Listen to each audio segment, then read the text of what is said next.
Hey guys, and welcome to my channel. My name is Jules Monroe, and I am the author of the story you're about to listen to.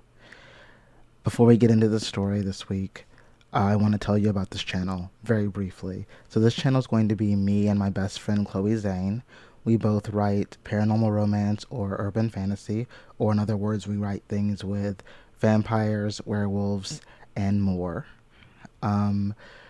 I write what I call interracial paranormal romance or Afro-urban fantasy. She writes paranormal romance and urban fantasy. They may or may not include interracial couples. That's kind of her gig. It's what she likes. This channel will have about a every 3 week release schedule. So if you like this story and you want to hear more, it's best to go ahead and subscribe to my channel so you get updates on when I release. Now for the story this week. The story this week is called Protected by the Werewolf. I feel like the title explains it pretty well, but it is about a very atypical vampire who is protected by a very atypical werewolf, to be honest. The tropes included in this story are age gap, protector, opposites attract, and dark secret. I wrote this story back in 2020/2021, and of course I'm very proud of it, and I hope you guys enjoy it. If you enjoy it, please give me a thumbs up and subscribe to my channel. Thank you. Protected by the Werewolf. Werewolf Protectors, Book 1. Written by Jules Monroe. Prologue. The air around Leander was crisp, sharp with the scent of wet dog and pine, and the ground was dense under his feet.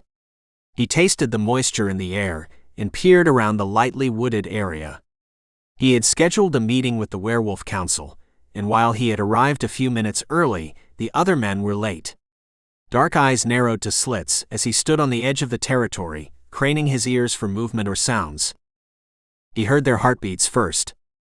3 of them, ticking as steady as a clock.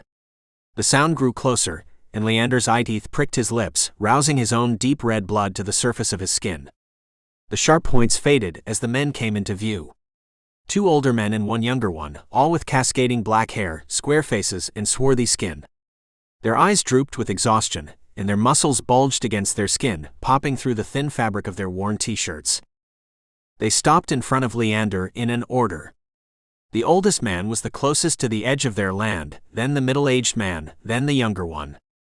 A ripple went through Leander when he met the warm hazel eyes of the youngest, and he clenched his jaws, flicking his attention back to the leader. "Bloodsucker," the old man greeted Leander. His lips curved into a frown. "You promised civility." "I am being civil. I haven't killed you yet, and you've been on my territory for how long?" The man's whiskery eyebrows rose on his wrinkled forehead. "Please." Leander fixed the collar of his blazer and straightened his spine, even as his skin crawled under his clothes. His instincts demanded he flee, but his mind kept him there. "I have done nothing to your people." "You haven't, but your kind has." "But I haven't," Leander repeated. "Your people have dwindled our numbers to nothing, and now you want something from us. What do you want?" "I am asking for sanctuary," Leander said, "and protection. With nothing to offer in return." "No." The man spat his words and then turned his back to Leander. "I have something." "Do you, bloodsucker?" "My name is Leander. And yes, I have something you need. A cure." The man turned on his heels, casting a sharp gaze towards Leander. His brown eyes pierced him, and a low rumble started in the pit of the man's stomach. Vampires and werewolves didn't get along. The feud was as old as time, and the man knew it. Leander was the confused one. "I can make one. If you give me sanctuary and protection, I will develop a cure for you. And I can trust you." "I have nothing but my word." The older man looked to his companions. The youngest man, the one with the glistening hazel eyes and thick curtain of black hair, shrugged his shoulders. He didn't speak. The man in the middle nodded and leaned into the leader, whispering to him. He wished the conversation private, but Leander heard every word. Our people are dying. If there is even a chance of a cure, we should take it, he whispered. The older man's face sprouted more lines as they stood there in an impasse. The time dragged on, and the only one who grew impatient was the youngest man on the end. He checked his cell phone and his watch as the time stretched on. Leander didn't move. He conserved his energy, powering down as he waited. The conversation continued in a series of expressions and gestures before the leader nodded. A decision had been made. We'll grant your request on a second condition. If you kill someone, anyone, our contract is terminated and you'll be hunted. I would hope, Leander whispered. Is there anything else? Yes. One last thing. I need infected blood and carrier blood. For research. The man's eyes narrowed to slits again. Fine. He turned and stepped away, and his two companions fell in line behind him. Leander froze.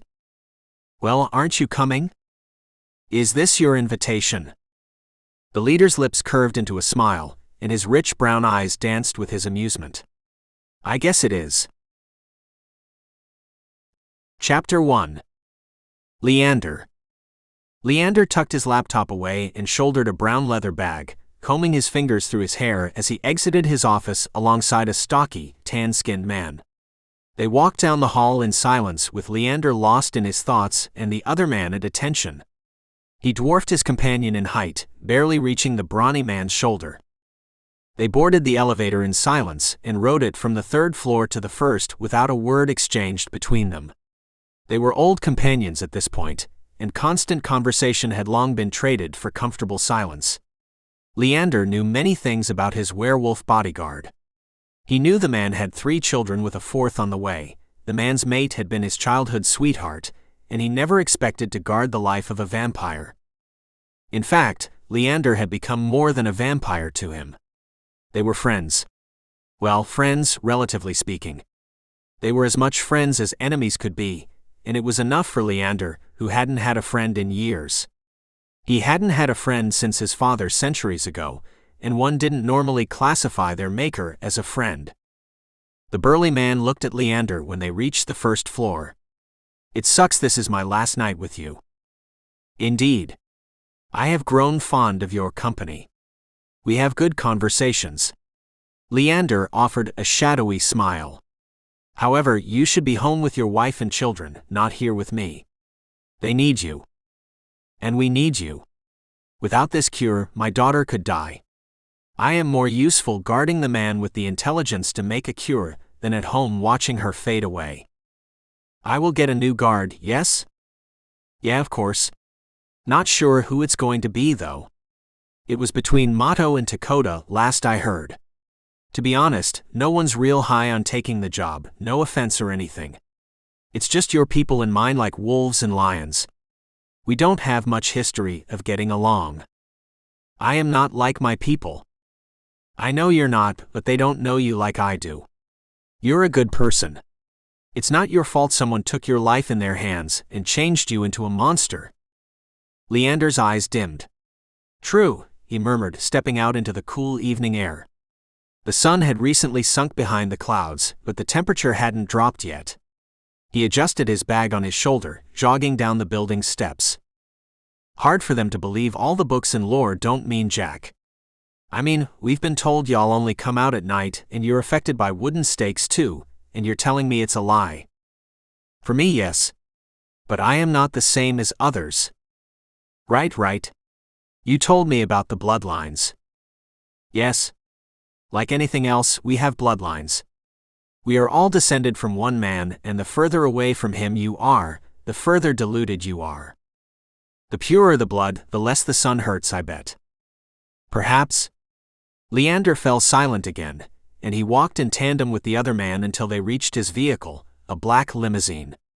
He dipped inside and scooted across the seat, placing his bag over his lap. Oh yeah. I almost forgot. My wife loved the gift you got her for her birthday. She told me to tell you thank you, and let you know you have exquisite tastes. Thank you. So where are we off to now? I'd like to stop by the blood bank for a, how you say, grocery run, and then I will retire to my residence. I have a lot of work to complete before tomorrow morning. Studying those vague slides?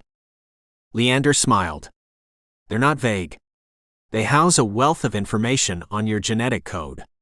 It is not enough to find a cure and move on.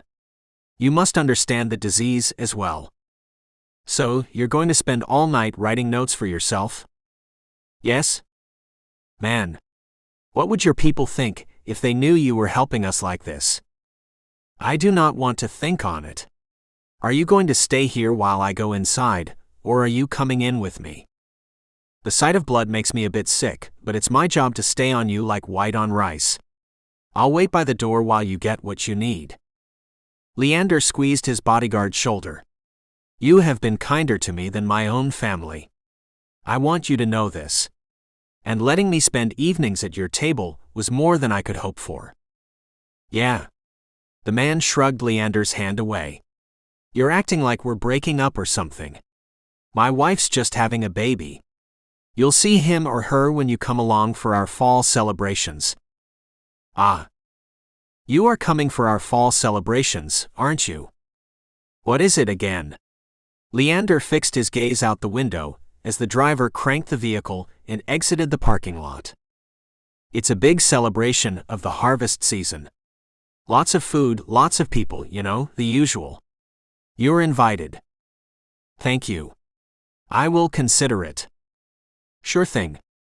They rolled into the blood bank's parking lot a few minutes after they left campus and filed out of the vehicle, slipping in through the storage entrance and bypassing the young girl sitting at the front desk and the people filling the 4 stretched beds off to the side. The pair walked into a well-organized room filled with thick plastic bags of blood and plasma. Anything you want specific? The burly man asked. The bags closest to expiry, of course. Leander browsed through the aisles, taking in deep breaths of the heady smell of iron. It had been decades since he'd had a live donor, but as much as he craved the heat on his tongue and someone else's pulse throbbing through his body, he didn't miss it. Sure you don't want to sneak out of here with an O negative? Leander shook his head. No, thank you. You sure? Yes, Chatan. Don't tempt me. I can't resist. For a guy who's dead, you have some strict rules. I mean, you own the place, take a couple O's if you want. No. The humans need it. It's the universal donor blood type.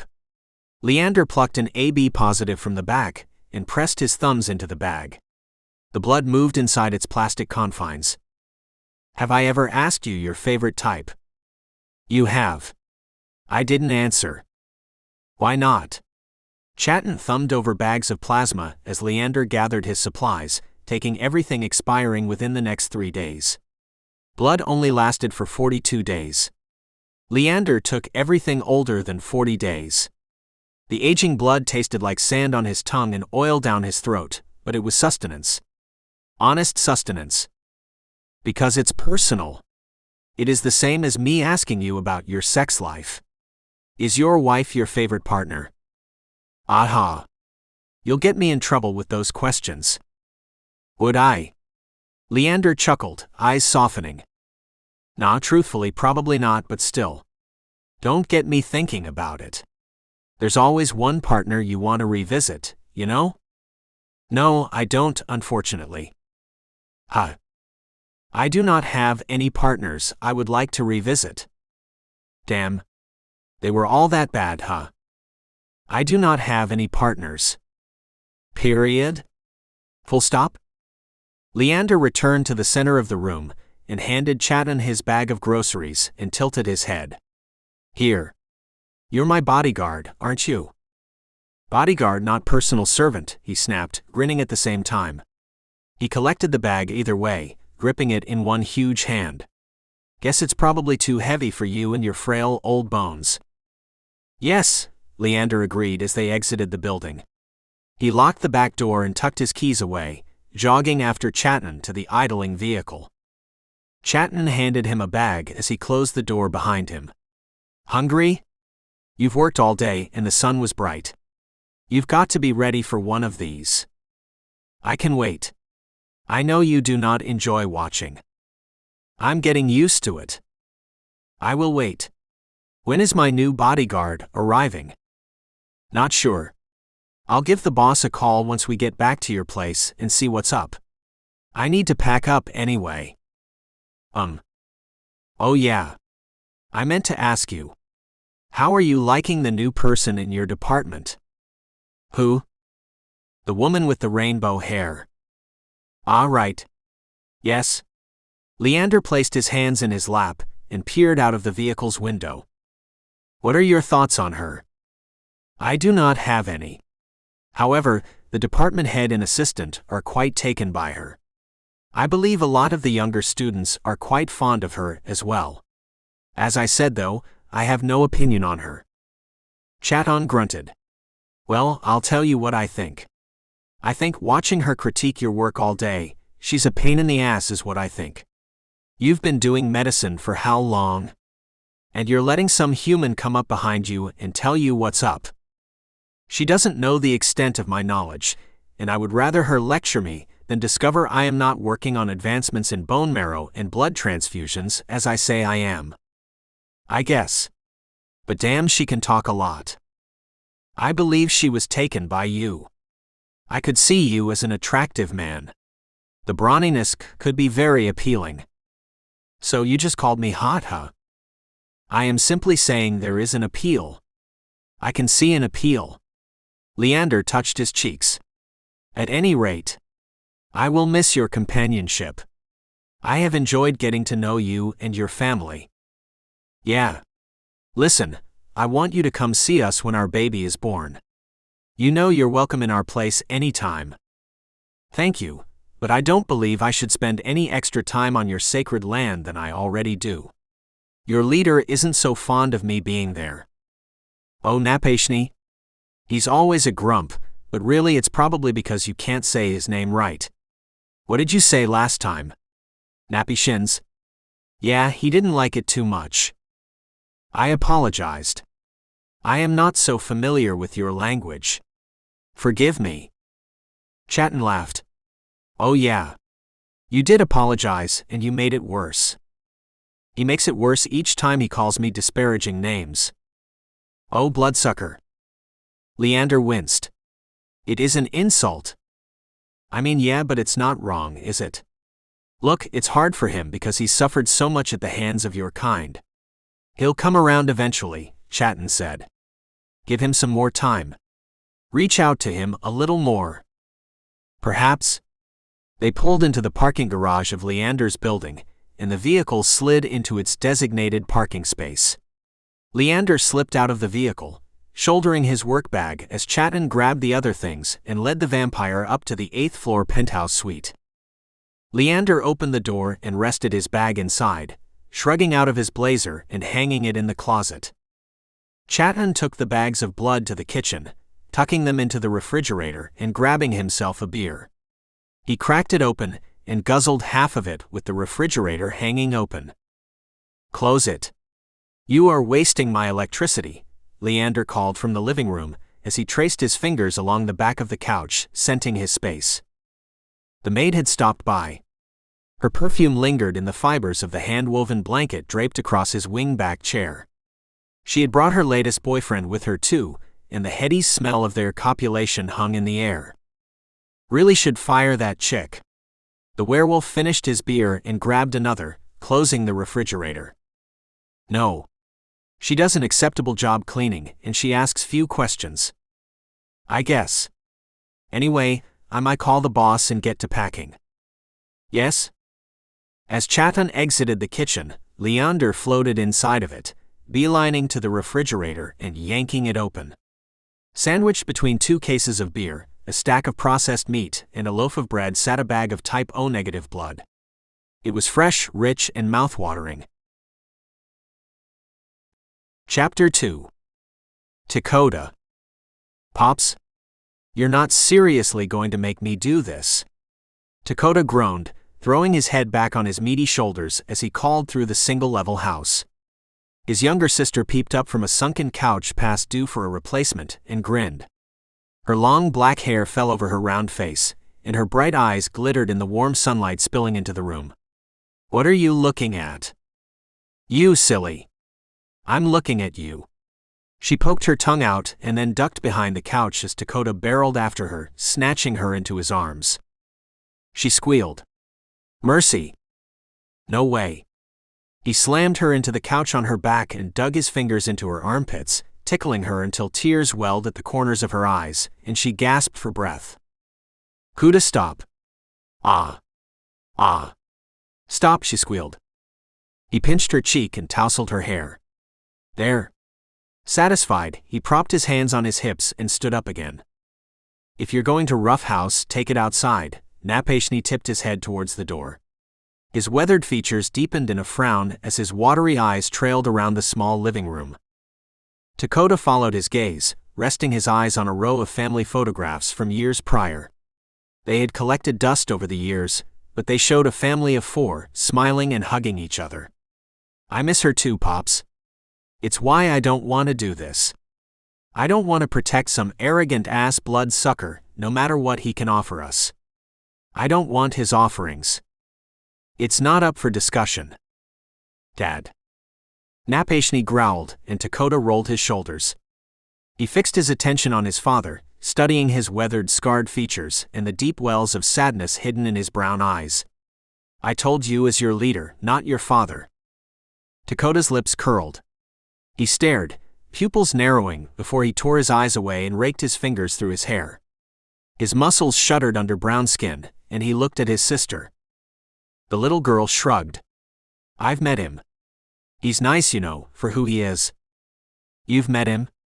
Dakota snarled. I don't want you frolicking around with him. You can't trust him. You don't know where he's been. Oh, okay. I don't know where you've been, and I keep you around. She winked, poked her tongue out, and dashed away from him. Yeah, you better run. I'll get you when I get back. He pointed a finger at his sister. Kimamela, their father's voice boomed, pack your brother's suitcase. I need to speak with him outside, and then he's leaving. Daddy, she whined. We all have responsibilities in this family, and right now yours is to help your brother pack. With his definitive words, Napashni moved outside, holding the door open for Dakota. Dakota groaned again but followed his father, stepping out into the night and hooking his hands in his pockets, shoulders shrugging up to his ears.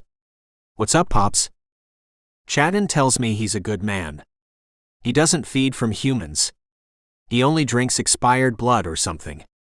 He's a good guy. And he's studying a cure. For the blood disease? Yes? You think he can really come up with a cure? I don't know, but he thinks he can. He's willing to try, and he's been trying. His one good deed is supposed to erase everything else? Your mother wouldn't want you to hold this grudge, especially when dropping it could help our kind. You hold it, Dakota challenged. I am working on it. Yeah, then so am I. The younger man passed his father, grabbing the metal door handle and bumping the older man's shoulder. Napashni grabbed Dakota's arm, squeezing it. Work harder. Dakota shivered, throwing off his father's grip as he stared at the faint wood grain pattern over the front door. A rusted nail poked out of the wood, and Dakota wiggled it free, thumbing it in his fingers. Fine. After an hour of packing, Dakota scooped his hair into a bun, wrapping it on itself, and shouldered a fat backpack, leaving his home and traveling from their secluded lands to the city. By the time he arrived in the city, night had fallen, and yellow lights illuminated the street, haloing their posts against the inky black sky. The city smells differed from the smells he was used to. He was used to fresh rain and light florals, but the city streets filled his nose with rotting food and death. How could one dude stink up the place so much, Dakota muttered, turning on 6th Street per his directions and stopping in front of a massive multi-level building. He craned his neck up and lifted his dark eyebrows. Dom. The old guy is loaded to be living up here. He ducked into a carpeted lobby and followed it around to a twin pair of elevators and a door leading to stairs. He debated, tipping his head back and forth before he ducked into the stairwell and jogged up to the 8th floor. His heart pounded as he reached the floor and pulled the door open, strolling down the narrow hallway to the bloodsucker's front door. Before he touched the handle, the door opened, and a slender, lithe creature stood in the frame. His dark brown hair framed his face, covering his eyebrows and licking at the top of his collared shirt. Muddy green eyes peeked around the hallway before focusing on Dakota. When their eyes met, Dakota's world shifted. Curiosity and anger warred within him. He wanted to know this stranger, but the beast inside him wanted something different. The creature shivered, its lips parted, and its pupils shrank before dilating, almost completely swallowing green irises. A feminine, exotic floral scent wafted from him. Datura. As sweet as it was dangerous. Dakota's pulse thundered in his ears, and the man in front of him tore his sharp eyes away from Dakota's face and fixed his sight on his neck. They stood there, both frozen in different versions of shock.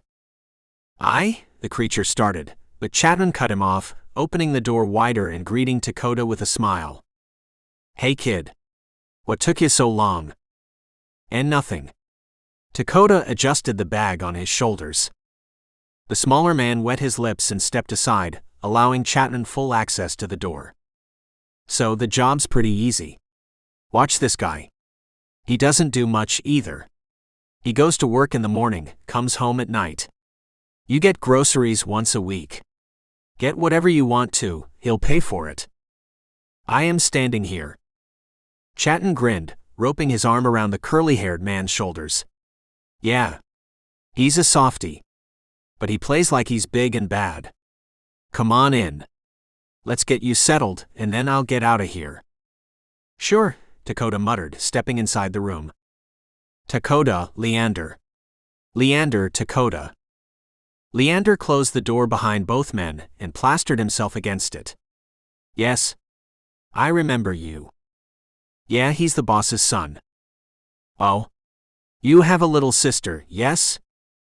Dakota peered around the room, eyes traveling along the modern wainscoting and lingering on twin six-sided mirrors framing the entrance to an enclosed balcony. "We don't talk about her." "Ah." Leander pressed his full pouty lips closed.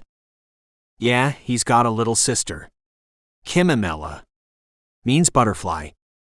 Dakota's features soured. Chapman snapped his fingers. "Shit. I forgot something." "No you didn't," Dakota hissed. Leander's eyes flew wide. "You're leaving?" "Yeah, I have to get some stuff from the grocery store on the way home, and it's already getting late. Don't want to get home too late, you know. You have to show me." "Nope." Chapman grabbed a worn duffel bag at the front door and dashed from the penthouse, leaving Dakota and Leander staring at each other. The rumble of vehicles and low hum of voices replaced the sound of buzzing crickets and chirping birds, but it filled the heavy silence between the pair. Dakota clenched his jaws, easing his bag off his shoulders and resting it against the wall. "So. Leander lifted his gaze once prompted. "Do I get a tour or something?" he asked through clenched teeth. "Of course. Let me show you your room." Leander turned down the hallway, taking the sweet scent of datura with him. He lured Dakota down the hall, pausing at the first door. "This is the guest bathroom." "Mine?" "Ah no. You have your own bathroom suite. Unless of course you would prefer this one. Then I suppose yes, this one is yours." Leander opened the door to the room. It's very how you say small. What Leander considered a small bathroom rivaled the size of Dakota's kitchen, and the werewolf's eyes grew wide. "Ah. Small. Okay. There is no acceptable shower." Dakota pointed to the sparkling porcelain bathtub and patterned white curtains. "What's that?" "An unacceptable shower." "Okay," Dakota drawled, "what's an acceptable shower then?" "I will show you. Of course the master suite is the best. However, you are not allowed to enter my room. Unless of course I am being attacked, and then I should hope you realize your services are required." Dakota snorted. "Yeah. Should hope." Leander continued down the hallway, moving with a patterned grace. Cat-like and careful. His hair bounced with every light step, feeding Dakota heavy doses of his deadly scent. Dakota knew datura. The devil's trumpet. Hell's bells. The white flower hung low with soft pointed petals and an alluring innocence. A small taste sent the user to euphoria. A larger taste could send the user to the grave. The smaller man paused in front of the next door, glimpsing over his shoulder at Dakota before turning around, facing him. This will be your space.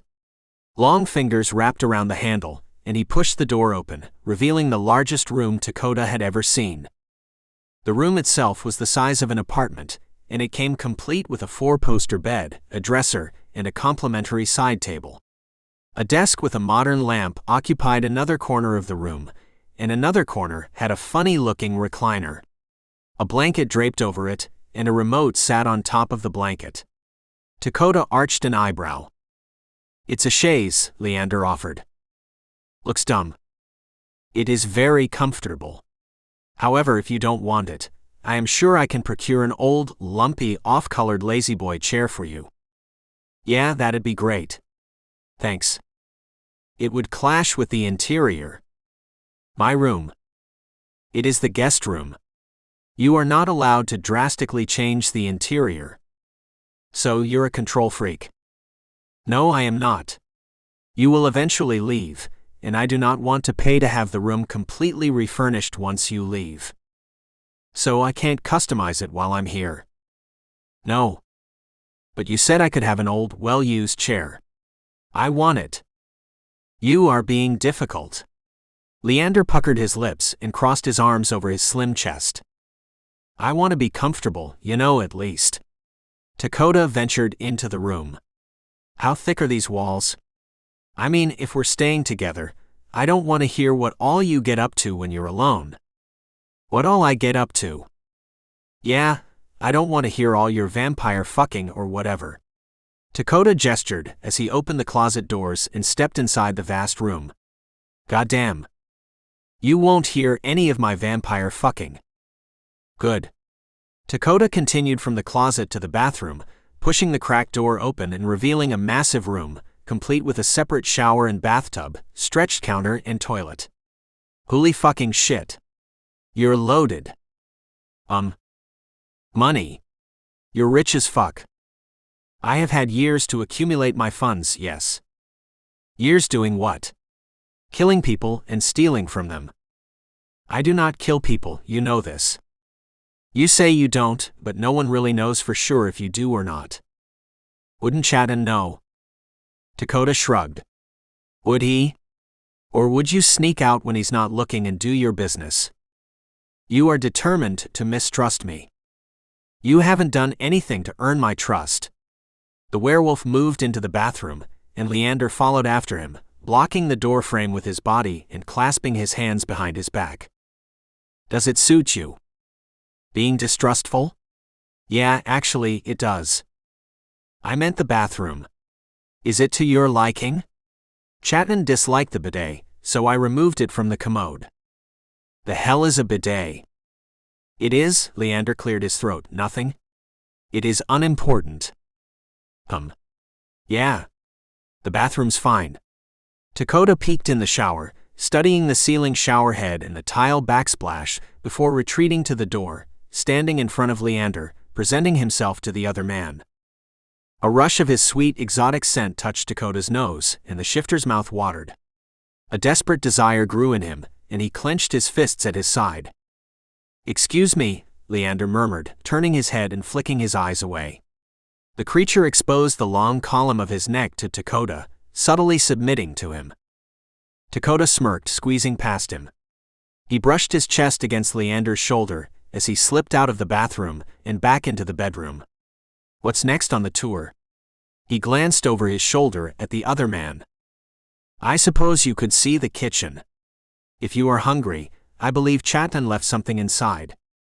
"What about your room?" "I don't get a full tour. Just an abbreviated tour.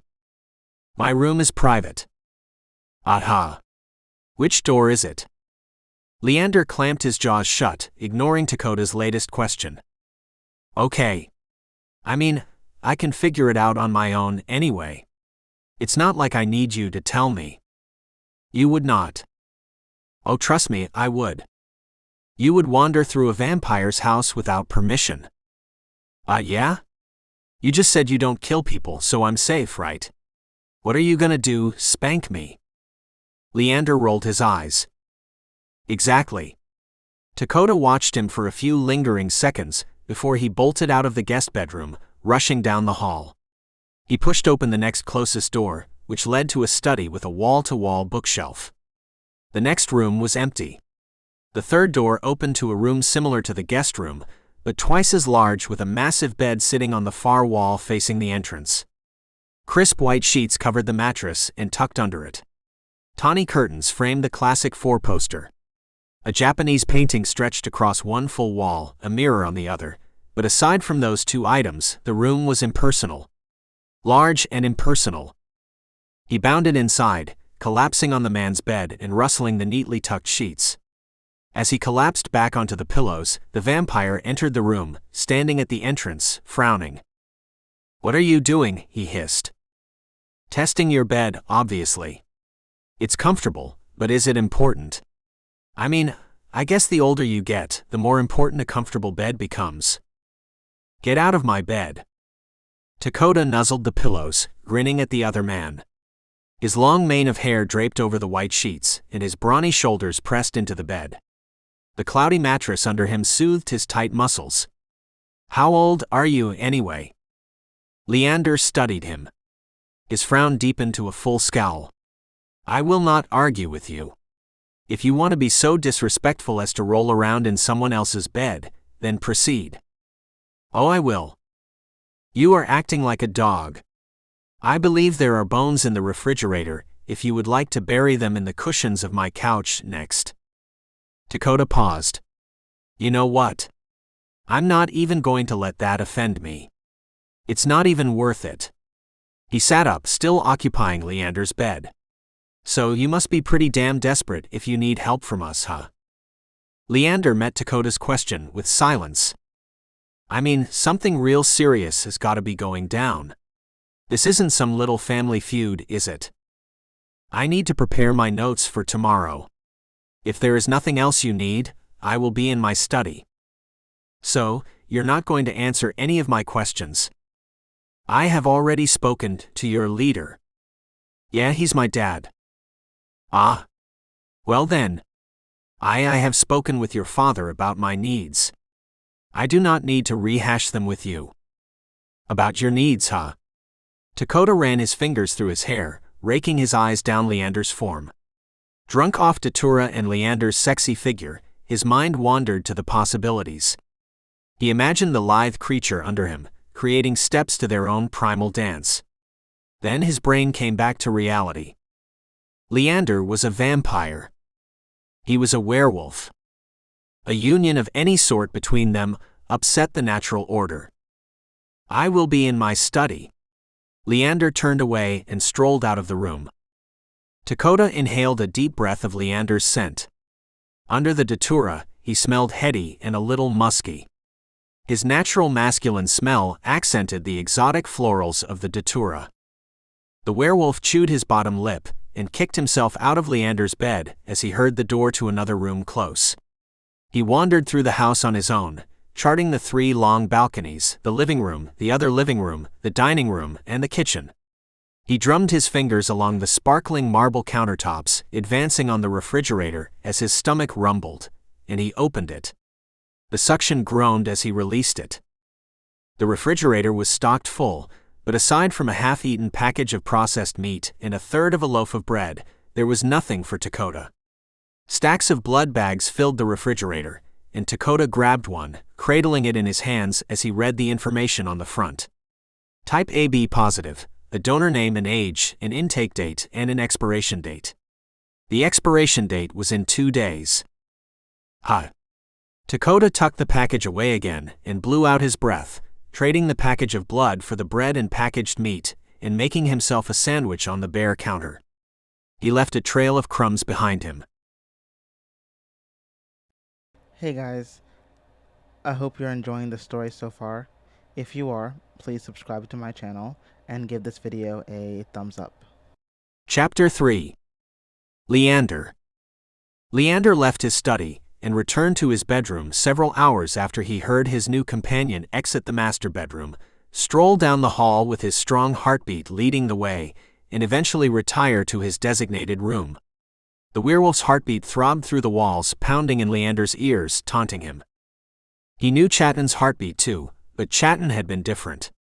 There was no appeal. This new creature, however, was youthful, virile, and interested. His pupils had dilated in front of Leander.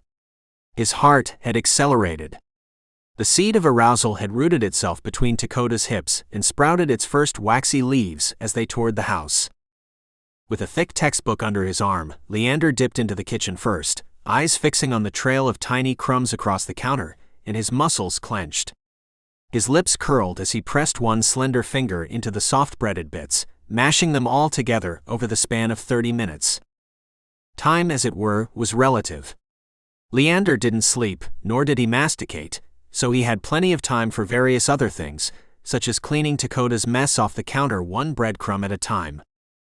He brushed his fingers off in the sink and opened the refrigerator, digging a chilled bag of almost expired blood from the top shelf. Sharp teeth descended from their hiding spot and pierced the bag. A taste hit his tongue. Grainy. Sandy but food. With Dakota's pulse rocking his whole body, the old blood almost tasted better. Tolerable. He poured the blood in a green-tinted cup and dunked a wide straw in it, taking a seat at the kitchen table and opening the book in front of him. He slurped from the straw and scanned his eyes over the squiggly lines of text at the same time. The night dragged on, and Dakota's heart rate spiked twice. Virile. Leander retired to his bedroom at the witching hour and crawled into his bed, drowning in Dakota's scent clinging to his luxury cotton sheets. He closed his eyes and woke again in 4 hours as the sun crept over the horizon. Dakota was still asleep, of course. Leander showered, dressed, and resumed reading his textbook from the previous night. Dakota's heartbeat picked up as he shifted from asleep to awake, threw the sheets off his body, and eased out of bed. The bed frame creaked at the absence of the burly man's weight. The guest room door swung open, and Dakota's footsteps announced his entrance. He knuckled his eyes as he entered the kitchen. "Mornin'," he grunted, exhaustion filtering through his tone. Leander didn't speak, but he looked up from his textbook and thumbed the pages as Dakota's scent reached his nose. Dakota smelled like nothing he had ever smelled before, and he smelled even more delicious in the morning, fresh from restorative sleep and hiding an impressive morning harden in his loose lounge shorts. The werewolf raked his fingers through his long hair and twisted it into a low bun, securing it with a stretched elastic hanging on his thick wrist.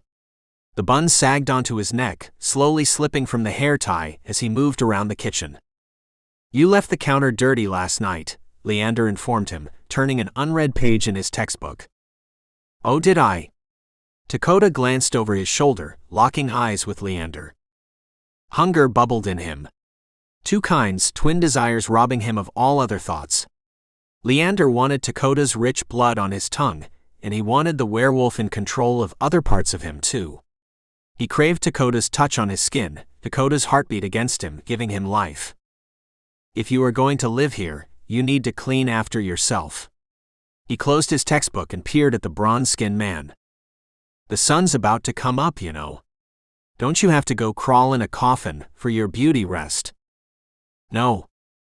"Aren't you allergic to the sun?" "No," Leander answered again. "Ah. Okay, well, I read stuff about vampires, and it def said you were allergic to the sun. Your source is incorrect, and perhaps perpetuated by the ways in which my people have fed over the years." "Yeah, about feeding. So you drink those blood bags?" "Yes." "All the time?" Leander studied the man leaning against the kitchen counter. The fine creature was bare-chested with perked nipples, in a cascade of black waves sliding over his shoulders. He imagined fresh wounds on Dakota's neck, and his tanned skin flushed red from irritation. "Well?" Dakota prompted. "Yes?" "Huh. You never, want it straight from the source?" Leander's eyes floated back to his textbook. The text swirled along the page, taunting him, throbbing with Dakota's easy heartbeat. "How does it feel anyway to drink straight from the source?"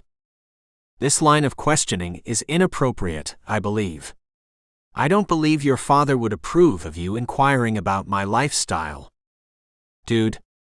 I don't think my father even cares. Well? Leander closed the textbook and swindled out of his seat, standing erect and adjusting his clothes on his form before fixing his gaze on Dakota. I care. It is private. What's so private about it? I have things. Dakota pushed himself up from leaning against the counter, meeting Leander's energy. I don't know what you're saying. I am saying I will not tell you more about my private affairs. You should get dressed. I need to be on campus shortly. Oh, I can't wear this. No. Unfortunate, since you've been staring all morning. Leander's lips curled at Dakota's tease.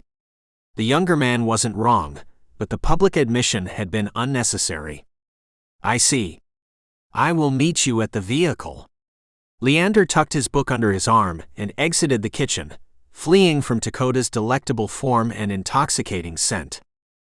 He yanked his bag roughly, jamming the textbook inside and dragging the zipper closed as he hoisted it on his shoulder. He prowled around his house, checking every inch of his territory before exiting the penthouse and finding sanctuary in the back seat of his luxury vehicle. He rested his bag over his lap and crossed his arms on top of the expensive leather. Dakota joined him 30 minutes later with soap and pheromones replacing his sticky overnight musk. The vampire stared at him as he jumped into the vehicle and relaxed in the empty seat. You didn't leave a key, you know, so the doors are unlocked. I wasn't sure if it would be a problem.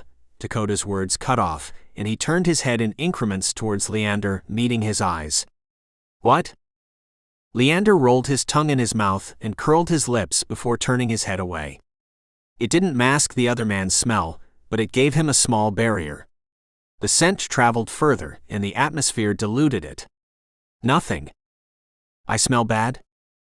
I will have security lock the building. Sure, whatever. Disgruntled, Dakota slouched in his seat, folding his arms over his chest and leaning against the door, leaving a chasm of space between their bodies. When we arrive at the campus, I will spend the morning in my office, and then the evening in the lab.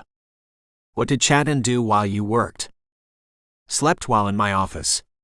He assisted me in the laboratory, but you do not have to assist. You can read, perhaps. I don't read. Then you will be very bored, Leander replied, tone droll.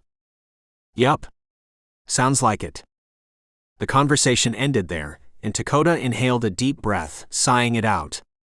The man filled the vehicle with his scent, constricting Leander with it.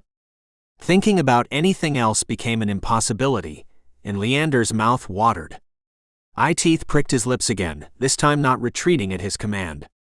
The drive to campus was 10 minutes, but with Dakota's pheromones taunting him, it was an eternity. Leander sat frozen in his seat, fingers clutching his bag. Each time his mind wandered away from dissecting Dakota's scent, his body pulled him back into it.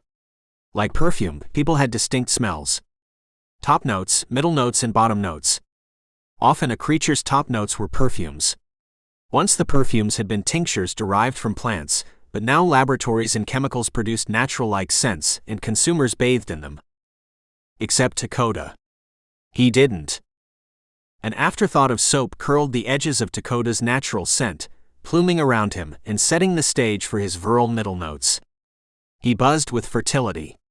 Youth oozed out of his pores. For Leander, however, the bottom note was the best. Dakota's bottom notes triggered Leander's saliva glands, and moisture pooled in his mouth as he watched the scenery pass them, as they entered the quiet campus. Leander swallowed, hugging his bag to his person. Tell me about your project. I am looking for a cure for the illness plaguing your people. A cure and a prevention. However, first, I am working on medicines to help regulate the symptoms. Like what? Something to help her exhaustion and nausea, as I continue seeking a cure and a prevention. So, you've done a lot of research on it then? I have, yes. It started with tests from Chatton and his family. As you know. His daughter has it, Dakota cut him off. Yeah, I know. What did you find out? I am finding there is a virus and a disease. According to my findings, Chatton's youngest daughter has had this illness since her birth. The older children are fine. Yeah. I could show you my notes if you were interested. If you would not mind, I could learn more if you would allow me to test you and your family. How do you perform the test? Someone will have to draw your blood for me. You'll have to draw my blood. Someone will, yes. Leander chewed his bottom lip, glimpsing Dakota's muscular arms, eyeing the dip at his elbow. A blue vein throbbed on the surface, swelling as Dakota's strong heart pumped sustenance through him. Yeah, I don't think I want you doing it anyway. A vampire drawing blood seems like a risky business. It does, yes. I own a blood bank. I will have my attendants there procure a sample. Will they ask questions? No. Dakota nodded. His long eyelashes kissed his cheeks as his eyelids fluttered. Explain the disease more. Why have you not had one of your own look into it? We have. You're not saving us. You're helping us. And we're helping you. Dakota's voice hardened. Annoyance filtered through his tone. We really shouldn't be, though. I see. You don't agree with your father's decision-making. No, I don't. I think we should hand you right on over to whoever wants you. Let your own kind save you. I understand. Leander threw the door open to the vehicle as it rolled into a parking space, stumbling out of his seat and crunching gravel under his heeled loafers. The other man's words stung. They shook Leander to his core, and it shocked him. Woo. Dakota blinked. The vehicle stopped short, throwing the werewolf forward and then slamming him back into his seat. Dakota ripped off his seatbelt and scurried out of the vehicle after Leander. His long black hair whipped behind him in a rippling dance of its own. Dude. Don't just hop out of moving vehicles. The conversation was over. We had arrived at our destination. Also, I am late. Dakota looked at his cell phone. It's not even 7 o'clock yet. Leander turned on his heels and walked towards his office building, adjusting his bag on his shoulders.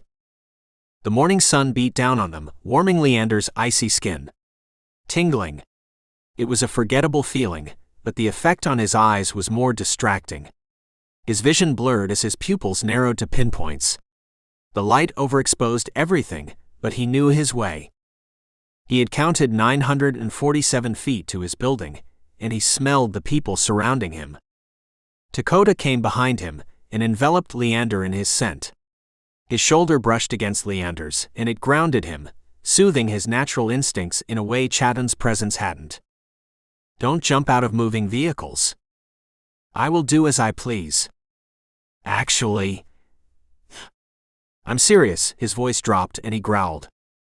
A chill ran down Leander's spine. If I'm watching your ass, don't jump out of a moving vehicle. We clear? I can see you are your father's son, Leander murmured as he took his 913th step. They were close. An air-conditioned breeze billowed across Leander's face. I don't know what your comment means. You are not as silly as you pretend. 920. Right, Dakota grunted, shuddering. 930. You will make a good leader to your family someday, Leander continued, bumping his shoes on the steps, centering himself, and then ascending them with a rickety balance. He reached the last step and crashed into a student, dropping his bag. It clattered on the concrete, and his tucked-away laptop gave a sickening crack. Watch where you're going, dude, the student snarled. His momentary shock subsided as he joined his friends again, stifling laughter as their sounds faded. Leander dropped to the ground, trailing his fingers over the concrete as he searched for his belongings. The fuck? What happened? You didn't see the guy walking. Ah, Leander sighed, fingers resting on his messenger bag. Let me help you. Dakota dropped down beside him, slapping him in the face with a man-made breeze. You really didn't see him. I did not say I didn't see him. Dakota paused. I mean, he was right in front of you. Either you wanted to bump into him, or you didn't. I didn't peg you for a complete asshole, just a general one, so what's up? Nothing is up. Look at me, Dakota demanded. The voice gave Leander chills again, and his hands balled into fists. His nails kissed his palms as he turned to the sound of Dakota's voice. In my face. I do not understand why this is necessary, Leander protested, as he flicked his attention into where he suspected Dakota's face was. He followed the exhale of his breath and the heat radiating from his skin, but it was still a guess. You're blind right now, aren't you? The shadow of Dakota's form moved in front of Leander, casting shades to the harsh sunlight. No. It would make sense if you were. I suppose it would, but I am not. Sure, okay. How many fingers am I holding up then? We are not playing this game. Leander scowled, turning his head away from Dakota and knitting his eyebrows as he rooted around for his bag. I already grabbed it. Leander stilled. Please give it to me. Dakota yanked Leander to his feet and pulled him close.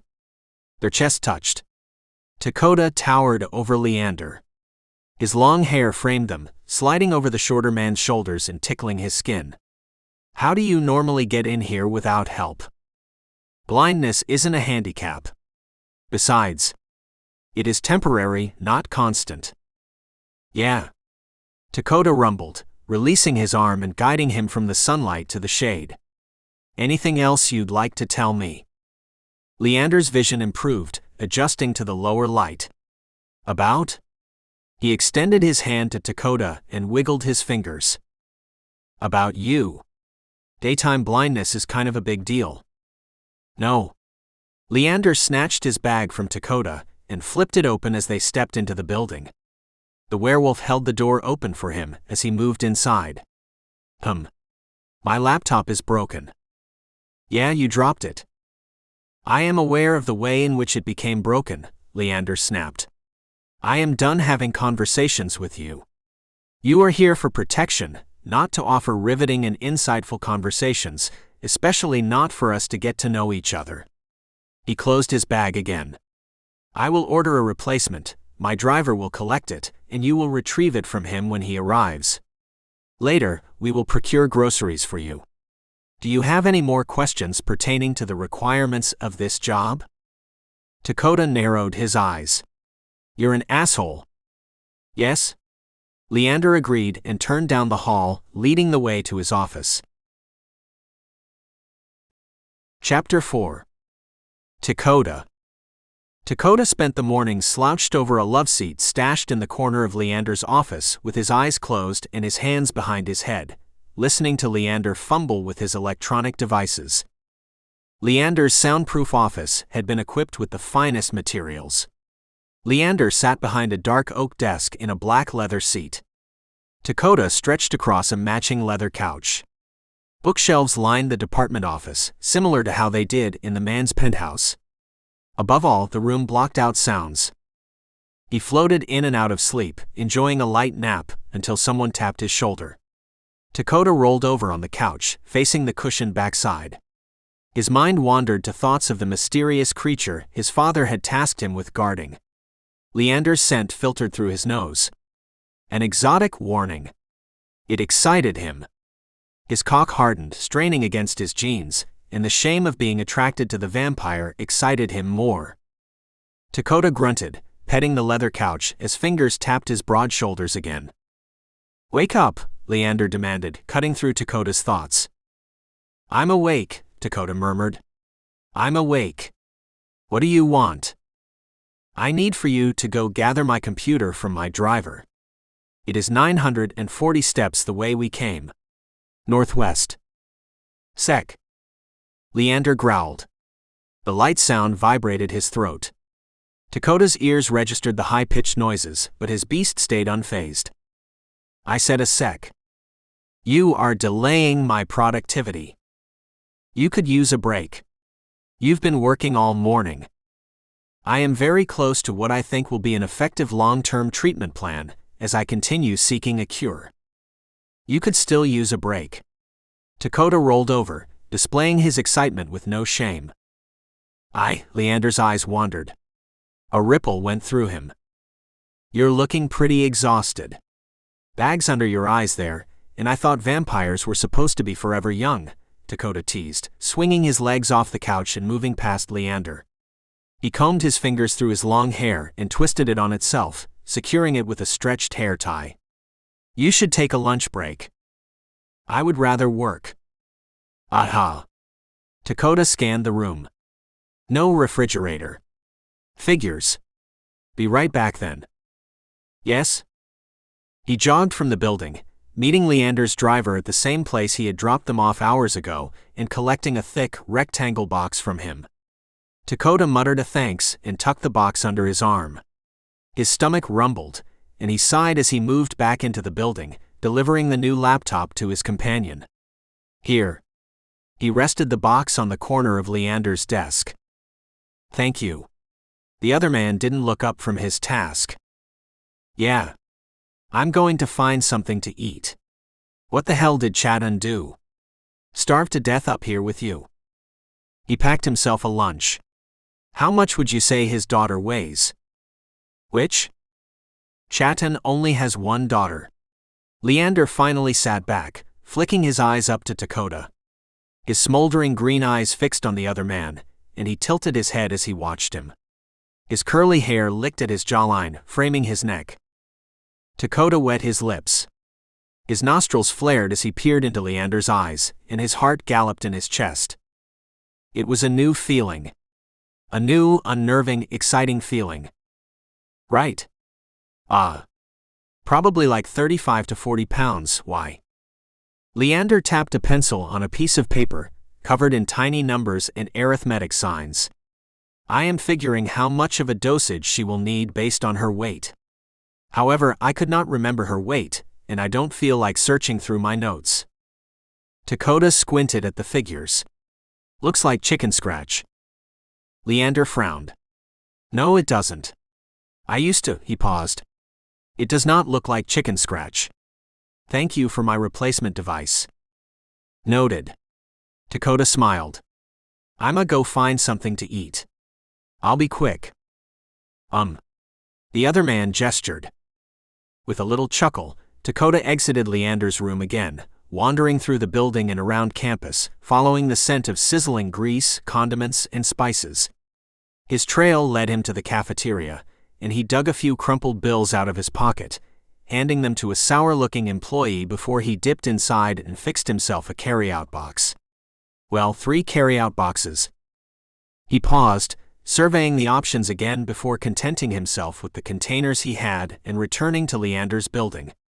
His mouth watered at every continuing step until he reached Leander's office. He walked in and paused, freezing in the doorframe as his eyes landed on a female figure standing in front of the Leander's desk. The vampire's eyes had glazed over, but the woman continued yammering.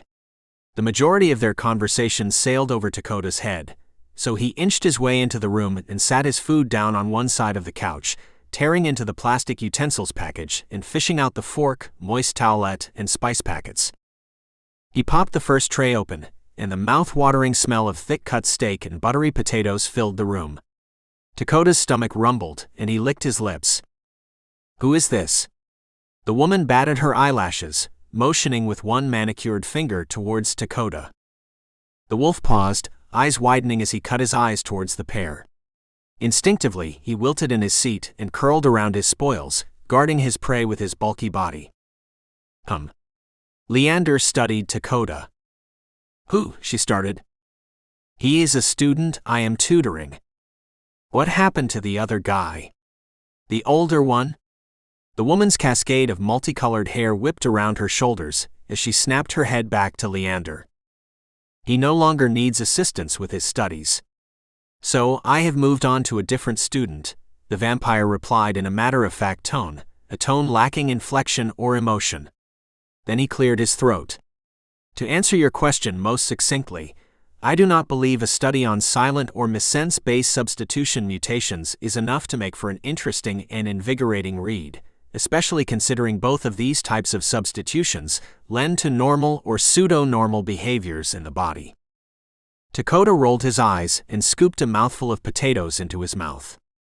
They melted on his tongue as Leander continued babbling about mutations. Maybe it's boring to you because you already know it, the woman challenged, folding her arms across her body and turning her button nose to the ceiling. "We should ask your student." "I suppose." With defiance, the woman turned on her heels and looked at Dakota. Fire blazed in her muddy hazel eyes. "Do you think base substitution mutations are interesting?" Leander shook his head behind the woman. Dakota swallowed his potatoes, lifting both of his thick eyebrows. "What?" He looked at the woman, and then looked back at Leander. "I mean, yeah, sure, I think it's interesting." He closed his food container and pushed it aside, devoting his attention to the woman. "I'm in introductory science classes right now, so we really haven't gotten to all the advanced stuff." Leander narrowed his eyes, glaring at Dakota. "You haven't yet? Whose class are you in?" He is taking Professor Martin's Introduction to Genetics course. "Mutations are not until the end of the semester," Leander offered. "Yeah. Phew. Professor Martin's something else. 3 of my friends already dropped his class. Anyway, I'm Dakota." He rubbed his hands down his jeans and approached the female stranger, extending his hand to her and pairing it with an easy smile. "Oh? My name is Amara Sims." "Amara?" Dakota's smile widened. "Pretty name." "Thank you. It's a Greek family name." She curled her hair behind her ears, and her cheeks bloomed with a blush. Blushing was something Leander didn't do. "You're welcome. I'd love to hear more about this genetic mutation thing, but I've kind of got to get this work done because I've got practice tonight." "Practice?" Dakota grinned. "Yeah. What sort of practice? Are you on the football team?" No. Ancestral dance practice. We've got our fall ceremony coming up real soon, and we have a ceremony for it every year. Dances, food, all sorts of things." "Oh." Amara's interest grew, and her eyes scanned over Dakota's body before returning to his face. "You dance?" "Yeah. I do. I'm pretty damn good at it too." "So you are." Anyway, as the man said, he must resume his lessons. Leander breezed from behind his desk and stalked to the door, holding it open for his colleague. Amara twirled her fingers in her hair, ignoring Leander and trailing her gaze over Dakota again. "And if I wanted to come see you dance?" Dakota quirked one eyebrow and offered the woman a naughtier grin, hooking his thumbs in his belt loops and tugging his jeans down. He exposed a sliver of smooth, light brown skin, drawing both Amara's gaze and Leander's, though he was only vying for one. "I need to get back to my homework." "Oh." The color on Amara's creamy cheeks darkened, and she touched her hand to her face. "Sure. If you need any extra help, I'm right down the hall." She walked backwards towards the door, bumping into Leander, who scowled and jumped out of the way. When she had crossed the threshold back into the hallway, Leander closed the door and glared at Dakota. "What were you doing?" he hissed, stalking over to the couch as Dakota sat down. "I was being nice." He popped his food container open again and picked up his fork. The acid in his stomach churned as he fluffed lukewarm mashed potatoes. "Why?" "Because it's what you do. There's no harm in being nice once in a while, you know." "I told you to tell her you weren't interested in DNA mutations." "Oh." Dakota ate a bite of potatoes. "Right, yeah. I saw you shaking your head. I was wondering why." The lithe man glared again, and the corners of Dakota's lips curved down. He suppressed a smile. "You are amused. This isn't amusing. Now she will come back in here looking for you." "I find it real amusing, actually. Besides, how do you know I'm not interested in DNA mutations or whatever?" "Because you are not." "I could be if I knew more about them."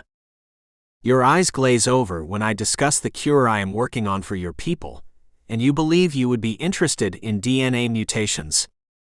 "Maybe. Is the disease some of my people are getting caused by mutations?" "No, unless a minor or insignificant mutation makes them more susceptible to whatever this virus is." "How do you know it's a virus?" "Because, put simply, Chatan's daughter has been ill for a long time, hasn't she? Bacterial diseases do not usually last for very long. Whereas she has been living with her illness, as Chatan reported, for several years. The only reason it's a virus is because it has lasted for a long time? No. This is only a method of deciphering its status. It is not a virus simply because it lasts for a long time. It is much more complicated than length of time. Tell me then. Dakota ate another bite of his food. I want to know what you're trying to figure out. Leander sighed, rubbing his hands over his face and peering at the stack of information on his desk. Come here then. He strolled over to his desk and sat down behind it, opening a hard-sided binder stuffed full of typed notes, diagrams, and handwritten notes. With his carry-out box in hand, he leaned against Leander's desk. I came. He poked his tongue out. Leander greeted his playfulness with a blank expression. You are tiring. I'm trying to get a smile out of you, but you insist on being Captain Boring as fuck. I am not boring. Okay, sure. I've been around you almost a whole 24 hours, and the most exciting thing I've seen you do is eat. I am happy with my life. Okay? What I said was you were boring, and you are boring. I will take your comments into consideration. Now, he flipped through the binder. The major difference between bacterium and viruses are their methods of survival. You see, bacteria are everywhere, in everything, and on everything. It does not require a host to survive. However, a virus does. So it's a parasite. Technically, no. You asked a good question. Yeah, but I was wrong, so it wasn't so good. Dakota ate his steak, flaking the tender meat off the bone. This is not true. There are no terrible questions. Why do you think viruses are parasites? Because they can't live without a host, right? It's not symbiotic since both parties have to benefit. Leander smirked. Not quite. What? Dakota bristled, lips twitching as he eyed the smile on Leander's face. Oh, okay, me being wrong is amusing to you. It isn't you being wrong. Symbiotic is not a type of relationship. It is the name for all the different types. Or rather, it is defined as a close relationship between two organisms where at least one benefits. However, I believe what you meant was mutualism. Mutualism is where both parties benefit from the relationship. Like ours. How am I benefiting? You are not benefiting directly, but your people are benefiting. For you and me directly, it would be more of commensalism. I am benefiting directly, while I would consider you unfazed. I'm phased. What the fuck? You're starving me to death. You don't eat like regular people. Leander cast a glance at the other two white carry-out boxes. I do not. It seems you do not either. I was thinking about saving some of it for later, though, Dakota pouted. So the other type of relationship is parasitic, where one thing benefits and it hurts the other. Correct? So a virus is parasitic then? Unfortunately, no, because a virus is not considered an organism. Technicalities. Dakota wrinkled the bridge of his nose. You have an interest in the sciences?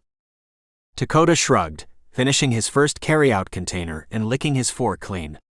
The potatoes and steak settled in his stomach but exacerbated his hunger. He set the container aside and grabbed the second one, opening it and resuming his position on the edge of Leander's desk. There is an introduction to genetics course if you would be interested. The semester has barely started. I could. I'm not interested, actually. Dakota snapped, anger spiking as Leander pushed the topic. Look. This whole thing between us is like you said. It's work, business, whatever you want to call it. You don't want me in your life, so don't start digging around in mine. I was simply asking if you... Yeah. I'm not interested. Don't you have some sort of numbering thing to get back to? I suppose yes. Then get back to it. I don't want to be up here all night. Dakota kicked off Leander's desk and wandered back to the couch, making quick work of both of his carry-out containers as the other man drowned in his work. Chapter 5. Leander. They worked in silence for the rest of the day and the rest of the week, moving around each other with a light step. Through the silence, they fell into a delicate routine. In the mornings, Leander ate before Dakota emerged from his room, knuckling his eyes and shuffling through the kitchen. Most often, the werewolf strutted around Leander's space bare-chested, with rippling muscles exposed to the elements and patchy body hair for protection. His muscles curved around his skeleton, neatly packed from years of hard labor. Dakota's hands were rough, Leander remembered from their one touch. He still felt Dakota's vice grip against his bicep, and he craved more. Dakota's touch had spread fire through him, rekindling deadened nerve endings, inspiring his hunger, his bloodlust. Most mornings, Leander struggled through a few pages of text, flipping pages as he tracked Dakota with all 5 senses.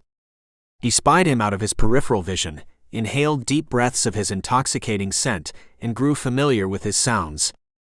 Dakota prepared breakfast for himself after hassling the driver into an abbreviated grocery store trip for eggs, grits, bacon, oatmeal, and other things Leander had forgotten now. The total had come to $99.37. The charge had popped up on his cell phone. The werewolf's breakfast smelled heavenly, and Leander separated the pieces of the aroma. Dakota liked seasoning.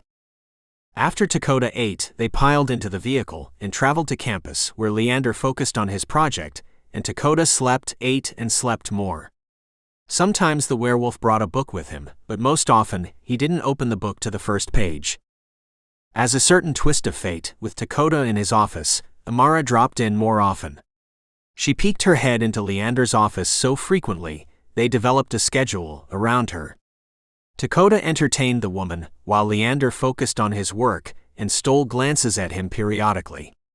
Dakota's easy nature and bright smile were infectious, and he charmed the woman so easily that she never questioned his presence in Leander's office or in the basement laboratory.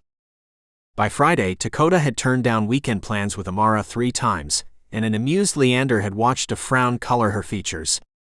The frown deepened with every refusal, despite Dakota softening the blow with white lies. When Amara skipped out of Leander's office after eating lunch alongside Dakota, the vampire looked up, chewing his bottom lip. "I think I am ready." Dakota froze. You're going to have to give me a bit more information here. I am ready to human test the antiretroviral drug combination I have developed. Leander closed his notebook. Tonight, I will prepare the dosages, and tomorrow we can deliver them to Chaton, along with getting a new sample of the child's blood. Whoa, Tiger. What are the side effects of this? Chaton's baby isn't some guinea pig test subject. I am not a tiger. It's a figure of speech. But my point is the same. Chaton's baby isn't a guinea pig. So what are the side effects? I would assume the usual side effects. Yeah, okay, which are? Headaches, nausea, constipation, diarrhea, joint pain, muscle aches, eventually a tolerance. Of course, she can also be resistant, or the virus can adapt. Meaning? It means the prescription will not work. How long will we know if it works or not? Perhaps a few weeks. Dakota crossed his thick arms over his chest. You got any concrete numbers? No. Every person and every type of treatment is unique to them. I hope this will work, but I will not know until I try. At any rate, I need to spend the evening in the laboratory. Leander tucked his laptop and his notes away, buckling his shoulder bag closed. Hey. Yes? Take a break and eat. Dakota grabbed his own bag and dug through it, recovering a faintly chilled bag of blood, type A. I appreciate your thoughtfulness, but... Are we going to argue about this? You're pale, your eyes are dull, and you barely even fight with me. You're hungry. You're going to eat, and we're not leaving this room until you do. Leander sealed his lips, rolling his shoulders back and adding an inch to his overall height. The werewolf wasn't wrong. After he had made a discovery in his research earlier in the week, he had worked tirelessly since then, squeezing in a meal between mountains of new data and possibilities. I understand. The good-natured man's eyes hardened. His chiseled features set, and his dark eyes bored into Leander, first his eyes, then the side of his face when he turned away. It wasn't a discussion topic. You eat. Dakota grabbed Leander's work bag and slipped the bag of rich red blood into his fingers. You are going to watch. Yeah, actually, I am. Otherwise, I won't believe you actually ate it. I am not a child, you know. Leander massaged the bag. The blood moved under his fingers, separating and coming together again, moving in the same fluid motions as the cells on his tiny slides did. Everything doesn't have to be a discussion, you know. My job is to take care of you, right? This is me taking care of you. I believe your official position and job requirements said nothing about. Goddammit, Leander, just fucking eat. I'm not in the mood, all right? If you don't eat, you can't focus on working. I appreciate your dedication to the cause, but you still need to take care of yourself in the process. Fine? Leander sighed and tore the bag open. The metallic scent filled the room, but it didn't stir Leander's appetite. If anything, it diminished it. He had spent years drinking everything except what he wanted. In his infancy, he fed from animals, sinking his teeth into lazy cows and tired goats. Their blood had been warm. It pulsed, but it hadn't been satisfying. The invention of blood banks made feeding even easier, but cold human blood was no better than warm animal blood. He had tasted warm human blood before, years ago, at a time where his resolve wasn't as strong as it was now. Now humans pulsing around him barely tempted him, except Dakota. Dakota was a temptation crafted just for Leander. It wasn't only his smell either, it was everything about him. His spicy, intoxicating scent, his dazzling smile, his bright eyes. His kindness. Even to an enemy, he had been nothing but kind, and he had graduated from warily looking after him to packing him midday snacks. Leander's heart constricted, and a knot formed in his throat as he tried to sort out his thoughts. They fogged his brain, positive and negative ones mingling together, blurring the line between acceptable and inappropriate. He wanted his lips against Dakota's. He craved a taste of him. He also wanted his nails digging into his flesh, striping him with long welts, feeling the top layer of his skin peel away. He wanted Dakota's moans filling his ears. He also wanted Dakota's bulky body trembling against him. Dakota snatched the blood bag from Leander and tore it open, dunking a neon pink straw in the opening. The straw winded together, knotting on itself, and eventually straightened out again. He handed the bag back to Leander. I used to do this for my sister. You used to feed her blood. Dakota laughed. You're cute. I used to open her stuff for her, and pack her snacks or whatever. He touched Leander's chin, stroking it with the rough pad of his thumb. His touch burned Leander's skin, and the sensation lingered long after he pulled away. I see. Leander put the straw to his lips, closing them around the hard plastic and slurping through it. His eye teeth descended as the blood touched his tongue. Yeah. It was just my father and us, so you know. Can't have big pack leader trying to direct a gathering with a baby in his arms. Dakota sat their bags down as Leander ate. His hunger grew as the blood slipped down his throat, and he finished the serving within seconds. The liquid fuel spread through him, reviving his muscles, unfogging his brain. I suppose you can't. Leander twirled the empty bag in his hands. Thank you. You're very welcome. Dakota smirked, snatching the empty bag from him and stuffing it in his backpack. I have another one for later, in case you want to pull a late night like you did yesterday. He led Leander to the door and opened it for him. Thank you once again. Anything for you, Dakota teased. As they entered the hallway, Amara sprinted towards them, waving one hand in the air. Oh. Dakota, she called, chest heaving with short breaths when she reached them. I wanted to get something for your sister since you're seeing her this weekend. I figured if a man is going to see his sister, well, she must be a special girl. Ah, you didn't have to get anything for my sister. I know I didn't, but I couldn't help it. I made her a custom single-serving apple pie. And I made you cherry. She fluttered her long eyelashes. Dakota chuckled. I'm a fan of cherries. He nudged Leander. Amara twirled her hair again, tipping her neck to the side and combing her hair out of the way. Leander rolled his eyes. I need to get to the laboratory. I'm not stopping you from going anywhere, but do want to make sure Dakota's sweet little sister gets her apple pie. She moved past them and stepped into the open door of Leander's office, freezing just past the threshold. Did something happen in here? The men said in unison. It smells like blood. Like a lot of blood. Amara spun on her heels and looked at Dakota. Is everything okay? Leander shook his head, tracing the back of his teeth with his tongue. Everything is fine, he hissed. I really need to get to the laboratory. And like I said before, I am. Actually, I need to get down there too. He was going to show me something about viruses. Is this for your class? I thought your class wasn't discussing viruses. Dakota scratched the back of his head. Well, it's not, but Leander here makes learning so interesting I want to keep learning. Leander. She lifted her eyebrows. You call a professor by his first name? Oh. Dakota's cheeks flamed and he looked at Leander. I do not mind. Most professors who require honorifics are simply insecure with their own knowledge and thus want to be outwardly respected for it. You do not need to shower me with honorifics. Leander shrugged. Yeah. See. Dakota hiked his thumb at Leander as he spoke. Besides, I call you by your first name and you're a professor, aren't you? Ah, Amara smiled, charmed by the question. Technically, no. I'm a graduate student. I do teach some classes, so I suppose it makes me a professor in theory, but not like this one. She gestured to Leander.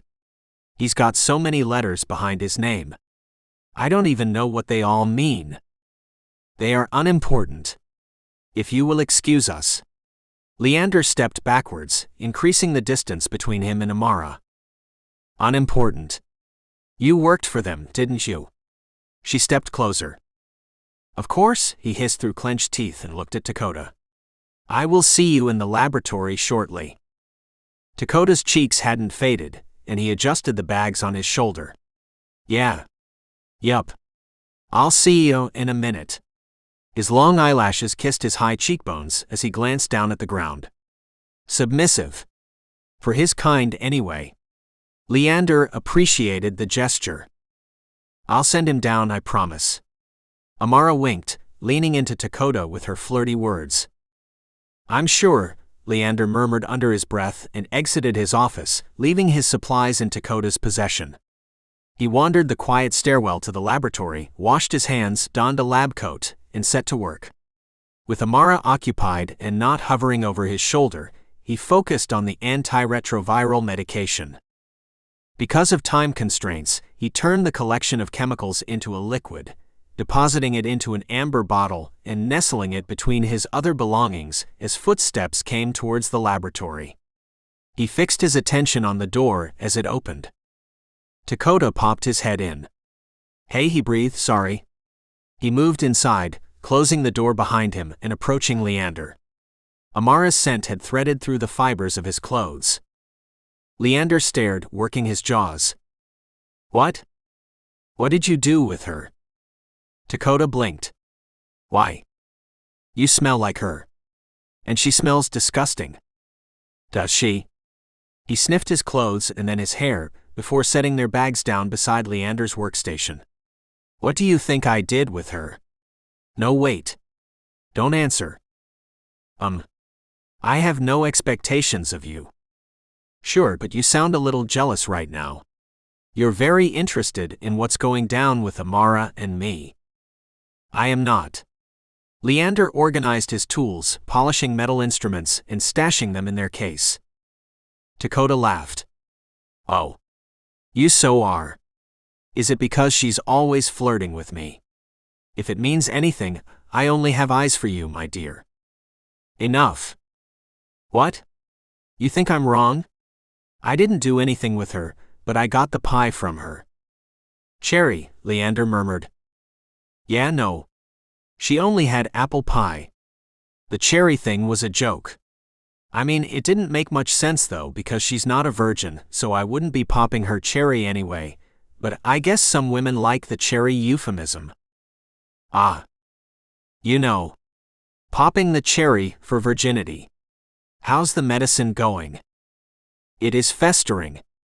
I have one completed, but I am in the process of developing variants in case the virus has its own mutations somewhere down the line. I doubt Chatton's daughter would be resistant to what I have created, seeing as I created it with her strain in mind. Yeah, I don't know how science works, but if it didn't work, it would be on some fuck shit. Fuck shit. Ah. Yeah. Like, on some bullshit. Ah. Dakota's features softened. I like how you're oblivious to slang words. I suppose I am happy for this. Leander procured his notebook and opened it, reviewing his data. This disease needs a name. Does it? If we name it, it's more real. I suppose so, but it is easier to discuss if we name it. Okay, so how do you name a disease? It varies. This particular virus is very reminiscent of human immunodeficiency viruses. Using previous research as a base, I have been able to come to a virus suppressant sooner. AIDS? Chatton's kid has AIDS? No. It is different again, because it is a primary immunodeficiency disease. Or so I assume. Yeah, Dakota smirked. Gonna explain it to me. Leander hummed. Do you wish to listen? Yeah. It's something you're passionate about, so I want to hear about it. Plus it's my people. We didn't think there was a cure, But seeing someone who has the knowledge to work on it is interesting. Ah. Well then. Leander continued the discussion, explaining the ins and outs of primary or secondary immunodeficiency viruses, the preventative measures, and possible treatment plans for the latter as well. He talked for hours with Dakota hanging on his every word, enraptured by his lecture. So, you're going to try a stem cell transplantation to cure her? I am considering it, yes, if we can find a close enough match, and she may also have to undergo chemotherapy or radiation treatment prior to the stem cell transplantation. Oh? Won't radiation fuck up her body? It has the potential to, of course.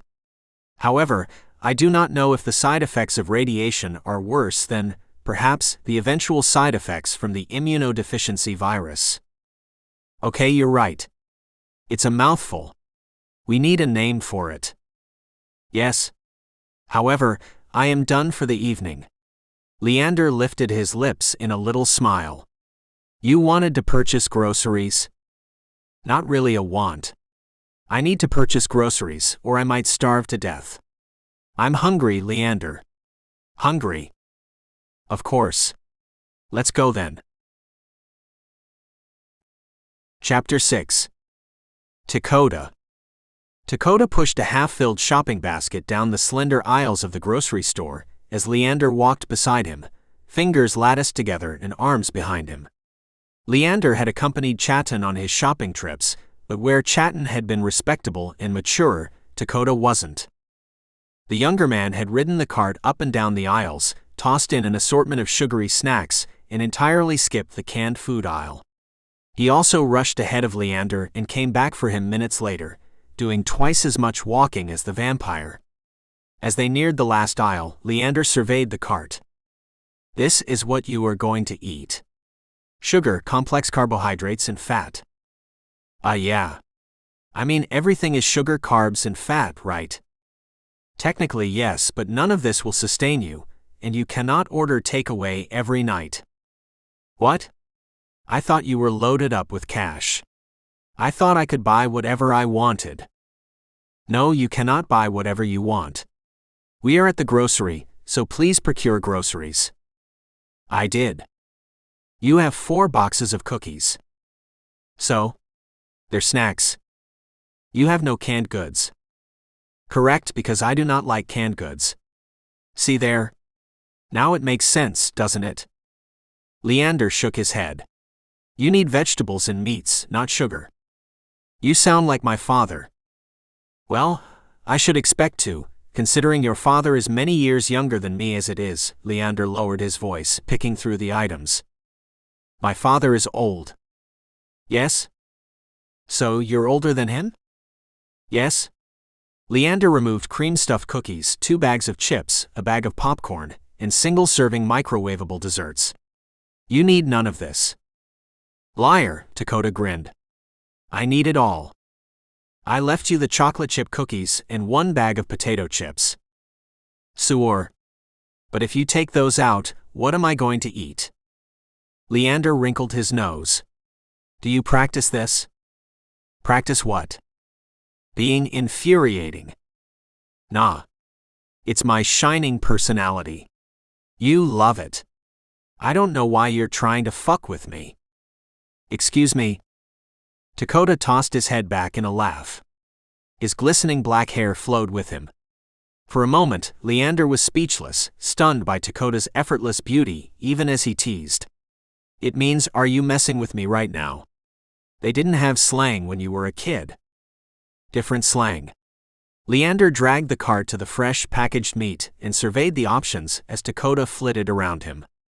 I have been thinking. He placed 2 packages of ground turkey into the cart. Ground turkey is flavorless, Dakota complained. Oh, is it? Yeah. Then you select what you want and stop being silly. Dakota grabbed link sausage and rich red ground beef. What were you thinking? The last day to add and remove classes from your schedule is on Monday. I compiled a list of classes that can accept more students, and I believe you should take them. No. Ah. Are you worried about the time and enrollment? I saw you were already enrolled. Some years ago. The werewolf fell silent, focusing on picking through the meat. Your file notated a hardship as to why you did not finish the semester. You are only missing 9 hours. This is 3 classes if you. You're not listening. I said no. I am listening. I simply am not agreeing with your answer. You are a very intelligent person, and you enjoy learning. I believe you would excel in school. You have a thirst for knowledge. Whatever. What groceries did you want to buy? Dakota. What? Leander worked his jaw, nostrils flaring as his temper spiked. I want to discuss this, he ground out. Each word was slow and deliberate. Right. And I don't. Remember what you said before? This isn't a personal relationship. I believed we had moved past those boundaries when you started packing my lunch. Dakota shrugged, pushing the cart forward with tense shoulders. His entire body tensed under Leander's hard stare. This is something I don't want to discuss. You suffered a hardship, Leander mused, 5 years ago now. Was this when your mother passed? Dakota bristled more. His heartbeat galloped. Leander sensed it. The rush of Dakota's blood filled his ears, clouding them, and he parted his lips, stealing the tension from the air, tasting it on his tongue. The werewolf squeezed the cart's handles, knuckles paling against his swarthy skin. The tension raged inside him. I told you I'm done with this conversation. He pushed the basket away. It rammed into the siding of the meat display case and rattled through the quiet grocery store. I'll be outside. The commotion garnered curious glances from the sparse shoppers, and Leander pinched the bridge of his nose as Dakota stormed out of the building. His heartbeat faded with each step. Leander ached for him, taunted by his rushing blood and heightened arousal. Anger, excitement, arousal. They tasted the same. Adrenaline was salt, pepper, mayonnaise, and mustard in one. It flavored blood. The more of it, the better. Dakota was filled with adrenaline. Leander chewed his bottom lip as the surprised looks changed to pity, and he flicked his eyes towards the cart. He wrapped his fingers around the handlebars and wheeled it to the front of the store, following Dakota's scent. He abandoned it by the entrance, promising the young employees he would return, and then stepped out into the night. "Dakota," he called, voice soft and questioning. "I'm right here." The other man sighed, turning the corner and taking a long drag from a cigarette. The tip flashed a brilliant orange as he pulled the toxins into his body and exhaled them through his nose and full lips. "I didn't realize you smoked." "I don't. I bummed one." "You have smoked before?" "Yeah. I have smoked before. I used to smoke, but I stopped 5 years ago when I had to quit going to school and help out at home." He took another drag, closing his eyes. "When your mother passed away." His exhaled smoke curled into the sky. "Yeah." He flicked the tip of the cigarette, and the wind carried the ashes away from them. "I am sorry for your loss." "I bet." Leander nodded, looking over Dakota's head. "You asked me once why I would need protection from your kind." "Yeah. I need protection because I am hunted by my kind." "Why?" He looked up through his thick lashes, locking eyes with Leander. "Because my blood is pure, I imagine. Generationally, I am the closest to our original creator." "Who?" "My father. I believe you would know him as Count Dracula." "I thought Count Dracula was some warrior guy who was just really brutal." "Ah." Leander flashed a sad smile. "My father made 10 of us. At first, he had no discretions. There were many failed attempts. He killed them." "So you've got 4 brothers running around somewhere?" Leander shook his head. "I had 3 sisters and 1 brother." "Had?" "They're all dead now." "I don't know. We went our separate ways. I didn't agree with some of the things they did." "Like what?" He finished the cigarette and snuffed it before tossing it into the trash can. "Like feed from humans. My siblings had no problem with the practice. I didn't like it. I still don't." "Why not?" Leander shook his head. "It's an invasion. I would only do it to someone who could give me their consent." "Have you ever fed from like a person?" "Why, yes. Once. How else would I know I did not enjoy it? I mean, I guess. It's been how many years now? You didn't think to get close enough to be honest with someone?" Leander shook his head again. "We are straying from the topic. I wanted you to know why I came to your father for sanctuary. My nieces and nephews, the descendants of my siblings. Their blood is so diluted now, and they are power-hungry. They want mine. Your nieces and nephews want to kill you for your blood. Worse, they want to keep me captive and use my blood to change others. Oh, I guess you've got a few black marks on your family tree. I suppose we all do. Now I have been open. Tell me of your mother.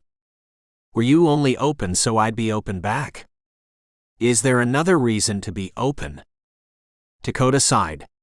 "Yeah, there are other reasons to be open. Not everything is directly one for one. Sometimes you can do things because you want to, not expecting a return on investment. Such as how you pack lunch for me." Dakota smiled. "Yeah. Such as how I pack lunch for you. I'll tell you about my mother, I promise, but I can't right now." "All right." Leander's shoulders sagged, and his insides split apart, twisting on themselves, forming heavy knots in his stomach. His gaze fell, and he fixed his attention on the concrete. "It's okay. I mean, thanks for opening up to me. It means a lot. I'm not ready yet." "I understand. So, sorry about the basket. I didn't mean to toss it." "It is okay. You were upset." "Yeah, I know, but I shouldn't have pushed it so hard." "Did you leave it inside?" "It is beside the front desks. I did not want the employees to return our items to the shelf. If you wish, I can go inside and purchase them while you stay out here." Leander lifted his eyebrows. "You know what? Yeah. I would like that. I need a few more minutes alone, is all. I can give you this." Leander's head tipped in a nod, and he breezed back into the grocery store, recovering the abandoned cart and getting in a checkout line behind a woman and her daughter. The little girl sat in the cart, facing Leander, widening her eyes as she stared at him. Children stared. Leander hung beside his cart, flicking his eyes towards the little girl before looking back at her mother, pursing his lips together. The woman unloaded processed food on the conveyor belt, sandwiching raw vegetables in between the sugary snacks. Her heart pumped lazily, a little blip on Leander's mental radar. The child's heart raced, and she stretched her hand to Leander. He ignored her, placing a gray plastic divider between the woman's items and his own. He delicately emptied the basket, Tetrising the items, before stepping forward and taking the woman's place in front of the youthful cashier. The fresh-faced creature smiled at Leander as he handed the previous customer her receipt. "Hey there. Did you find everything all right?" he prompted. Leander studied his features, peering into his brilliant blue eyes and then trailing down his round face to his name tag. Yes, Chris, I found everything I was looking for. Thank you for asking." "No problem. Oh man. I love these cookies. They used to have this commercial, on TV," the kid rambled on, and Leander's eyes glazed over. He traveled into himself, running through the formula for the little girl's medicine again. His mind conjured the images of his notes, and he reviewed them, unblinking as the boy slid groceries across the counter. "Your total comes to," the boy drawled, $100.15. "Will it be cash or credit?" "Credit." Leander dragged his attention back to the boy and dug his wallet out of his back pocket, surrendering a sleek black bank card. "Oh. You can do it with the PIN pad. Swipe it. Or, oh wait, does it have a chip?" Leander peered down at his card, sealing his lips. "Chaten usually does this," he murmured, flipping the card over and studying the back of it. "Huh. Nothing. Forgive me. I don't believe it has a chip." "Okay, then just swipe it, and you'll see the questions on the screen." "Interesting. I see your establishment employs your customers now." "Huh." Leander swiped the card, and the machine responded with an angry buzzer sound. The vampire jerked his head back. "Looks like you do have a chip. Insert it at the bottom there." The kid pointed. His easy smile faltered. He moved through the checkout process with heightened skepticism, inserting his card and following the instructions on the PIN pad. As he worked, a line accumulated behind him. The person directly behind him huffed, crossing fat arms across a swollen belly. Leander ignored them, removing his card when the computer sounded again and slipping his card back into his wallet. He accepted his receipt and moved away from the register, reviewing the faintly printed text and tallying his items. As he manually figured his total, someone came up beside him, tapping him on the shoulder with 2 fingers. He sensed the heartbeat and recognized the scent, but he didn't place either until he turned around. "Hello, Amara. May I help you with something?" "I know what you are," her voice lowered, and she fixed her gaze on him, meeting his eyes with pride. "And what am I?" "A vampire," she hissed. Leander chuckled. "You believe in fairy tales, little girl?"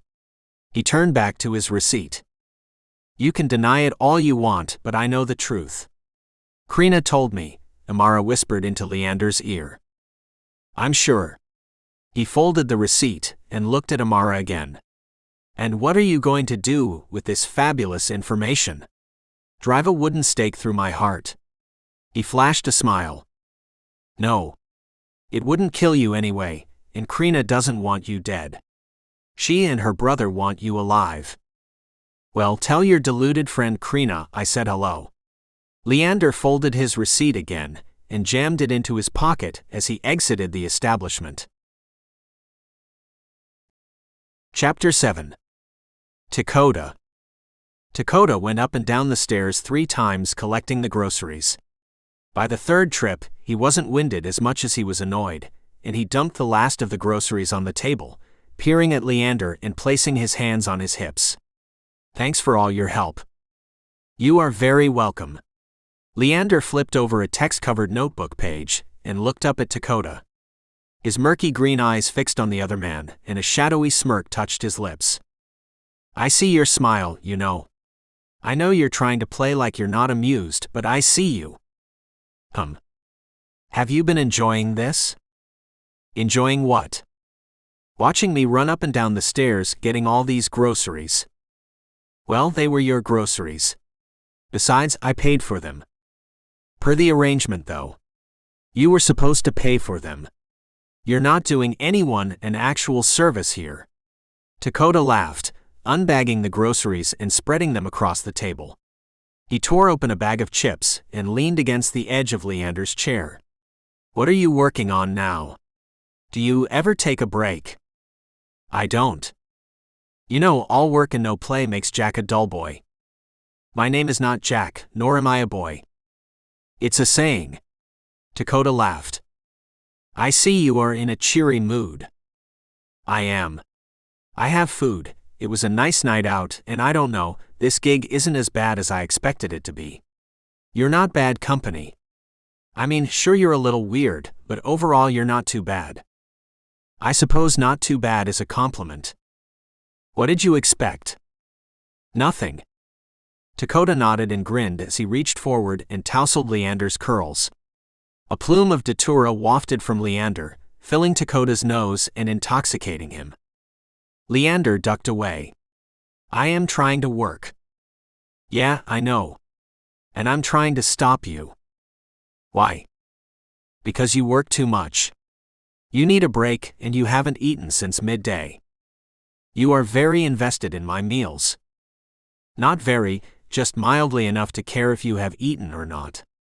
I don't see what's wrong with it. I'm supposed to be looking after you, so I'm looking after you. This is not a caregiving type of situation. This is a bodyguard situation. Caregiver, bodyguard, same shit. Anyway, you need to eat, so is there any special way you'd like to take your blood tonight? Dakota moved to the refrigerator. Special way? Yeah, warmed up on ice? I could make you a blood snowball, or like blood soup. Leander wrinkled his nose, lips pulling away from his teeth. Neither of these things sounds appetizing. I do not need or want any special preparations, please. All right. I'll warm it up for you. Some nice blood soup will do well. What's body temperature, like 98 degrees? Leander didn't reply. Wasn't it a band, too? Dakota dug a stew pot out of the cabinets and rested it on the counter, tearing open a bag of blood and pouring it in. He studied it, narrowed his eyes, then grabbed another bag and poured it in as well. Yeah, okay. Don't answer me. It's fine. I wish you were not so invested in the amount and frequency of my meals. It is none of your concern.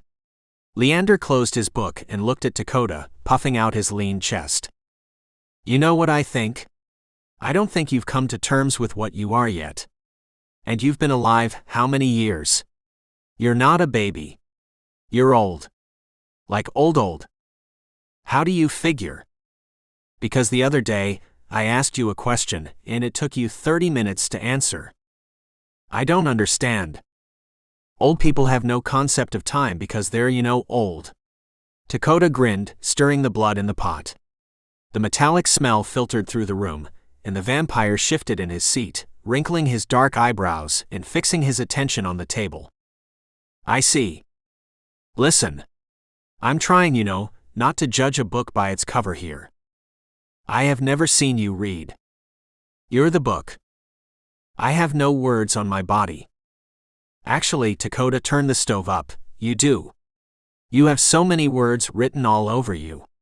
You can't see them. Leander narrowed his eyes and lifted his chin, tearing his attention away from the table and turning his gaze to Dakota. You lie. Never. You want your food in a glass or a bowl. Cup. Leander surrendered. But no straw. Done. Dakota poured the warm liquid in a high-sided glass and placed it on the table next to Leander's hand. The hot liquid fogged the sides of the glass, and Leander wiped it clean with one slender finger. A light smile tugged at the werewolf's lips, and he sighed, leaning against the table. You really want to know why I'm not in school? Yes. I believe I do. All right. Dakota chewed his bottom lip, studying Leander for a few more seconds. The man was beautiful, delicate, poised. As he drank the blood, a blush rose to his cheeks, and the deep bags under his eyes evaporated. The blood revitalized him, brightened his eyes, glossed his hair. Well fed, he was irresistible. For Dakota, he was always irresistible. My mother was killed by your kind. There was, a situation, I guess you'd call it.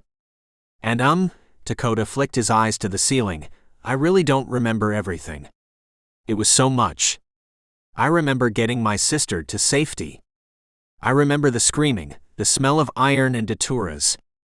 I remembered how weird it was to smell flowers during an attack, Leander went rigid, placing his glass on the table and pushing it away from his person.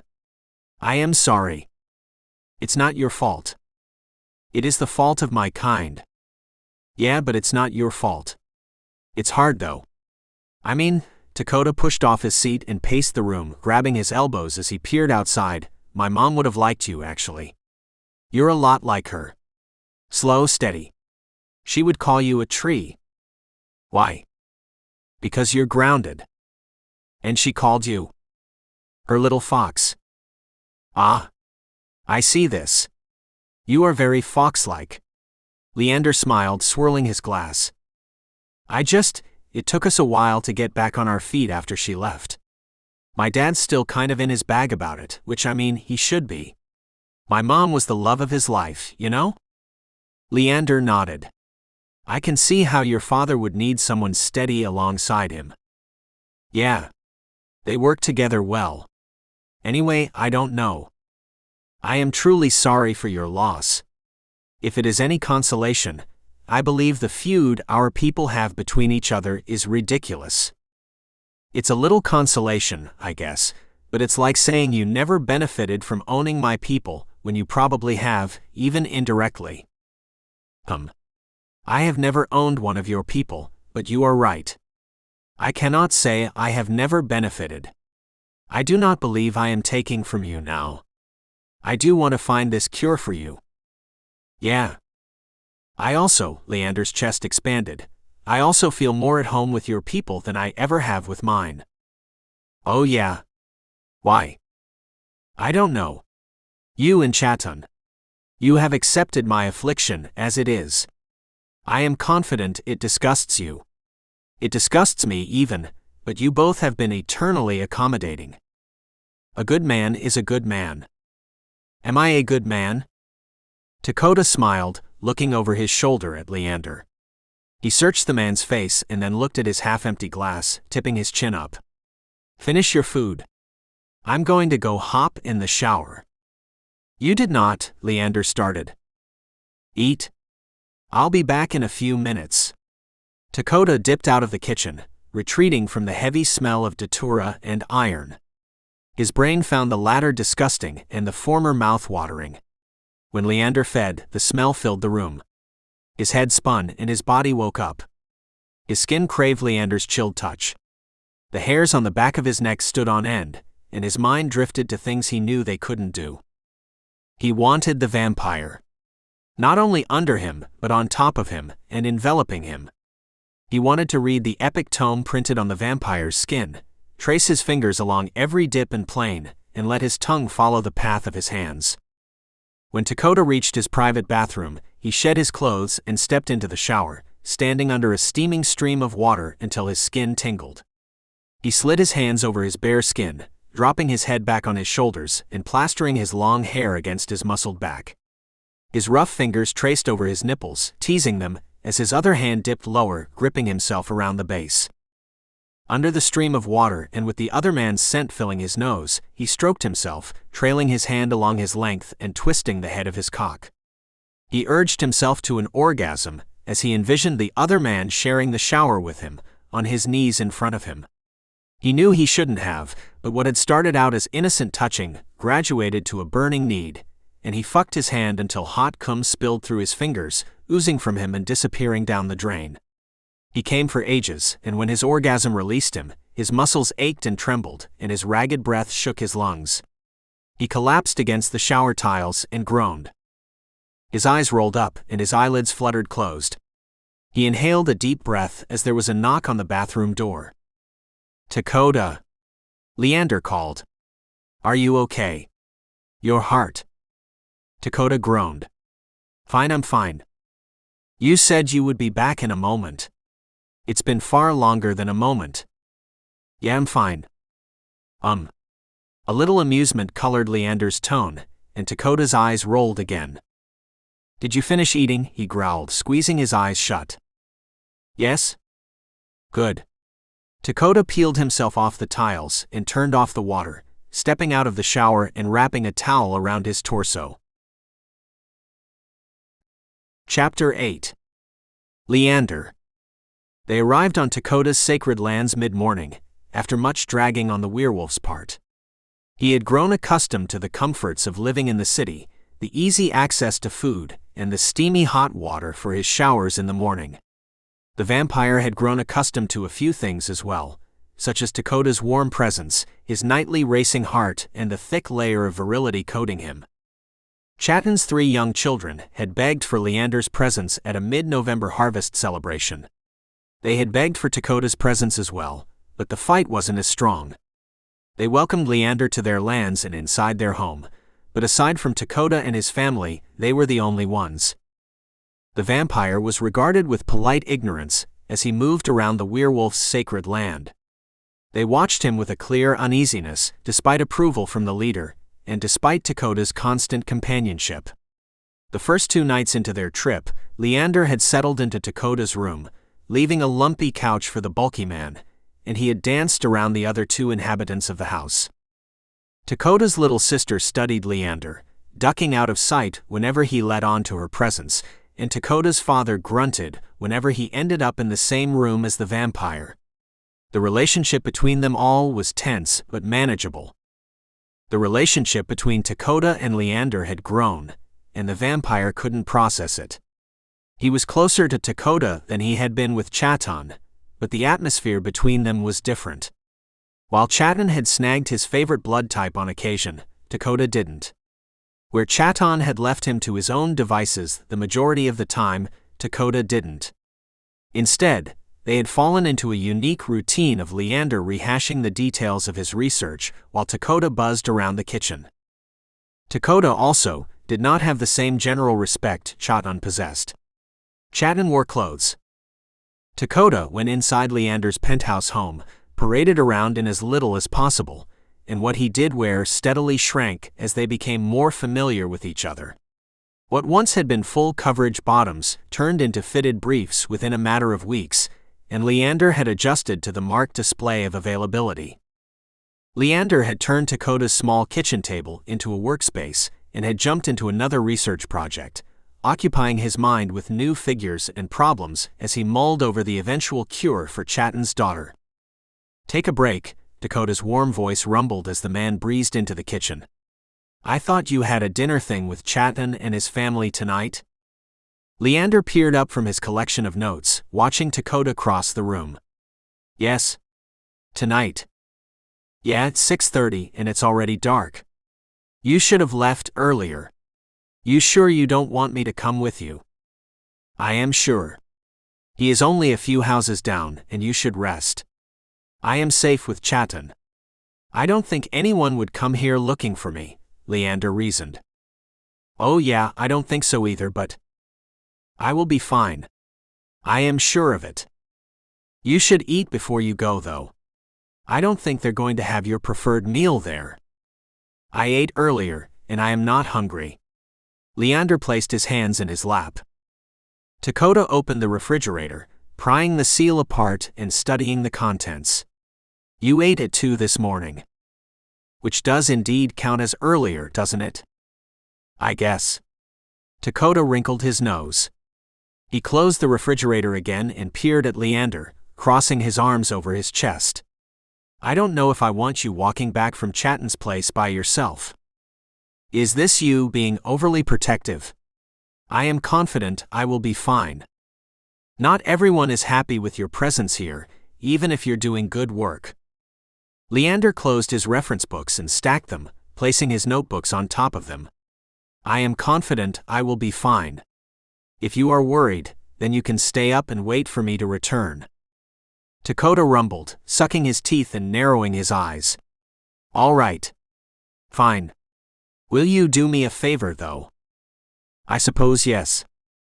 Text me when you get there and when you leave, so I know when to expect you back here. Texting you is unnecessary. The werewolf approached Leander, touching the backs of his warm fingers to Leander's icy skin. It might be, hence why it's a favor. It only takes a second, but it'll make me feel better. The warmth from his fingers spread through Leander, tickling his dead heart. A little shiver passed through him, and he directed his gaze down at his lap, picking at his nails. Look at me. Leander closed his eyes. Dakota lifted the man's chin. Look at me and promise you'll text. He resisted at first, but Dakota's soothing tone won, and he opened his eyes again, peering up at the other man, locking eyes with him. Locked away emotions surged inside of him. The more time he spent around Dakota, the faster those emotions spread through his form, coursing through shriveled veins. Those human feelings returned. Giddiness. Excitement. Hunger. Hunger for things other than sustenance. I promise, Leander murmured and jerked his face away, gliding to his feet. Now I must get ready. Dakota glanced him over, drinking him in, eyes lingering at his crotch. Yup. You mind if I take a nap in my bed while you're off at dinner? Yes. If you nap in my bed, it'll smell like you when I return. Dakota clicked his tongue. Ah. It's my bed. Mine. Leander stared at Dakota. Then Leander turned around and strolled out of the kitchen, disappearing in Dakota's bedroom. He changed from his lounge clothes to a pair of jeans and a button-down shirt, tucking in the front and rolling the sleeves up to slender elbows. He tucked his wallet and his cell phone in shallow pockets, and Dakota walked him to the front door.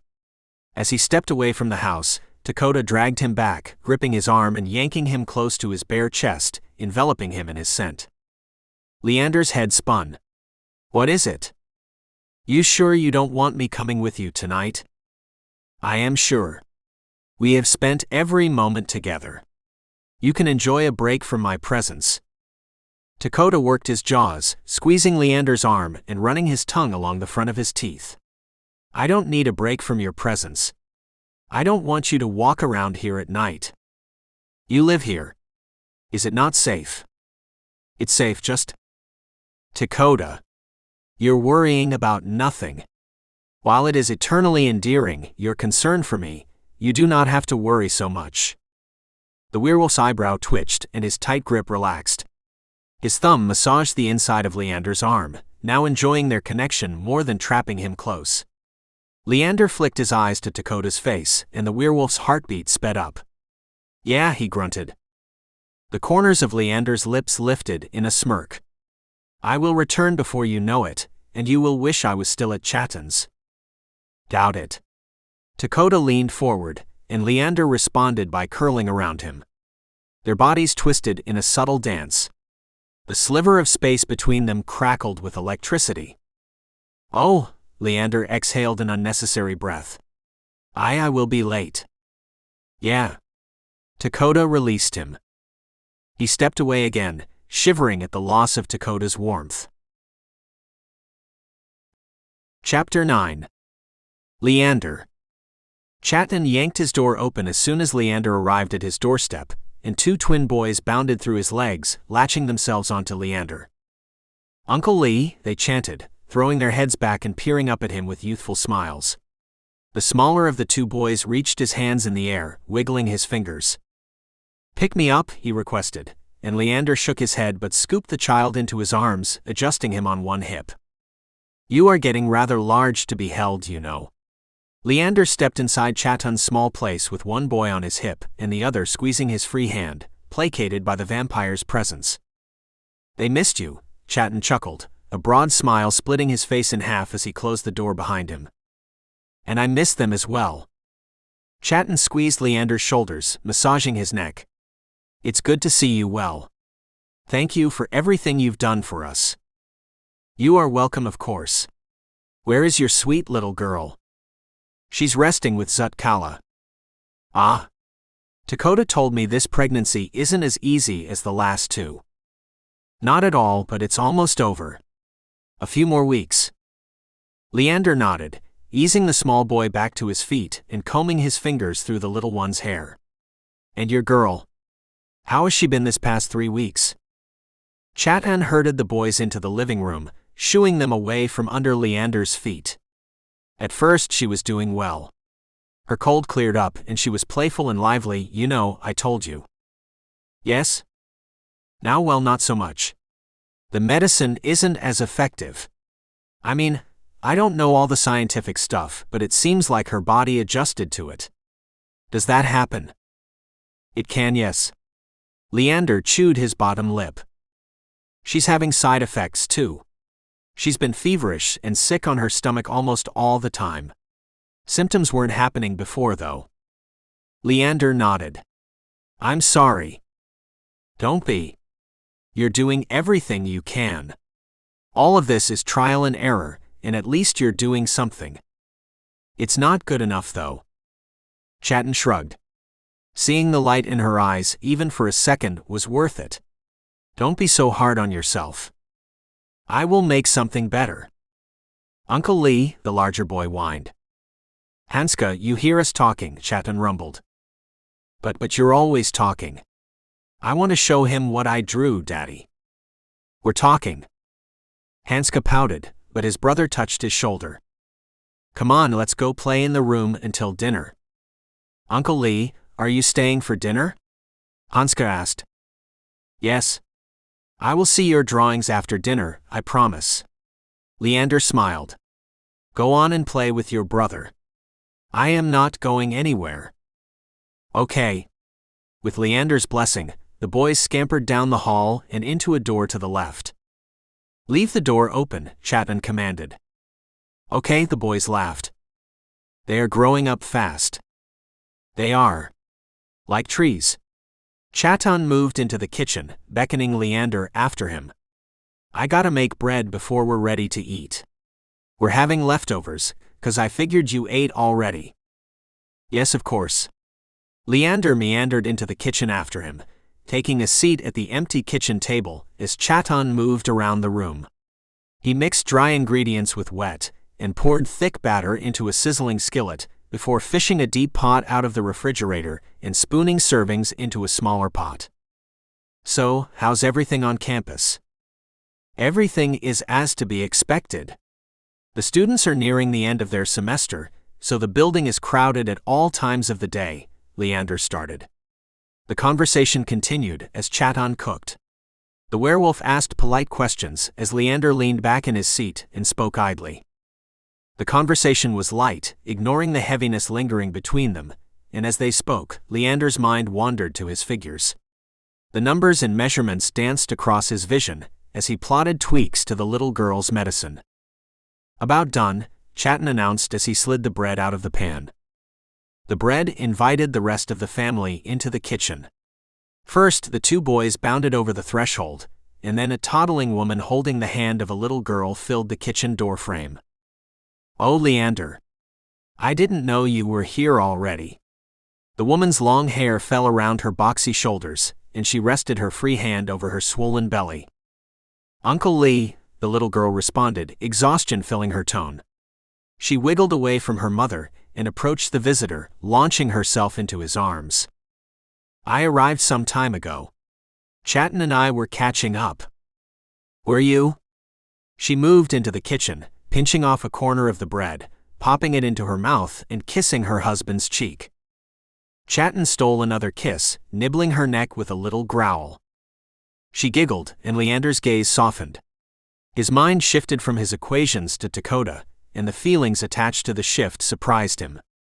He pressed his lips together and looked down at the child in his lap. How are you feeling, Ingeras? Okay. She knuckled her eyes. Tired a lot. He pet her dark hair. Your father said you were feeling better for a while. A nod. And then it went away. She nodded again. Aha. And I feel sick a lot. I'm going to work on it for you, okay? I'll make your medicine better. Okay. Can you visit more too? The little girl turned hopeful eyes up to Leander. Ah. I will see what I can do. You have to come for the winter solstice celebration. You can't miss it, Hanska chimed in. Leander nodded. I will see what I can do. Oh, I'm sure Dakota will be thrilled to be here for the celebration, Zetkala teased. He wouldn't be. The woman feigned innocence. Dakota hasn't attended a celebration since his mama passed. The boy's an expert at finding something else to do on celebration days. Right now, he's been using you as an excuse. Chatin sliced the bread and spooned soup into 5 separate bowls, 3 small bowls and 2 bigger ones for the adults. I am not his excuse. Oh yeah, you are. What's going on between you two anyway? Zetkala waddled from the kitchen counter to the table, easing herself down in a seat. Mina, you should grab your own seat. I don't think Uncle Lee wants to hold you all night. No, it's fine. Leander flashed a smile. She can sit here. I am occupying a seat at your table, after all. Zetkala pursed her lips in an endearing frown before nodding. I guess. So you and Dakota. What about us? What's going on between you two? Nothing. Leander lifted an eyebrow, turning wide eyes towards the pregnant woman. Mama says you two are in love, Mina giggled, twisting her neck and glancing up at Leander. She says it reminds her of when she met Daddy. Does it now? Aha. Chatan placed the bowls of soup in front of his family, tucking a thick wedge of bread in the corner and a spoon across from it. He sat down beside his wife and spooned soup into his mouth. With his elbows on the table, he downed half of his meal before looking back at Leander. He let the little girl's words hang in the air. Gross, the smaller boy replied, breaking the uneasy silence. Hota. Shish. It's not gross. Yeah, it is. Kissin' and stuff is gross. I'm never going to kiss anybody. You kiss us, his mother reminded him. Not on the lips. Kissing on the lips is gross. Chatan chuckled. One day you'll meet someone you really want to kiss on the lips. Then you'll pretend like you don't and make everyone watch the silent flirting and gazes, just like Uncle Lee and Uncle Koda. Leander flinched. I don't believe I came here to discuss the relationship between Dakota and I. Ah, at least you acknowledge there's a relationship. Any encounter with another person is, by definition, a relationship. There is nothing intimate about my relationship with him. Leander scrubbed his cheeks. This is an inappropriate conversation. Uncle Koda is funny and you're nice. You should get married to him, Mina suggested. I want to be in the wedding. Leander coughed, eyelashes fluttering. Mina's words robbed him of his thoughts. His brain glitched and the back of his neck tingled as he gathered himself again. I don't think. Honey, when Uncle Koda and Uncle Lee get married, I'm sure they'll let you be in the wedding. Zetkala stroked the little girl's arm, soothing her concerns and directing her back to her food.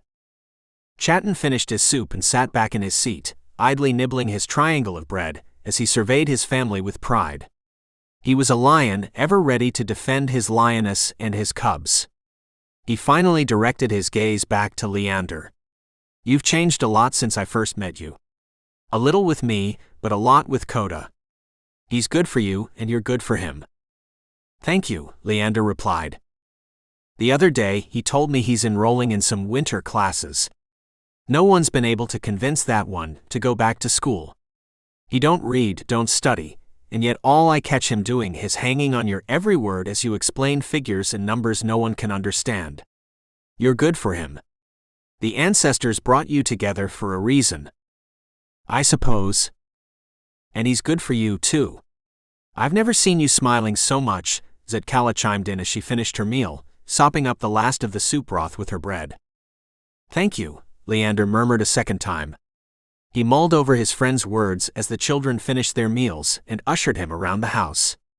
The two boys showed him stacks of crayon drawings, explaining each one to him. He asked polite but curious questions, entertaining them as Mina bathed. When Mina was finished, the boys bathed, and Leander spent time with the little girl. A natural storyteller, she conjured fantasies in her mind and told Leander a winding story about a princess and her prince.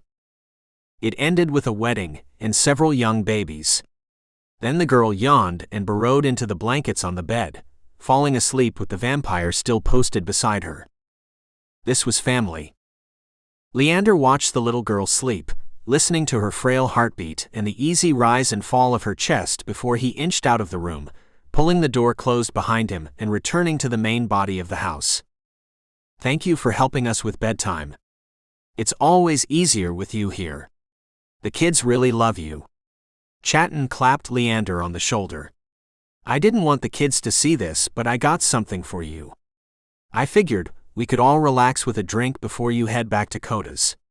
The man guided Leander into the kitchen and retrieved a blood donation bag from the refrigerator. "Your favorite." He presented it to Leander. The smell of it filled Leander's nose. It was his favorite. Type O negative. Rich and fresh at only 10 days old. His mouth watered. "Where did you get this?" "You know where I got it from. I snagged it a week ago when I went into town for supplies." "You didn't have to." "Lee, I know I didn't have to. But I wanted to. Your family." He squeezed the vampire's shoulder again, dark eyes meeting dark eyes. "Your family. Now let me pour you up a glass of this before you head back." Chapter 10. Leander. Leander messaged to Coda as he stepped out of Chatton's house and into the darkness. Chatton's wife, and Leander had drank and talked throughout the night, with him cradling thick red blood, and the pair of them nursing watery wine. As he promised, he sent a message to the younger werewolf. Then he tucked his cell phone away and adjusted his clothes, smoothing his shirt collar around his neck. While the city had an abundance of extra light, only the moon and stars illuminated the werewolves' sacred lands. However, Leander was a creature of the night, and his other senses heightened. Scents both familiar and unfamiliar filled his nose, and every subtle noise registered on his ears. In some ways, the onslaught of noise overwhelmed him. In other ways, he felt at home in his natural element. He donned suits and worked in an office, but he was as wild as his werewolf counterparts. Dakota's place was 3.5 miles down from Chatton's, and through the muck of other heartbeats, Leander zeroed in on Dakota's. The signature pitter-patter comforted Leander as he made his journey. His mind wandered as his feet carried him closer to the other man. As he reached the middle house, an unfamiliar smell passed his nose. Werewolf. The faint hint of corn chips tickled his nose, and while it was an endearing smell when it wafted off of Dakota, it was ill-placed and unwelcome right now. The shadows moved around him. Darker in spots and lighter in others before a pair of eyes greeted him. They belonged to a burly, stocky figure with a jagged line for a mouth and curls of rough hair dusting his chin. The stranger clicked his tongue. "Ooh, I thought I smelled an intruder," he teased, circling Leander and gathering more of his scent. Leander paused. "I am not an intruder. I have sanctuary." "Do you?" A curious chuckle. "Not everyone agrees with Napashni's decisions. Forgive me, but I didn't realize everyone had to agree for his words to be final." "He's got jokes." The man chuckled. "Here's the thing. If it were up to me, I would have killed you where you stood. You and your kind are disgusting, blood-sucking, power-hungry monsters." "I see." Leander slipped his hand in his pocket, wrapping his fingers around his cell phone. He squeezed it as the stranger slammed him into the side of the unfamiliar house. The staggered pattern of the bricks dug into his back, fighting through 2 layers of clothes. "I'm talking to you, Leech. Don't be so disrespectful." The other man slammed Leander against the wall again, slinging his head back against it. The pain vibrated through him, as sure as the other man's heartbeat. Leander fixed his gaze on the stranger, memorizing the lines and planes of his face. He had seen the man around. The man had eyed them at gatherings, crossing his arms and sneering when Dakota accommodated Leander, when Kimamela sought the vampire's company, when Napashni conversed with him about pack matters. This stranger had always been around, a looming and angry figure in the background. And now, like any opportunistic canine, he had his chance. Apologize. You're in my territory, and in my territory, we have manners. Or he patted Leander's cheek, or do they not give you that kind of home training where they make your kind? There is nothing to apologize for. That's where we clearly have a different opinion. The man yanked Leander away from the wall and threw him to the ground instead. Leander's eye teeth descended, and his pupils narrowed to pinpricks as his instincts took over. His flight response triggered in his brain, but he was too proud for a retreat. He pressed his lips together more, rolling his eyes up to the man as he lay supine on the cool ground. The crickets sang in his ears, adding a layer to the stranger's galloping heartbeat and the eerie silence around them. Two more figures emerged from the darkness, one towering over the two humans. Fur coated its entire body, and a spread of pointed yellow teeth pricked black lips. It growled. "What's this here, Mato?" the other man asked, tilting his head. "Smells interesting." Dakota let his little pet walk alone at night. "I guess he doesn't want it." The newest entrant chuckled, crouching beside Leander. "Let's make him suffer like he made our ancestors." Leander rolled his eyes, turning his head away from them. He had convinced himself he wasn't a monster, but with his teeth pricking his lips, he knew he had lied to himself. He could fight them, but he had promised Napashni twice over that he wouldn't bring violence to them. He wouldn't be the source. The strength from his earlier meal spread through him, something surpassing human. He hadn't been sure the meal had been human in the first place. His whole body tingled.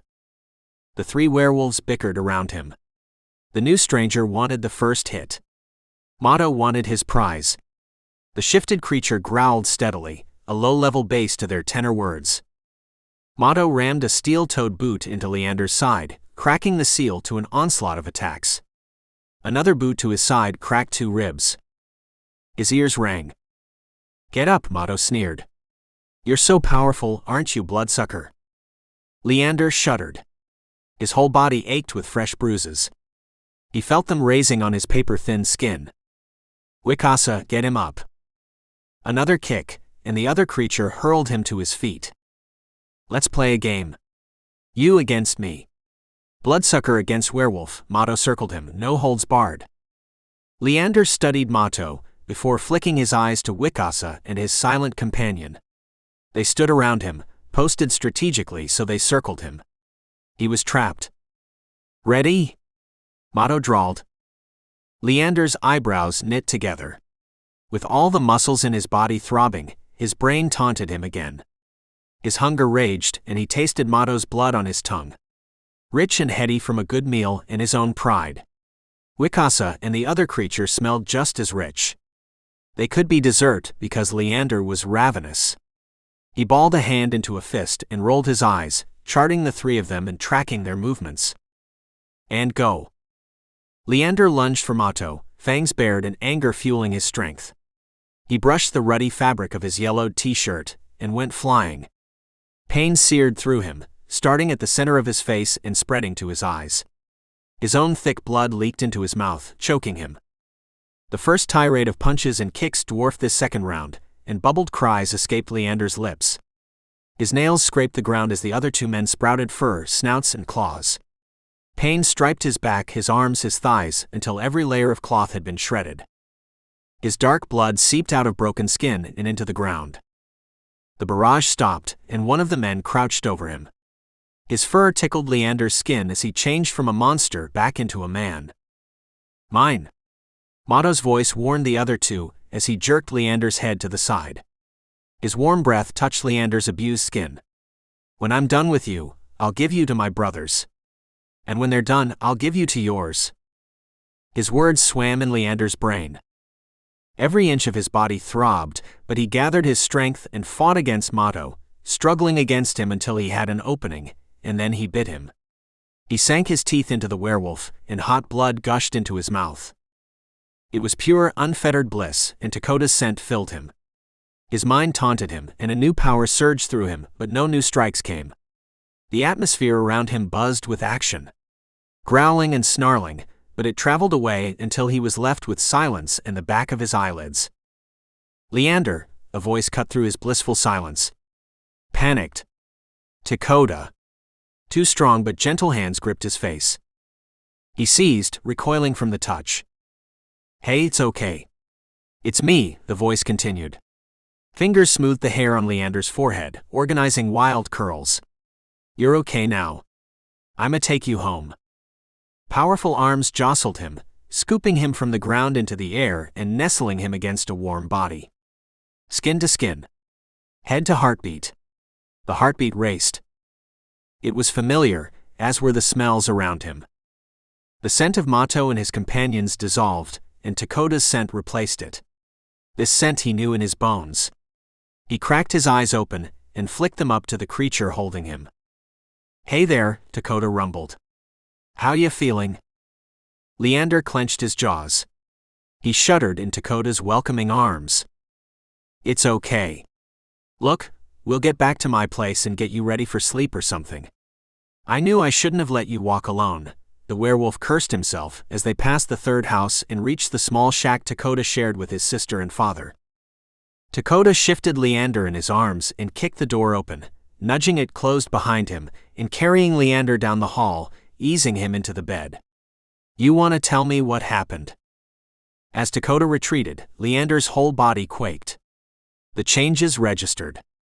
First, he was bare, completely bare. His clothing had been shredded in the fray. Leander scrambled for blankets, covering his lap with them. Second, he sported a new, extensive collection of scars, and blood coated every inch of his tanned skin. No. Third, he had an insatiable hunger.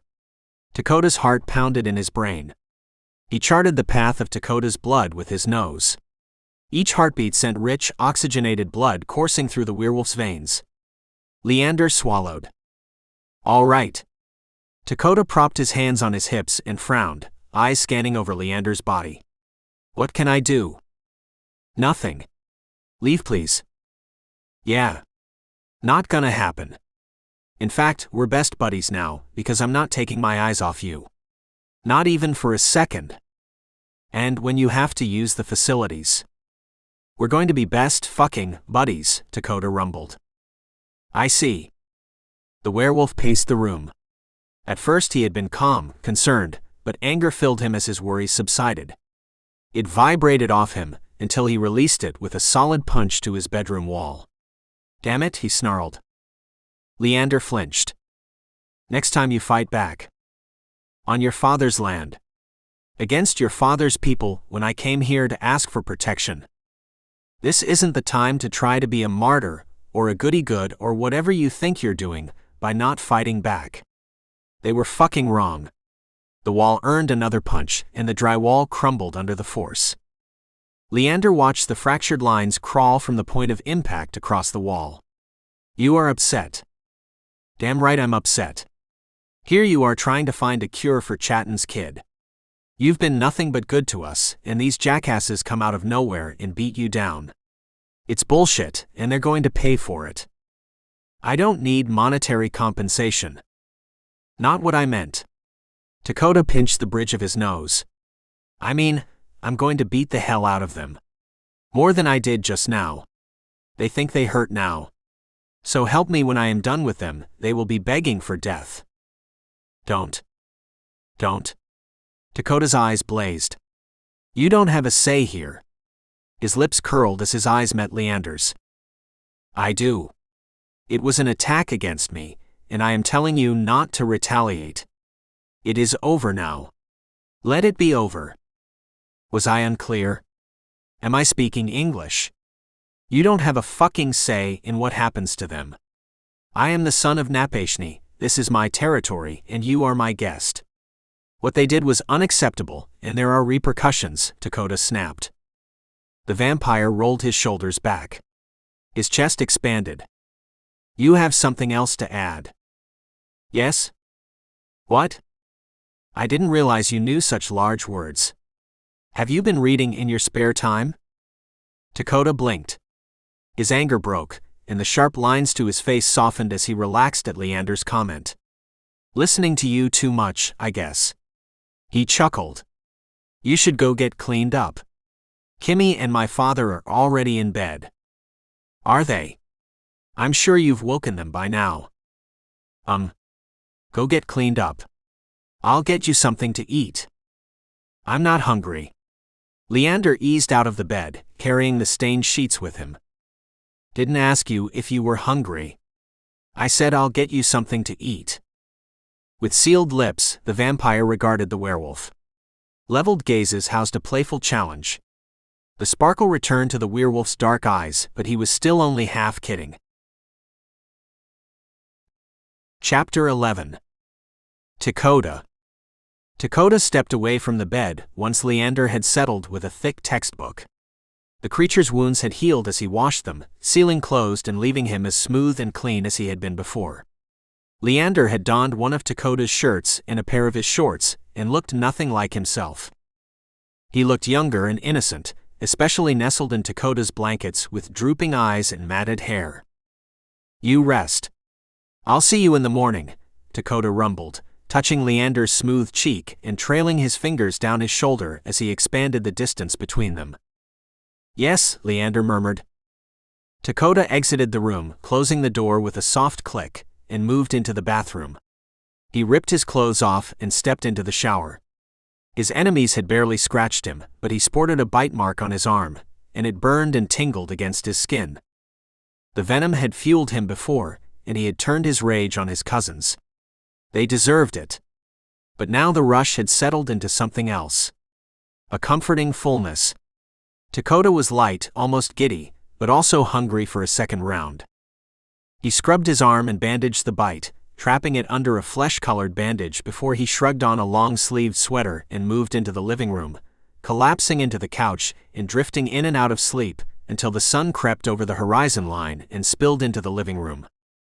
His head pounded and the yellow hues stung his eyes. Coda! Kimamela screamed. Lower your voice, Dakota grumbled, rolling over and guarding himself from the harsh sunlight and his sister's shrill tone. Kuda!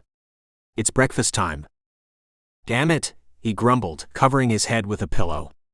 Where's your dad? She giggled. He's your father too, and he's gone. He left this morning. He told you he was leaving, remember? Snarling, Dakota tossed the pillow away and stood up, stumbling as he gathered his balance. The world spun around him, and his stomach turned over. He gripped the arm of the couch and closed his eyes. You okay? Yeah, I'm fine. What do you want for breakfast? Eggs and grits and bacon with cheese. You want bacon with cheese? No, another ear-splitting giggle. I want grits with cheese. You can't even make bacon with cheese, silly. Right. Leander up yet? Your boyfriend. Dakota opened his eyes again and sighed. The room had stopped spinning, and he was relatively steady on his feet. He shuddered and passed the young girl on his way to the kitchen. First, kid, he's not my boyfriend. Second, once I make you food, I need you to go to your room for a while. I was going to go to my friend's house today. Change your plans. I need you to stay here. Why? She plopped herself down at the table and stretched out her noodly arms, drumming her fingers on the counter. Because I said so. You're not Dad. Dad's smart and people like him. You're just my stinky brother. Dakota lifted his eyebrows as he poured grits into a pot of water and cracked eggs against a cast iron pot. If I weren't cooking, you'd pay for those words. She giggled. I missed you. Y'all could stay here. Nah, we can't. You know he's gotta go back to the school and make medicine for Mina. I know. Her face fell and she exhaled a heavy sigh. But I wish you could stay here. Mr. Lee is cool too. He's smart and he helps me with my homework, so he's cool even if. Kimamela bit her bottom lip and shook her head, darting her eyes away from Dakota. Even if what? Speak. There are rumors going around about him is all, but none of them are really true. I mean, he doesn't smell like dead people like Mato's sister said. Dakota rolled his eyes. Don't hang out with her. Why not? Because I said so. He whipped the eggs and added the bacon to a third pan. And it's not a discussion. Dad will agree with me. Whatever. Her eyelids fluttered. It's not like you'll know if I do or don't. Pretty much ensuring that I'm going to have Chatin watching you like you've got an ankle bracelet on. Dakota placed a bowl of food in front of the young girl. Eat. Hang around here but don't go outside. Hooah. Okay, fine. Don't make a lot of noise in your room like you used to with your old boyfriends. Okay, Dakota groaned. He tousled the girl's hair. Let me go make sure he's okay. Then if you still want to go to your friend's house, I'll walk you over there. You did all your homework? She nodded. Mr. Lee helped me yesterday evening and I did the rest on my own. He made it easy. Good. Dakota exited the kitchen and moved down the hall to his bedroom, knocking on the door before cracking it and poking his head into the dark room. How we doing in here? The book he had left Leander with had fallen off the bed, and the vampire had curled in the opposite direction. Curly hair framed slack features, and a little frown rested on his angelic face. Dakota clenched a fist. With one movement, he could snap the man's neck, or separate his head from his body. Leander cracked his eyes open and tucked the blankets under his face. The white sclera of his eyes formed half moons around his irises, and his pupils expanded in the darkness. A bloom of datura rushed over the room, and Leander sighed. Ah. Mornin' sleepyhead, Dakota shivered as he moved into the room and closed the door behind him. What time is it? Nearing noon, I guess. It doesn't matter. He approached the bed, lifting the covers and slipping into the bed next to Leander.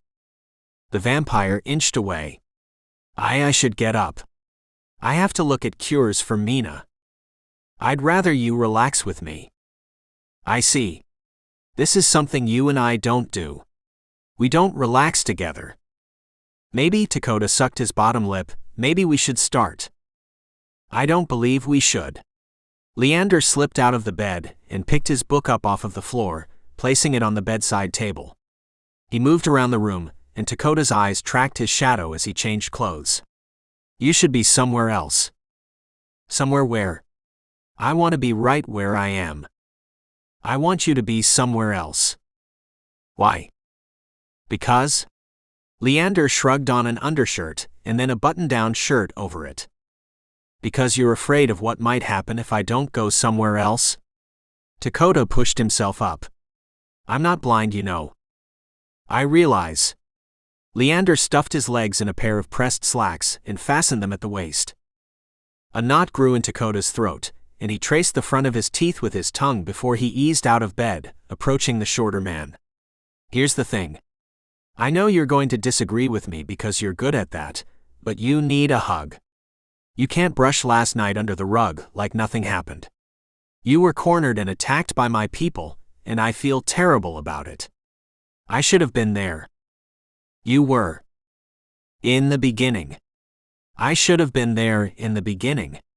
And I know it's really not good enough, but I'm here now, and I really want to hold you.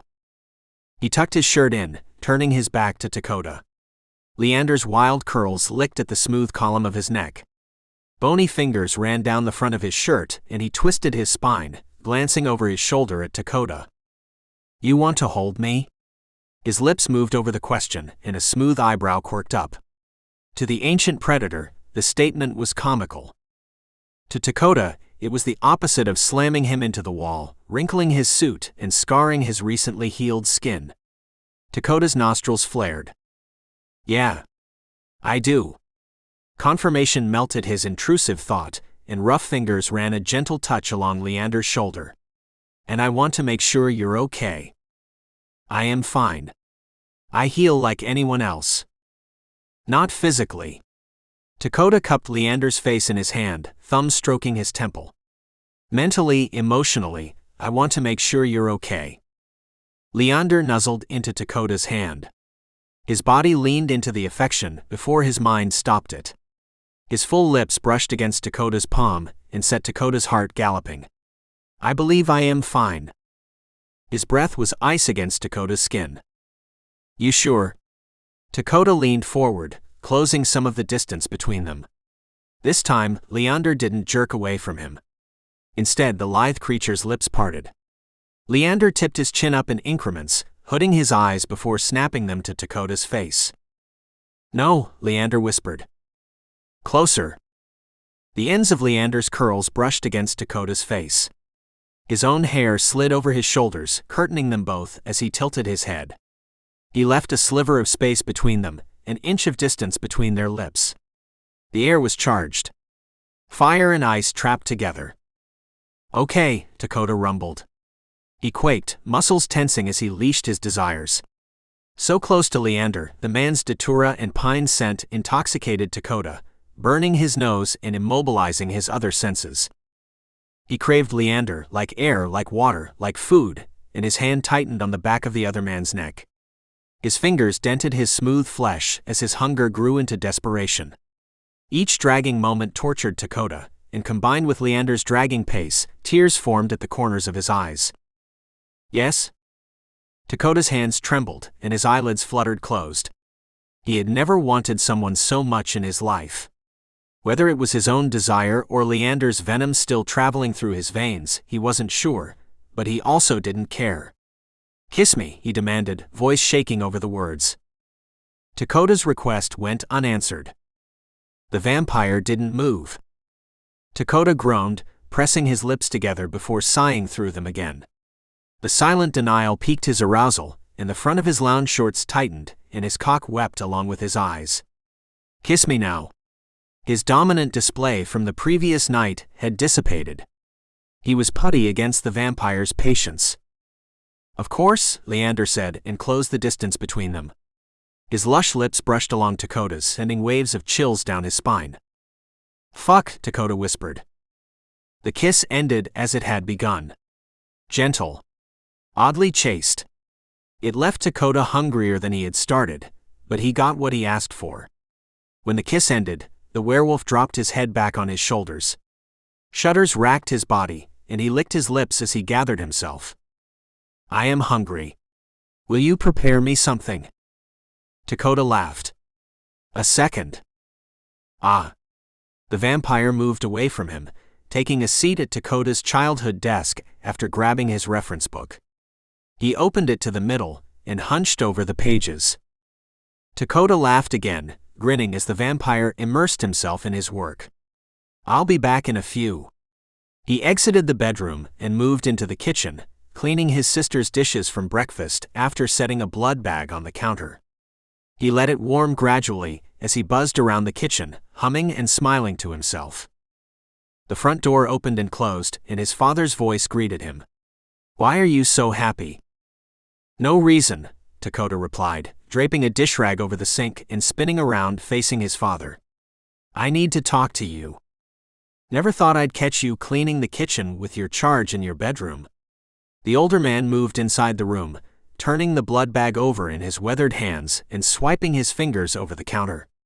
Looks good. What about? About Mato and his friends. Did you hear what happened? I heard you put them in their place. Your strength is buzzing around the neighborhood. You'll have a new set of potential suitors before long. Yeah, I'm not interested in dating right now. Aha, because you like the vampire. Maybe I do, but the point is Mato disobeyed your orders. He attacked Leander while he was walking alone last night. We don't treat our guests with hostility, even if they're like Leander. We don't? I recall you not wanting to lend your services only months ago.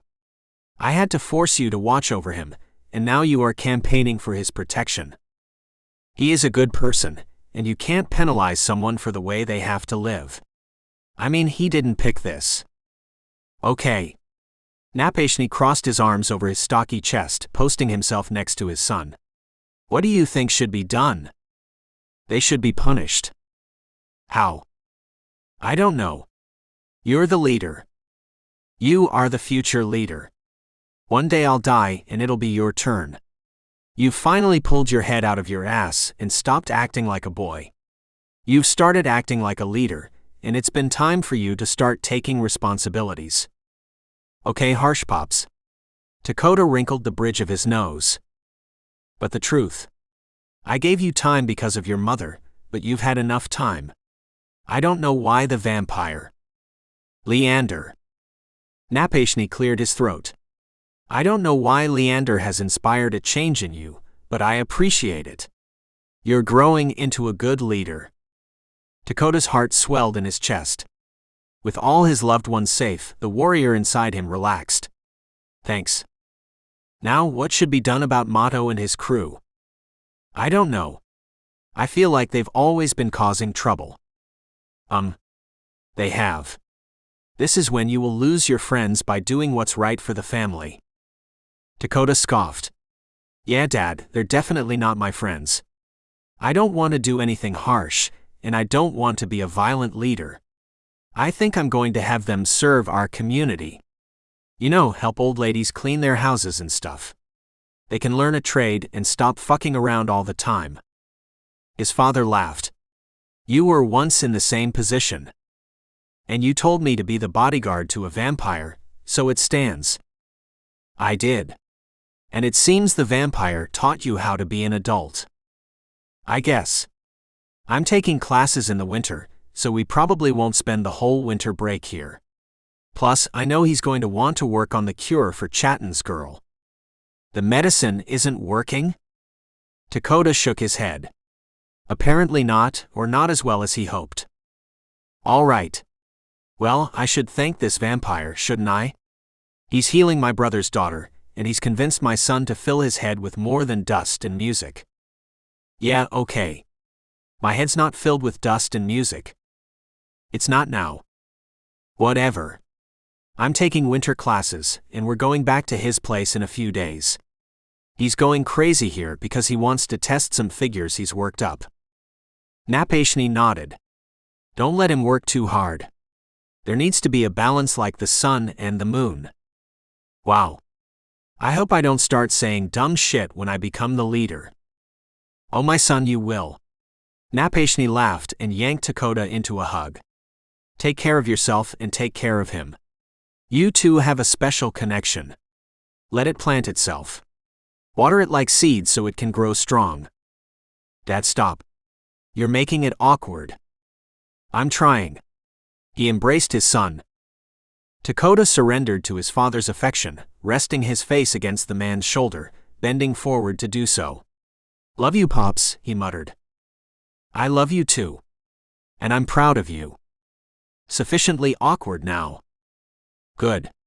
It's my job as your father to make sure you're embarrassed by me. And you've been gone so long I need to make up for lost time. Great, Dakota grunted. Just fucking great. Chapter 12. Leander. They left Dakota's tribal lands and traveled home in an awkward silence. Dakota refused to speak on the incident. He refused to mention the fight with Mato, or anything that happened afterwards. The same incident haunted Leander's subconscious thoughts, and his bones remembered the ache. He remembered other things too, like the taste of hot blood on his tongue, filled with adrenaline and virility and fear.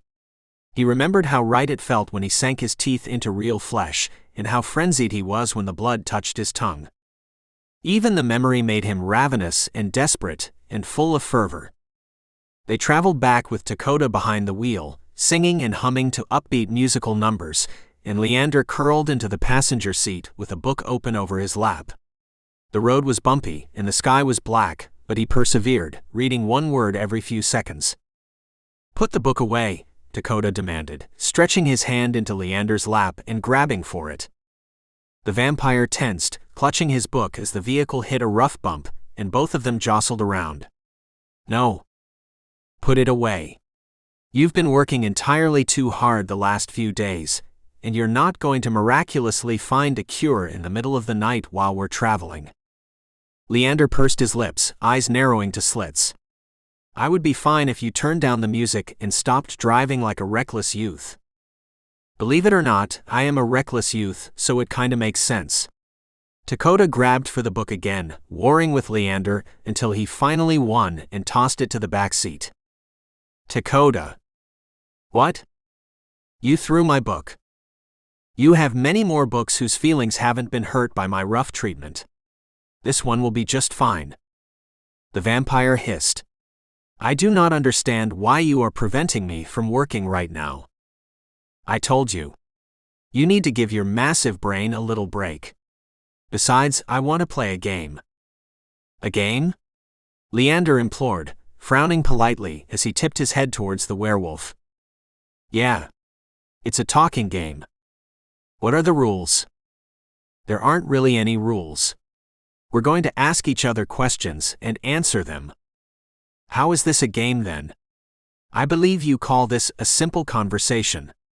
Leander dragged his gaze away from Dakota and flicked it outside, watching the trees pass them, shrouding them in darkness each time they blocked the moon from view. Dakota grunted. Okay, fine. The game's called Skip. Ah. How do you play? We take turns asking each other questions, and if you don't want to answer one of the questions, you say skip. Skip means the original asker of the question has to take a turn on answering, but only if they want to. However, if they answer, then they have the opportunity to ask 2 questions on their next round. How many times can you skip in a row? Dakota laughed. You can only skip 3 out of every 5 questions and only 2 in a row. I see. This is a very interesting game. Have you played before? Oh yeah, I play all the time. It's a well-known game, actually. Dakota's eyes sparkled, and he reached across the console, touching his warm hand to Leander's cheek, caressing his chin, brushing his thumb over his lips.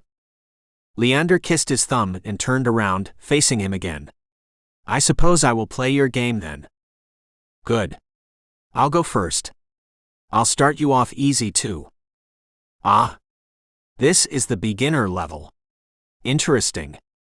Yeah. What was your first impression of me? First impression.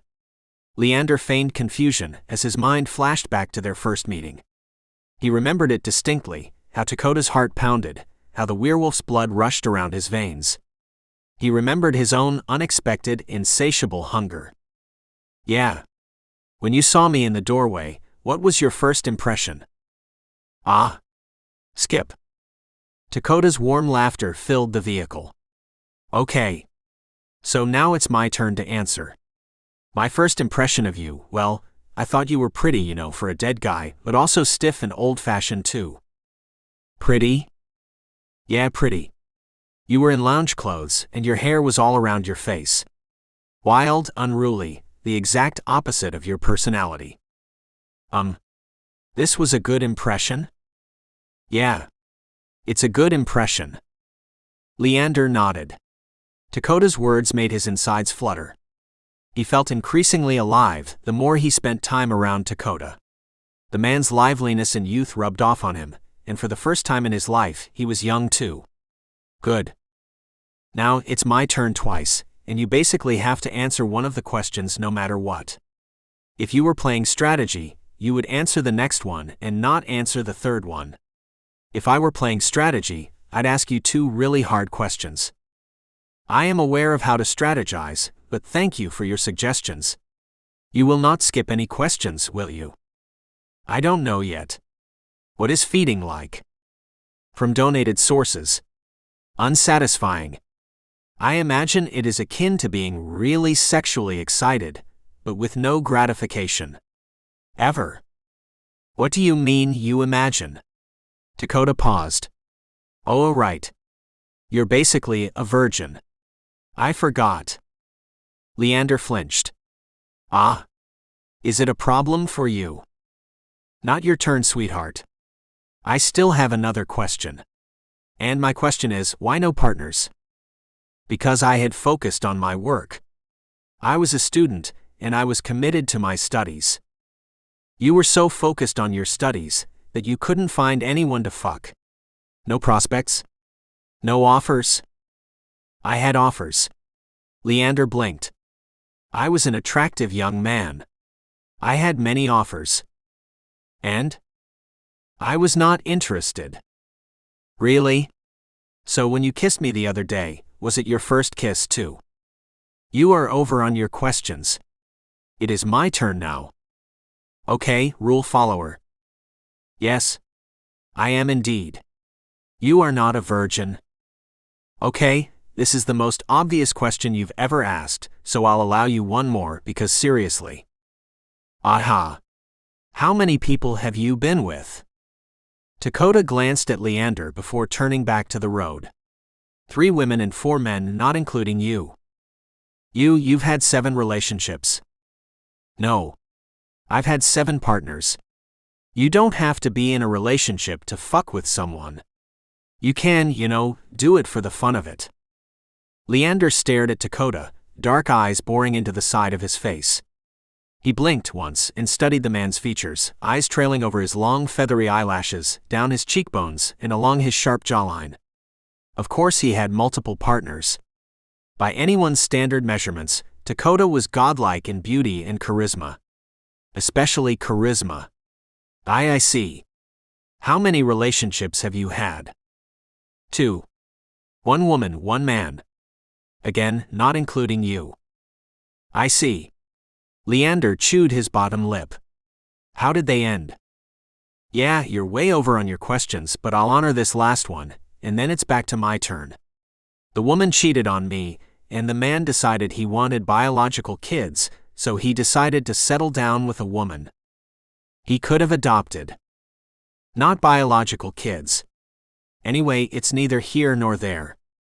I'm over it. When you kissed me the other day, was it your first kiss? Skip. No, it wasn't my first kiss, but it was my best kiss, and I've thought about your lips on mine every day since then. You're a tease, but it's so sexy. And you're so patient and quietly playful. It excites me and intrigues me.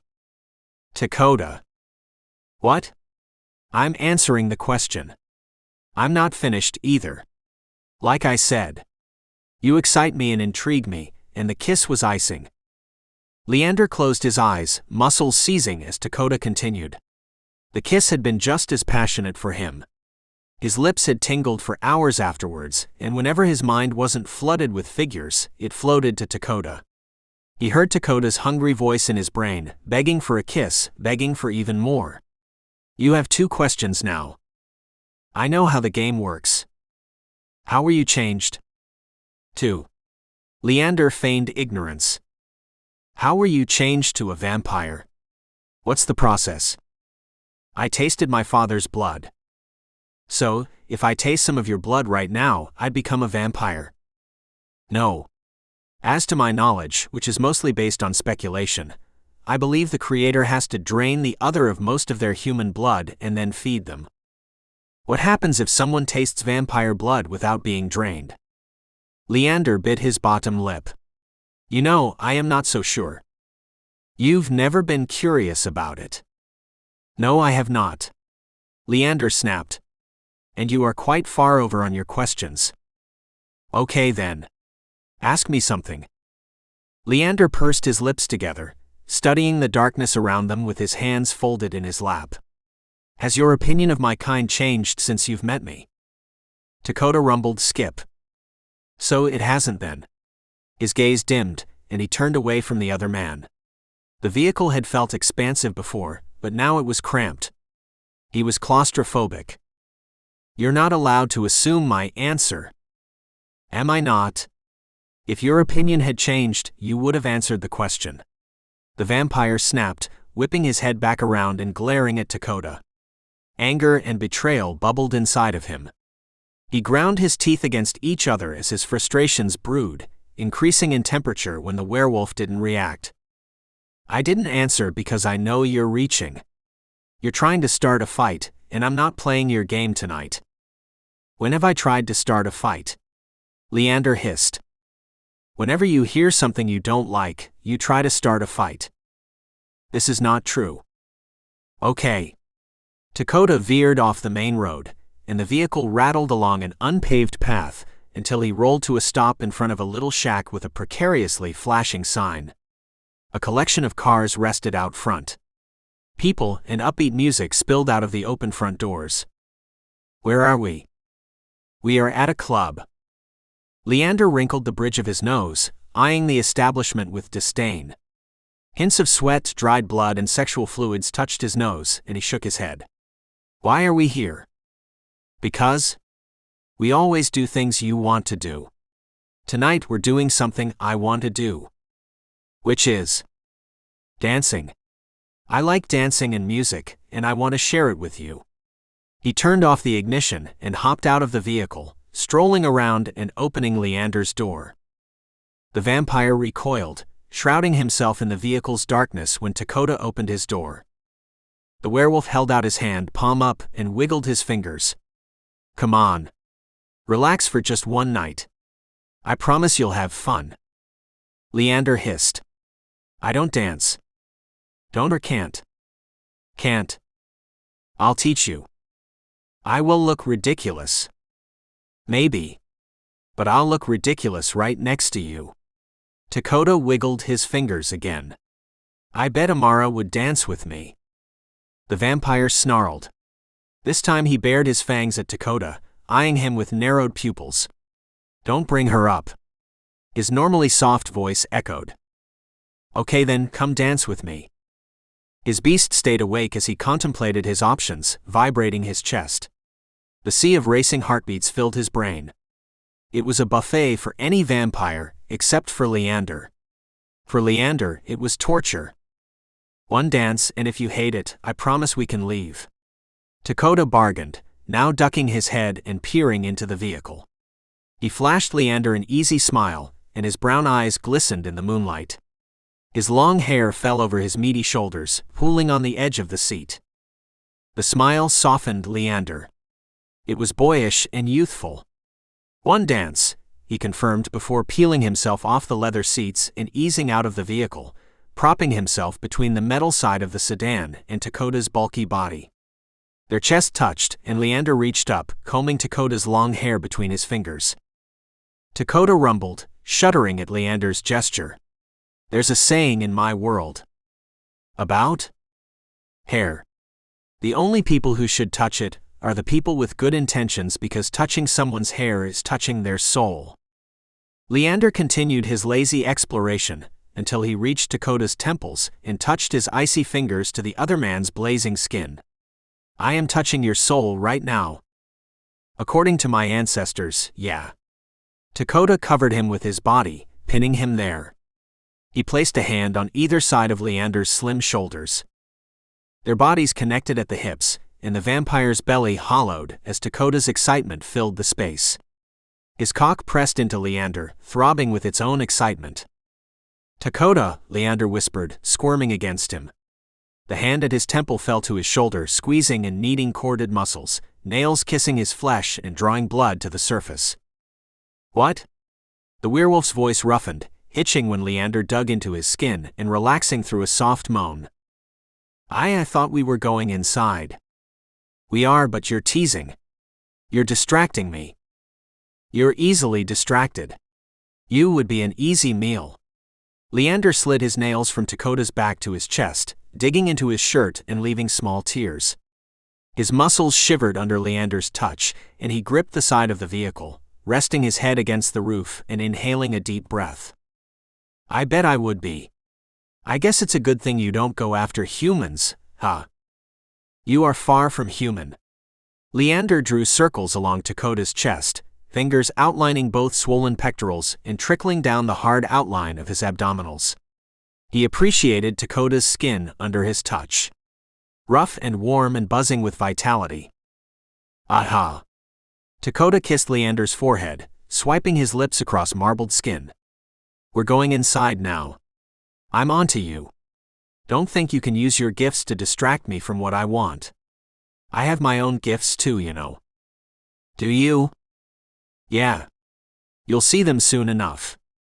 Dakota slid his fingers in between Leander's before leading him to the door. His hand stayed clasped over Leander's, tightening as the crowd thickened and relaxing once they were inside. Dakota paid their cover, and after a quick identification check, the pair moved into the bar and dance club. Strobing lights danced along the floor, and the pounding music warred with the attendees' drug-induced thudding heartbeats. The Nowheresville Club bounced. The werewolf led him to the bar and the werewolf led him to the bar and ushered him into a seat, as he leaned against the table next to him, surveying the room with casual confidence. Leander, on the other hand, sat back straight in the stool, and his eyes darted around the area. Leander's attention floated between the lights and the people. On one side, a new smell caught his attention. The strong smell of chemical concoctions hit his nose. On the other side, a collection of young people wrestled with each other, but threw their heads back in hysterical laughter. "What are you thinking?" Dakota leaned over to him after a few minutes of silence. "I do not understand how this is an enjoyable way to spend time. It is too loud to even think in here." "You think so?" "I know so." "Huh. I guess it's because you're old, because I'm just fine." "Perhaps it is you, then, who considers this poor quality of music and seizure-inducing light pattern a fun way to spend an evening." "Ooh, you're pouty." The werewolf laughed. "You promised me one dance before we leave." "I promised you nothing." "You agreed to one dance. You've had time to get your bearings, and now I'd like my dance." The current song ended, and a slow number began playing. The crowd of people cheered, and droves of them rushed to the dance floor, clutching the hands of their dance partners. "The floor is now too crowded," Leander observed, lifting his chin. "Whatever." Dakota grabbed his hand and eased him off his seat. After a quick back and forth, Leander trudged to the dance floor, giving up on his protests. The werewolf positioned him, guiding Leander's hands to his shoulders and placing both of his heavy hands on Leander's hips. "Now what do I do?" "You move your body?" Dakota quirked his eyebrows and tilted his head to one side and then the other, before giving a little chuckle. "I'll lead." Dakota guided him in a fumbling sway, and he latched onto the other man's shirt, clinging to him as they moved in a slow circle in their spot. In a 4-minute dance, Leander had kicked Dakota 4 times and stepped on his feet 6. He had murmured 10 apologies and rubbed his tingling cheeks against Dakota's bulky arms, burying his face in the crook under his armpit. "You're doing good." As the song faded, Leander yanked himself away from the werewolf. "You have had your dance." The werewolf's steady hands pulled Leander close again, connecting their bodies and grabbing a handful of the Leander's ass. "And I want another." "Ah." Leander arched on his toes. Emotion swirled around inside him and exhaled a panting breath. "I have never." Dakota's bold touch lingered on his skin after he pulled away, and a grin spread across the werewolf's face. "What?" His hand rested on the small of Leander's back. "Safe. Dormant. You've got a nice ass." "Do not touch my ass." His body begged for more affection. His cock stirred between his legs and his toes curled in his shoes. Leander inhaled a shaky breath through parted lips, and tired lungs expanded with the unnecessary action. As his body parts woke up, more blood traveled through him. Tension constricted his belly, and his cock firmed, filling out the space in his slacks. "No." Amusement colored his tone, and he rubbed his hand up and down Leander's back, stoking the sudden fire building inside him. "No," the vampire protested. His words and actions mismatched. His body craved more of Dakota's skilled touches, but his mind fought it. His mind panicked. Blood hadn't rushed through his veins in over 100 years, and never this fast and this eager. Everything inside him wanted Dakota, and his newfound desire left him dizzy. The room spun around him as he pushed away from the other man, needing the distance, needing fresh, clean air. "We done here?" "Yes," Leander replied, voice short, quick. I will be at the vehicle." With his eyes rendered useless, he stumbled through the crowd, following the wall to the exit and following their old scent back to the vehicle, where he collapsed against it. He was feverish. He ripped the passenger door open and closed himself inside the vehicle, barricading himself from the club-goers, Dakota, and his own physical desires. He continued his rapid breaths, and his pulse thundered in his ears, egged on by the booming music until he couldn't separate them. Dakota joined him after 30 minutes, easing into the driver's side and closing the door behind him. The scent of alcohol clung to his clothes. Faint but evident. The werewolf cleared his throat. You okay? Yes, Leander whispered, tucking his hands between his thighs. Good. I guess we should go back to your place then. Please. Luckily for them both, the drive back to Leander's high-rise home was less than an hour. Dakota weaved through the city streets, darting in and out of weekend traffic as he drove, and Leander stared forward through his own thick eyelashes and prominent brow. The moonlight bounced off the surfaces of the buildings flanking the road, and the yellow street lights illuminated their path. Dakota pulled into the parking lot of Leander's building and eased the vehicle into his designated covered parking space, shifting the gear into park and turning the car off. The engine died under them, and even the vehicle sighed with relief. Leander stared forward, counting the rows and columns and memorizing the brick pattern in front of him. It was his secondary task. His primary task was sorting through everything since their first kiss. Penny for your thoughts? My thoughts are only worth a penny? Leander retorted, teasing words sailing from his lips. No, they're worth so much more, but it's a saying. Dakota unlatched his seatbelt and twisted around in the driver's seat until he faced Leander. You kind of ran away from me back there, and you've been uncharacteristically silent the whole ride. You want to know what is on my mind? Yeah. If you want to share, but you don't have to. We can go upstairs and go to bed and pretend tonight never happened, if you want. Dakota's proposition tempted him, but as embarrassed and confused as he was, he had enjoyed the man's warm touch, the dancing, the playfulness. Those new experiences filled him with an intangible fullness, different from feeding, but better. Leander chewed his bottom lip and rubbed his hands down his thighs. I do not enjoy dancing. I mean, you should have given it a real chance. One dance isn't enough dancing to say you don't like something. Maybe you don't like the club thing, which would be fair. It's kind of a lot of stimulation. How about I give you some private dance lessons? I don't believe you should. Why not? Leander's heart turned over at the proposition. The prospect of being close to Dakota, having Dakota's hands on him, his body against him, filled him with a thrilling excitement.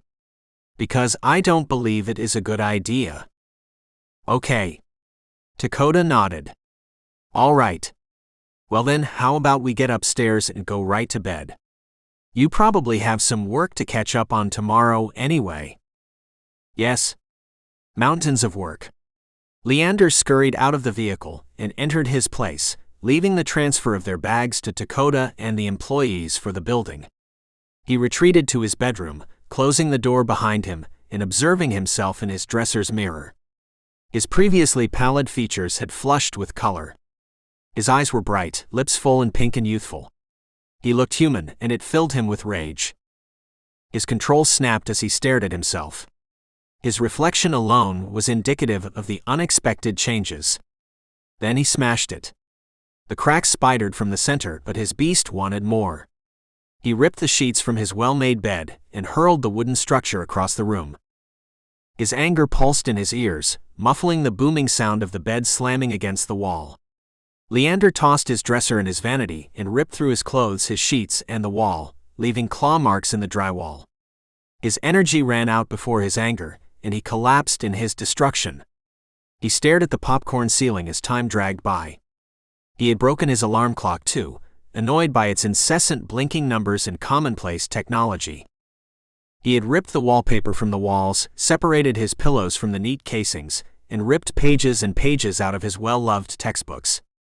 He had let his beast have his way, let the years of simmering frustrations act on themselves, even though it was futile and pointless.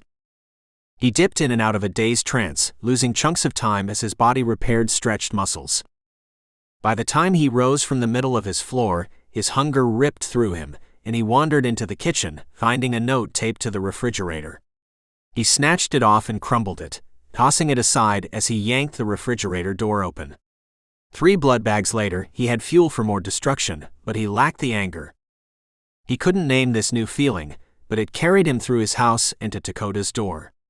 He smelled him past it, and though he had sated his appetite with blood, hunger raged in him again. He strummed his fingers against the door and waited. Wah! Dakota's groggy voice responded. Come in. Leander cracked the door open and peeked his head inside the room, spying the werewolf half-dressed and sprawled across the bed. His hair fanned out under him, and his suitcase had exploded across the room. Leander knit his eyebrows and pursed his lips. "What is it?" Dakota grunted, rubbing his eyes. When the fog of sleep cleared and he noticed Leander, he snatched his blankets and draped them over his lap. "Hey. Is everything all right?" "Yes?" Leander inched further into the room, letting the door swing closed behind him. "Okay. What's up?" "My bed is unsuitable." "May I?" His request died on his tongue, trapped by a thick knot in his throat. "Ha!" the werewolf grunted, casting Leander a skeptical look. One eyebrow lifted in question, but then he shrugged and wiggled around in his bed, making space for the vampire, and then patting the surface. "Yeah. Come here." Chapter 13. Dakota. "You promised at 7 o'clock you'd call it quits," Dakota groaned, slapping his hand down on the metal counter and jostling neatly placed tools. The students and faculty had left early for the evening, leaving Dakota and Leander alone in the basement laboratory. Leander, desperate for a new immune-boosting medicine for Mina, hunched over various concoctions, scribbling notes in a well-worn notebook. Dakota paced up and down the rows, checking the clock every few minutes until it struck on the hour. It is not 7 o'clock yet. It's 6:55. Which is, in effect, not 7 o'clock, Leander looked up from his microscope. Now is it? It's 5 till, and you're not in any position to get out of here on time. You've got stuff scattered everywhere. I will begin cleaning up at 7. No, you said we were leaving at 7. Why is this important to you? Leander pressed his full lips together, tipping his head to the side as he regarded the other man. Their weekend away had driven Leander deeper into his studies, had made him more desperate for a cure. Because I made plans for us. Plans? Leander righted his head and narrowed his eyes at Dakota. What sort of plans? Having fun plans. We're going out. Together. Like a regular couple. When did you make these plans? How do I not know about them? I told you to clear tonight for me, remember? You told me you would be done at 7. It's 6:57 now. 3 minutes. Leander wrinkled his forehead, before sighing and abandoning his project. Fine. I am at a stopping point, anyway. Nimble fingers organized his workstation, cleaning and stashing tools while securing all liquids. He removed his protective gear last, disinfecting them and hanging them on his workstation, before he turned his attention to Dakota. I am all yours. It was 7:15. I knew you wouldn't be ready on time. Dakota shook his head. But the last part, I already knew. He took Leander's hand and dragged the vampire into him, fitting Leander's thin body between corded thighs and cupping his face in rough hands. He administered Leander a quick kiss on the lips, and then another on his nose. Hi. Hello, Leander murmured. What sort of evening do you have planned for us? There is a Christmas masquerade party, and we're going to it. Who told you about this? Imara. Who else? Leander recoiled, cutting his eyes to the ground as he lifted his chin. His mannerisms showed his age. You engage with her? Ah. No, she just threw it out there, probably hoping I'd ask her to it. I didn't, and she found someone else, but I got us tickets for the night. I see. And what am I wearing? Leander floated close to Dakota again, resting his hands on the werewolf's hips. I had your tailor get you something. And a mask? Yes, baby, I had her get you one of those too. I want one similar to the Phantom of the Opera. Leander fluttered his eyelashes. Dakota laughed. You'll get what you get, and you'll like it. You have hurried me on, now can you get my bags so we can leave?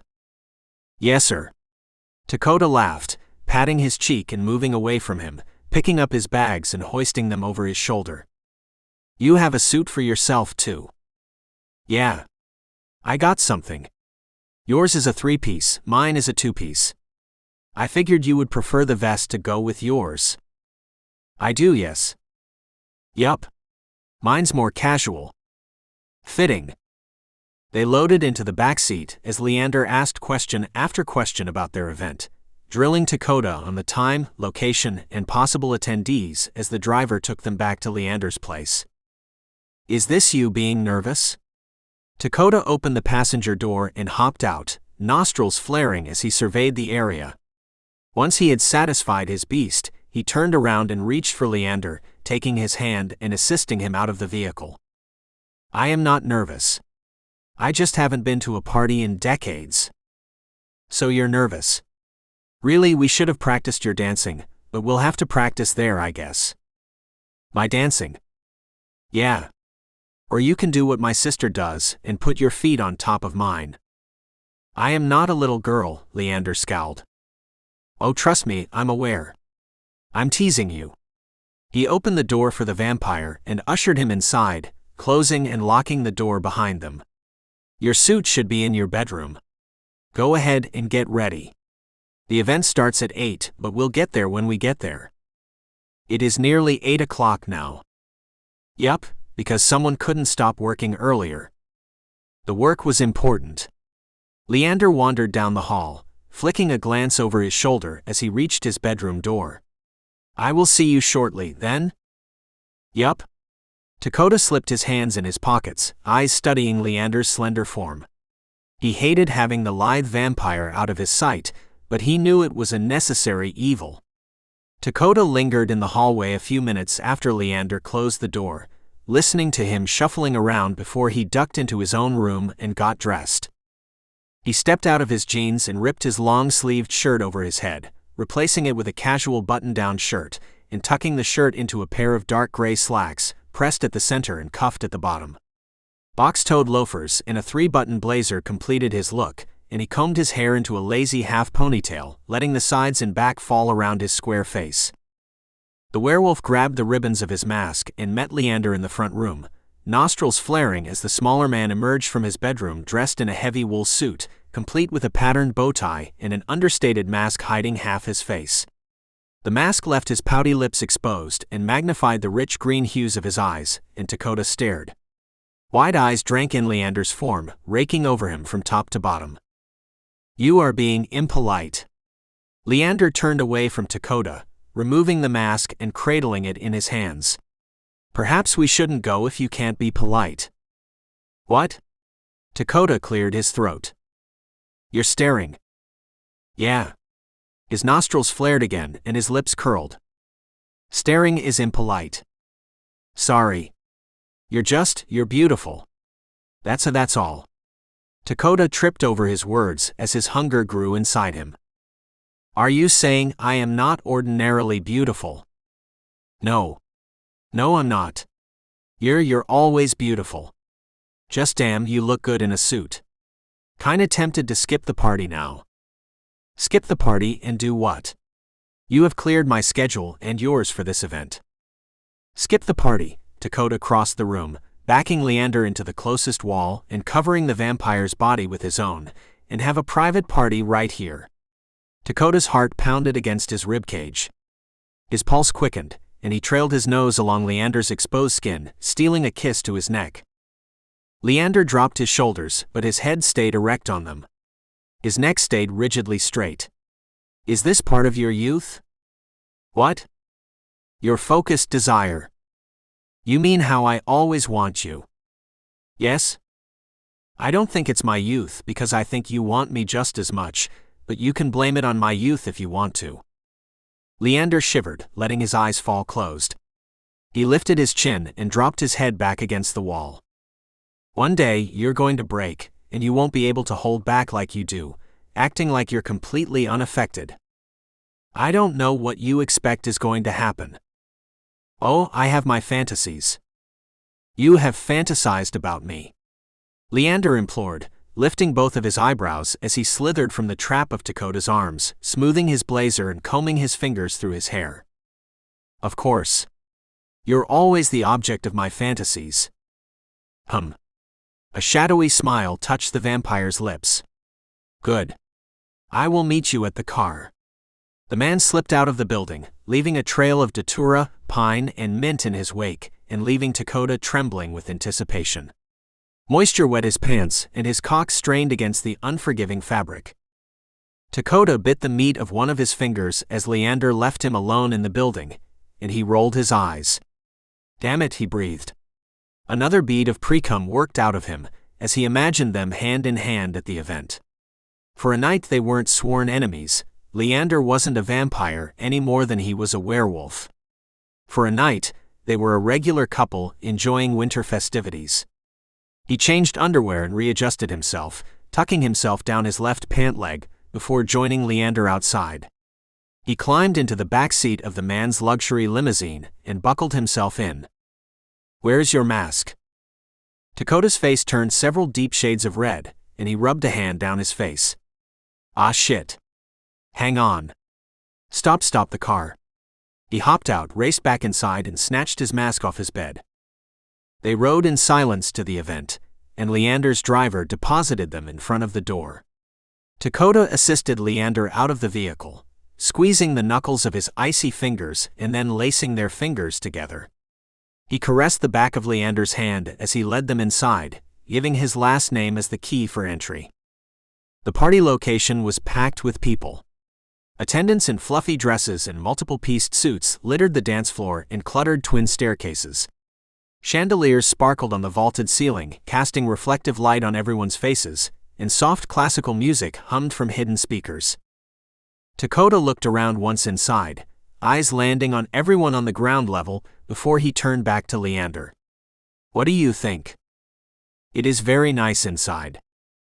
"Yeah, the building is a century old."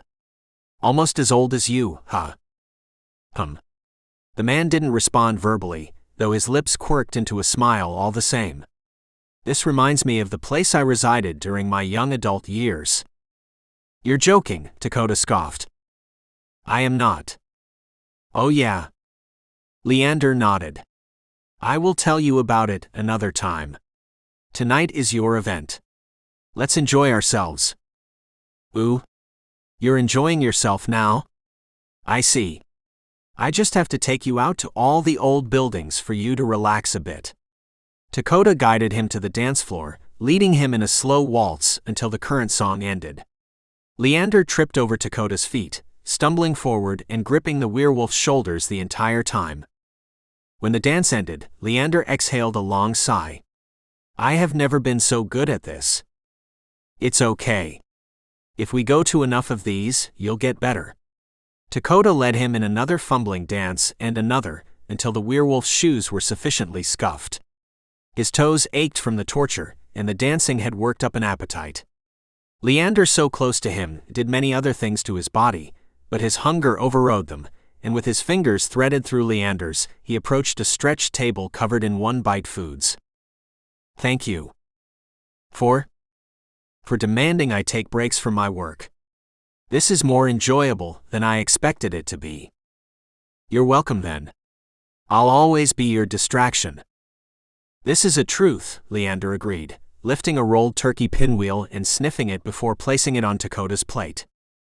"Sure it is. Are you excited about the winter intercession starting next week?" "Nope, but I'm glad we got all my books already." "Have you started reading them early?" "Who reads books early?" Dakota chuckled, popping the turkey pinwheel into his mouth. "It is good to be prepared for your studies, so reading the first few chapters ahead of time will keep you prepared." "Ah. Yeah, nope. Dakota. You have plenty of time to read while I am working. You sit there sleeping for hours after all." "I'm not sleeping. I'm dozing. It's different." How does it taste?" "Good. A little too much mayonnaise, but good all the same." "Coda." A familiar voice cut into their light conversation, and a woman charged over to them, dragging a masked man behind her. The man had dressed as clean as Leander, but lacked all of the vampire's natural charm. Dakota recognized the voice as Amara's, and he rolled his eyes, groaning as he turned his attention to her. "Hey Amara.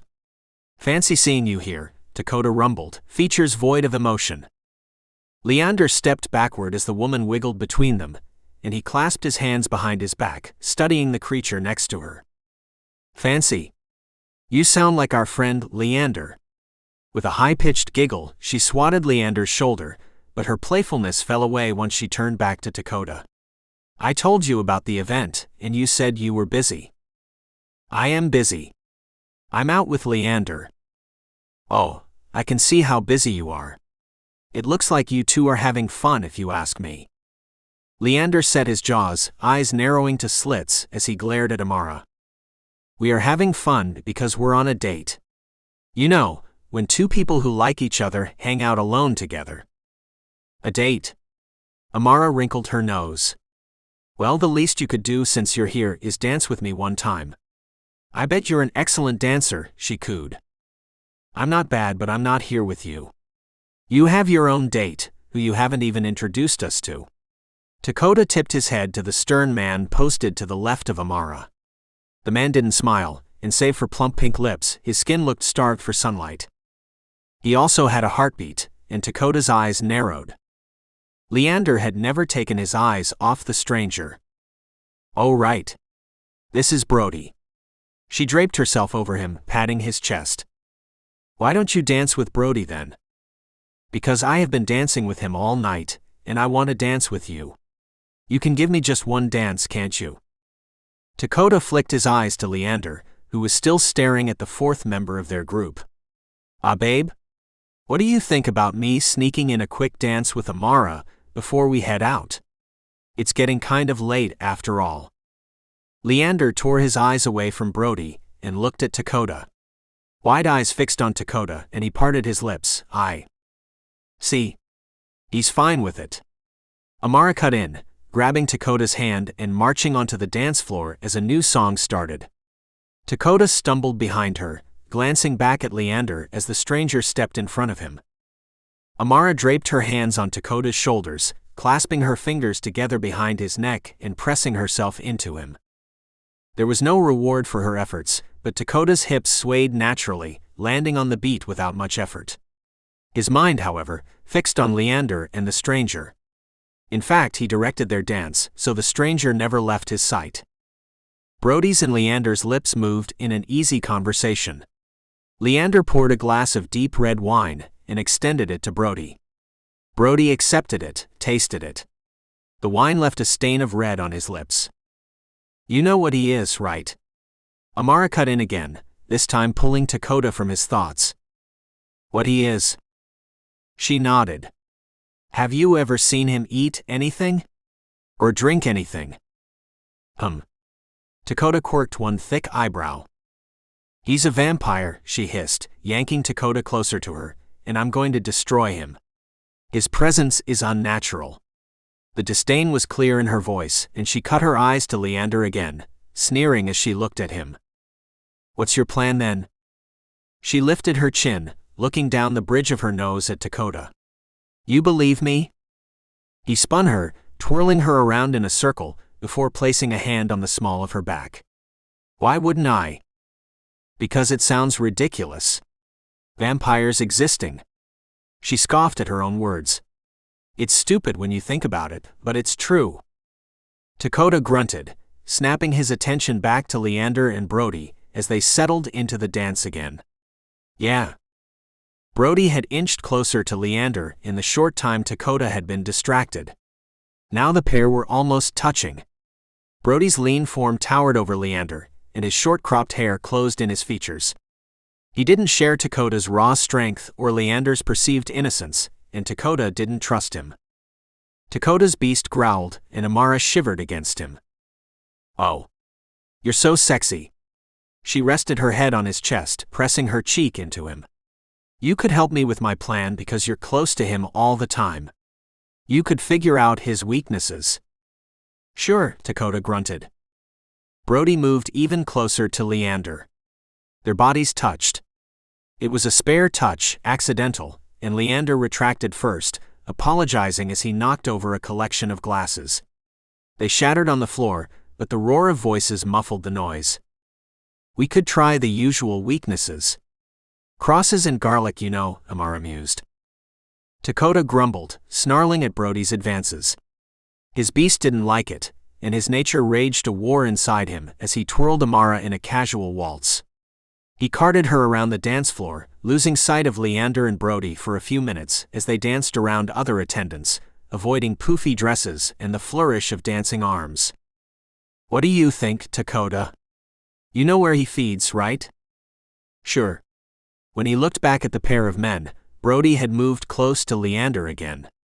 He was far closer to Leander than Dakota wanted him. They were well within touching distance, within kissing distance. And then it happened. The two men kissed.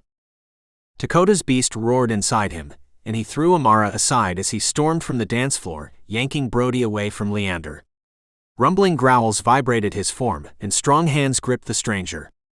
"What are you doing?" Dakota shook him. Leander stepped backwards, wiping his lips with the back of his hand. "Dakota," he called the werewolf, maintaining an even voice as Dakota's name tumbled from his lips. "Dakota." Amara screeched, egging on his anger. Dakota squeezed the other man's bones in his grip. "Did he ask you to touch him?" His voice boomed, his natural dominance floating to the surface again. He winced from the pain. "Nah, man. It's called going with the flow." "I don't go with the flow," Dakota snarled. "Did he ask you to touch him?" Amara latched onto Dakota's free hand, turning the simple conversation into a spectacle with her high-pitched noises and broad movements. Her updo fell around her shoulders, and her hair licked her cheeks as she yanked at Dakota. Leander stood, wide eyes watching Dakota's display. "You gonna hurt me? We need to take this outside or something." Brody bluffed, jerking himself away from Dakota and puffing out his chest. "Dakota, we have to finish our dance." Amara whined, still clinging to Dakota's arm. "We're done here," the werewolf decided. Like clothes, he shrugged Amara off his arm and looked at Leander. "We're going home." Leander pursed his lips together, eyes leveling with Dakota's. Silent questions burned in green irises, but he turned on his heels and strode towards the exit. Still growling, Dakota pushed Brody, releasing some of his pent-up energy on the stranger. He advanced on Brody again. "Don't touch people without their permission," he warned. Hard eyes cut to Amara, and a rumbling growl shook his throat. "I don't know why you even like him so much." "He's a bad guy," Amara hissed through her teeth, narrowing her eyes to slits. The werewolf had gone beyond words. Amara received a growling reply before he stalked to the exit after Leander, ripping off his mask as he went. He joined the vampire outside, shuddering down to his toes once he stepped into the winter-chilled air. "Are you satisfied?" "No. I want to rip him into 6 different pieces." Dakota's muscles snaked around under his skin, expanding inside the trap of his polyester suit. Leander removed his mask and combed his fingers through his hair. "I should have expected this." "Expected what?" "You to be unnervingly possessive. You knew the kiss was going to happen. If you knew he was going to kiss you, then you should have stopped him." "God. Fuck. You were out with me. We were on a date. We are on a date." I suspected he might. I did not have concrete evidence, but he was standing very close to me. "Did he look at your lips too?" Leander strolled towards their limousine. "Sleazeball." Dakota pinched the bridge of his nose. "Let me know when you are finished being frustrated." "Fine." Dakota followed Leander to the limousine and ripped the door open, ushering Leander inside and closing the door behind them both. Silence cloaked them, and they sat hugging opposite doors of the limousine. Dakota's anger went in waves. It increased when the image of Brody and Leander floated to the front of his mind. He clenched his fists at those memories. "Still angry, I see." "Shut up. What is next? Are you going to accost everyone who approaches me? Talks to me in any capacity?" "No. I just didn't like him. He had been looking at you the whole time, checking you out like I wasn't standing right there. For a while you weren't.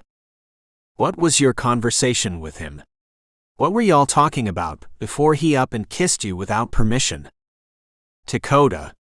How do you know I didn't give my consent? Did you? Dakota snapped his head around, fixing narrowed pupils on the other man. No. But if I had, you would have accosted a man without reason. Yeah, but you didn't, so the coulda woulda shoulda points don't matter. Plus, you need to be more careful anyway. Amara knows what you are. I am aware of this. You know she knows what you are, and you didn't tell me? No. What she knows is only speculation. She has no evidence to follow her assumption. Yeah, and doesn't it make you more curious as to where she got her conclusion from? You go out during the day, you don't look like a marble statue, and random foods don't repel you. And she still thinks you're a vampire. I am not concerned with Amara. She is a fool. Leander tilted his head towards Dakota. And you shouldn't be concerned with her either. Leander touched Dakota's clenched hand, sliding pianist fingers over thick knuckles. If you are so jealous of this other man, I will administer you a kiss too. I'm not jealous. Dakota scowled. Ah? Then you don't want a kiss. No. I do want a kiss. I'm just not jealous. My problem is he kissed you without permission. If you want to kiss other people, I wouldn't be jealous. Leander chuckled. I see. I wouldn't, Dakota said again, hoping the second time was more believable for them both. I will kiss you many, many times once we get back to my residence. Oh, we're going to make out then? Yes. I saw it on a television show, and I thought of you. It was invigorating. I want to try it. Porn? No. A television show. Where they were making out. Yes, Leander snapped. You ask too many questions. Dakota's lips curved downward, and he laughed. Yeah, I do. I'm trying to figure out at what point you were watching TV in the first place, let alone something with people making out. I'll check your watch history. You will not. You can't check watch history. Sure I can. Dakota laughed as they pulled into the parking lot of Leander's complex. He hopped out of the vehicle and greeted Leander, blocking his exit with a hand on either side of the man's body. He leaned into the vampire, scenting him first. The scent of the evening lingered on him. Other people's cologne and alcohol clung to the fibers of his suit, but under those passing scents, datura blooms burned his nose. You will not, Leander's tone softened, and when Dakota leaned into him, he turned his head, sweeping his lips along Dakota's cut jawline, painting a stripe of fire along Dakota's skin. I will. Dakota maintained the playful tease as his cock tightened in his slacks. I will tell you about it then. Yeah. There's a good start. They started with clothes and they kissed a few times. What kind of kisses? Soft ones. Dakota pressed his lips into Leander's cheek for a chaste kiss. Like this. Leander nodded, slithering out of the limousine and easing the door closed. His long eyelashes shaded his cheeks as he exposed more of his long neck, feeding Dakota's animalistic desires. Dakota's nostrils flared. What else? They made their way to the bedroom, he explained. Still kissing. Yes. They were hungry for one another. Ravenous. The werewolf showered Leander with affection, guiding him into the building and into the elevator where he backed him into the wall. Leander slammed into it with a solid thud, and a little moan trickled from his lips.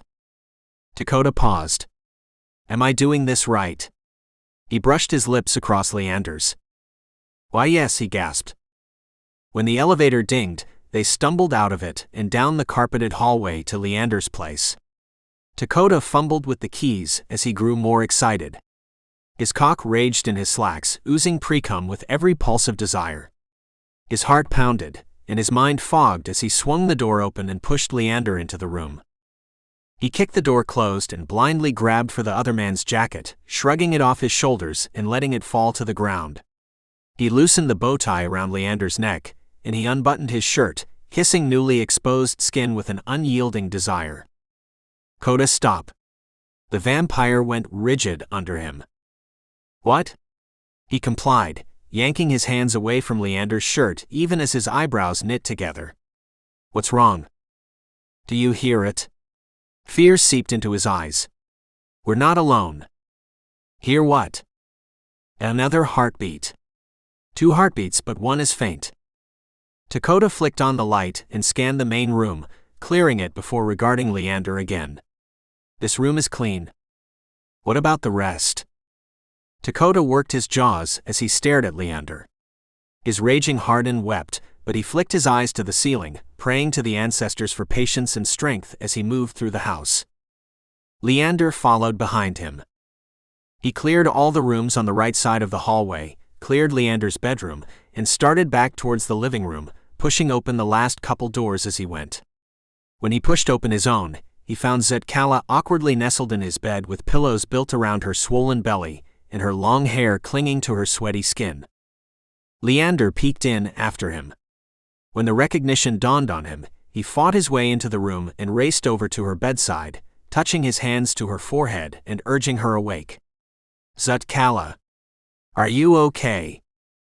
She woke with a start, flicking her eyes open and rubbing her forehead. Yes? Yes, I'm fine. I'm sorry to scare you. I meant to be awake when you arrived, but the trip here exhausted me. I see.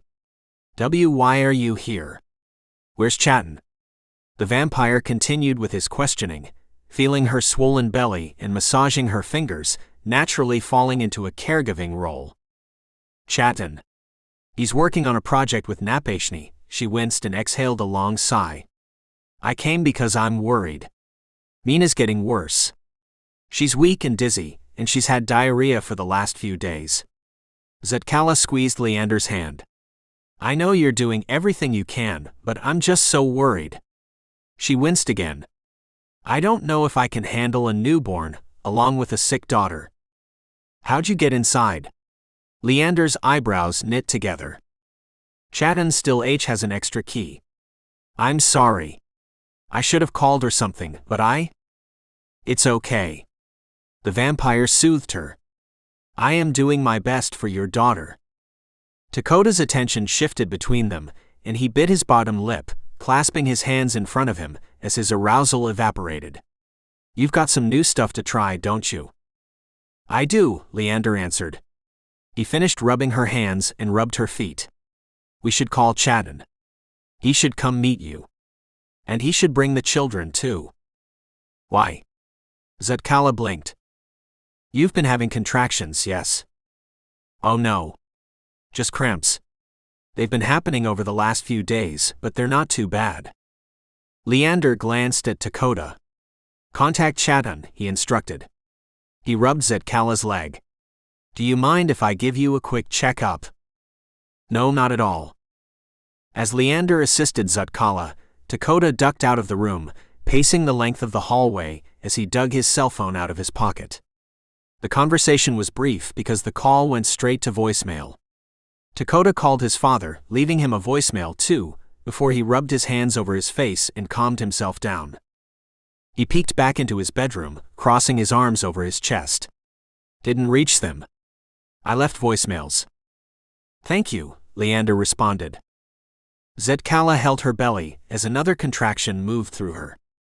She's about 7 centimeters dilated, Leander explained, curling a few dark locks behind his ears. She's what? How do you? I thought you were a scientist. Leander lifted both of his eyebrows. I am many things. At any rate, she is roughly 7 centimeters dilated. Which means? This means the more comfortable we make her, the easier her labor will be. Can you please make her something to eat? Labor? Shouldn't we go to a hospital, or something? She's in my bed. Kala, you're in my bed. Dakota's anxiety spiked when both of them were so casual.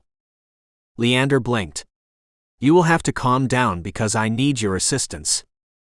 Assistance? With what exactly? What am I going to do? Dakota's voice kicked up an octave. I recall Chatten telling me you wanted a home birth with the least medical intervention possible. Leander turned his attention back to Zetkala, who breathed through another contraction, cradling her belly. The woman nodded. Why, yeah. Shouldn't we take her home then? Dakota asked. No. This is her 4th baby. Labor could be quick. However, we are going to make a list of things we need you to collect from the store. Leander dug around the room until he recovered a notebook and a dull pencil. In neat penmanship, he wrote a supplies list as they discussed it. Zetkala winced every few minutes, pausing for deep, calming breaths. She nodded as Leander read the list back to her, smiling despite the contractions. I think we covered everything.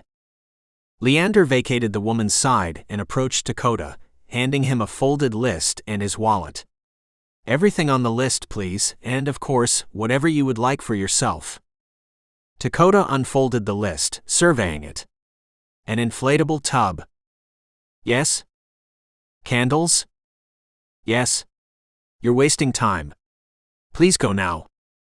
Dakota folded the list again. So, are we taking a rain check on earlier? Leander blinked. Earlier. You know, what we were getting into before this. I-oh. Why yes. A rain check, as you say. Oh, one more thing. Please make her something light to eat before you go. Like what? Peanut butter crackers or toast. All right. He lifted a hand to Leander's cheek and pressed a kiss to his lips. I'll leave the food in the kitchen for whenever y'all want it. Thank you, Leander whispered. Thank you, Coda, Zetkala called after another wave of contractions. You're welcome. He waved as he exited his room and jogged into the kitchen, making a hefty stack of peanut butter crackers and preparing a meal for Leander before he left the house entirely. He pocketed Leander's wallet and his beautifully written list, grabbing keys to his daytime vehicle and driving to the superstore. Collecting all the items on the list took close to an hour. He fumbled through the baby section, frowning as he held up various supplies and compared them to Leander's notes. With the help of an employee, he made a final decision and wheeled the cart to a self-checkout, sliding scented candles across the scanner with warm cheeks. He loaded the items into the trunk of the car, swung through a fast food drive-thru, and cruised back to Leander's house as he pushed salty fries past his lips. Once back at the man's place, he dusted his hands off and carried the candles and inflatable tub up to Leander's floor. He fumbled with the keys until the door swung open. Leander, he called. In here, the vampire responded from down the hall. The building was quiet. Dakota set the candles on the table and the inflatable tub on the floor before following the sound of Leander's voice, meeting him at the entrance to the guest room Dakota had been occupying for the last couple of months. The sound of cooing and laughter framed Leander as he flicked tired eyes up to Dakota. It's a girl, the lightest of smiles touched his face, and she's healthy. Ah. She greeted us 15 minutes ago. Right now Zetkala is having her own time with her. Leander stepped out of the room and closed the door. I took too long? You could have called me, and I would have come sooner. No, it's okay. Leander waved a hand, moving past him and leading them both to the kitchen. Several of the peanut butter crackers had been eaten, but Leander's meal had gone untouched. The vampire reached for it now and nursed it as he moved around the kitchen, stashing things away and wiping down the counter. His light smile stayed as he busied himself, brightening his usually solemn features and taking off decades from his age. Dakota sat down at the table, snagging a peanut butter cracker and nibbling it. The silence was precious, and he let it continue until the doorbell rang and the rest of Zetkala's family joined them. The twin boys bounded through the room, leaping on the familiar couch with their electronic toys. Chatan sat little Mina on her feet as he kicked the door closed. I hear we're a family of 6 now. His warm voice boomed, drawing both men out of the kitchen. Chatan's easy smile grew when his eyes landed on Leander. 7, he corrected himself with a wink. He nodded to Dakota and collected Mina in his arms again, carrying her down the hallway to the guest room, greeting Zetkala with laughter and kind words. Dakota's heart swelled. He rubbed a hand down the vampire's spine. You ever consider having a family? Not in many decades. Leander's smile faded. Sorry. I didn't mean to upset you. No, it's okay. You know you can still have children, right? Family isn't about flesh and blood, it's about love. And? Dakota tilted his head. And? Flesh and blood. Love and? Dakota laughed. Connection. He massaged Leander's shoulders, stealing a kiss to his jawline. Adoption. Leander touched his fingers. Adoption, he confirmed, mouthing the words. He twisted around, facing Dakota and opening his mouth. Before words passed his lips, Chatton's two boys leapt from the couch, calling his name. Uncle Lee, they sang unison, fitting their bodies between Dakota and Leander. We're hungry. They fixed their attention on the vampire, clinging to his leg and staring up at him with wide brown eyes. Ah, Leander coughed. Yes. Of course. He turned pleading eyes to Dakota. Hey guys, Dakota crouched down, meeting their eyes. Here's the deal. I know it's been a crazy day for you, but it's almost bedtime. Me and Uncle Lee are gonna get y'all tucked in and ready for bed, okay? He rested one hand on each of the boys' sides, searching their round faces. Okay, Hoda responded. But I want Uncle Lee to do bath time. You got it, dude. Dakota kissed the top of the boys' heads and guided them into the kitchen, setting a plate of peanut butter crackers in front of each of them and pouring them both a small glass of watered-down juice. Leander watched him, hugging his elbows and lingering in the kitchen's doorframe. Have you considered children?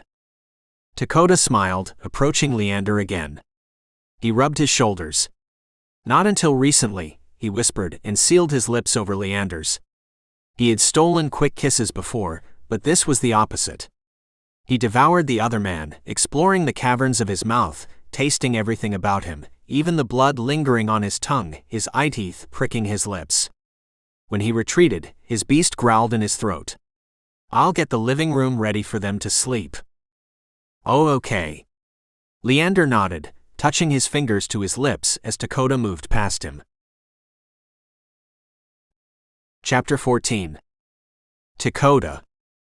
They crossed the threshold from the last dregs of autumn fully into the late winter weather. The asphalt shined with black ice in the mornings, and Dakota bundled up, trading his long-sleeved t-shirts with heavy-ribbed sweaters and a chunky cowl.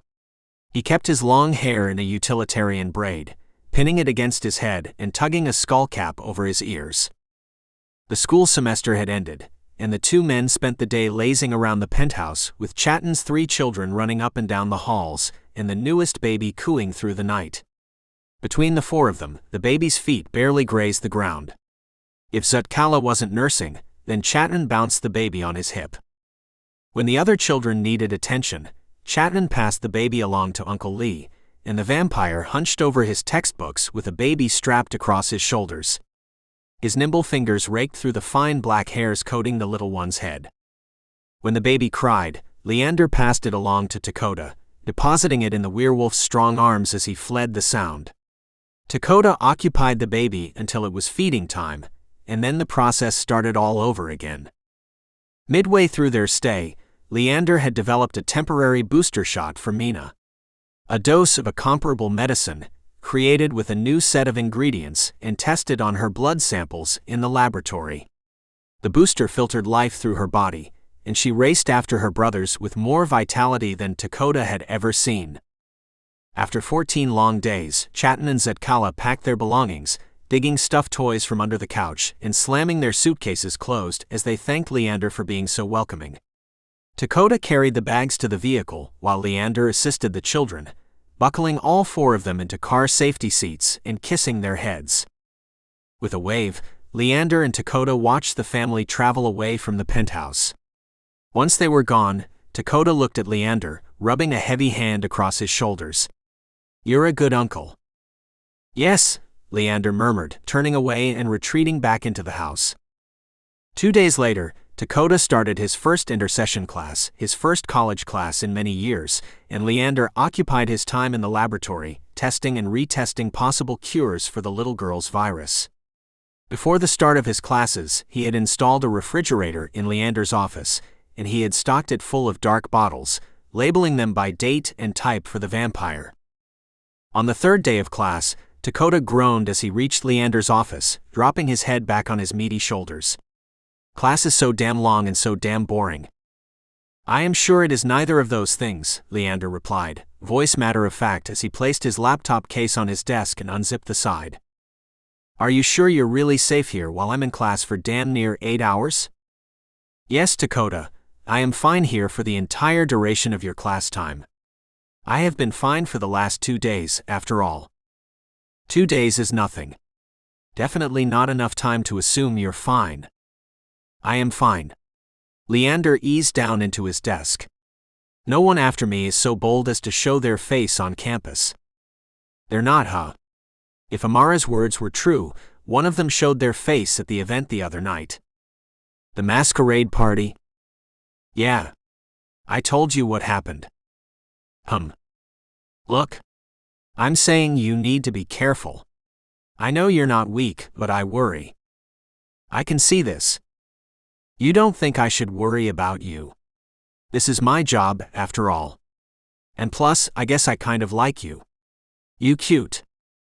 Leander glared at Dakota. I do not believe Amara is foolish enough to act on her unfounded impulses on school grounds, so you have nothing to worry about. Dakota growled. For someone who begged my father for safety, you're incredibly relaxed now that your colleague thinks you're a bloodsucker. Humans have been accusing people of being vampires for decades. This is nothing new. Okay, but how about the fact that she might actually act on her theories? She is a human. I am not concerned. Now if you keep lecturing me, you will be late for your class. Dakota rumbled again. Sure. Listen, I already prepped a snack for you. It's in the small container. If you get hungry before I get back, take it out of the fridge and drink it. I will consider this. Leander sat down behind his desk and flicked his eyes to his computer screen. Their conversation was over. Dakota sighed. Consider it heavily. You need to eat for your strength. I know you don't like it, but you have to stop waiting until you're faint and weak before you eat. Leander eyed Dakota through the computer screen. I will consider this. Yup. Dakota adjusted his bag and turned on his heels, stepping right outside Leander's room and bumping into Amara. She responded with a gasp and a high-pitched giggle, covering her buck teeth and red-painted lips. Oh. Dakota, I didn't know you were here, she lied. I've been here the last 3 mornings. And you know, before this class, I've been here damn near the whole semester. Have you? She feigned ignorance. Yeah. I really have. I suppose you're right. It is just so refreshing to see someone accompanying Leander.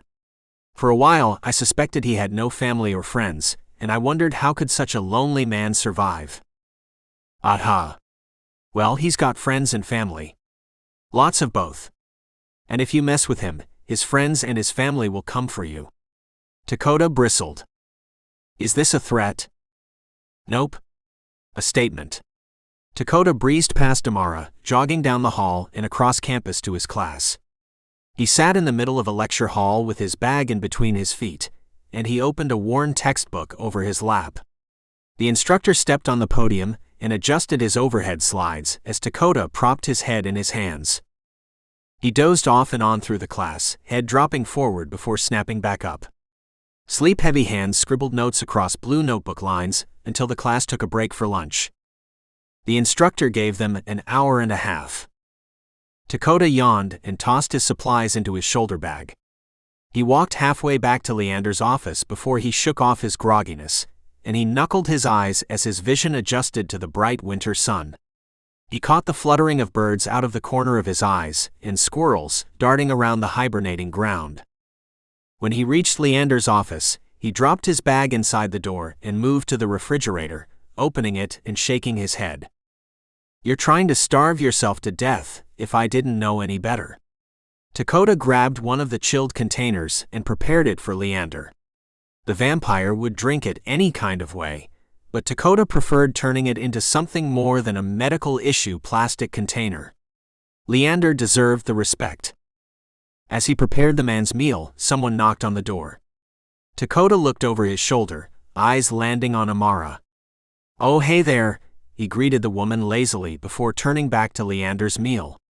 He grabbed a prepared sandwich out of the refrigerator for himself, pairing it with a bottle of water. "How was your class?" Amara asked, lingering in the doorway of Leander's office. "Fine. I have to go back in about 45 minutes. Just grabbing me and Lee a bit of food." "Oh? What kind?" "Sandwich and liquid sustenance." He showed her a tinted drink container, his water, and his sandwich. "Want to check it for poison?" Her eyes shot wide. "What?" She shook her head. "And no. Not at all. I'm curious. Nothing more." "Aha." Dakota tugged his lips in a lazy smirk. "Nosy is more like it. It's called conversation, Dakota. It seems more like you like him more than me." "Seems like. I assure you, I do like him more than you." Her frustration spiked at Dakota's confession. "Well, it's your loss. He's going down and you'll go with him if you like him so much," she snapped. "Noted." Dakota approached the door, pausing right in front of Amara. He towered over the woman, and his body was easily two of hers. Her curvy form was small next to the burly werewolf. "Need anything else?" "Yes. Yes, actually." She flicked her eyes from the container in Dakota's hands to the refrigerator and back again, lifting her chin and biting her bottom lip. She stood on her toes, craning her neck and peering into the office. Dakota blocked her view. "What do you need?" "I need you to move something for me. In my office." "The furniture, huh?" "No." "Well, technically, yes." "I'll do it before I go down to meet Leander then." "I'll do it right now." "No," she sputtered. "No?" "All right. You should get Leander's food to him. He's in need of a meal. He hasn't eaten since before you left." She bobbed her head, fixing her eyes on Dakota. The werewolf rumbled, taking in a deep sigh and exhaling it out. "Yeah. Well, then let me get this to him, and I'll be up in your office in a second." I'll come with you, actually." She squeezed Dakota's thick bicep. "I need to check on something anyway. Then, we can go up to my office together." With another growl, he lifted an eyebrow and sucked his teeth. "Fine, I guess. Whatever. We're wasting time with this."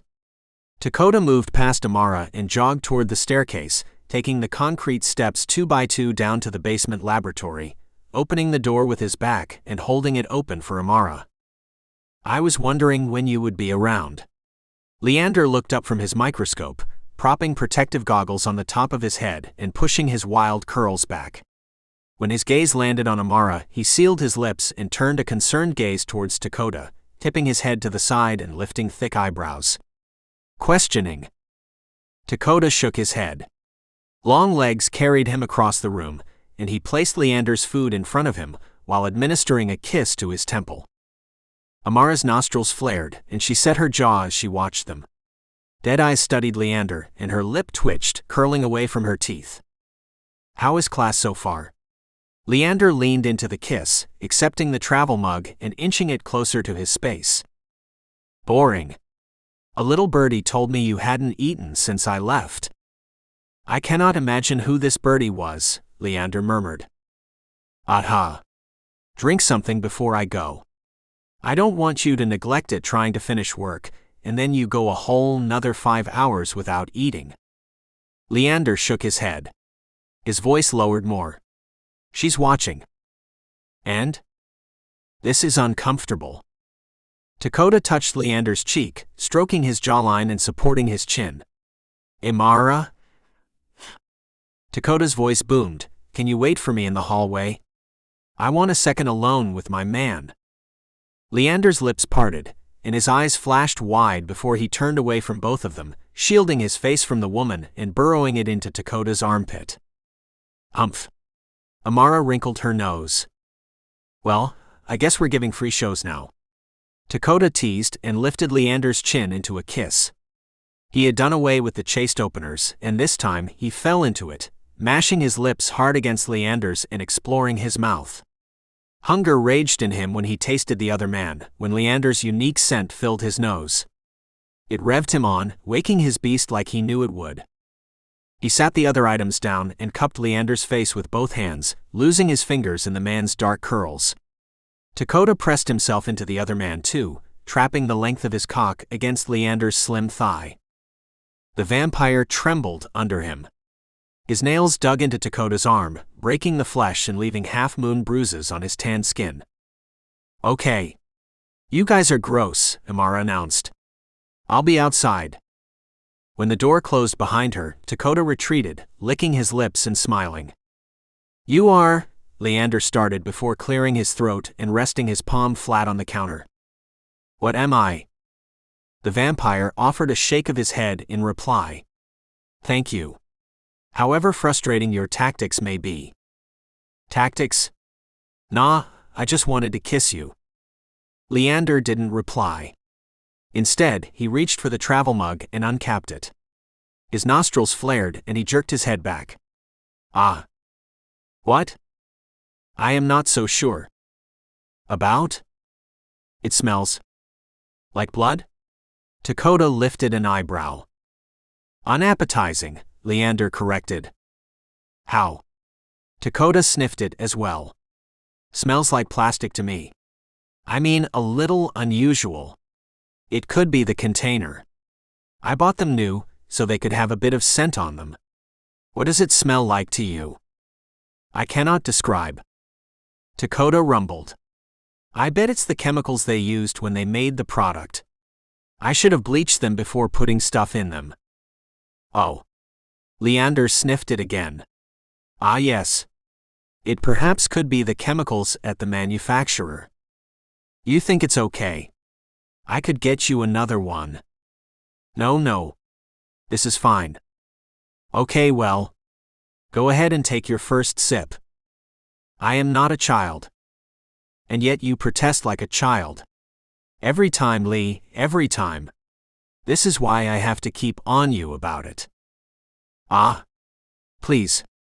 Spare me the lecture." This time Leander smiled and tipped the mug to his lips. As soon as the blood hit his tongue, his wide pupils shrank to points, and Dakota sensed the vampire's beast swell inside him. "Good." Dakota nodded. "All right. You finish up, and I'll be right back." He stole another kiss despite the growing rumble in Leander's throat, and exited the laboratory, meeting Amara in the hallway.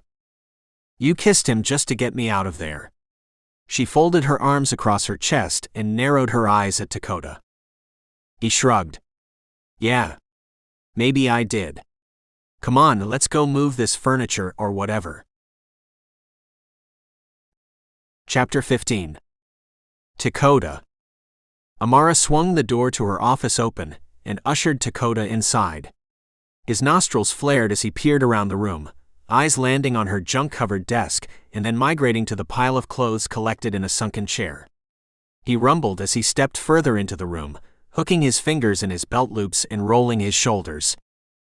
Her office differed from Leander's spotless office. Where his items were neatly placed, hers were scattered haphazardly on every available surface.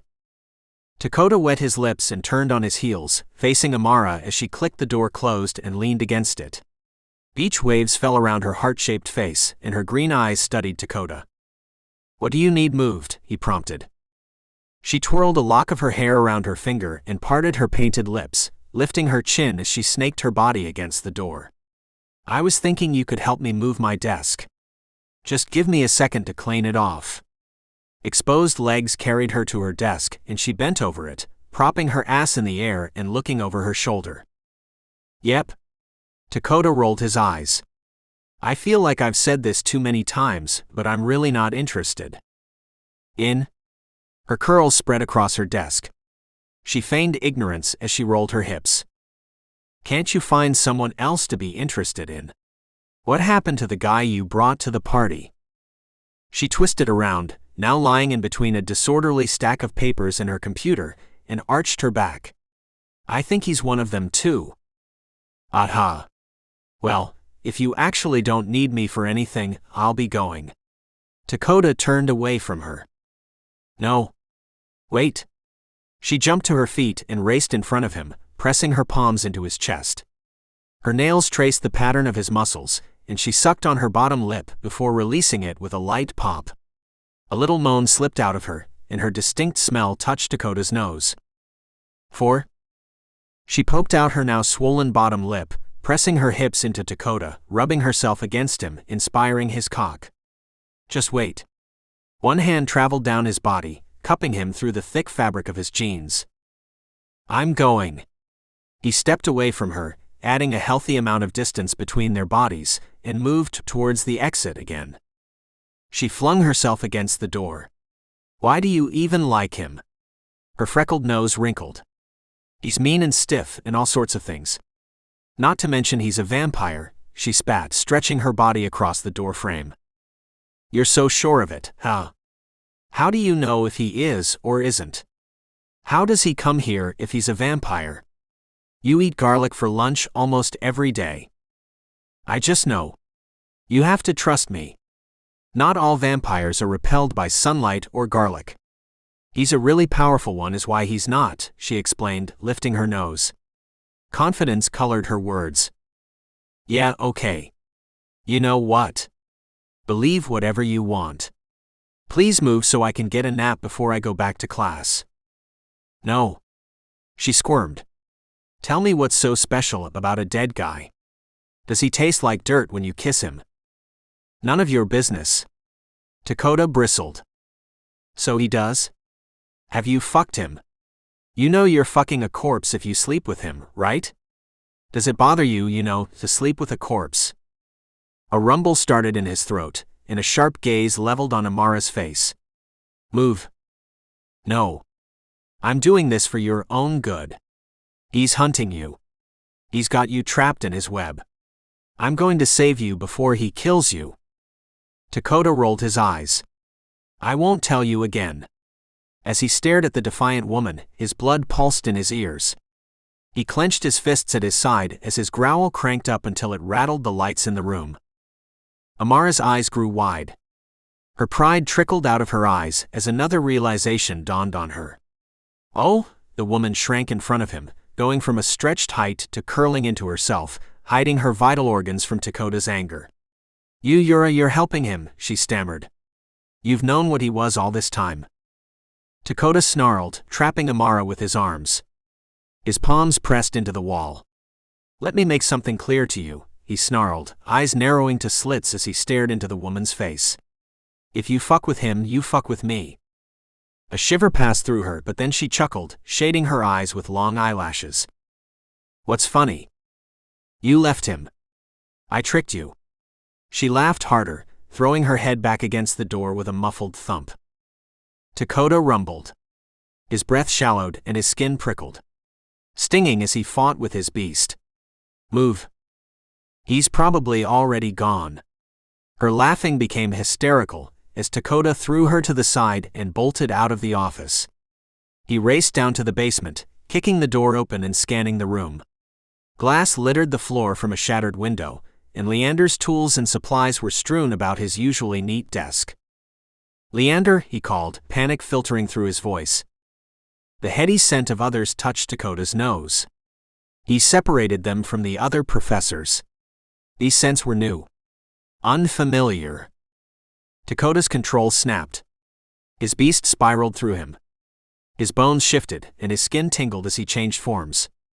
His vision dimmed while his other senses heightened. Dakota roared, calling the other man again. When he received no answer a second time, his beast sent him into a frenzy. He ripped at the items on Leander's desk, breaking empty beakers and tossing his stacked notes. He tossed the chairs from neatly under the tables, kicking and throwing them across the room. He hurled them at the wall. He striped the walls with his nails and cried out again. This time the fire had left him and the sadness had set in. He'd failed. In his efforts to save the live vampire, he'd failed. His anger zapped away. His beast released him, and he shrank back to his human form. Skin replaced needly fur, and canines shrank in his mouth as he collapsed against the wall, slamming his head back against the concrete and dissolving into tears. His broad shoulders curved forward and his features distorted.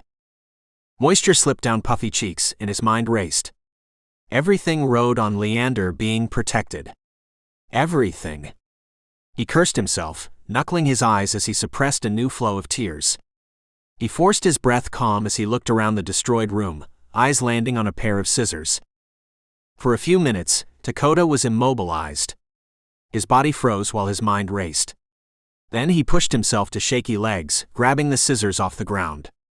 His mind stilled as he cradled the sharp object, running his fingers along the blade, thumbing over the sharp edge. It cut the first layer of his flesh and stung. Like a paper cut. The werewolf combed his hair forward, resting his long hair against his now sweaty shoulder, and rocked back and forth. Fist clenched and released. He knew the feelings bubbling inside him. Shame. Worthlessness. His mind traveled backwards as his blood rushed in his ears.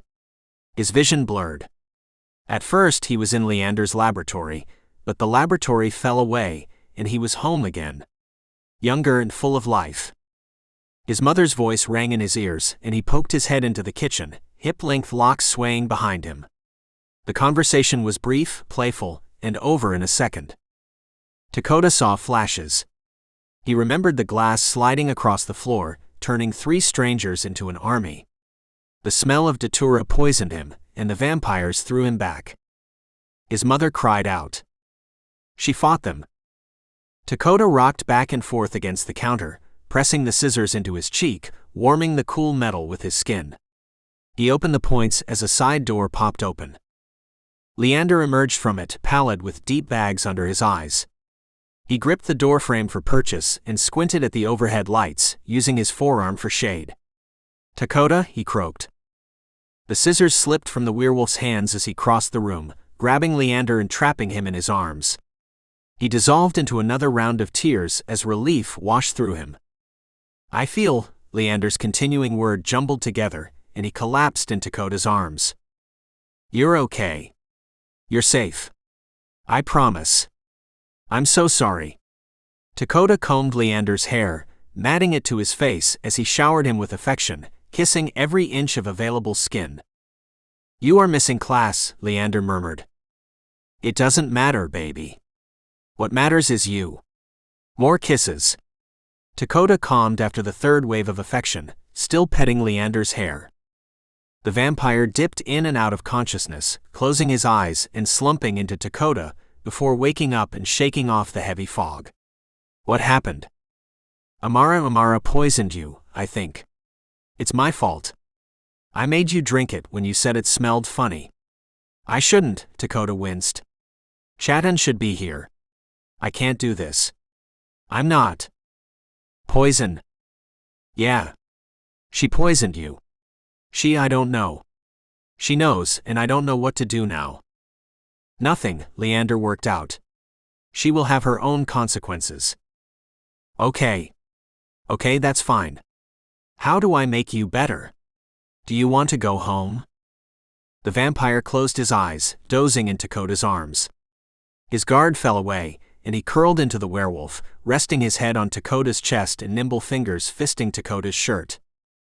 Yeah, I'll take you home, Dakota resigned. He rooted around Leander's pockets, grabbing the man's cell phone and messaging the driver. Dakota had driven them in the morning, but after a brief back and forth, the driver arrived and assisted Dakota with Leander, getting the exhausted creature into the back of the vehicle. What's going on? The driver looked at Dakota, hanging on the passenger door. Nothing. Listen, I need you to go inside and get our bags. I'm going to stay out here with him, Dakota explained. He gave the man directions through the building, before climbing into the back seat with Leander, letting Leander curl into him again. Chapter 16. Leander. Leander cracked his eyes open, and fixed his gaze on the ceiling above him. His head pounded, but his senses had been restored. The drunk fog from earlier had lifted, and his sight was sharp. His sense of smell was keen. His sense of hearing was superb. The sound of Dakota's soft breaths warred with the sound of small animals nestling in their burrowed dens for the winter. He had only vague memories of the last few hours. He remembered his brief conversation with Dakota. He remembered tasting his meal and becoming very ill. He had crawled his way to the bathroom and clutched the porcelain toilet bowl as his body rejected the meal. But there had been more to it. His body had still absorbed the poison, and it turned him to lead. It blurred his senses, rendering him defenseless. And then a storm had raged around him. Glass shattered, items turned over. Muffled, angry voices. Then muffled, angry roaring. The scent of his brothers filled his nose when he emerged from the bathroom. The sicky sweet smell of datura revolted him all over again, but Dakota's heady scent replaced it. They were in a vehicle. The werewolf carted him to his penthouse, and for however long, be it 30 minutes or several hours, Leander had come in and out of sleep. "Thank you," Leander whispered to the sleeping Dakota. The man's long hair spread across the bed, framing his relaxed features and dripping off the side of the mattress. Leander combed the dark locks away from Dakota's face, tucking them behind his ear as he bit his bottom lip. The werewolf shifted, stretching over him more and burying his face in Leander's neck, curling towards him, leaning into his trap. Dakota rumbled a heavy sigh, and his eyelids fluttered. His eyelashes tickled Leander's neck. "How ya feeling?" Dakota rumbled, fisting the sheets as he stretched. His muscles popped under his skin. His veins pulsed with blood. Leander's hunger rushed back to him. He was starved and ravenous, and Dakota's spiced blood smelled like heaven. His eyes flicked down to Dakota's wrist, watching his veins throb with his heartbeat before he turned his face away. Dakota chuckled. "Hungry, huh?" "No." Dakota stared at him before retreating, slithering off the bed and standing beside it. "I'll get you something." "No. Please." Leander clenched his jaws. "I am not interested in what we have here." "Yeah, okay. I mean okay, but I need something, how you say, fresh." "You need to feed from a person?" Dakota lifted his eyebrows. Leander shook his head, pushing himself upright on shaking arms. "I need something other than expired blood," he corrected. "We can go to the blood bank on the way back to campus." "You're going back to campus?" Dakota blinked, fixing his attention on Leander. "You just woke up, you look like shit, and I bet you feel like ass." "Thank you." Leander wrinkled his nose as he inched himself towards the edge of the bed, throwing his legs over the side before pausing for a break. The poison had left him with barely any sustenance left. Weak and vulnerable. "Let me get it for you." "No. You've done enough." The werewolf blinked again, biting his bottom lip as wild eyes scanned the room. "I didn't poison you." "Of course you didn't." "But you said." "Yes. I meant you have done enough in keeping me safe. You have been admirable. You have done more than enough, Boychik. Let me do this on my own." Dakota rumbled. Blood rushed to his cheeks and he watched Leander. The whites of his eyes created half moons around his irises. "I just feel bad. I shouldn't have left you, and I definitely shouldn't have made you drink it after you said it smelled funny. It's all my fault." "None of this is your fault." Leander pushed himself off the bed, steadying himself with one hand on the mattress as the room spun around him. "We will have the driver come around, and we will go to the blood bank. Then we will go to campus. I need to see the extent of the damage." "Can it wait?" "No," Leander snapped, "it cannot. I had stem cell transplants awaiting observation. Notes are incomplete. There are many parts to this, and those parts may be ruined now. I need to know if they are or not." "Stem cells?" "Yes. For Mina." "How are stem cells going to help her?" "Blood stem cells. They assist the immune system." Leander reached the bedroom door and wrapped his fingers around the cool aluminum door handle. "It is too much to explain right now, but once I feed, I will explain it." "Feed from me," Dakota suggested. "No. You're not going to make it to the blood bank walking like you're 150 years old." Excuse me. I mean, walking like a snail. If you really want to get back to the lab before the sunrise, then feed from me. Leander hissed through his teeth. It had taken him enough time crossing the room, and it had depleted his energy more than he had expected. Dakota's offer was sensible. Smart, even, and Leander parted his lips, tasting the air around them and taking in a deeper breath of Dakota's blood. His mouth watered, venom coating his tongue and his teeth in anticipation. I can't. Why can't you? I gave you permission. I'm okay with it. I can't, Leander pressed his lips together, swallowing his venom back, because I am too hungry. I cannot trust my self-control. Your scent, it is intoxicating. I may be unable to stop once I taste you. Then I can get you a glass. You don't have to, drink it straight from the source. Leander pinched the bridge of his nose. I cannot believe we're having this conversation. I mean, a shadow of a smile touched Dakota's lips, unless you want it straight from the source. I think I can handle you, honestly, even if you lost control. I don't want to chance it. Oh, okay. So, you'd rather hobble your way all the way to the blood bank than let me feed you? Yes? Leander moved out of the bedroom. Dakota followed him, taking one lazy step as Leander dragged heavy feet along the ground. He continued to walk using the wall for support. For a smart guy, you're fucking stupid then, Dakota grumbled. There are more consequences than you understand. Oh, really? What's the big consequence? You might enjoy it. I might enjoy it. It's a little too intimate for your tastes? Yes, precisely. You have figured me out, my dear friend. You're being an asshole. Thank you. I guess it would fucking kill you to be honest for a change, huh? A change? I am always honest with you. Except when it comes to your feelings and your emotions. You avoid them suckers like the plague. You'll explain the ins and outs of stem cell blood transfusion chemotherapy treatment all afternoon, but heaven forbid I ask you anything about yourself or about you and me. There is no such thing as stem cell blood transfusion chemotherapy. I know that. God damn it. Dakota punched the wall. Leander flinched. I see you are angry. No. I'm not angry. I'm mad. I'm fucking mad. Leander reached the living room and paused against the wall, turning his head to Dakota. If I taste you, I know I will want you more and more.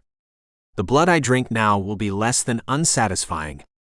I will crave you and everything about you, and I know I will be insatiable. Being insatiable is the problem?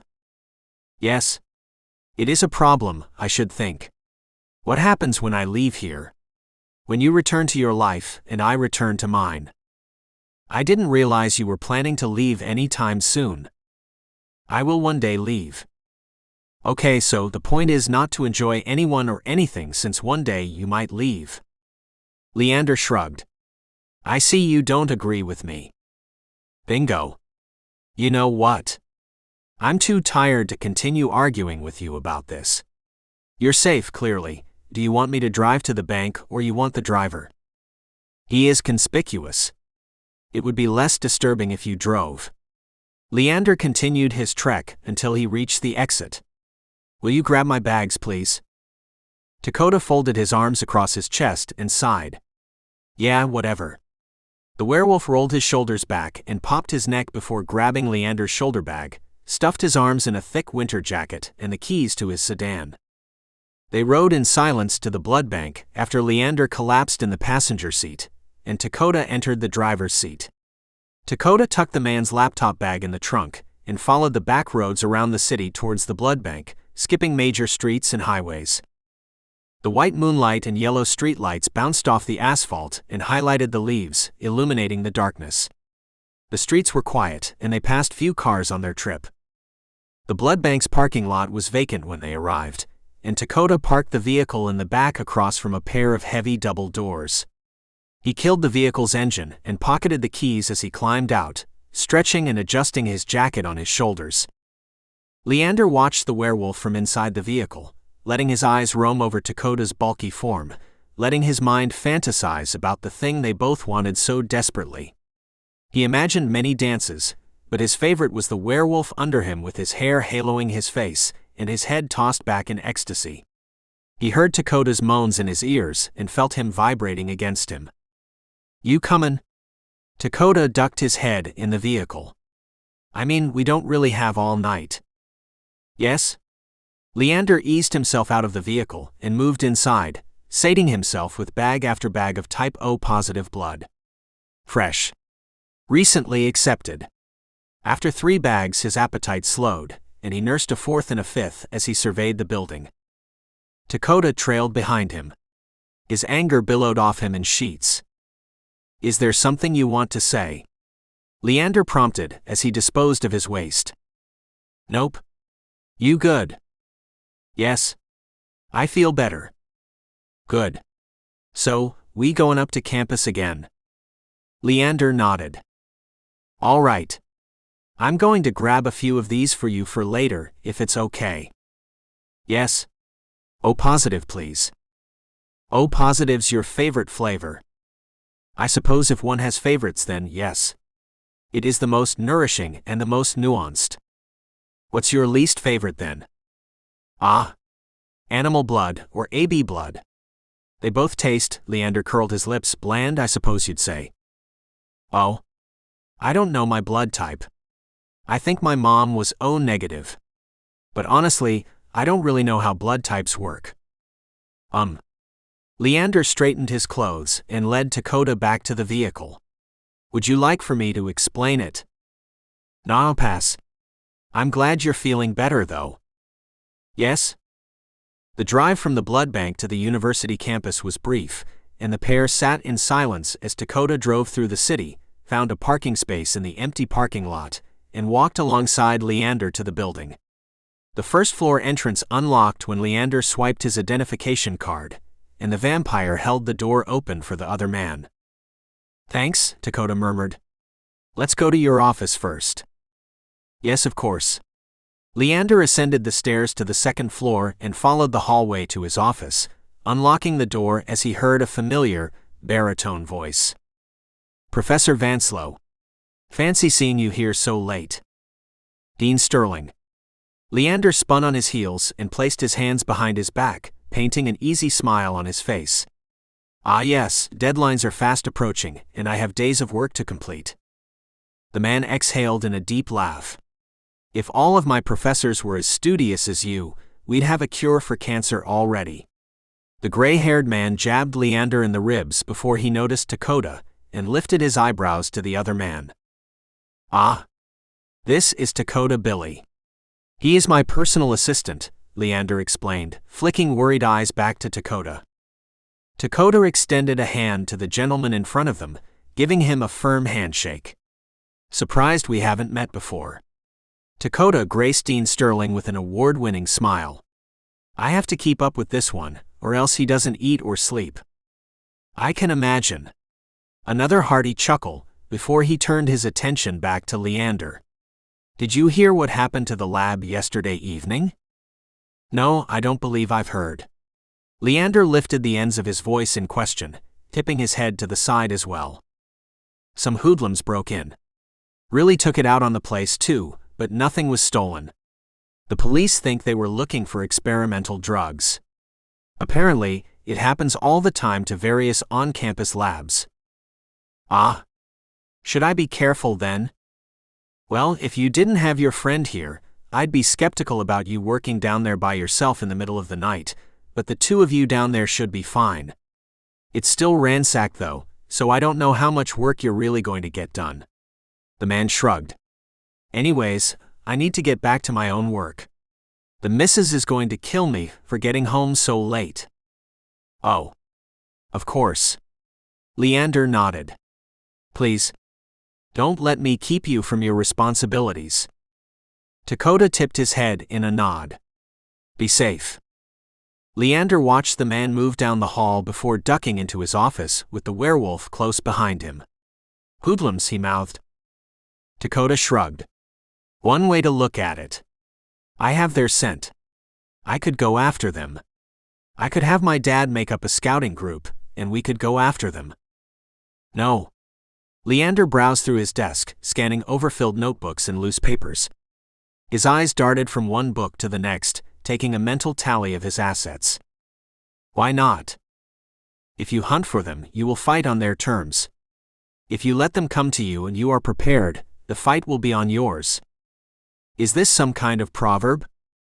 No, it's common sense. Let them come to your woods. It'll be easier.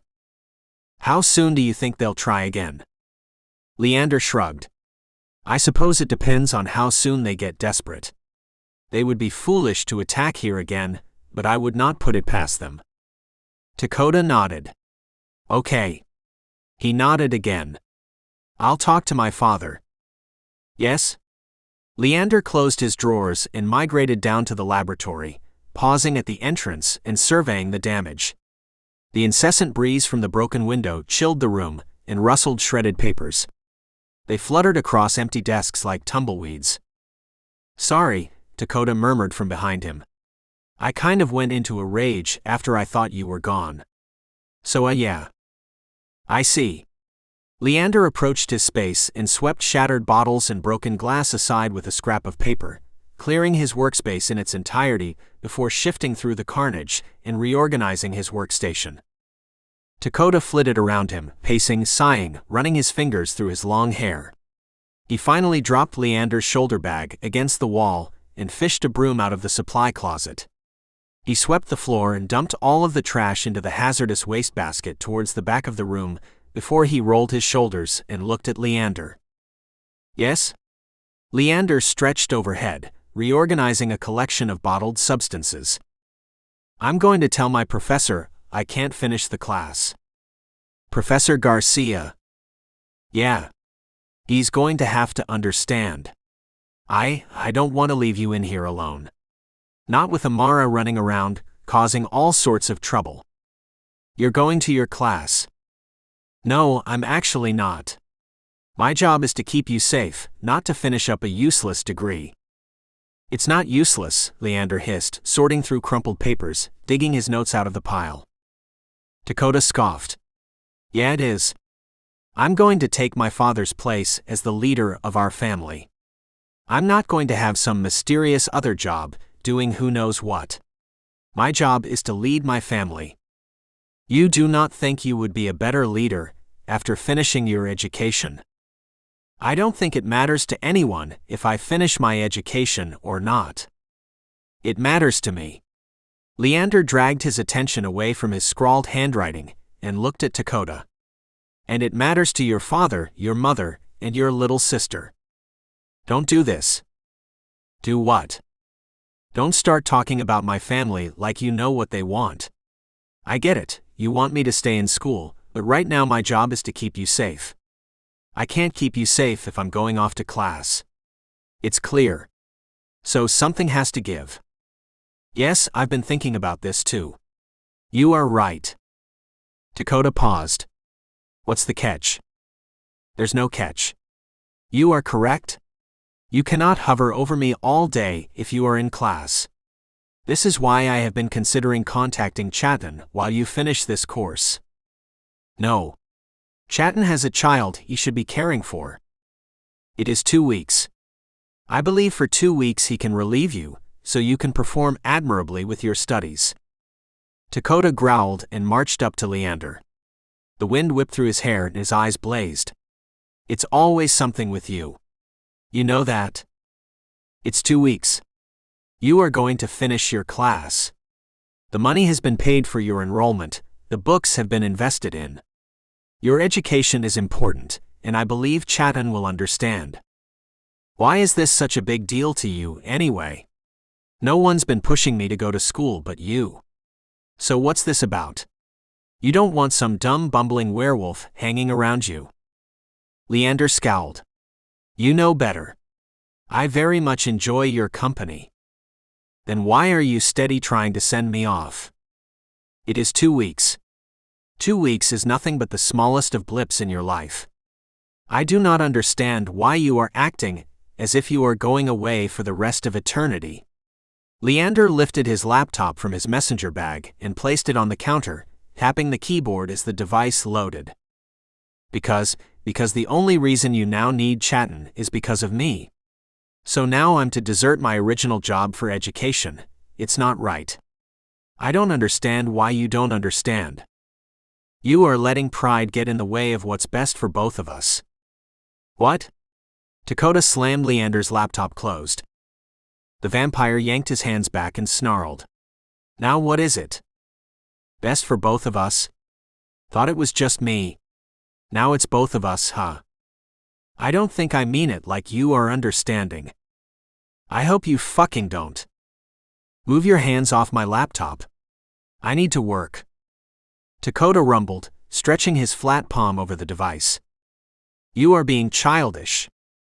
You're being a bitch. Am I? The vampire stared at Dakota's thick fingers. Tension turned Dakota's skin white, but anger turned the rest of his hand red. The man vibrated with his anger, and Leander rolled his eyes. Yeah. Goddamn. If you fuck as well as you fight, you'd be a pro at both. Is this so? Yeah, it is fucking so. Leander abandoned his laptop and fixed his attention on Dakota, eyes roaming over his hard gaze, his tense neck, and his twitching jaw. Dakota's natural beauty hadn't been lost on him, but Dakota's raw passion was far more exciting. The man had emotions enough for the both of them. The vampire pursed his lips and closed his eyes, letting Dakota's pounding heartbeat seep into his bones. His body knew what it wanted. Freshly fed, his body focused on other desires. His body grew curious. Then, Leander stepped away from Dakota, shedding his heavy winter jacket and draping it over the counter, leaving him in a long-sleeved t-shirt and a pair of slim-cut jeans. I suppose you should find out. At his own words, a knot grew in his throat, and his eyes fluttered open. He studied Dakota, holding his gaze even as shivers racked his body. What? I will not repeat myself again, Leander whispered. Shit. You don't have to. I just Dakota closed the distance between them, lifting Leander off the ground and setting him on top of his jacket. He searched the vampire's eyes before yanking him into a hard kiss. All his raging anger shifted, abruptly turning to hunger. He slid his hands along Leander's neck, spreading warmth through him, locking his hands behind his neck and keeping him close until they both needed a breath. Dakota inhaled a heavy breath, chuckling gently, and brushing rough fingers against Leander's cheek and jawline. Dakota's spice lingered on his tongue, buzzed his lips, and woke him up inside. He was youthful. Instead of a 100-year-old vampire, he was no older than the day he was turned. Mid-20s, shy, bookish.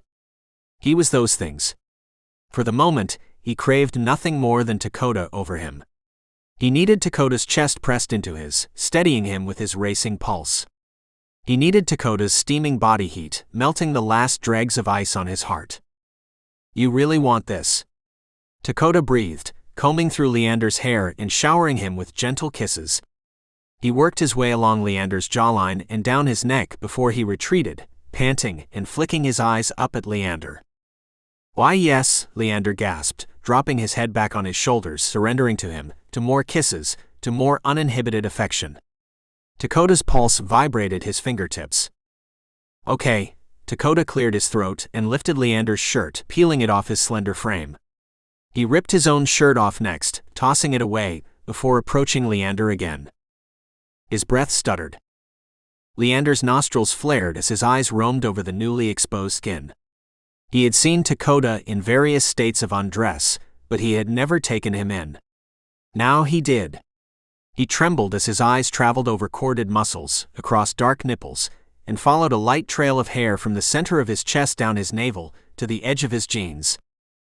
Leander gripped the edge of the counter. Dakota chuckled. You like what you see. He tossed his hair, letting it slide over his shoulders, framing his face and resting against his hard muscles. Leander shuddered. Yes? It's all yours. I'm all yours. The werewolf closed the distance between them, trapping Leander in another kiss with one strong hand at the back of his head. He sucked Leander's bottom lip and pushed his tongue inside his mouth, exploring hungrily. The vampire inched to the edge of the counter, cautiously throwing an arm over Dakota's shoulder. The movements were foreign to him, but the steps were innate. He touched Dakota's blazing skin, denting his flesh with his fingertips at first and then with his nails. Dakota growled, breaking the kiss and mashing his lips against Leander's jawline. Bruising. Invigorating. Leander's cock strained his jeans, his cheeks flushed, and he inched closer to Dakota, squaring their hips. The werewolf's cock raged too. It pulsed in his jeans, stressing the seams. When their bodies connected, Dakota moaned into Leander's neck. Leander dug his nails into him in response. He moaned more and pushed the vampire back, lying him down against his jacket. "You taste so good," he purred into Leander's ear, nuzzling him and grinding his hips into him. "Take off your bottoms," Leander stammered. He had lost whatever last promises of control he had. Dakota had broken it inside him. With the werewolf against him, he lost all sense of reasoning and fell into it. He drowned in Dakota's raging heartbeat, his thundering pulse, and his heady sense. Dakota chuckled. Sure. Still with his face against Leander, he dipped his hands between their bodies. His knuckles dented Leander's belly as he fumbled with the buttons of his slacks. Leander chewed his bottom lip, gluing his eyes to Dakota's task. The man unbuttoned his jeans and shucked them off slim hips, taking his underwear with him, and his cock sprang free, slapping his hard belly and slinging a wave of pre-cum on them both. It dripped down Leander's belly and stained his jeans, soaking into the fabric and leaving a wet mark. Dakota's cheeks burned. "Can I touch you?" Leander almost begged. Dakota's cock throbbed. The head twinkled with moisture, and at Leander's question, another bubble of pre-cum exited his slit and slid down his length. "Yeah," he groused and reached for one of Leander's hands. Their eyes leveled, but Dakota looked away first. It was new territory for Leander. Touching and exploring another man. He lifted his hand at Dakota's urging, letting the man's rough fingers tickle his palm as he guided the hand over to his cock and released it, daring him with an effortless smile. Leander chewed his bottom lip. He had asked for it, but at Dakota's easy agreement, his nerves grew inside him. One finger brushed over the head, coating his skin with pre-cum and sliding it around his tight skin. Dakota shivered, kissing Leander's neck with a growl. "Fuck. Your fingers feel good." "Yes?" "Yeah," a little quirked smile. Leander slid his finger down the underside of Dakota's cock and then back up, teasing the slit again. Dakota's hips bucked at Leander's continued tease. Goosebumps rose on his skin. "Stroke it," Dakota whispered. "Stroke it." "Yeah. I mean, if you want." "Fuck, I really don't care what you do, just do anything." Dakota tripped over his words, but the apples of his cheeks darkened. "Anything?" Fuick. A shiver racked Dakota's body. "Yeah." Leander nodded, finally wrapping nimble fingers around him and stroking him from the base to the tip. Dakota moaned and overflowed with pre-cum. It dripped over Leander's fingers and pooled on the ground. The man's belly hollowed, and again his hips moved, pushing forward, begging for more stimulation. They fell into a little rhythm. As Leander stroked along his length, Dakota fucked his hand, pushing his throbbing cock through Leander's tight fist and then rearing back to do it again. His trembling increased along with his sweet moans, which Leander drank in through a round of gentle kisses. Leander buried his free hand in Dakota's hair. His nails scraped the werewolf's scalp. "Close," Dakota gasped, squeezing his eyes shut and resting his sweaty forehead on Leander's shoulder. He exhaled a heavy breath and gripped the sides of the counter as he gathered himself before snaking away from Leander's grasp. "What is it?" "It's not just about me. I want you to enjoy yourself, too." Dakota teased the line of Leander's jeans, slipping his fingers between the waistband and the other man's skin. Leander's belly hollowed, and he shied away from Dakota's touch. Heat rose to his face. "Of course. But I'm not sure." Dakota paused, moving his hand away and planting both of his hands on the counter beside Leander. The youthful werewolf smiled and planted a kiss on Leander's lips. Fiery, passionate, but bridled at the same time. "You're not sure about what?" You have to be honest, or we're done for right now. His words were patient and firm, matching the easy gaze in his light brown eyes. I am not sure I can. I don't want to disappoint your efforts. Leander had his own inklings. Perhaps he would enjoy it. When he was next to Dakota, he felt the wind against his skin and a flutter in his belly. Each little touch sent fire up his spine. With Dakota, he felt so much more than simple hunger and simple satiation. You won't disappoint me. You can't. Dakota kissed Leander's forehead. If you don't like what I'm doing, we can do something else. Always. I see. Dakota chuckled. Aha. He kissed Leander's neck. Lay back. It's my turn now. Still with a raging harden, Dakota eased Leander back, and starting at his shoulders, he showered Leander with kisses. They were simple at first. He brushed his lips across the man's collarbone, spreading stripes of fire across his icy skin. A kiss to the center of his chest, right between dark nipples. His smooth cheeks nuzzled against curly chest hair and traveled to each nipple, passing his lips across sensitive skin before lapping over them with the flat of his tongue. Leander's attention stayed glued to Dakota as he moved down his body. He knew the man could be rough. He had witnessed the punched walls and the rage, a wild spirit trapped in someone else's society, but now Dakota was gentle. His touches were featherlight and patient, appreciative of everything. When Dakota's tongue passed over his nipples, he sucked in an unnecessary breath, filling his lungs with air as a lightning bolt of excitement went through him. Oh, he convulsed and panted before pressing his lips closed and peering around the room. His manhood strained against his pants, lifting away from his belly and silently begging for more of Dakota's gentle treatment. Sexy, the werewolf whispered, tipping his head up and letting his long hair rest against Leander's lean body. It tickled his sensitive skin and sent another trill of pleasure through him.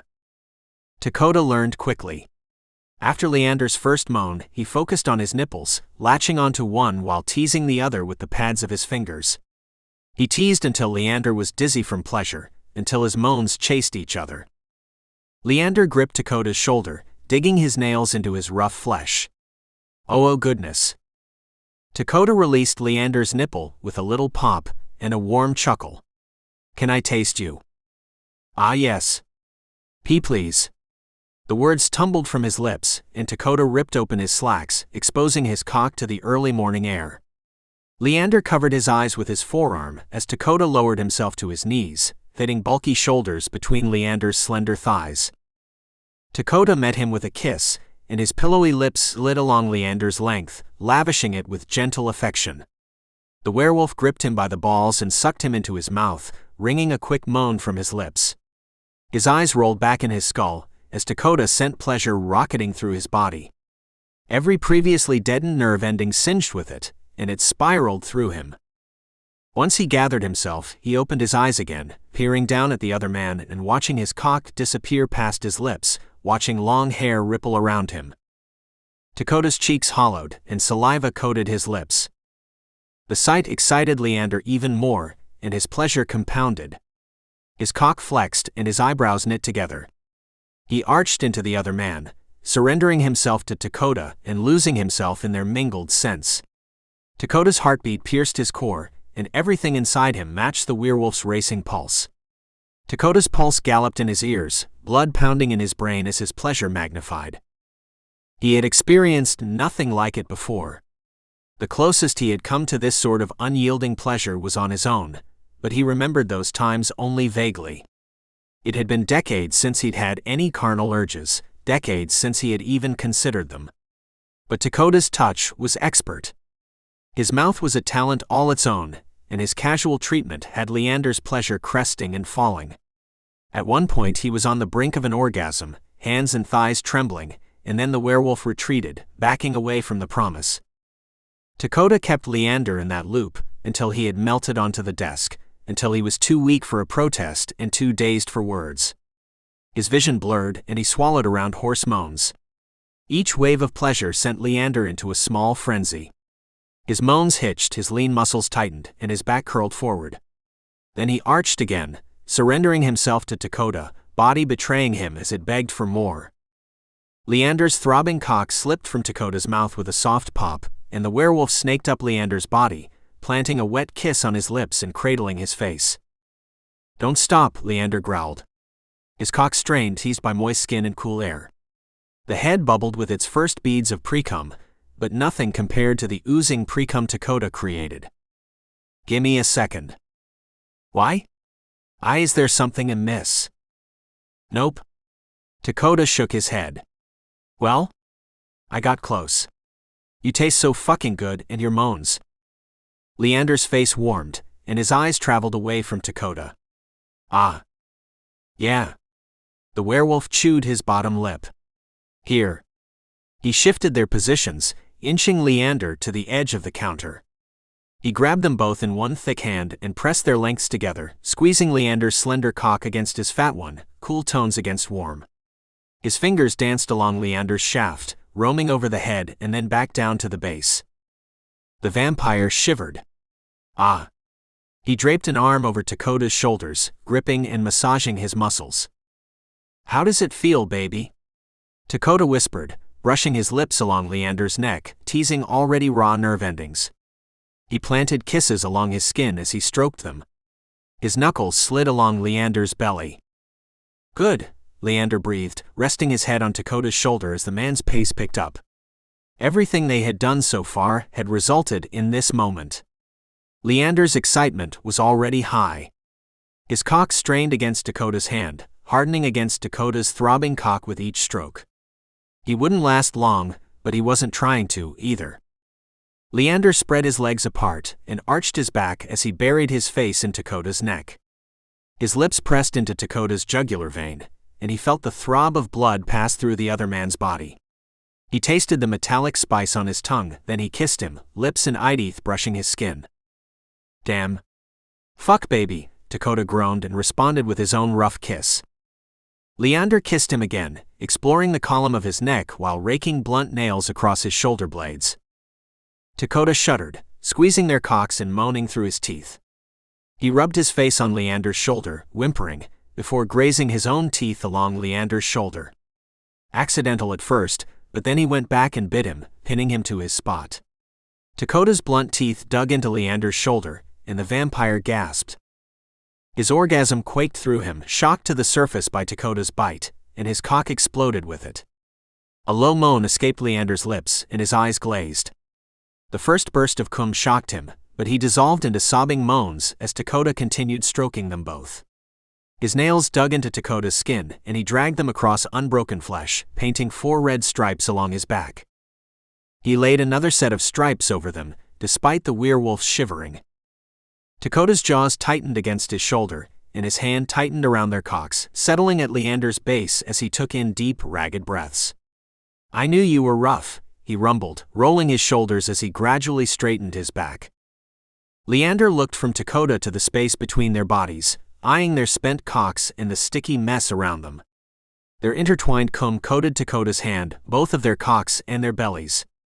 The pearly white substance slid down Leander's thighs, pulling on the counter and gluing his skin to it. The sight did nothing for his arousal, and a new wave of excitement bubbled inside of him. "Again," he murmured, nails trailing down the front of Dakota's body, denting his skin and raising red welts against tanned flesh.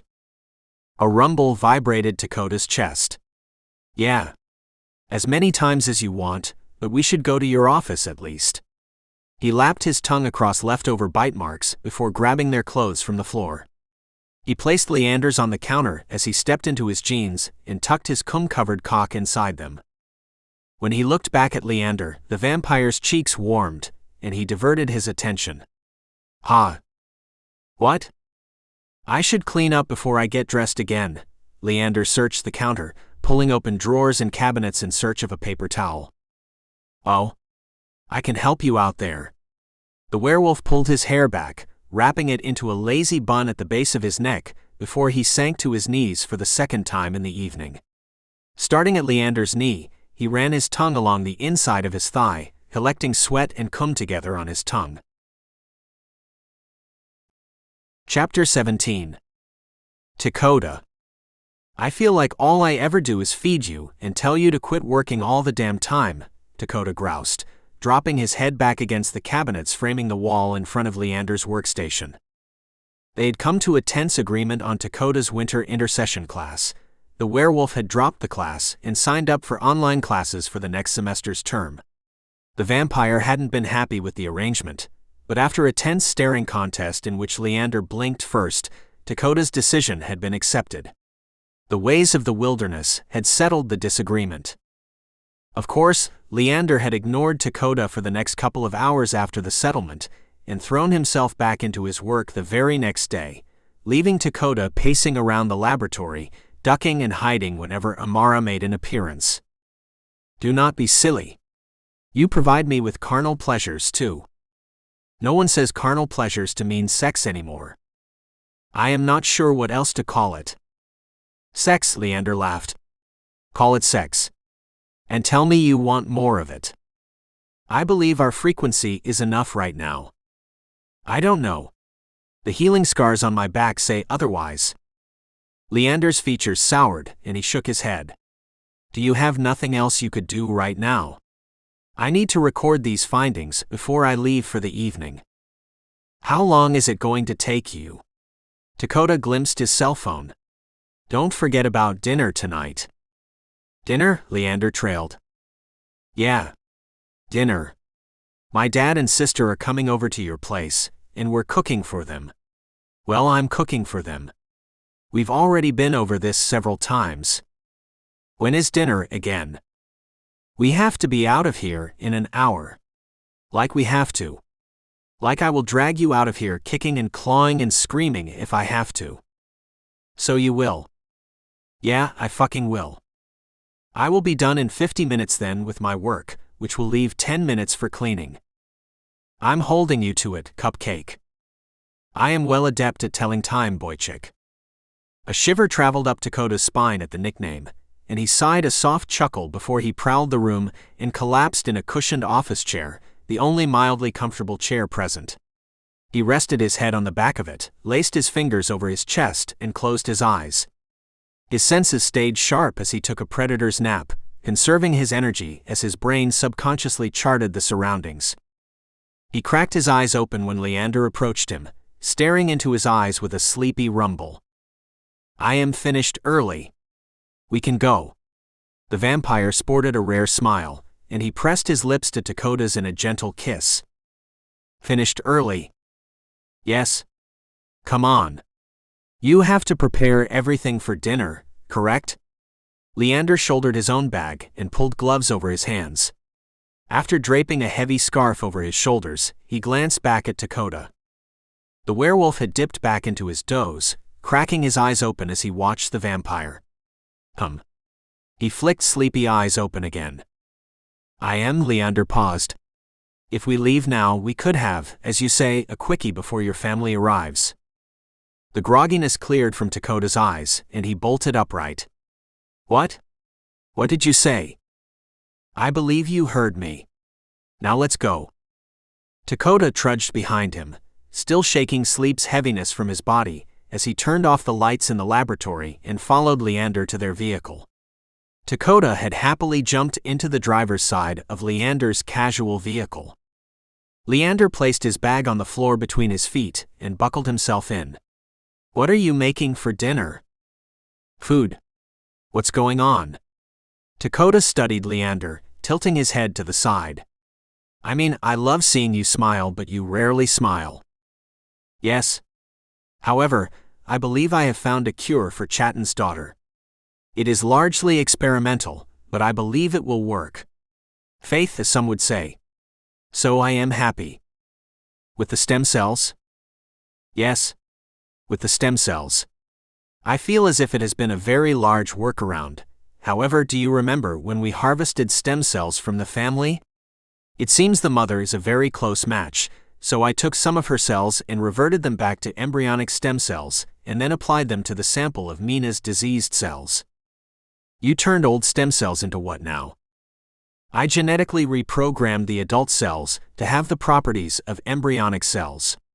As I stated, this is largely experimental, and I have no idea how it will work on a larger scale.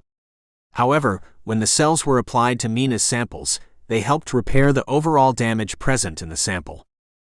Okay, Dakota squinted, okay. So what's next?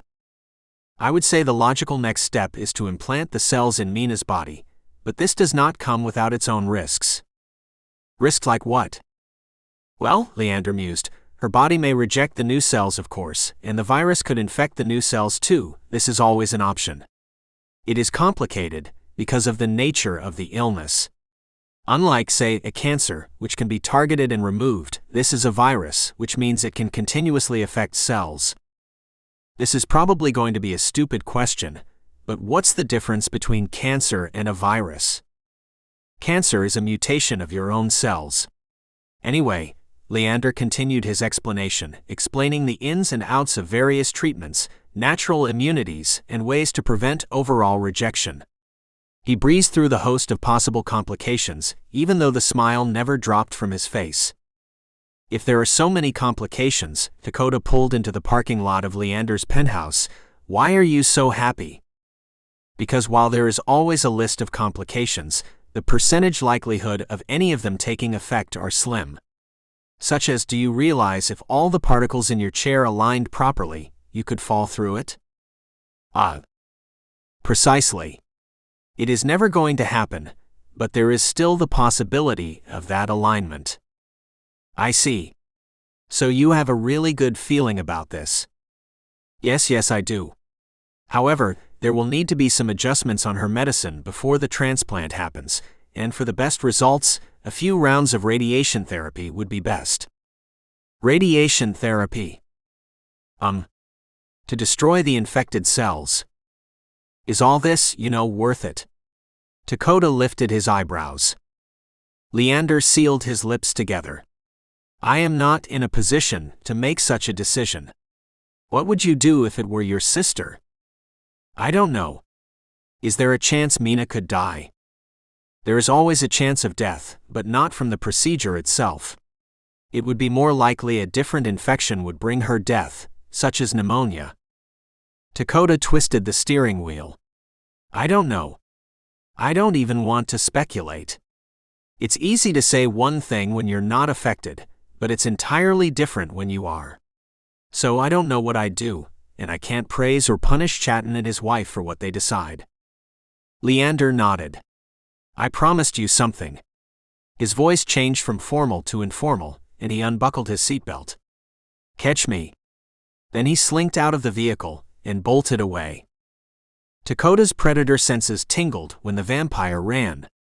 His eyes tracked the moment, but he didn't rush. He took his time reaching the door and moving inside to the elevator. It wasn't until he reached Leander's floor that he moved after the other man. His pupils narrowed, and his hunter senses took over as he followed the winding trail of datura left by the other man. The hallway and the house were full of their scents, days and days of movement laid on top of each other, but his keen senses followed the freshest trail down the hall and into the master bathroom. Dakota slowed in his hunt, even as his beast rumbled in his throat. I smell you, he teased, receiving no reply. He chuckled and ripped the shower curtain back. He had been sure of his guess, but he yanked his head back as he peered into an empty space. His nostrils flared. Datura was sharp and heady in the bathroom. He looked away from the shower space, reviewing the bathroom again. When he turned back around, the vampire was there, undressed and exposed. His bronze skin glistened in the bathroom's overhead lights. Fuck. Dakota rumbled. I hate that trick. Then he scooped Leander into his arms and slammed him into the wall, covering him with his body. Their session was quick, as promised, and steamy, and Dakota rinsed trickles of blood off his shoulders and chest as the vampire surveyed him, nursing a fresh new bite of his own. This one was more inconspicuous, and the vampire taped a square of gauze over teeth marks against his abdomen. I am not a chew toy, the vampire teased, tugging one of Dakota's sweaters over his thin body. His dark eyes twinkled. I am not a scratching post, Dakota shot back. He kissed the top of Leander's head. I'm going to go start dinner. Come join me when you're ready. Make me something? Yeah. I think we have your favorite in the fridge somewhere. My favorite is you. You haven't had me. Dakota cupped Leander's face in his thick hands, stealing another kiss. I do not need a taste to know you are my favorite. Leander accepted the affection, until Dakota pulled away. Fair. After one more stolen kiss, Dakota jogged to the kitchen, grabbing his cell phone from his discarded jacket and checking the messages. 2 from his father, along with a missed call from him as well. Dakota shook his head, sending a casual response before pocketing the device. He turned a collection of raw ingredients into Wahan pie soup with savory seasoned homemade bread, and he set the table for 7 as Leander joined him, squinting at the place settings. How many people are coming? Oh yeah. Dad texted and said he's bringing someone else. A family friend and her 2 kids. A family friend? Leander lifted his nose. Now the smile on his features faltered. Yeah. It's okay. If she's coming here, she knows and accepts you. My dad would never bring someone who didn't support his decisions here. This is your home after all. Yes? The vampire slumped into a seat at the table. He texted earlier but, we were otherwise engaged so I missed it. He asked if it was okay, but since they're supposed to be here in 10 minutes, I didn't worry about saying no. Leander nodded. Don't be nervous. This is a good day. You found a potential cure. Dakota combed his fingers through Leander's wild curls and kissed his temple. You're a hero. I do not fancy being a hero. Okay, you're a regular guy who knows a lot about science. Yes. Your father has a family friend. Yeah, she lost her husband right around the time we lost Mom, so I consider them like my step-siblings because I've known them so long. I see. Yep. Anyway, eat something so you're not hungry. Dakota grabbed a glass and a blood bag from the refrigerator, placing it in front of Leander. How'd you feed before now? I mean, I don't suppose there were always really convenient blood supermarkets. There weren't, Leander murmured, tearing the bag open with his teeth and idly pouring it in the glass. The vampire's emerald eyes fixed on the liquid, watching it with a mix of starved hunger and disgust on his features. So what did you feed on? This isn't an obvious question. Have you not asked me this before? Not sure, honestly. Everything before fucking you is kinda a blur. Dakota winked. Noted, Leander looked away with a soft chuckle. I was once a medical practitioner. Blood from the dead is poison, but from the dying it is okay. From the terminally ill. From animals, if I was very desperate. How does animal blood taste? Leander tipped the glass to his lips, taking initial gulps before placing it on the table again. Condensation fogged the sides, but the man's slender fingers wiped it away. When he lifted it again, the glass left a ring on the counter where it had been sitting. You have asked this before too. However, I will entertain. What is the most unsatisfying meal to you, but still provides you with nutrition? Dakota drummed his fingers on the counter. Oatmeal. It is like oatmeal. Wholly unsatisfying, but will always provide sufficient nutrition. Yup. Sounds like oatmeal. Dakota dried his hands and dug his cell phone out of his pocket as it buzzed. He swiped the screen and squinted at the incoming text message. Dad's about 5 minutes away. I'ma go make sure the living room looks good. Dakota kissed Leander's cheek and exited the kitchen. The living room was spotless, as it had been every day since Dakota had fired Leander's maid and started cleaning himself. The maid had done her job proficiently, but given the traitorous Amara, Dakota wasn't interested in any extra people hanging around their place. Besides, he enjoyed cleaning.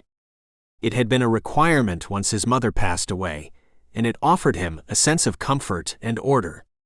As he adjusted the pillows on the couch, Leander rinsed his glass, and the glass clinked against the others in the drying rack. Your family is here, Leander announced from the kitchen, joining Dakota in the living room.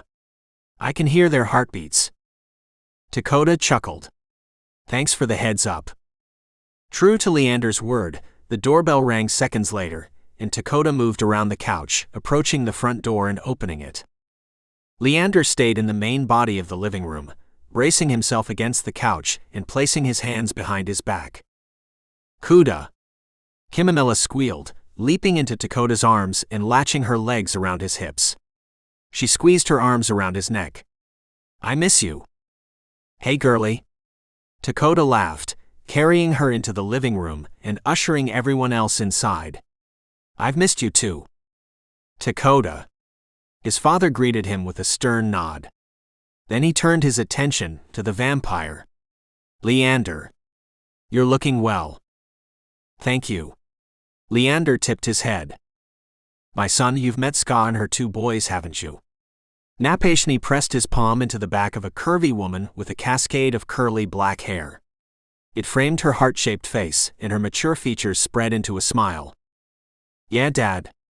Only hundreds of times.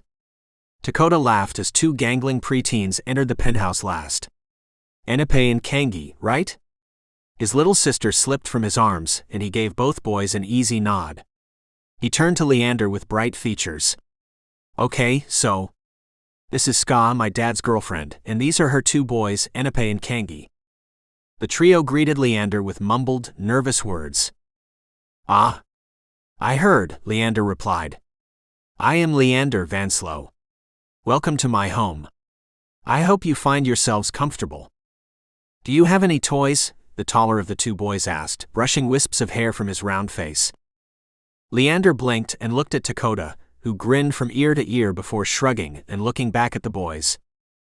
I think I've got cards in my bedroom, Kangi. You want to go grab them? Sure. Kangi broke away from his mother and moved down the hallway after Takoda offered more instructions. Kimamilla and Enipe followed after him, and after a few moments of murmured voices, high-pitched giggles pierced the silence. Perfect. Takoda bobbed his head. Napashni nodded his head in approval. Indeed. So Leander, how have you been? How are your studies going? They are well. I believe I have caught a potential cure under my thumb. It has taken a lot of different procedures. I am sure you have no interest in hearing, but just this evening, I had a very lovely breakthrough in my findings. Did you? Takoda's father prompted. Yes. However, I am confident you do not want to hear the ins and outs of the trials. I will be submitting a report on the small successes of genetically modifying adult stem cells to have the same properties as embryonic ones. I do not suppose it is an interesting topic. Ska tilted her head. Embryonic stem cells? The ones during pregnancy? Yes, Leander nodded. Why embryonic, if you don't mind me asking? Not at all. A little smile touched Leander's face. Takoda groaned.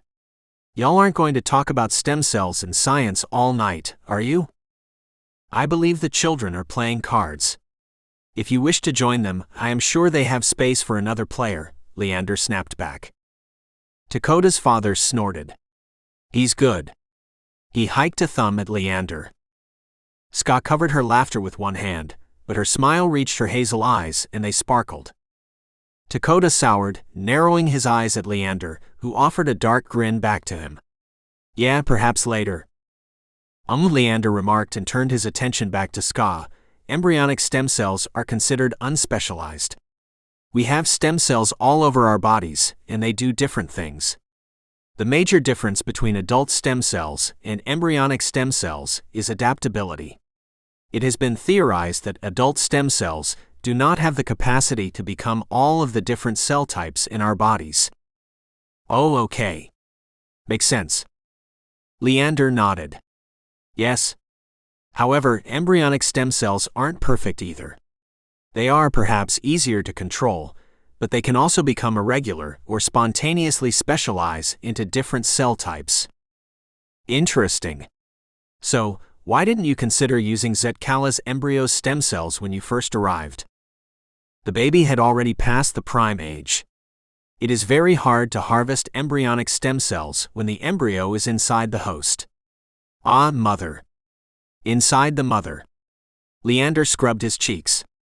Besides, I believe it is an easier course of action to develop a method of modifying adult stem cells instead.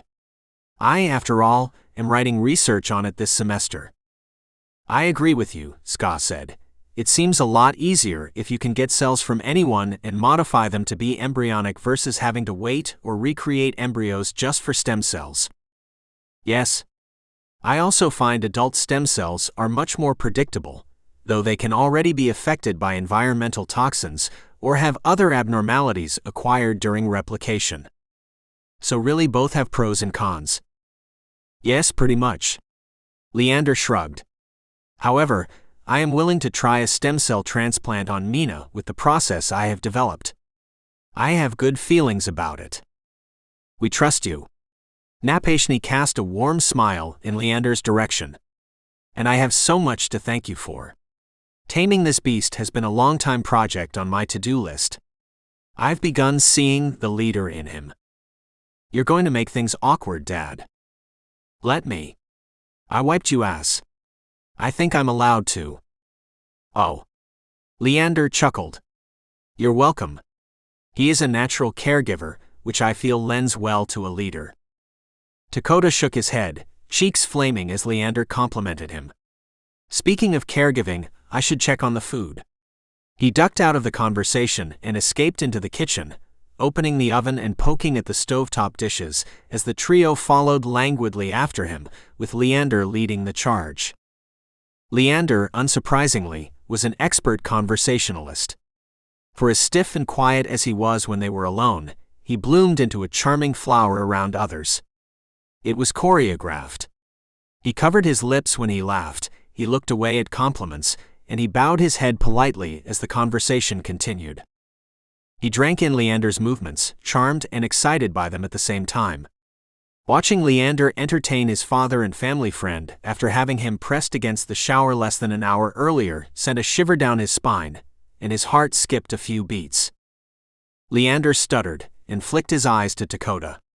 Is everything okay? Dakota's cheeks flamed more and he coughed. Yeah. Everything's fine. Food's almost ready, he groused, jamming his hands in the pockets of his blue jeans and shrugging his shoulders up. Smells good, Napashni commented. Ska agreed. So, Leander laced his long fingers together, we have talked plenty about me. What is it you do for work, Ska? Actually, I'm a teacher. I teach the children on our lands. Teaching is an admirable profession, Leander said. It has been my passion for a long time. I used to teach in the public school system, but I wanted to teach my family about our history. It's not in the regular curriculum, so, Ska shrugged, lips tugging into a light smile. So now I teach them in my home. We study all the basic subjects, we test as is required by the state, but for history, we do not learn what is taught in school systems. Ah. Leander nodded and glanced at Dakota, lifting a single eyebrow. Dakota smirked. She means whitewashed history. He moved over to Leander and roped an arm around the man's shoulders, stealing a kiss to his cheek. I see. Leander gripped Dakota's arm. You two are cute together, Ska giggled. Thanks. Dakota grinned. Let's go ahead and call the kids for dinner before they start fussing with each other. Napashni massaged the back of Ska's neck. I'll be right back, he murmured. Chapter 18. Leander. With a few adjustments, the 7 of them sat around Leander's dinner table.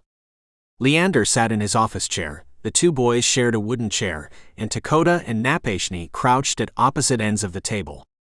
Leander observed them all eating with his hands crossed over his lap.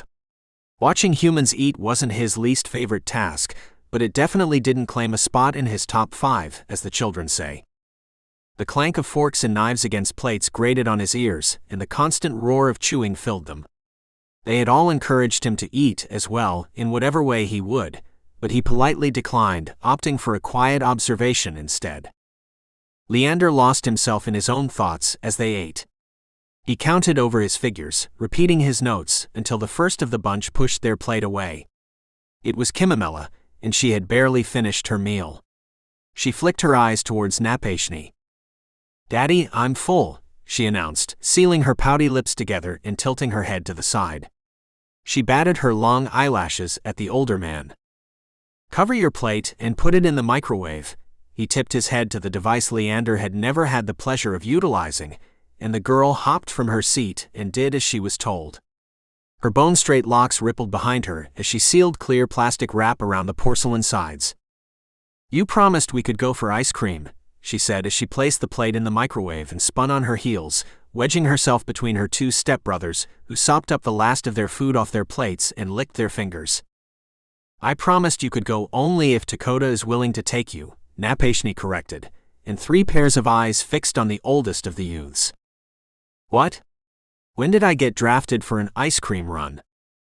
I'm sure it's because all you eat are sweets, Scott teased.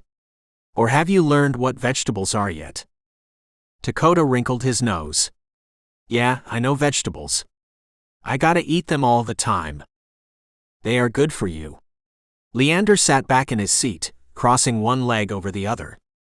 Dakota deposited his empty plate in the sink and approached Leander, nudging his legs uncrossed and sitting in his lap. You are a bit too large for this spot, the vampire murmured, straightening his back and placing his delicate hands on Dakota's hips. Am I? Dakota grinned as his family chuckled around them. The vampire smoothed the bunched hem of Dakota's shirt, ignoring his returning quip. You should take them for ice cream. I am safe here with your father. Dakota sucked in a deep breath, heart slowing as oxygen rushed through his body. Then he sighed, nodding. All right. The agreement was reluctant, but the werewolf's hesitations faded when the children's faces lit up around him. The 3 kids cheered. Come here, let me give you guys enough for your dessert. Napashni lifted his hips and reached into his back pocket for his wallet, opening it to a few crisp bills and frayed credit cards. The lightest of frowns touched his face. Ah. You are my guests, Leander chimed in, stammering over his initial words. Please. Let me treat you all to your ice cream. It would be an honor of mine. You don't have to, Dakota's father crunched his eyebrows to the center of his head. I realize, but I would like to. You cannot protest. Your family has been good to me. All of them. A fluid smile replaced Napashni's reservations, and after a quick glance at Dakota, he nodded, approving Leander's offering. Leander handed his folded wallet to Dakota, who finally eased off of his lap, stretching bulky arms over his head and yawning. I want chocolate ice cream, Anape said as he collected the empty plates from the table, stacking Napashni's and Ska's plates as he carried them to the sink. He rinsed them similar to the way Dakota did, wiping off all the food and cleaning the surface without soap, and dried his hands on the towel. I want peanut butter with chocolate and nuts, Kangi ignored his brother, instead opting to keep a lazy eye on Kimamela. I want, Kimamela drawled, cake batter with rainbow sprinkles, nuts, peanut butter cups, and chocolate chips. Dakota snapped his fingers. That's the kind of ice cream I'm talking about. Everyone coming with me. Go use the bathroom, get your shoes on, and get your jacket on. Then wait for me at the door.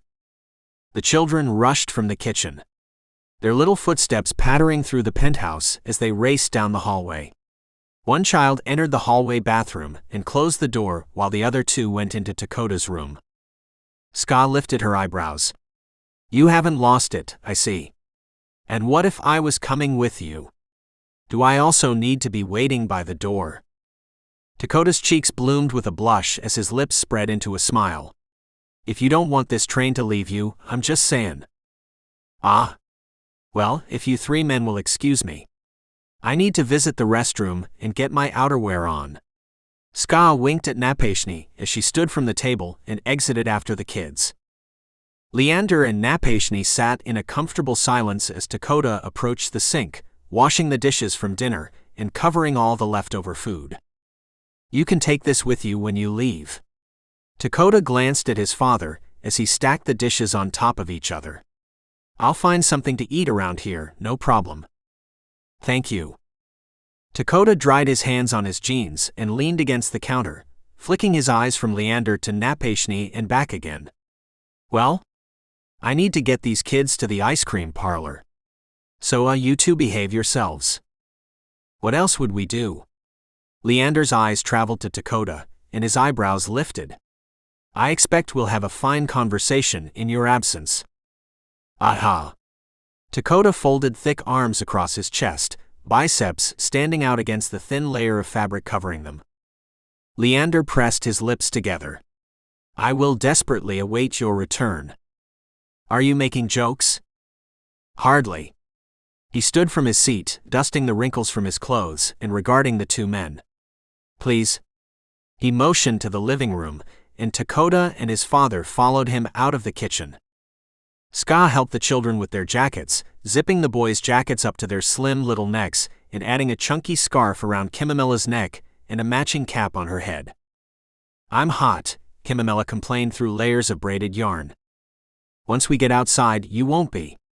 Ska stroked Kimamila's flushed cheek before donning her own jacket. We're ready. Dakota nodded. Good. He snatched a worn leather jacket from the wall hooks and threw it over his shoulders. Then he kissed the top of Leander's head, nuzzling into his hair. I'll be back in a little while. Yes, Leander agreed, accepting the affection even as their guests watched them. He shivered under Napashni's gaze and looked away from Dakota's father after the younger werewolf retreated. Leander fixed his attention on the group as they filed out of his place and moved down the hall, eyelashes fluttering as he closed the door behind them. He hadn't been alone with Napashni since the first time they met, and even then it had been brief. The man's energy was relaxed but different from Dakota's. He had the patience of a wise man coding an animal's strength. Should I ask the obvious question? Napashni lightened his voice, forcing a half-smile to his face. What is the obvious question? Napashni moved around the living room, taking a seat in one of the twin wingback chairs sitting over a patterned rug. Leander moved towards the other one, bracing himself on the back and bringing his hands together again. Despite their age difference, Leander was in the presence of an authority that dwarfed his own, and his actions reflected it. What are your intentions with my son? Ah. I did not believe parents still asked those questions of suitors. It's a little different in this case, don't you think? The future leader of a werewolf pack, and Napashni paused, trailing his eyes down Leander's form. Of course. I care very much for your son. Do you know the kind of responsibilities he'll have? Decision-making. He may have to go to war with your kind one day. Aren't my kind and yours always at war? Or in love, I suppose, the older werewolf teased. Leander sighed in a little chuckle. I would not say love. Why not? I do not know what love is. How can I be in something I don't understand? Napashni laughed. There's no scientific formula for love, nothing to figure out. You know when you know. But I didn't come over here to ask you about my son. I came here for my other child. His easy expression dropped from his face, and he dipped his hand inside his jacket, pulling out a vial of deep red blood. What is this? Leander eyed it, abandoning his post behind the empty wingback chair and approaching Napashni. He stretched his hand out for the vial. Kimmy's blood. Chatton showed me how you instructed him to draw Mina's blood for testing. He stood to his feet as he surrendered the bottle, leveling his dark eyes with Leander's. I'm worried she has what Mina has. She's been different. She's exhausted and winded all the time. It took her weeks to shake a cold, except she rarely ever gets sick. I see. Leander surveyed the bottle, cradling it in his fingers. Can you test it? Of course. I can take it to my lab tomorrow and run a series of tests on it. Napashni paused, sucking in a deep breath. His eyebrows knit together, and his veneered features shattered. I'd like to know sooner. Is there a way you can tell me now? Leander's eyelashes fluttered, and he looked from the bottle to the man in front of him, studying him. Scrutinizing him. He opened his mouth, but words failed him, so he pressed his lips together instead. His eyes darted around the room. Please. You are asking me to. I know, Napashni cut him off. I know. I can't go home without an answer. I need to know something. I can go to campus. We can go right now. Napashni shook his head. Dakota can't know. If we leave here, he'll get too curious. He will find out. He's no fool. If we tell him now, No. His place is here. If we tell him what's going on, he'll want to go home, and you know how bullheaded he can be. No more than his father, Leander hissed. No more than his lover, Napashni shot back. Well? Leander twisted the vial in his fingers, watching the blood slosh around inside. The idea of tasting a child, even for scientific purposes, churned his stomach. The gravity of what the man wanted was lost on him. To Napashni, it was nothing more than a little taste. To Leander it was breaking a long-standing streak, throwing away something he'd worked so long on. It was losing his virginity all over again, except not with who he wanted to taste. Please, the werewolf said again. His voice broke over his words, and he closed his eyes. I just need to know. Leander shivered. Okay.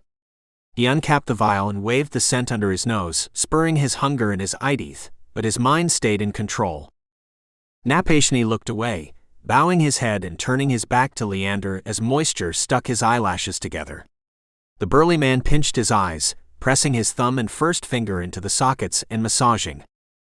He dipped his fourth finger into the liquid, coating it to the first joint and capping the vial again. The rest he still needed for studies. He stared at his discolored finger until his eyes crossed. His eyes hooded as his finger approached his lips, touching them before they parted, and he touched his tongue to his own skin, tasting the blood in between. His lips curled with a growl as the virgin blood hit his tongue. It had never been his preferred flavor, but he couldn't deny the candy-like taste and the invigorating nourishment. Even at his little taste, his life force was renewed. His senses sharpened as the blood trickled through his system.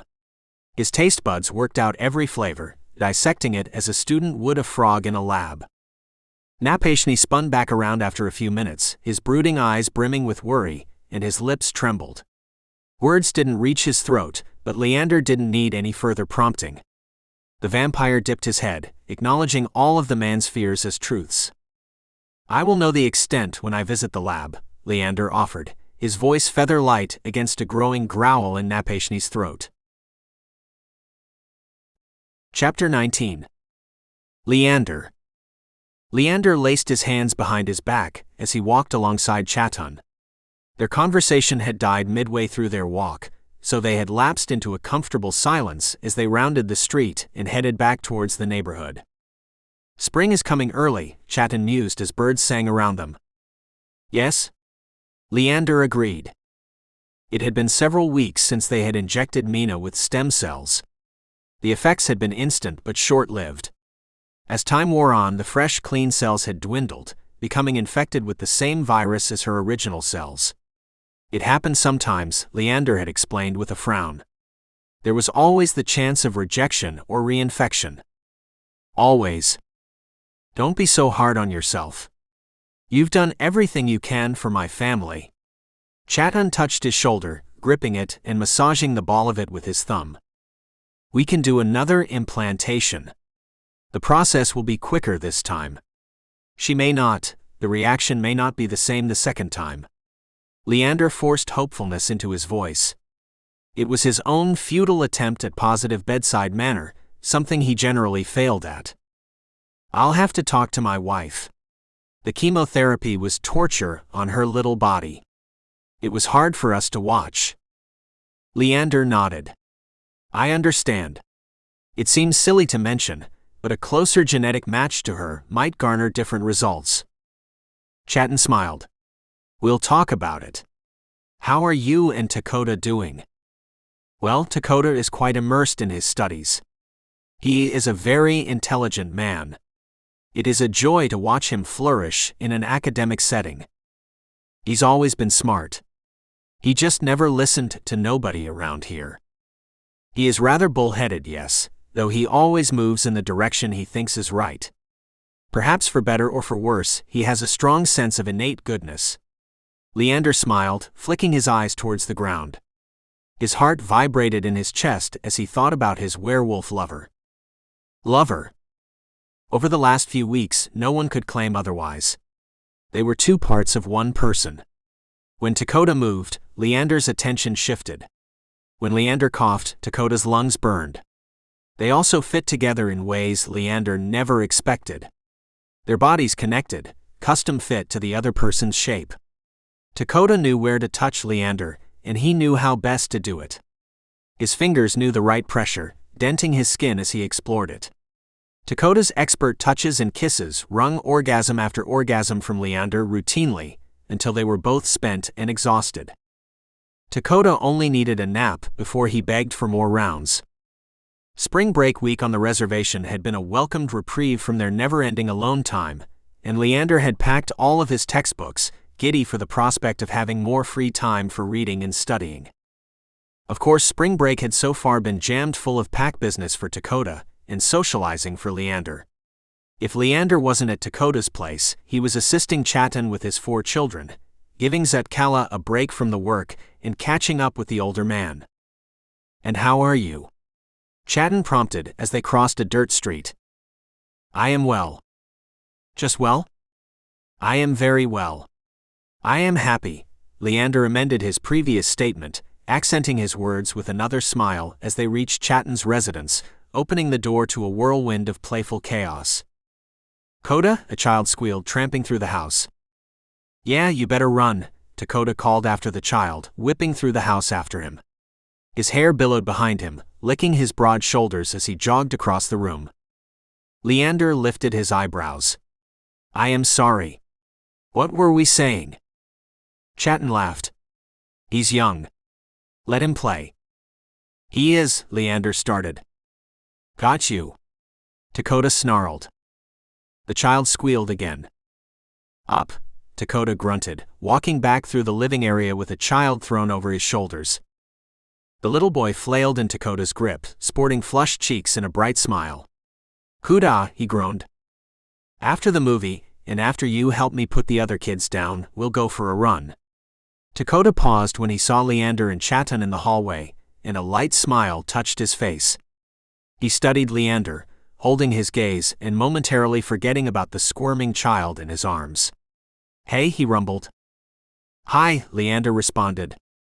"It seems you have your hands full." "Ah yeah. Kangi told me he had his first change. He's been itching to get back out there, but my father's been too busy, and Ska doesn't have the ability." Don't tell." The boy rubbed his hands down his face. "It's embarrassing. He wants to have some fun peeing on trees." Dakota nodded and set the boy back on his feet. "Go watch the movie." "Whatever." Red-faced, Kangi scurried off, joining the other children in front of a flat-screen television in the center of Chatan's living room. "Peeing on trees is fun," Chatan rumbled. "Truly one of the best joys of being able to change forms." "Interesting. I suppose it wouldn't be heightened senses and a new perspective. It would be peeing on trees," Leander drawled as Dakota approached him. His werewolf lover greeted him with a kiss. Yeah. It's all about peeing on trees and being able to lick your own balls. I mean, who doesn't want to lick their own balls? You are so mature when it is you and I, and yet when you are around your family, you are silly and childish and playful," Leander lamented, shaking his head. "And? It's family. It's easy to relax because it's safer here than in the city. Only a fool of a man would come here looking to harm you, so I can relax." Dakota slid his hands down Leander's lean torso, resting his hands on Leander's hips. "I see. Thanks for holding everything down, Coda. Especially thank you for volunteering to watch the children tonight." Chatan touched Dakota's shoulder. Dakota pressed his lips into Leander's neck, nudging his head to the side, and growled into his ear. "Dakota. Chatan's talking to you." Leander shivered. The werewolf was powerful. He had shown his strength over the last few months, too. Muscles that had already been swollen and thick increased in size with regular gym visitations and a diet optimized for muscle growth. His stature was impressive now. "Wah," he rumbled. "That's nothing important." Leander pushed against Dakota, closing his eyes as a flush of excitement ran through him, ending with a splash of color to his cheeks. "Are you blushing, Leander?" Chatton lifted his eyebrows. "Ah, no." The vampire denied it. Dakota nibbled him again, adding a low growl, a foreshadowing of what may happen once the children were in bed. "Aha. Looks a lot like blushing to me." Chatton shook his head. "I remember when Zutkala and I were just like you two. However, speaking of my wife, I should go find her before we're late for our reservations." She said she'd be down in a few. "She's finishing up getting ready," Dakota replied, rumbling his words into Leander's neck. His hot breath warmed Leander's cool skin, spreading anticipation all throughout his body. He thought his excitement for Dakota would end at the first hints of intimacy, once they had both explored each other, but as time continued, he had grown more excited for the other man. Their relationship had gotten exponentially better with each continued session. "Oh, so I'm supposed to stand here and wait while you two neck like children?" "Neck?" Leander questioned. "Make out," Dakota rumbled. "Oh, stop fussing," Zetkala scowled as she emerged from the back of the house, pinning earrings in her ears as she walked. "Dakota, the baby is fed and sleeping. I pumped a bottle for you. It's in the refrigerator." "Awesome. Leander will be doing the night feeding tonight, since I did it the last time. I do not believe it works this way. You agreed to babysit. Therefore you should do all of the feedings. I have only agreed to assist with bedtime." Zetkala chuckled, kissing Chatton's cheek and rubbing a hand down his chest. "Ah, Leander. You know the only reason a man asks you to help him babysit is because he wants to know how good you are with children." She grinned. "One of Chatton and my dates was babysitting. Do you remember?" "I remember," Chatton's voice dropped. Dakota rolled his eyes and cupped the back of Leander's head. "This is how you make a fifth kid right here." Zetkala chuckled. "Oh, perhaps. But we're not the ones playing house and avoiding a howl." Chatton snorted. "It's something when the son of our leader won't even follow our traditions." "No one follows those traditions anymore." Dakota wrinkled his nose. "They're antiquated." "Antiquated?" Leander mouthed. "Well? If you would excuse me, someone should check on the children." He ducked away from the trio, entering the living room. He counted 6 slow heartbeats in the living room and a fainter heartbeat down the hall. The children were fine, and Leander rested his elbows on the back of an old couch as Dakota walked Chatton and Zetkala to the door. When the door closed, Dakota latched it and moved into the living room, joining Leander at the back of the couch. He ran a hand down Leander's spine, wrapping around his hip and tugging him closer. Leander fixed his eyes forward, studying the stretched television, watching the brightly colored pictures move across the screen. Dakota swept his lips over Leander's shoulder. "You're not really watching the TV," he cooed, teasing the hem of his shirt and slipping a warm hand under it and pressing his palm into Leander's smooth stomach. "The children are here." Leander didn't stop his exploring hand. "They're asleep." "Dakota," Leander murmured, "what is howling?" "Ah." The younger man nuzzled into Leander's shoulder, showering him with affection as his cheeks warmed against his skin. His hand crept from Leander's stomach around to his back, rubbing his hand in circles.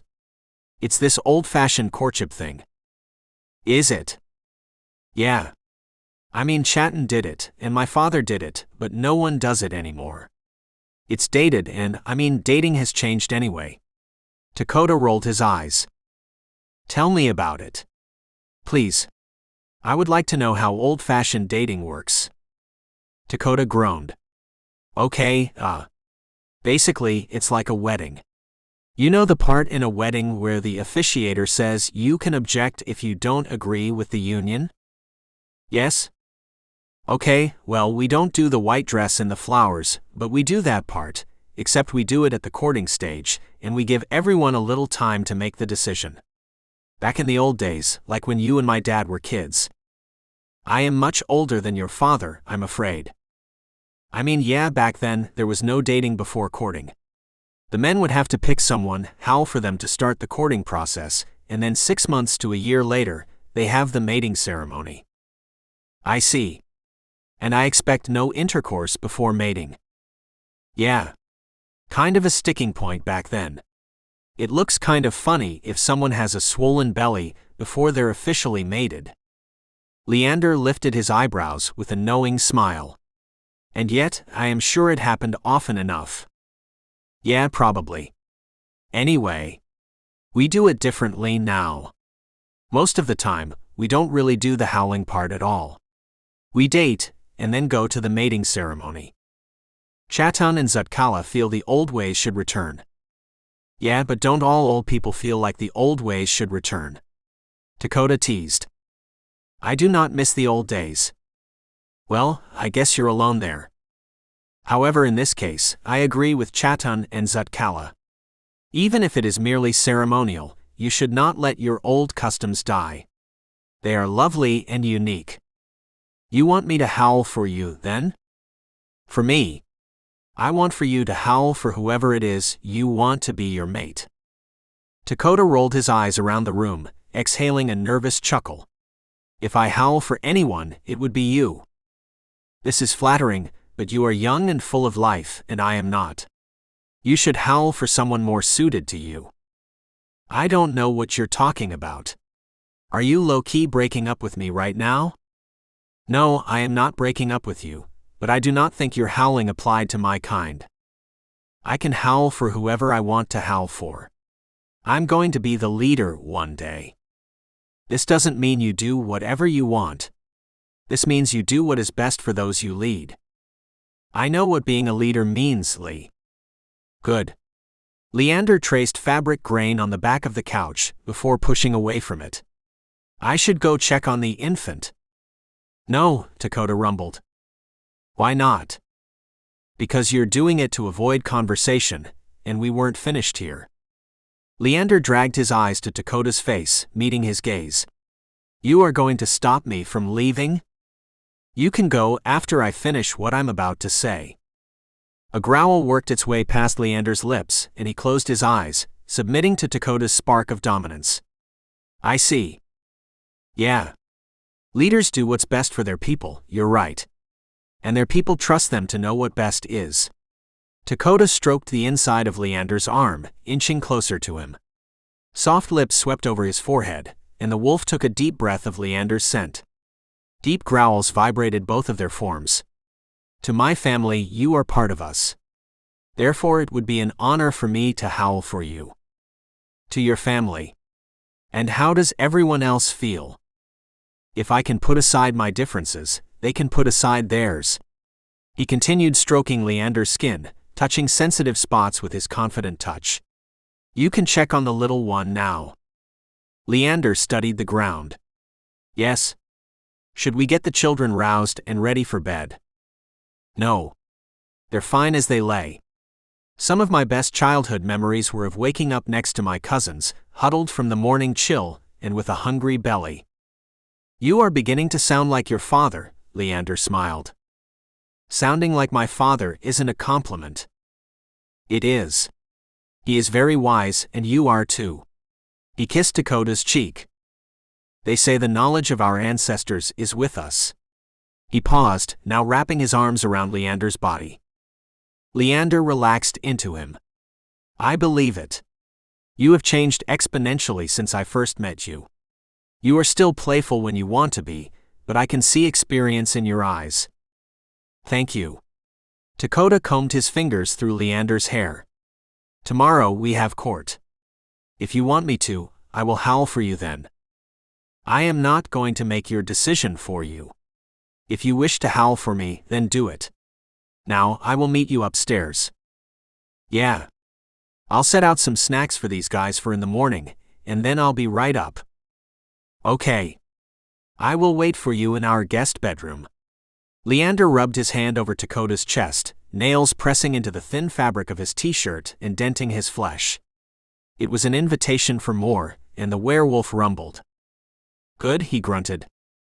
With a kiss, Leander snaked away from Dakota's grasp and exited the living room, wandering through the house to the nursery. Chapter 20. Leander. Due to the children's exhaustion and Leander's own daytime affliction, the court had been set for the afternoon. Once dusk had settled, once the vampire's daytime blindness had subsided, the girls had been fed, and the boys had been dressed and wrestled out of the house. Chatan and Zutkala had arrived so late at night that Leander and Dakota stayed until morning. Dakota cooked breakfast for all of the little ones, while Leander perched at the kitchen table, answering question after question for the little curious minds. Kimamilla had taken an interest in Leander's studies, so she had pulled up a chair next to him, and even with bags heavy under her eyes, she listened attentively as Leander explained his research to her. Once fed, the boys escaped to the outside, tossing around a flat soccer ball until Dakota called them for lunch, studies, and chores. By mid-afternoon, it was time to get them all showered and dressed. Leander watched as Dakota and Chatan stuffed flailing boys into suits, and Zutkala and Ska helped the girls and themselves into brightly patterned dresses. The boys sat on the couch, sausaged together under strict orders not to move, while Chatan and Dakota finished getting ready as well. Dakota emerged from the hallway first with his tie loose around his neck and a light frown on his features. "You look quite upstanding," Leander teased, sealing his lips as he regarded Dakota from head to toe. "Whatever that means," Dakota rumbled. "Can you help me with my tie?" He motioned to the dusty pink silk accessory hanging on him. "Of course." Leander pushed away from the kitchen table and approached Dakota, nimble fingers adjusting the tie around his neck, knotting it, and sliding it in place. Then he smoothed his hands over Dakota's broad shoulders and stepped backwards. Dakota's beauty robbed him of words. The werewolf tucked his tie inside his jacket, tipping his head down and letting long strains of straight hair slide over his shoulders. He grunted. "I feel underdressed," Leander murmured, prompting a smile from Dakota. "Ah. Not hardly. Your shoes cost more than my entire suit. It's an old habit. It's kind of like church, so we like to get a little fancied up." Dakota kissed Leander's cheek, cupping his face as he did so. "I am glad you're here. Anyway, I need to get going. I'll see you there." "Yes?" Leander agreed. He hadn't been nervous before because it had all been theory, but as Dakota slipped out of the house, leaving him with their friends, the reality of the situation grabbed him. He was a vampire on werewolf land, invited to werewolf court. Most importantly, he was a traitor to everything he had ever known for those his people enslaved. It bubbled a mix of feelings inside him, and he stood immobilized as Chatan and Zutkala emerged, holding hands and with a faint blush to their cheeks. He could smell their secrets on them. The endorphins seeped out of Zutkala's pores, and her whole body smelled different. Claimed. "Okay, children. Are we ready?" She gathered the baby in her arms, slipping the baby in a hands-free wrap, and reaching for her other daughter's hand. "Yeah," they responded in unison, lacking all enthusiasm. "Kimmy, how are you feeling?" Chatan inquired, lifting his eyebrows. "Tired." The little girl sighed. With a nod, he scooped her into his arms. "You can nap when you get there if you have to." "I don't want to. It's Koda's first time hosting court. I want to watch him mess it up." The older man clucked his tongue. "Be more supportive." I am going to be there when he messes it all up." She grinned. Leander chuckled, shaking his head and herding the boys out of the house. He was a silent participant, walking alongside Chatan as he directed the boys where to go, calling at them as they ran ahead, dirtying their new shoes and painting the hem of their slacks with mud. "Can't keep them clean for nothing in the world," Chatan lamented. "It saddens me that your girl cannot keep up with them," Leander murmured. "It's okay. You're doing all you can, and we appreciate everything. You have already given us more time with our daughter than we expected, and we are better for having known you. I suppose." The atmosphere tingled as they reached the gathering spot and all the other members of Dakota's extended family and pack. The reaction to Leander's presence ranged from disgust to mild curiosity, but no one was unaffected. The children whispered and pointed at him, wandering closer, drawn in by his addictive and dangerous scent. The parents called them back, clutching the children to their legs as they shuffled into fold-out chairs. Leander took a seat on the far side of Chatun, placing his hands in his lap and regarding Dakota, keeping his attention fixed on his lover. The only family occupying the seats near Leander was Chatun's. Everyone else offered him a wide berth of space. Dakota spoke quietly with his father until he noticed Leander.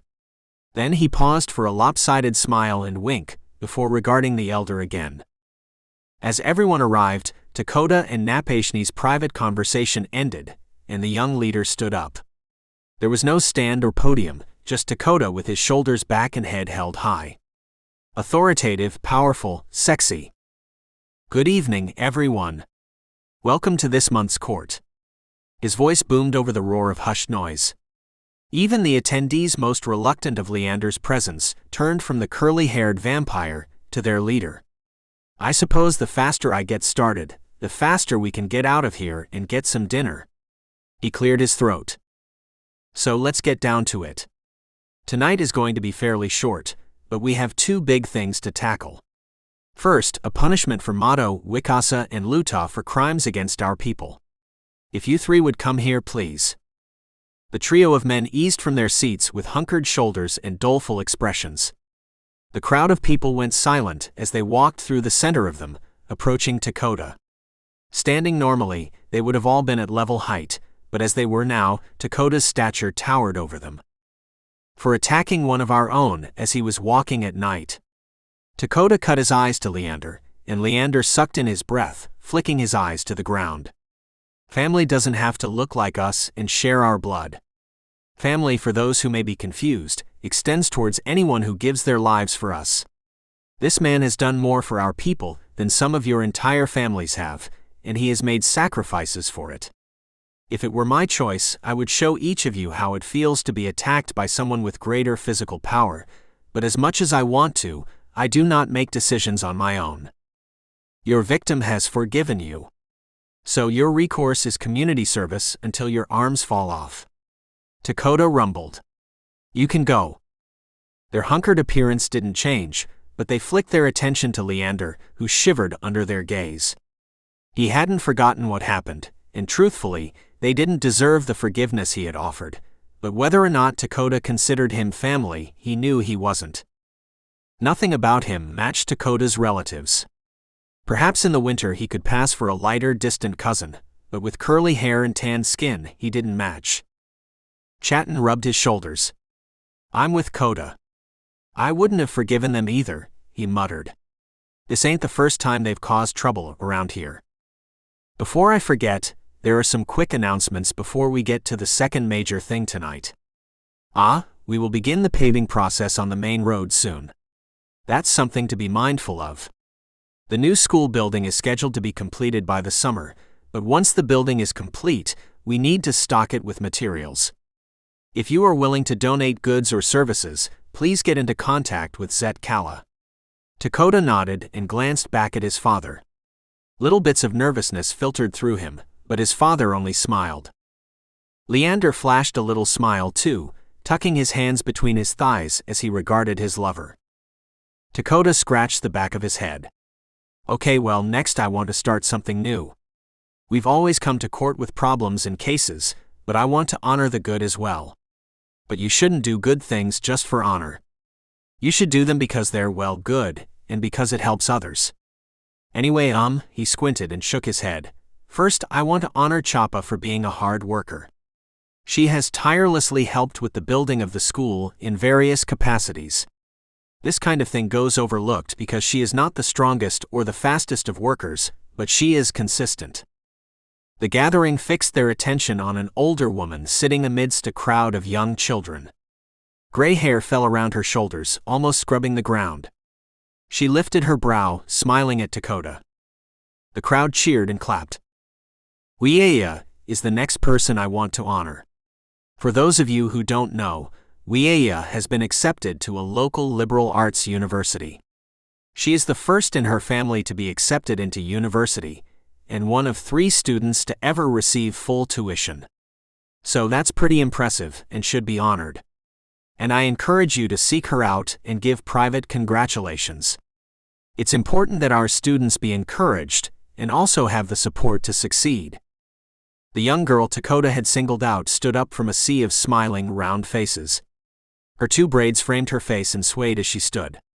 She wiggled her fingers to the crowd and quickly took her seat again as her face turned deep shades of red. The gathering cheered again, and Dakota grinned. Last, I want to recognize Hanska and Hoda. This past year has been very trying for their family. With an ill sister and a newborn, these 2 have had to move from being children to helping around the house. We don't much talk about when kids have to grow up because it's natural, and the stages are fluid. Not everyone hits them at the same time either. As for me, I only became a man a few weeks ago. Warm laughter bubbled from the crowd, and Dakota's eyes twinkled. He quirked his lips up, stealing a gaze to Leander before he spoke again. Until that point, I was a boy. Hanska and Hoda, on the other hand, have been little men this whole year. They have been patient, understanding and helpful as their family goes through a trying time. Dakota winked at the boys. After another round of cheering, Dakota hushed the crowd. Each court, I will honor 3 people. I hope that I get the chance to honor everyone at least once. He smiled. Moving on. Are there any challenges? He scanned the crowd. Challenges? Leander questioned, looking at Chatan. Yeah. You can challenge for rank, for titles, for territory, for disagreements, and for glory. It's mostly something the kids do, if anything. Do people get hurt? Leander quirked his eyebrows. I mean, yeah. It's a damn fight. Chatan chuckled. But no one dies if that's what you mean. There's a challenge ring, and if someone steps out of the ring, then the fight is over. It's pretty simple. He paused. Well, I take that back. People have died in the fights, but it's uncommon now. It's uncommon? Leander's eyelids fluttered. Yeah. I mean, it's rare for someone to die. That's all I'm saying. Look, you're really harping on the death part. Death is a way of life. I understand, but it seems so harsh? Well, we're animals. It is harsh. I see. Leander frowned. How often do leaders get challenged? Rarely. No one wants to be the leader, usually. When Dakota officially becomes the leader, there will be the offer of a challenge, but for the most part, no one takes it. Then he takes his position as leader, and our lives go on. And if someone did challenge? Chatan sucked in a breath. Leader fights are different. It is to death, because who wants to serve under the man who bested you? Ah. Leander blinked. Leader fights are to death because of shame? Shame is deadly. The vampire rolled his eyes. I see. Going once, Dakota prompted. Going twice. His voice drawled. And moving on. I hope to never see any challenges, Leander murmured to Chatan, leaning into him as he spoke. You'll see one eventually. Prepare yourself. Also, if I am considered one of you, can I be challenged? A little worry seeped into his tone. You can, but none of us would make you fight. It's unfair. What would happen then? Would it be an automatic forfeit? Dakota, a voice crooned, and a leggy man separated himself from the crowd, wandering towards the man he addressed. Don't be so quick to move on. I do have a challenge request. Dakota grunted. Who? I want to challenge the Fang. Who? Dakota blinked.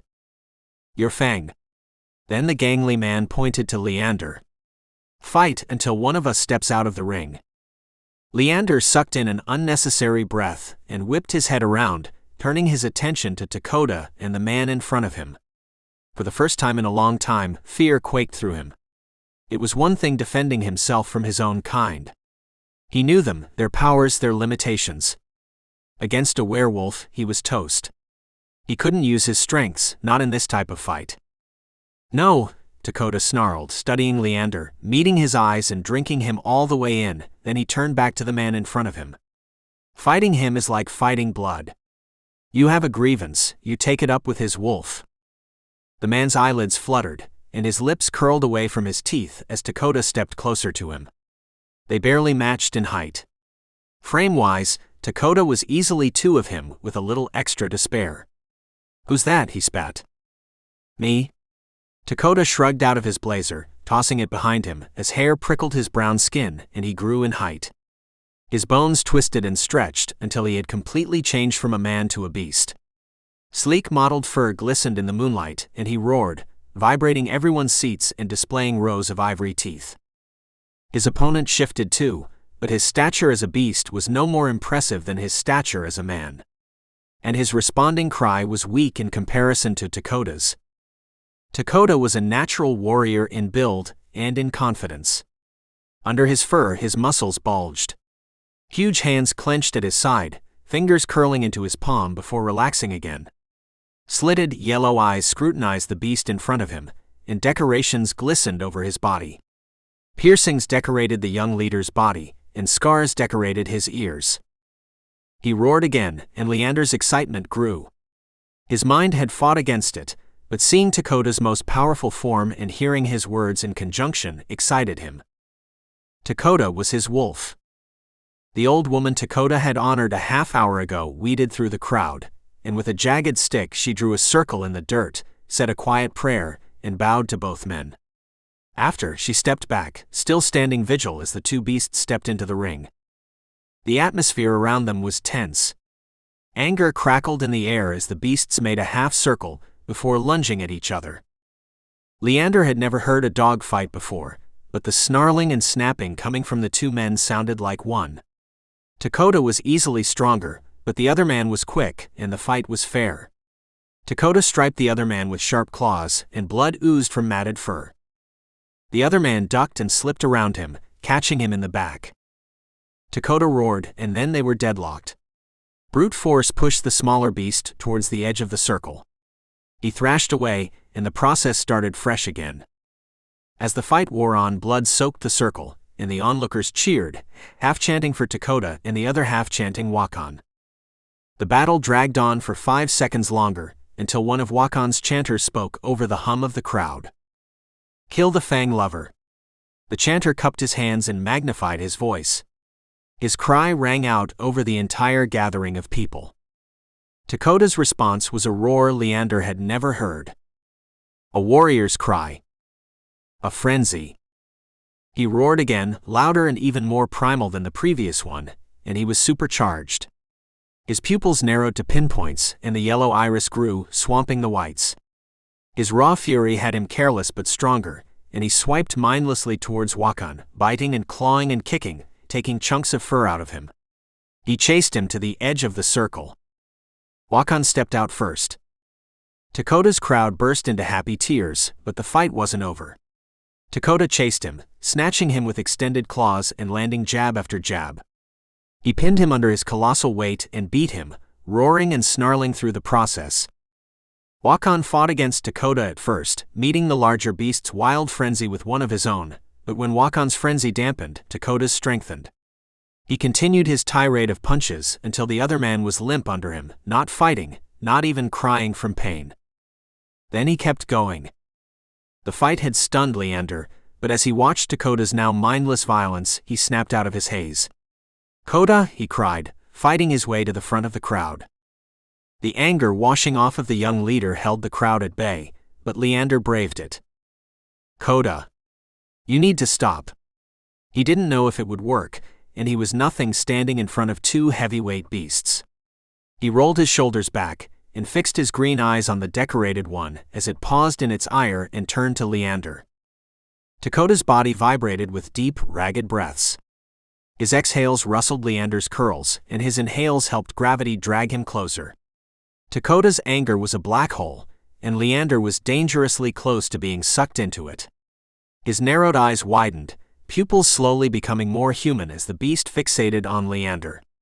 His canines retreated, and he shrank from a towering beast back to a man, shedding his fur-like clothes as he shrank down to human height.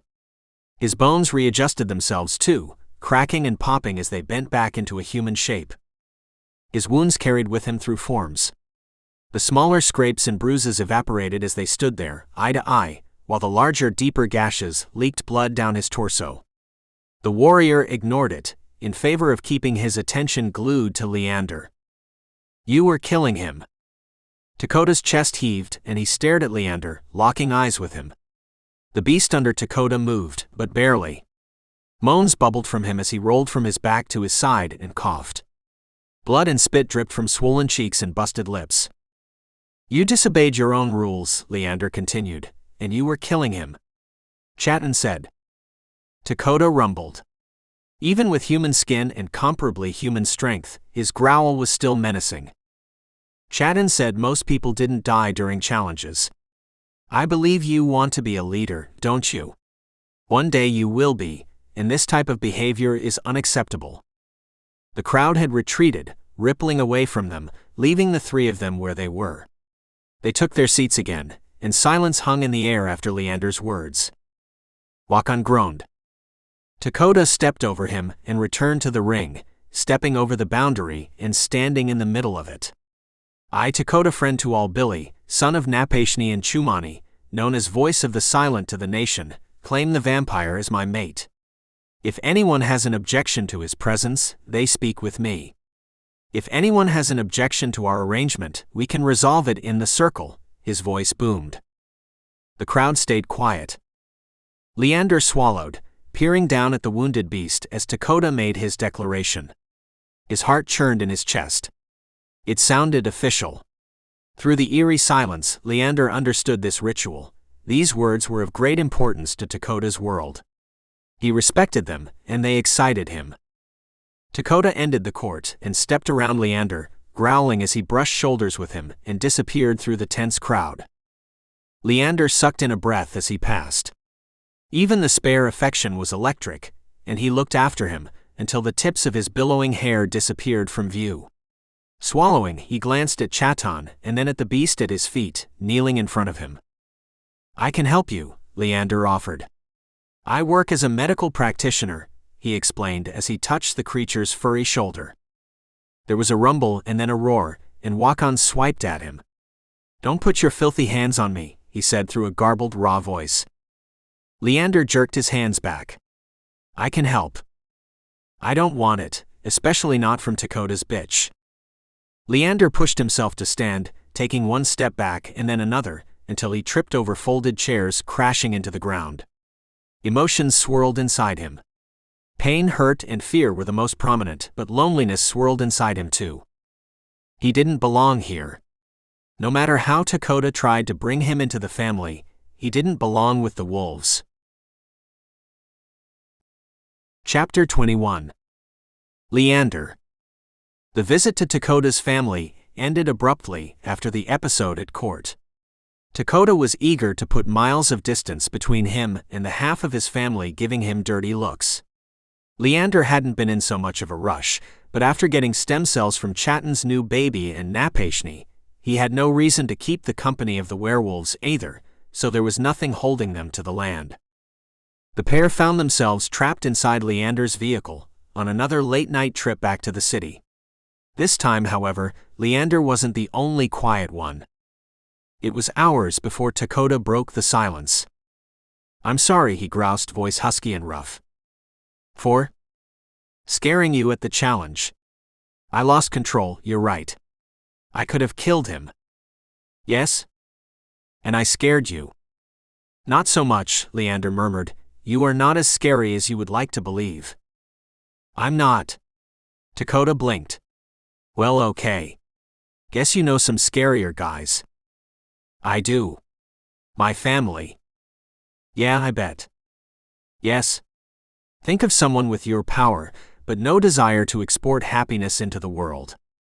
You are honest, and even if you are wrong, you mean well. This is important. My family doesn't mean well." "How does your family work, exactly?" "I don't think you've ever told me." "I have not because it is complicated." "Well?" Dakota glimpsed the time. "We have 2 hours. How complicated is it?" Leander tucked his hands between his thighs, leaning back in his seat and resting his foot on the dashboard. It was a peculiar position, but it accentuated the vampire's long limbs and willowy, lean form. Dakota rumbled his appreciation. In my family, anything goes, Leander murmured. There are no rules and regulations. It is the dirtier, the better. As time goes on, many of us enjoy the torture and use of others. We lose what makes us human. You haven't. Only because of my morals, not because of anything else. Bullshit. You haven't lost it. You blush when I touch your skin. You don't even have to breathe, and yet your breath quickens when I kiss you. You haven't lost what makes you human. Dakota. Are we discussing my people or me? Your people. We're talking about your people. So they lose what makes them human over the years.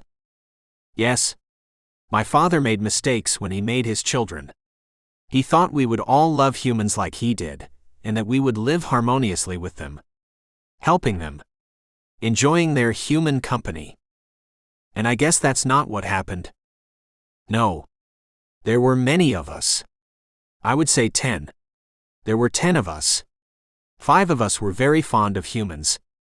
We enjoyed their company, and we protected them even though we still used them for our benefit. It was a mutual relationship. Like how you stuck to medicine, so you had access to blood even though you gave them medical care. Yes. My brothers and sisters did the same. We served the community even as we took sustenance from them. However, the other 5 of us weren't so keen on keeping such harmony. As they grew older, they became resentful of what we were and angry, and they took these angers out on humans. And? It tore us apart, our family. 5 of us went one way, and the other 5 went another. Though they were not satisfied parting ways. They hunted my other brothers and sisters, and if they did not accept the new order, they killed them. How many died do you know? I don't. I don't know which are with them and which aren't.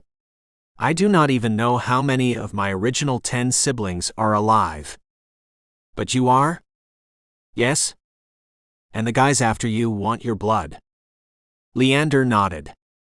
If some of your siblings are alive, why would they want you? I suppose by time and commodity, they can only change so many creatures a night. Leander shrugged. Oh, so they're changing people. I believe we have gone over this many times before. We have, but I don't know. You never really talk about it. You brush over it like it's no big deal, when it is a pretty big deal. I suppose. Or when they find me and realize I do not have the strength of some of the others, they may kill me instead. Strength of some of the others? Dakota flicked his eyes to Leander. Y'all got different strengths? Ah. Yes, I suppose. We have different strengths. Do you pass them on? I suppose I wouldn't know. I have never turned anyone. Leander rubbed his wrists and heaved an unnecessary sigh, peering out the window instead of looking into Dakota's face. What different strengths are there?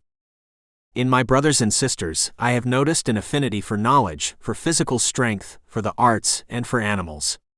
However, I'm sure it is more nuanced than that. Sounds like regular people, really. Yes, I imagine when they were changed, it magnified their natural abilities. Huh. Dakota rumbled. So your knowledge, right? Yes. Well, yes. I also have an exceptional memory of things, and if I concentrate when I touch others, I can learn things about them, but I am nothing at physical strength. Yeah, I've kinda noticed. Yes. Well. Is there anything else you would like to know of my family? How many are out there? I cannot say. I am sure there are many more than I would think. I imagine, over these decades, things have morphed and changed. I cannot even guarantee my siblings are all together now. It is just a guess. I have been, how you say, sheltered. Huh. The werewolf pressed his lips together. Yes? The silence stretched between them, and Leander considered his family. He imagined they could mobilize in a similar fashion to the werewolves, but where ancestry and formalities glued Dakota's family together, Leander's would be much more of a bloody mess. He remembered his siblings as prideful, selfish people, and he couldn't imagine a few centuries turning them humble. He couldn't imagine a few centuries turning them as organized as the werewolves either. And yet their society had been destroyed more times than a few by his own kind. He knew intrinsically there were many more of his kind out there, but he didn't know how organized. His father hadn't been the first of his kind either. If he recalled correctly, his father had been one of a trio. Lore said as much anyway. Leander knit his eyebrows together, pinching his skin at the center of his forehead, before rubbing his hands over his face. It was most likely not my family who attacked your mother. Killed my mother, you mean? Yes. It was most likely not my immediate family. My father had siblings. I do not know about them or what they do. Damn. There really could be thousands of bloodsuckers all over the place. Don't call me that. Dakota sucked his teeth. I'm not calling you a bloodsucker. Just my kind. As if I do not also live off of blood. What if I called you and your people dogs? It's different. How so? Leander snapped. Because my people fear your people. Your people don't fear mine. It's different. It hurts more from you to me than me to you. I do not understand this. Your friend was going to kill me in a circle several days ago. And people cheered for it. Dakota's grip tightened on the steering wheel, and he twisted the taut leather in his rough hands. Don't remind me, his snarl came deep from his throat. It rattled the vehicle. Of course. Leander suppressed a satisfied grin as he turned back to the streets. They were in the city now, and the glowing orange streetlights lit the area almost as bright as daylight, except on a backdrop of grays. Dakota glanced over. You're smiling. Oh. Yeah. You think almost dying is something to smile about? Of course not, Leander answered, dismissing the werewolf's anger. What then? I am amused because, after all of the fuss about not claiming me, you still did it. What? Dakota glanced at him again as he turned from a major highway onto a quieter side street, taking the scenic route back to Leander's penthouse suite. Claiming is the old ways. We don't do claiming anymore, Leander mocked Dakota's deep growling voice. Then he chuckled. It seems you favor the old ways when your beast comes out. You think so? Leander nodded. I believe so. I believe you have an old soul, under all of your silliness and games. Yeah? He gave another nod. I do. Leander dropped his head back against the headrest as they pulled into the parking lot, taking his vehicle up to his private parking space and resting it next to the limousine. The smaller man arched in his seat, pointing his chest to the sky and his hips towards the console in front of him. His back constricted, muscles tightening. Then he stretched again. What are you doing? Dakota rumbled, studying his movements, trailing his eyes up and down Leander's lean form, drinking him as a little naughty smile played on his face. I have more questions about what it is to court another. What other questions? I would like to know if you had intentions of being traditional. I mean, why? I can't put a baby in you, so does it matter if we have sex or not? Perhaps it matters to me. Does it? Would it make you feel better if we waited? You know what? Leander rolled his eyes up to Dakota. Yes. It would make me feel very much better if we waited. And I would like a long courtship. Perhaps a year at the very least. You want to go a year without sex? That includes blowjobs, me tasting your ass, and what you like to do with clothespins. Those are not intercourse. Yeah, but they're still sex acts. But they are not intercourse, Leander challenged, pressing his lips in a straight line. Aha. But if you want a long, traditional courtship, we won't be doing those things, and we won't be having intercourse. I do not agree. Dakota chuckled. It's not for you to agree. It's the rules. Well then, I do not agree. You are right. Old-fashioned courtships aren't ideal. Nope. Too late. Maybe I want an old-fashioned courtship. You do not. You can barely last 6 days without something intimate. You would never last a year. Something intimate doesn't mean sex. And you know what? You're dead-ass wrong on that. I don't need sex. What I need is closeness, and we can have that without sex. And to prove my point, I'm going to show you. You are going to show me intimacy without sex. Yeah, I am. And I promise you by the time our year of courtship is up, you'll claw my clothes off after the mating ceremony. Is it similar to a wedding? Kinda. You won't have to wear a dress though. Leander smiled gently and peeled away from the passenger seat. Will you please collect the luggage? I want to take the blood samples upstairs and get them refrigerated, since we have been traveling for so long. Yeah. And since tomorrow is the last day of winter break, once you put the samples away, draw us a bath. A bath? And what are we going to do in the bath? Actually wash each other. Yeah. We're actually going to wash each other, and if you're lucky, I may give you a massage too. Fun, Leander replied. I can see how this is going to be so much more exciting than having sexual relations. Dakota chuckled and shook his head. I'll meet you upstairs. And then he reached across the seats, unlatching Leander's door and pushing it open. On his retreat, he unbuckled Leander's seatbelt too, dragging his strong arm across the vampire's lap. Oh. You are so kind. Leander's body woke up when Dakota's arm brushed over his lap. With anticipation, his cock stirred in his jeans, tightening the crotch despite the agreement they just recently made. Thank you. I try. Go upstairs. The first time had been a suggestion. The second time, the young leader gave a command. Chapter 22. Dakota. Dakota sat in the car for a few minutes after Leander vacated it. So much had gone on in a week that he was still processing most of it.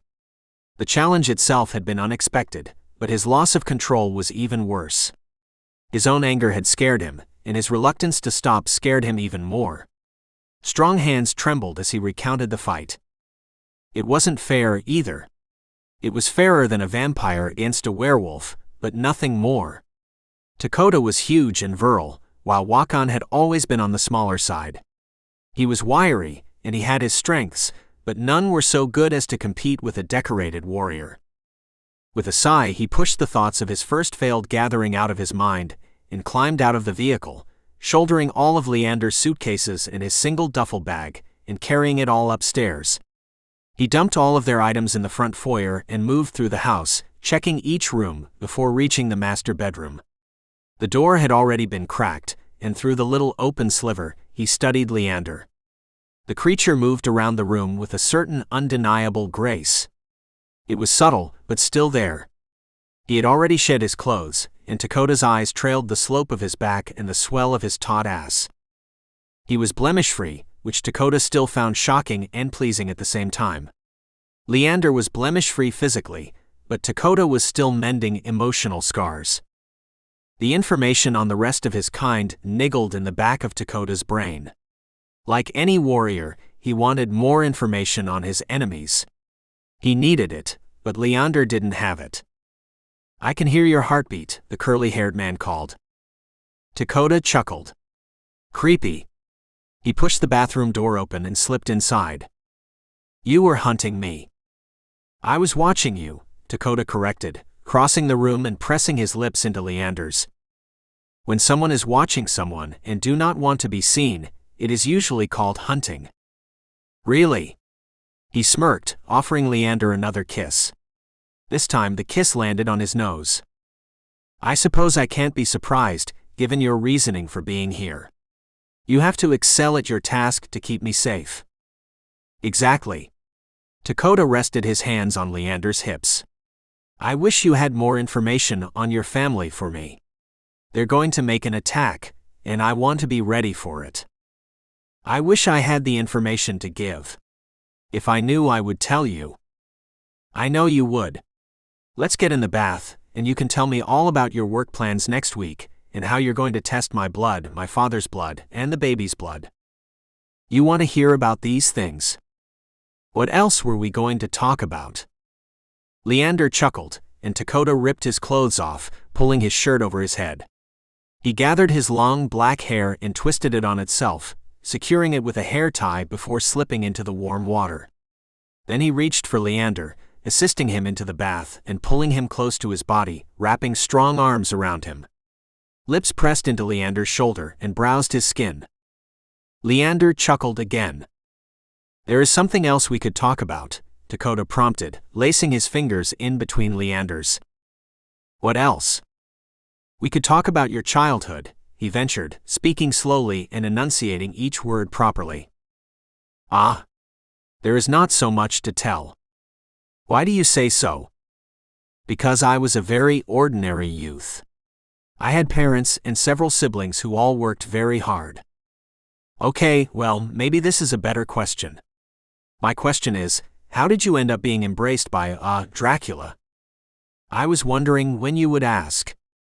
Dakota chewed his bottom lip before administering Leander another kiss. You don't have to tell me, but you know my family. I let you around them. You know about my mother too, but I don't know anything about your actual family. Leander snaked one hand out of Dakota's grasp and trailed it over the surface of the water, letting the ripples splash against his palm. I was born in Romania. I suppose this is not surprising, given my father's history. My kind. We were second class, as you might say. My parents were incredibly hard workers, and so were my siblings. But Leander shivered, bringing his hand back to his body and shifting inside Dakota's arms. You what?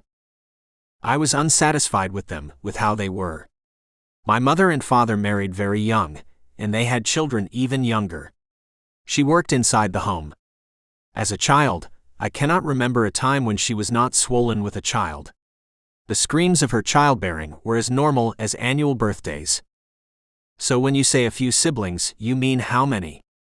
Many. It was customary. What else is a woman to do besides keep the home and be swollen with child? I don't know. My mom didn't do either one of those things. Dakota grazed his nose and lips along Leander's neck, inhaling waves of datura and letting a surge of protective energy wash through him. He knew it was deliberate, that Leander was designed to inspire those feelings inside him. Leander was an expert predator with his big eyes, lean body, and soft smile. Dakota had wanted to protect him since the moment he saw him, and it was exactly what Leander needed. Different time periods, Leander murmured. My sisters married quickly, and they followed the same trend. My brothers worked as laborers on farms, and they learned trades such as blacksmithing and cobbling. They also married and had many children. Aha, and what about you? As for me, I suppose this is no surprise, but I was nothing like my family.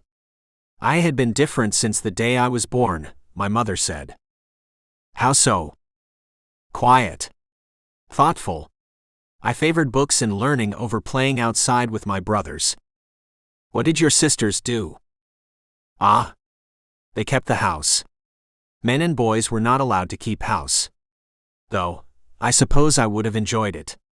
I was banished to the outside once I was able to walk, though I do remember clinging to my mother's skirts while she worked in the kitchen. I keep this house. You do. And it is a joy to watch. Does it make me less manly to you? Not in the slightest. I adore watching you in my space, cleaning dishes and washing clothes. It is very charming. I do not share the strict beliefs of my family. I didn't then, and I absolutely don't now. This world has no place for them. Yeah, good thing, Dakota whispered. Yes. This is why I did not have anyone. Homosexuality was frowned upon. Very much so. Even seeming effeminate was seen as a flaw. But you. No one had questions when I was a young boy, but as my brothers swelled with muscles and testosterone, I showed no interest in the same. My mother tried to keep me safe, but she could only do so much in the face of my father's rule. What do you mean? I mean she could only keep me so safe. My father, as well as my brothers, were determined to change my behaviors. Eventually, she managed to secure me a space with a well-learned individual. He was looking for an apprentice, and I was in desperate need of an escape. When you say change your behaviors, what do you mean? Well, I suppose I mean they, as they said, were attempting to make me a man. You are a man. Yes. I am a man, but this is not what they meant. They wanted to ensure I would be strong and rigid as they were, and uphold the honor of the family, marry a woman, have a multitude of children. Oh. I should say their methods would be seen as very harsh in today's society, but there was no precedent for homosexuality. There was no example, and I do not believe I was to be the example, either. Damn, Dakota murmured, squeezing Leander closer to him. I'm sorry. Why for? You aren't my father or my brothers. I'm sorry it happened to you at all. Ah. You don't have to be sorry for my experiences. They are mine, and I have accepted them at this point. Yeah, Dakota groused. He was unhappy with that type of answer. What happened at the apprenticeship? Nothing in particular. I worked very hard, and I studied even harder. There was no time for seeking intimate relationships, friendships, or otherwise, though he was the same as me. Did he try anything with you? Dakota tensed as he asked the question. Leander chuckled. Ah, no. He had many of his own lovers, but I would hear them, often going at it before they discussed what it was their business to discuss. The man's features softened, and a little smile played on his lips. This was before I realized what he was. Explain. He kept odd hours, preferring the evenings, nights, and early mornings. He slept for the majority of the day. This wasn't uncommon necessarily, as we were in a city, and he was a rich scholar rather than one of the working class, but he had a routine. He woke and after getting dressed, but before starting his work for the evening he had a guest. Oh. I suppose I was naive then, but I was young. I stayed with him for many years, but I was never the object of his more carnal desires. I haven't decided if I am grateful for it or disappointed. We grew together. He promised me safety and a place with him forever, and then he changed me. It was quick, and he took care of me for a long time until, as any child, I wanted my freedom. Was he disappointed? I suppose no more or less than any parent. And since then you've been alone? Yes, but I am not alone anymore. Am I? Dakota flashed a smile, squeezing Leander into him. No, you're not alone anymore, but I can't believe he never touched you. The werewolf exhaled in a low whistle. If you had been my apprentice, I would have taught you a lot more than books. Coda. I was a child. Were you? I thought people aged quicker back in the day. They were declared adults faster, yes, but that didn't change my innocence.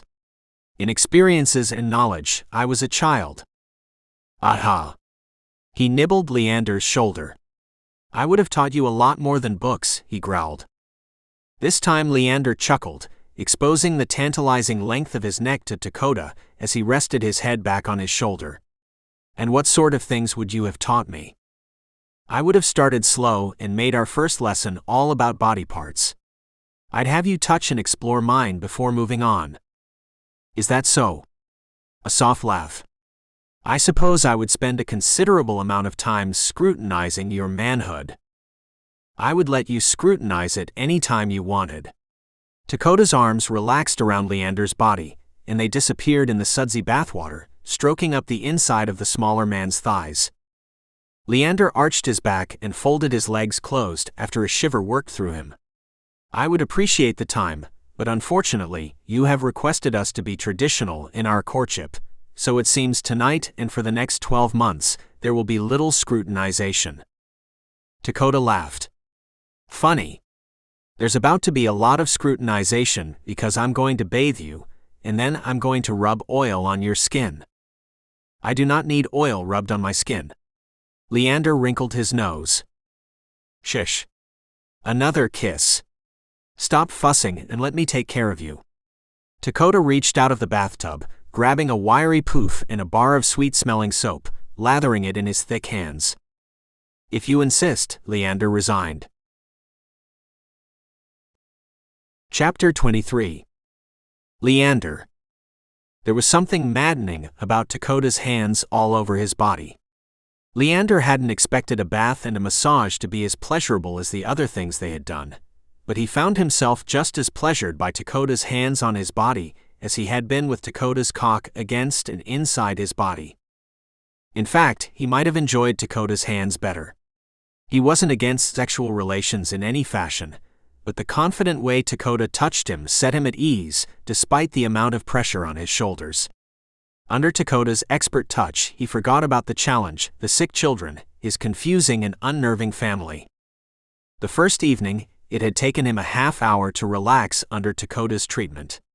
The second evening, it took him less than 5 minutes, and he found ignoring Dakota's raging harden the easiest of all, even as it trailed along his back during the werewolf's massage. Afterwards, he sent the werewolf to bed and meandered down to the kitchen table, opening a reference book and devouring it as he had a private meal. The information was new to him on a subject he had never studied before, and he flipped through the pages, scanning over the text and memorizing the pictures. By the time Dakota emerged from the bedroom, knuckling his eyes and trudging his feet over the ground, Leander was a novice in artificial neural networks, and he was ready for a break. He regarded Dakota as the other man dipped his hand in the back of his lounge pants, scratching his ass. The other hand raked through his hair, and the corners of his lips lifted in a smirk when his gaze found Leander. "Hi," he groused. "Did you eat?" "Yes." "Perhaps you should sit. I will make you something." The werewolf shook his sleep away like he was shedding the dust from his coat. A rippling shudder went through him. "You're going to make me something?" "Yes." Leander closed the book and stood up, walking his fingers along the table as he walked in a half-circle around it and approached the counter. "Can you even cook? It's been a good minute since you've had to do any real cooking, hasn't it?" "It has, but I don't believe cooking is something you forget, is it?" Leander tipped his head as he opened the refrigerator, fishing out a slab of ground beef and resting it on the counter. Then he dug through the cabinets, plucking spices from the shelves. "I don't know." Dakota's eyes bugged. "I'd hope not." Leander chuckled. "I have not forgotten how to cook. This is a dish you will enjoy." "Debatable." "You will love it." "What are you making me?" "It is called midite." "Which is?" Dakota lifted a skeptical eyebrow. "It is a rolled meat recipe. It is what I enjoyed as fast food as a child." Now the werewolf winced. "What is it?" Leander unpackaged the meat and dumped it into a bowl, sprinkling spices over it. "I don't know. Fast food nowadays is a burger and French fries. Back then, what was it? Animal organs and leftovers." Leander chuckled. "You are very silly. Animal organs are very good for you. I'm surprised you dislike them. And your fast food of today was our street food. When we would visit the market, we had these as treats with bread and mustard. I have seen them served with French fries too, but also always mustard." He dug his hand into the meat and tossed it as his mother had done for years, and as he had done himself a handful of times. The muscle memory came back to him, and he hummed to himself as he added to the mixture until the proper scent filled his nose. Dakota watched, arms folded across each other and leaning against the counter. "It smells good. I'll give you that. So this is traditional food of yours?" "Yes. One of my favorite foods, actually." Leander smiled. "Sometimes, when my father and brothers were gone and I was left at our place, I was allowed to help the women in the kitchen. Everyone makes midite a bit differently, but as any son, I have always liked my mother's recipe the best," he lamented, as he turned on the stove and rolled the ground beef into sausage-like strips. When they had browned on the outside, Leander turned them in the skillet, poking at them before calling them finished and depositing them on a paper towel-covered plate. Dakota hovered, his broad chest pressing into Leander's back. "Let me try some." His stomach rumbled along with his voice. "They are hot. Instead of hovering over me, why don't you grab the French fries out of the freezer and prepare them? I'd rather hover over you. You said you were going to cook, so I'm watching. You are not watching. You are hovering. Please go sit down.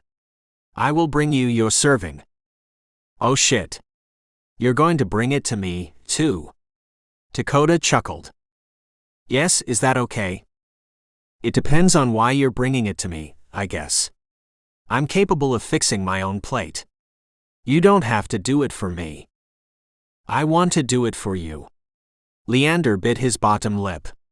It was in my culture for the women to serve the men. If you think you have to serve me because I'm somehow the man in this relationship, then let me remind you that we're both men. I am aware. I do not think I have to serve you for any reason. I was thinking, however, for the right man, one could get a sense of joy from the task. How?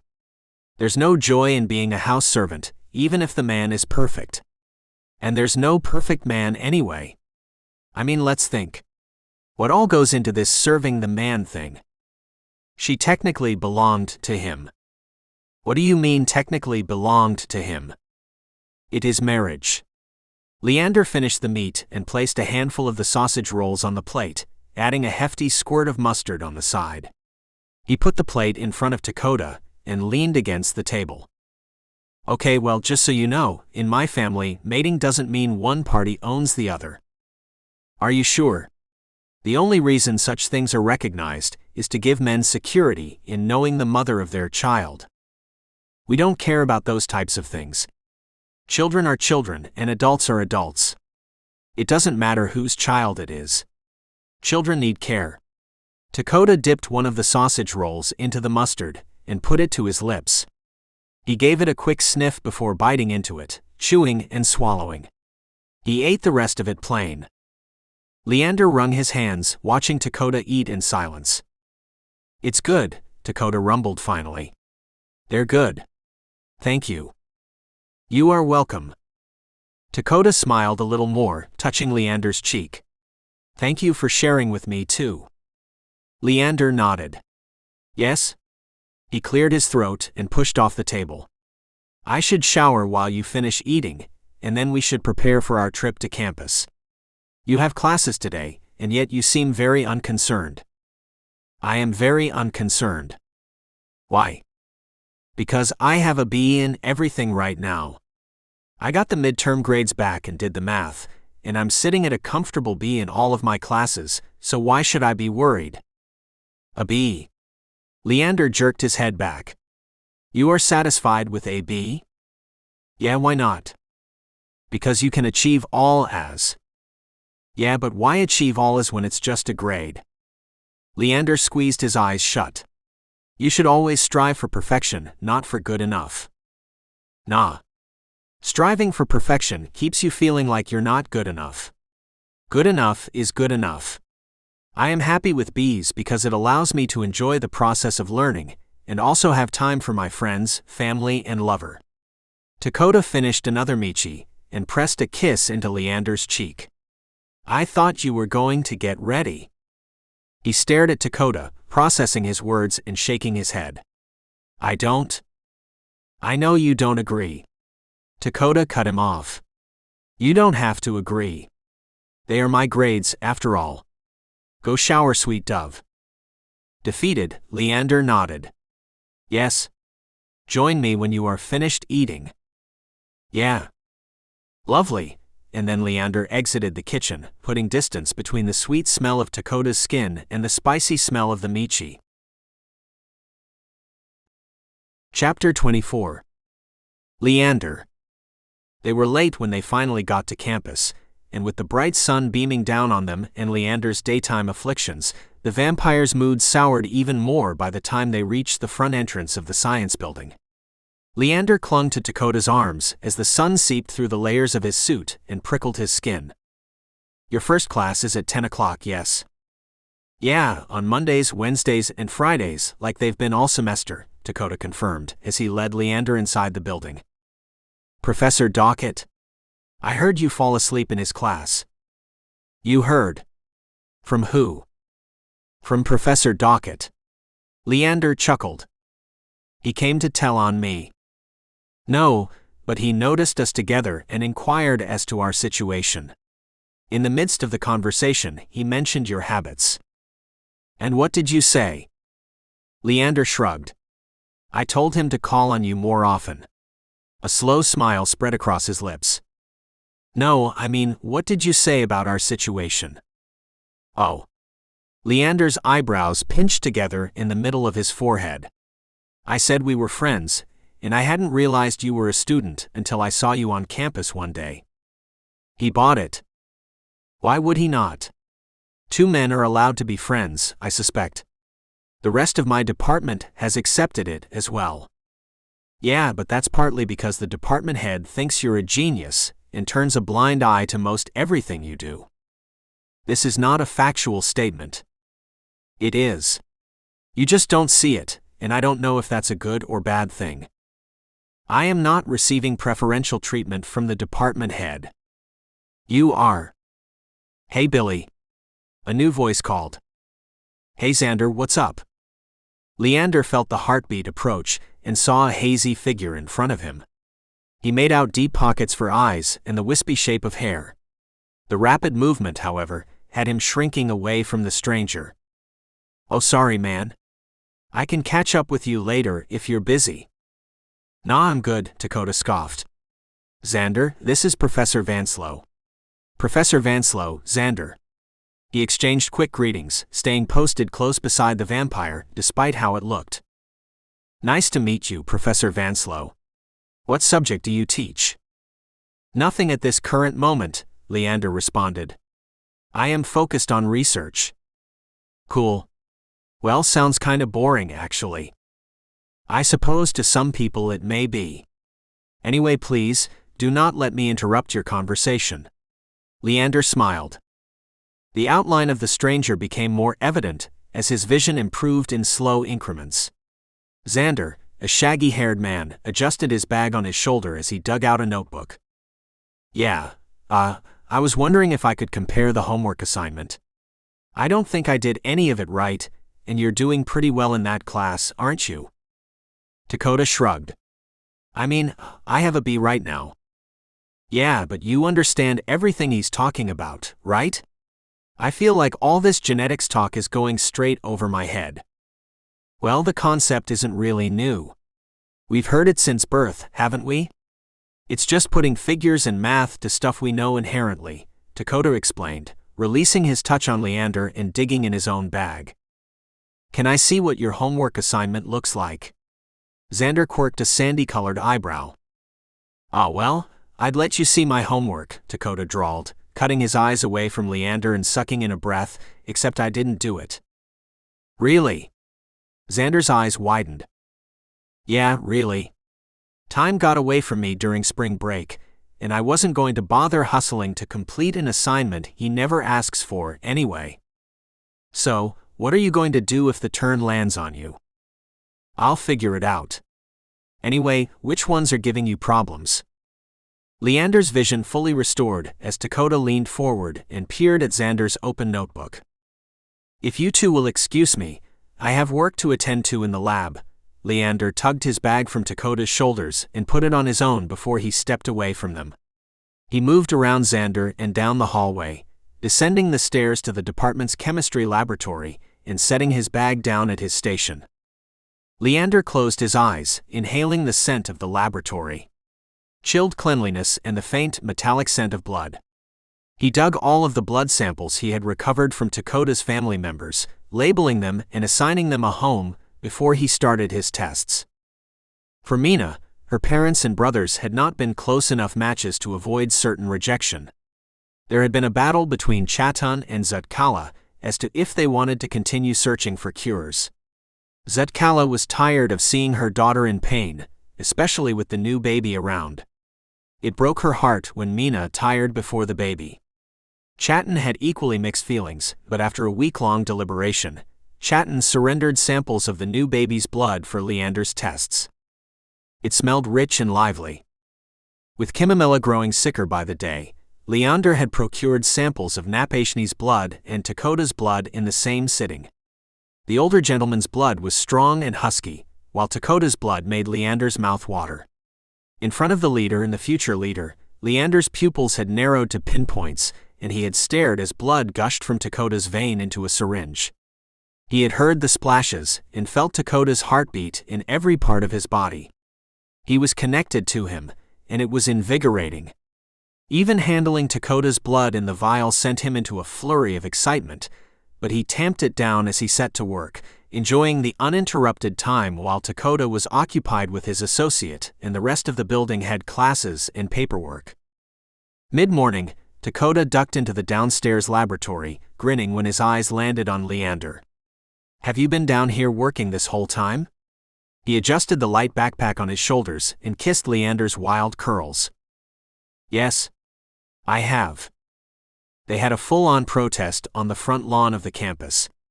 "You didn't hear all of the commotion?" The werewolf's eyes sparkled. "Hardly." Leander set his work aside and fully regarded the other man. "And what was the protest about?" "Sexual health and rights. Apparently, some of the students don't feel like the on-campus health department gives fair and unbiased sexual health information, so they did a protest. It's been crazy. Like no one was in class enough to teach, so the professor couldn't get mad." "You were in class?" Leander lifted his eyebrows.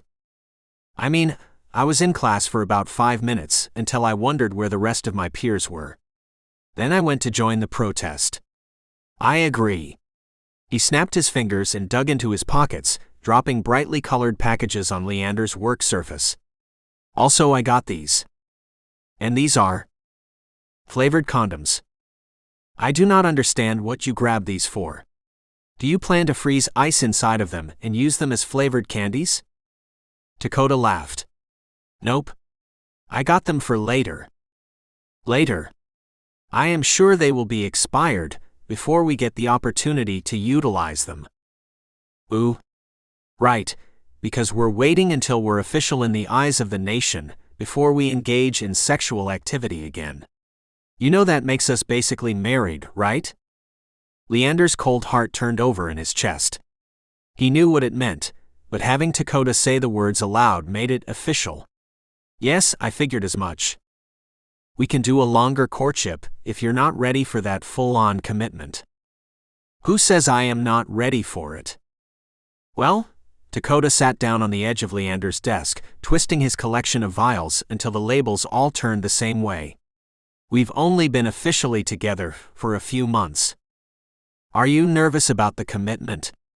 Leander busied himself with notes, moving his hand across the paper. "Should I be?" "I suppose not. But you are young and virile and very popular. The last one is your perception of me. I guess the other ones are true," Dakota mused. "You want the truth?" "I do prefer it." "All right then." Dakota leaned in, pressing his lips into Leander's jawline. "The truth is," he swept his lips along Leander's skin, painting a line of warm fire against him, "I knew there was something between us when we first met." "Did you?" Leander shivered, turning his face away from Dakota, but exposing more of his neck. "I did." Dakota rumbled, inspired by the fresh skin. Leander knew he would be. He drummed his pencil on his notebook as Dakota continued browsing his skin. "How did you know?" "I knew by the way you looked at me." His sultry tone shifted to a teasing one, and he ran the ball of his nose along the shell of Leander's ear. His hot breath tickled the vampire's skin. "You looked at me like I was the hottest thing you'd ever seen." "This is not true." A shiver dripped down Leander's spine. "It is," Dakota chided. "It is not. Don't you have homework to finish?" Leander squirmed under him, squirming away from his affection and putting distance between their bodies. They both needed it. "Homework? The assignment you helped your friend with? Since your class was canceled because of the condom rally, it seems as though you have plenty of time to complete your assignment. What luck." "Yeah, I had no plans to do the assignment though." "You put no value in your education. It is insulting." Dakota jerked his head back and narrowed his eyes. "How is me not doing my homework an insult to you?" It is an insult to your family and me. Oh. It's an insult to my family too, huh? Guess my pops really cares how far I get with a little chemistry assignment when my sister is ill enough to possibly need a cell transplant like Mina. I see he told you, Leander murmured. Yeah, he told me, because he couldn't keep hiding it from me since you guys needed my cells or whatever. I really don't think my homework is important when my sister could die. Dakota. Your homework is even more important now than it has ever been. The werewolf snarled, clenching his fists. He turned away from Leander, snapping his head in the other direction and fixing his dark eyes on the door. His thick long hair flew with him, resettling on broad shoulders after sending a wave of his natural scent to Leander's nose. It was almost enough to distract the vampire. How? He grunted. Because it shows the type of leader you are. Does it now? Doesn't everything show the type of leader I am? Yes. You have said it yourself. You must lead everyone, and this starts with yourself. You will never have the most optimal conditions to succeed, and when you are inevitably not in those conditions, you cannot give up on your tasks. I don't give up. Leander turned his attention back to his notes, offering Dakota silence as a reply to his petulant statement. I don't, he snapped. I see. And what happened when you thought you had lost me? And what happened the first time you were in school? Those don't count. Why not? Because it just doesn't. If this is going to be a whole session of you talking about how lazy I am, I actually don't want to hear it. I do not believe you are lazy. I believe you struggle to compartmentalize your emotions and your work. Compartmentalize, Dakota trailed. You know what? Fine. I'll do the stupid assignment. He snatched his backpack off the floor and dug his textbook out of it. Happy? You are very lucky for the education you have. Your ancestors and mine didn't have the luxury. Dakota rumbled, waving the book in the air as he slumped into a bench seat posted by the door. Working. With another shake of his head, Leander sat back down at his desk and resumed studying his notes. Chapter 25. Leander. With Dakota focusing on his schoolwork for once, Leander breezed through his work. He devoted the majority of the afternoon to a project for the university, turning a hypothesis into a thesis statement and recording his newest findings. The work was dull, nothing he hadn't studied time and time again, but he had persevered, and now it was mostly complete. The ringing of his cell phone, however, cut his work short. He answered. Leander, I'm coming up there, Napashni announced. His voice boomed through the cell phone receiver, and the sound crackled around the edges. Now? I will be there in a few minutes. The leader's voice was frantic. Scattered. When Leander had met him, he stood tall and proud, sure of himself and his people. But as his daughter fell ill with the same affliction that had torn other families apart, his pride had evaporated. Leander knew the leader never intended to need his help, nor had he intended to accept Leander into his family. What is this about? It's Kimmy, he started, but his voice broke. I can't speak on it over the phone. It is painful. I'll be there shortly. Leander flicked his gaze over to Dakota, as worry lines set in his features. The burly man had taken a break from his studies, which always meant a hard nap. Other days, Leander would have chastised him for it. However, today, he was grateful for Dakota's lazy personality. Okay. I will meet you at the front entrance, then. How far away are you now? I'm parking on the campus. Yes. Okay. Night had fallen around them. Dulled senses had been sharpened, and he tasted the crispness in the air. It was a dewy spring evening, perfect for a lot of things, but in dichotomy of the impending conversation. Leander's eyes landed on Dakota again. He had folded himself into a chair and propped his head up with his arm. His other arm draped across a book in his lap, as it slipped precariously from his thighs to his knees and teetered on the edge, threatening Leander. Sleep shaved many years off of Dakota's features. Awake, he had finally grown into his role, and taken his place alongside his father. He wasn't the youthful boy riding the shopping cart and running through Leander's apartment anymore. Asleep, he was peaceful. Slack muscles smoothed stress lines, and a sleepy frown played on his lips. With a sigh, Leander removed the book from his lap, placing it on the floor next to him before stepping out of the laboratory. He was meeting Dakota's father. There was no need to wake him for protection or otherwise. He eased the door closed, pausing after the soft click with his eyes closed. After a few minutes of no movement, Leander continued up the stairwell to the first floor, putting a second door between him and Dakota. It felt foreign being without him. He had grown accustomed to the other man's companionship. With the exception of a few classes Dakota attended, to which Leander spent the time with his colleagues in a designated staff meeting, the werewolf never left his side. He slipped his hands into his pockets, fixating on the sounds around him. His senses were keen as he strolled down one corridor, turned left, and strolled down the next. He saw the front entrance ahead of him, and it opened. He froze, tension filling his body. The door inched open, and scents from the outside rolled in with fresh air. Leander's eyelids fluttered. He waited. A foot made an appearance first, sliding over the threshold onto the tiled floor, but it wasn't Napashni's nor Chemimella's. It was Amara's. Leander's eyelids drooped before he opened them wider. The woman's frame completely slipped into the building. Days-old intercourse and perfume hung on her clothes. She was possibly pregnant. "Leander," she gasped. "How was your spring break?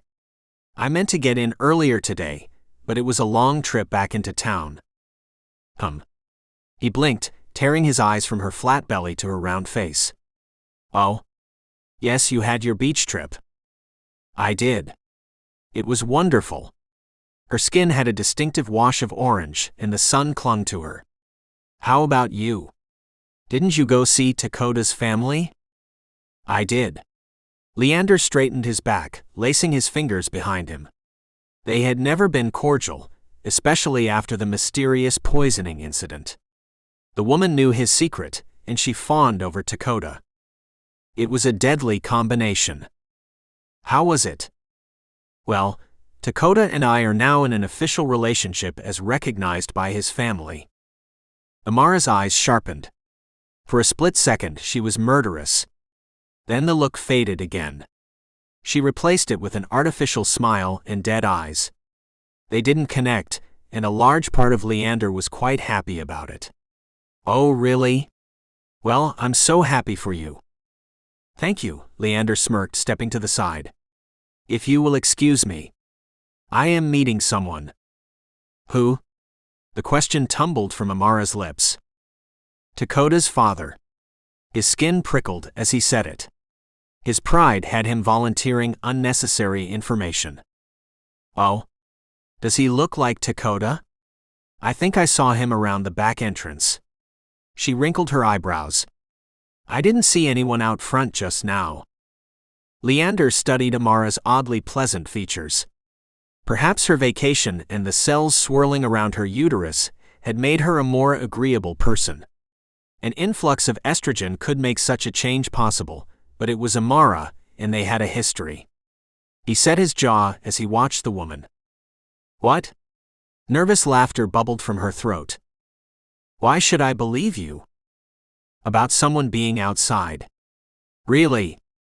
I'm not trying to trick you. I didn't see anyone out front. Just go around back and then walk around front if you don't see him."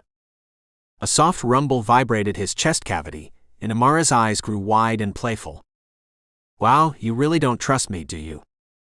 You poisoned me." Still wide-eyed, she shook her head. "I don't know what you're talking about.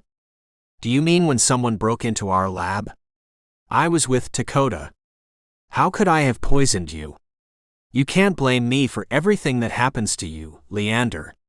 She scoffed. "It doesn't matter. You are still promoting your lies? I know you did it. You revel in my secrets as if it holds some power over me," the vampire spat, lowering his voice as he glared at her. She held her hands up to her shoulders, palms facing him. "I don't know what you're talking about." Her nervous laughter chimed again. It doesn't matter which door you go out of, Leander. If you really don't believe me, then go out the front. It doesn't matter either way, to me. I will, he snapped. Okay. Well then, see ya. She flounced past him, carrying her extra hormones and pre-pregnancy glow with her. Leander flicked his eyes to the ceiling, before advancing towards the front door. He rested his hands on the cold metal handle before pausing, nostrils flaring. She could be right. If she were, he would walk out without any protection. With Dakota snoozing in the laboratory and Napashni not where he expected, he would be exposed. Vulnerable. His brothers and their children wouldn't miss the chance. His skin crawled. He wasn't willing to chance it. Gritting his teeth, he stepped back from the door, turned on his heels, and rushed to the other side of the building.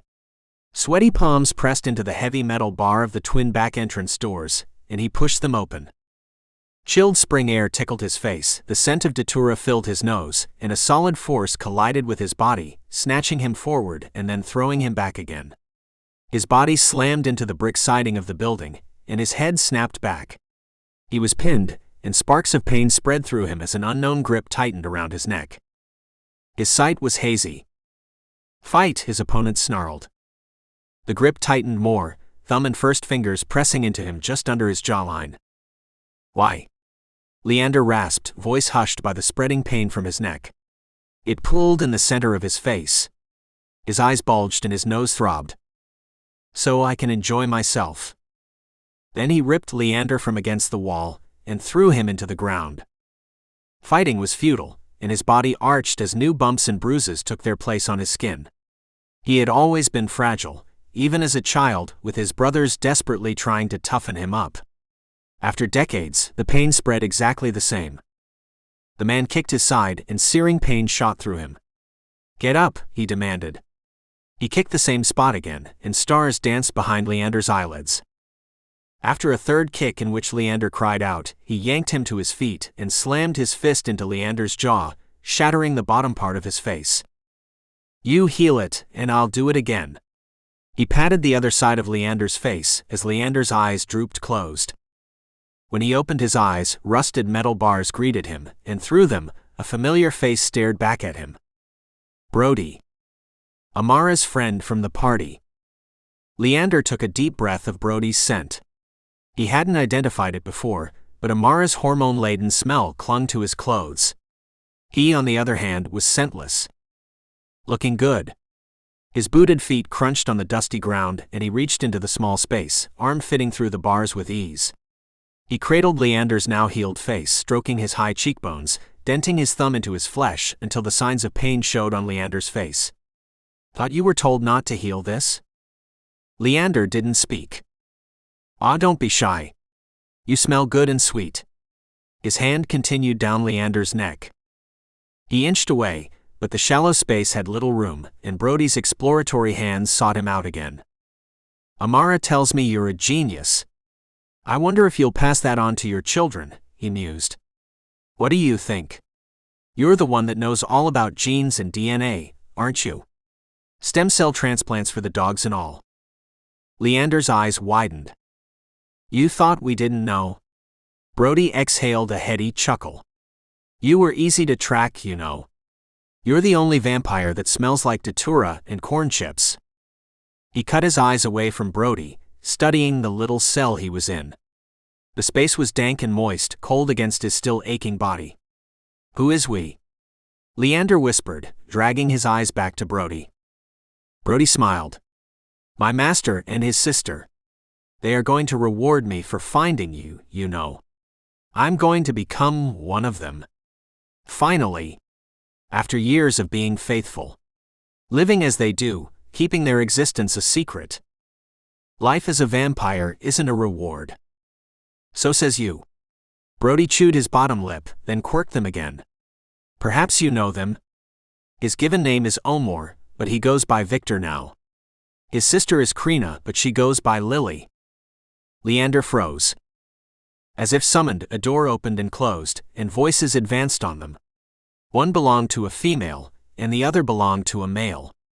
Somewhere deep in Leander's memory, he recognized them. It was an aching throb in his body, and he was tethered to them, connected by the bloodline they shared. The female giggled, and her musical tones floated through the air. The male's voice rumbled a response, but both voices ceased when they spotted Leander. Leander's eyes locked on the male first, and he looked him over. Omar was burly. Rippling muscles moved under a thin shirt. Pants hung on his pinched hips, and his prominent brow bone hid deep-set eyes. "Brody," he called. His voice boomed, and he pulled his slender female companion closer to him. Where he was muscle and brawn, she was fine-boned and slender. Her beauty was otherworldly, in long black curls set on slim shoulders. Pale eyes shined through sodden surroundings. Brody yanked his hand away from Leander and jumped to his feet, spinning on his heels and fixing his attention on the pair. "Yes, sir." "Good work, but stop playing with our guest," he hissed. "Go check on the children." "Yes, sir." Brody's shoulders sagged, but he slinked away, leaving the three of them in a tense stare. "It's been how many years, brother?" Omar released Krina from his arm, and she glided across the room, removing a necklace from her long, slender neck and placing it on a clean surface. As the necklace came off, her beauty evaporated, leaving a sunken, dripping corpse fitting for the surroundings. Leander gasped. "Magic," Omar explained, twisting a ring on his finger. His stoic expression dropped for a few precious seconds before it returned, and he took Brody's place in front of Leander's cell. "Our curse is a funny thing. You've seemed to maintain your beauty since the day you were turned. How is that?" "I don't know," Leander croaked. His eyes darted around the room, avoiding Krina as his thoughts raced. You have children?" he asked. "We've embraced many over the years." Leander's skin crawled, and his lips curled away from his teeth. "Are they as ugly as you?" The words slipped out of his mouth, and he braced himself for an onslaught of pain. When it didn't come, he cracked one eye open. Omar laughed. "Some are. But don't worry, now they'll start off with your beauty instead." He ripped the waffled bars away from the cell opening, setting it aside and reaching in for the smaller vampire. He gripped him around the bicep and yanked him out of the space, dragging him across the room as he fought for his own balance. Leander stumbled alongside Omar, tripping over his feet until the man tossed his ragdoll body into a chair. Krina came behind him, binding Leander to it and pulling the knots tight with an impossible strength. Coarse rope dug into Leander's skin. "I have to eat," Leander's voice shook when he spoke. "Lily, get him a slave." The woman, still with fairy-like grace despite her cadaverous appearance, nodded and sauntered away. Left alone with Leander, Omar crouched to his level, twisting a ring on his finger as he brought his hand to Leander's face again. "You're even more beautiful than I remember, you know. Do you remember me?" Leander's throat constricted. "No," he whispered. "True, I do look different now, don't I?" The man mused, cupping Leander's sharp jawline and stroking his thumb over his lips. He turned his head away and hooded his eyes. "Let me tell you what I remember then. You were always Daddy's favorite." "Oh," Omar sighed, "he loved you. Your intelligence, your kindness, your beauty. He talked about you all the time, even when it was our turn to have time with him. All he could talk about is his sweet little flower. 'Oh, Leander,' he used to say." Leander's eyelashes fluttered. "I don't remember this." "Why would you? You were too deep in your books and your knowledge to worry about anything around you. And he fed you. Whatever you wanted we were tasked to get," Omar spat. "He coveted you. He used us all, but he pined for you." "I don't remember this, either." "You wouldn't. But it doesn't matter." Omar continued tracing all of Leander's features, smoothing his rough thumb over thick eyebrows, a high jawline, and his full hairline. His fingers dented Leander's flesh as he trailed down the column of his neck, calloused fingers scratching his skin. His touch was rough as Dakota's, but when Dakota touched him, his body woke up. With Omar's fingers against him, he recoiled. Omar laughed. "What he wouldn't give to see you now." "Where is he?" "Long dead." A sick smile touched Omar's face. "But you knew that. Didn't you feel it when he passed?" Or had you run too far away from us by then? Didn't it tear your insides apart, throw you into the deepest depression? Leander opened his mouth, but before words passed across his lips, Krina returned with a shriveled, shivering person. It had once been a man. A sexy and strong one, no doubt, but now the creature was hunched over and apologetic. Krina kicked the man over to Leander. This was your favorite flavor, wasn't it? Man? She giggled. Drink up. You wouldn't even have to stop. Leander's teeth curled away from his lips as he studied the man. His hair had been yanked out in clumps. Sores dotted his pallid flesh, unable to heal because of inadequate nutrition. His bright blue eyes studied Leander, fear housed in them. The man took a cautious step forward. Leander clamped his jaws shut and shook his head. You think this is a buffet? An open-air market? You don't get any other choices. Take him on your own, or you get nothing. I will accept nothing. Thank you. Suddenly, I feel quite satiated. The human blinked, relief washing over his sunken features, but it was short-lived. Omar backhanded the man, sending him flying across the room. He crashed into the wall and collapsed beside it in a jumble of bones. We'll see how long your convictions last, Omar sneered. Give me a bottle and a knife. He extended his hand. With a little smirk on her face, Krina passed him an empty beer bottle and a serrated knife. Omar ripped through what was left of Leander's clothes, exposing his taut belly through thick ropes, and pressed the knife into him. The curved edges dug into his flesh, hooking around it as Omar dragged it across his belly, tearing him open until thick dark blood oozed from him. Leander's features distorted as each drag of Omar's knife sent fire coursing through his body. A whimper worked out of his throat, and his eyes rolled back in his head. Chapter 26. Dakota. Dakota bolted awake, eyes popping open as his heart fell to the ground. The textbook he had been reading now rested on the floor, and his beautiful vampire lover was not at his desk. With a groan, his eyes drooped closed again, and he fell into another short doze. His brain conjured images of the future, with Leander living on their sacred lands and children running around at their feet. The images put a languid smile on Dakota's face, and he reveled in them. Dakota, a voice boomed, snapping him out of his dreams. He flicked his eyes open again, knuckling them with a frown. Dad?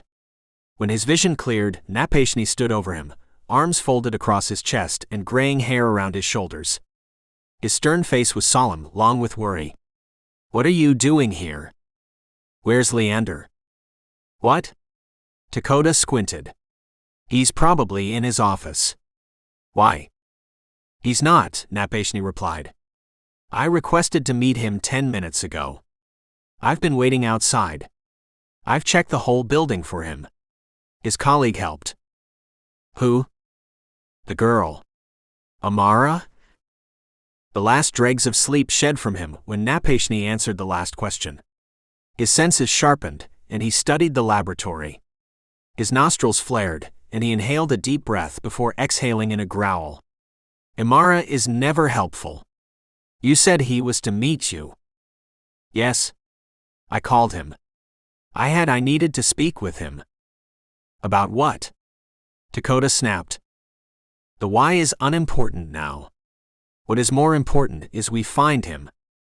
No, Father, the why is important. He left my side because he trusted you to keep him safe instead. Why did you come all this way? He's been working non-stop on our tests as it is. What more did you need? I needed more peace of mind. Kimamela is growing sicker by the minute. Sicker than Mina. Dakota rumbled. Well, now he's gone. How's that for peace of mind? Dakota snapped. And if we don't get him back, he's going to die. You need to calm down when you're speaking to me. Do I? Dakota's teeth curled. You've endangered the two people I love most in this world, and you want to talk about respect. You may be my son, but I am still the leader. You won't be for long, Dakota seethed. You're getting soft and reckless. It's my turn now. You know it. The younger man paused, a ripple of anger going through him before he rolled his shoulders back and met his father's eyes. "You go home and get a party together. I'll get a location." Napashni stared at Dakota, unblinking. His beast rumbled. Dakota's responded in kind with a louder rumble, and he met his father's eyes in a way he hadn't ever before. He was taking this spot, and his ancestors and his mother were behind him. He knew it was right. It felt right, despite his father's unwillingness to secede. "Look away," Dakota commanded. His father sucked in a sharp breath, lips curling away from his teeth. Then he snapped his eyes away, hooding them and fixing his gaze on the floor. "Go get a party together." "Yes?" Napashni nodded and stepped away from his son, turning on his heels and exiting the laboratory. When his father left, Dakota's shoulders sagged and his features distorted. His stomach turned flip-flops as the realization of what had just happened transpired. He was the leader now. It was official. And Leander's life or death hung on his decisions. His lover's life was his first official task as leader. He was terrified, but he wouldn't have it any other way. He steeled himself before he exited the laboratory and jogged up the staircase, taking the stairs by twos until he reached the second floor. Then he burst open the double doors and stalked down the hall. His anger waxed and waned. At one moment disdain fueled him completely, but at the next he was calm, curious, and understanding. The two contrasting emotions warred inside him, flip-flopping with each step he took until he reached Amara's office. He knocked. "Amara?" No answer. He knocked a second time, rapping his knuckles gently on the hollow wood. This time the door swung open, and the woman had a blade in her hands. Silver. The precious metal radiated from the weapon, and Dakota stepped back. Amara lifted it higher in her shaking hands. Her nails rattled against the hilt, and her pulse raced, throbbing against her pale skin. "Don't come any closer." She stabbed the knife towards Dakota. "He was right," she scoffed. "About?" Dakota jerked back, eyes fixed on her knife. "About you. You're afraid of silver. I can see it in your eyes. I'm afraid of being stabbed. I feel like that's a generally reasonable reaction." Amara. "Put the weapon down. I want to talk to you." She stepped backwards into the room. "We have nothing to talk about. Your little vampire lover is with his own kind now, getting everything he deserves." Dakota eased into the room, plastering his back against the wall as he sidestepped away from the door. His dark eyes went from the blade to Amara's distraught features. "He doesn't deserve it, Amara." "You," Dakota pressed his lips together. The truth stung his tongue. He wet his lips as his eyes circled around her office. The furniture had been shuffled around a second time. The concept was open, and he could smell the stench of other vampires. They didn't smell as lovely and as sweet as Leander. How does he not? Doesn't he feed from humans? Raping them each time he eats? No. He doesn't, Dakota replied calmly. You know he doesn't. You poisoned him once. She twitched, her jaw working, her teeth grinding. Her eyebrow ticked. I don't know how he feeds. I just know he should be dead. What is this about, Amara? Dakota's patience won. Standing before her at knife point, his perspective cleared. If he was going to be a leader, he wanted to rule with kindness, not hardness. If he never saw Leander again, he wanted to be the type of leader Leander would be proud of. You gave him to his family. Do you think he deserves to be with them? You knew he was hiding, keeping himself a secret. Why did you do it? Her eyelashes fluttered. Don't talk to me and try to make him human when he's not. Neither are you. You're even worse than human too, because you fell in love with him. He's dead. You're sleeping with a corpse. How does that feel? Her voice hiked up an octave. Shrill. Tense with her frustrations. Honestly. Dakota moved again, stepping around her love seat and placing a hand on the mahogany surface of her desk. It feels amazing. And right. And him being gone tears something up inside of me. He's a good person, Amara, despite his afflictions. His afflictions? That's what we're calling it now? Her eyes narrowed. We are. His affliction. He's a beautiful person, and he deserves to be judged by the good he's doing. What good? Amara snarled. Amara, Dakota sighed. He rolled his shoulders. My sister's sick. She's dying, actually, and he's making a cure. He's made a cure, actually, and he's the only one who has taken the time to develop a cure. He has it, and if he dies, then it dies with him. Then my sister will die, his eyelids fluttered. Speaking the words aloud shook him. Intrinsically, he knew his sister was ill. He knew she could die. He knew everything about her disease, but he had never admitted the truth with his voice. It hit differently that way. Amara's chin lifted. So, do you want children to die, Amara? Little girls. Not just my sister, but my cousins too. Is children dying worth this? Her resolve softened. The knife lowered in increments, but then she jerked it back up again. Her eyes sharpened. It doesn't matter now, anyway. He's probably already dead. If he's not already, he will be soon, and then we can move on. Amara, Dakota's nostrils flared. His eyebrows met each other in the center of his forehead, and his throat constricted, emotions clogging his airway. I need you to at least give me the option of finding my lover. Please. My sister needs you and my cousins. There's nothing I can do. She turned her back to Dakota, throwing the knife on her desk. It spun on the weight of the hilt before slowing to a stop. There is. What? She glanced over her shoulder at Dakota. Her face had gone from flush with defiance to blotchy with the start of tears. Call him. Brody. Call him. He won't. He won't tell me anything. He doesn't need to. I just need you to get him outside any way you can. I need to hear his surroundings. She chewed her bottom lip. How's that going to help? Trust me. Still gnawing her lip, she pulled her cell phone out of her pocket and selected Brody's phone number, placing the cell phone on speakerphone and then placing it on the top of her desk. She put her finger to her lips as the cell phone rang. Dakota folded his arms across his chest. Ah, my sweet Amara, a male voice answered on the third ring. You are so loyal and so delicious. Be Brody? Amara gasped. Are you okay? His languid voice turned serious. Did that mangy dog come after you? Did you use the knife I gave you? It's silver. It will kill him. I promise you that. And no. No. He didn't. I'm fine. He's off looking for him now. Brody exhaled in a hollow laugh. He'll never find him. My creators picked an excellent hiding place. You don't have to worry your pretty little head about any of this. Oh, okay. When will I see you again?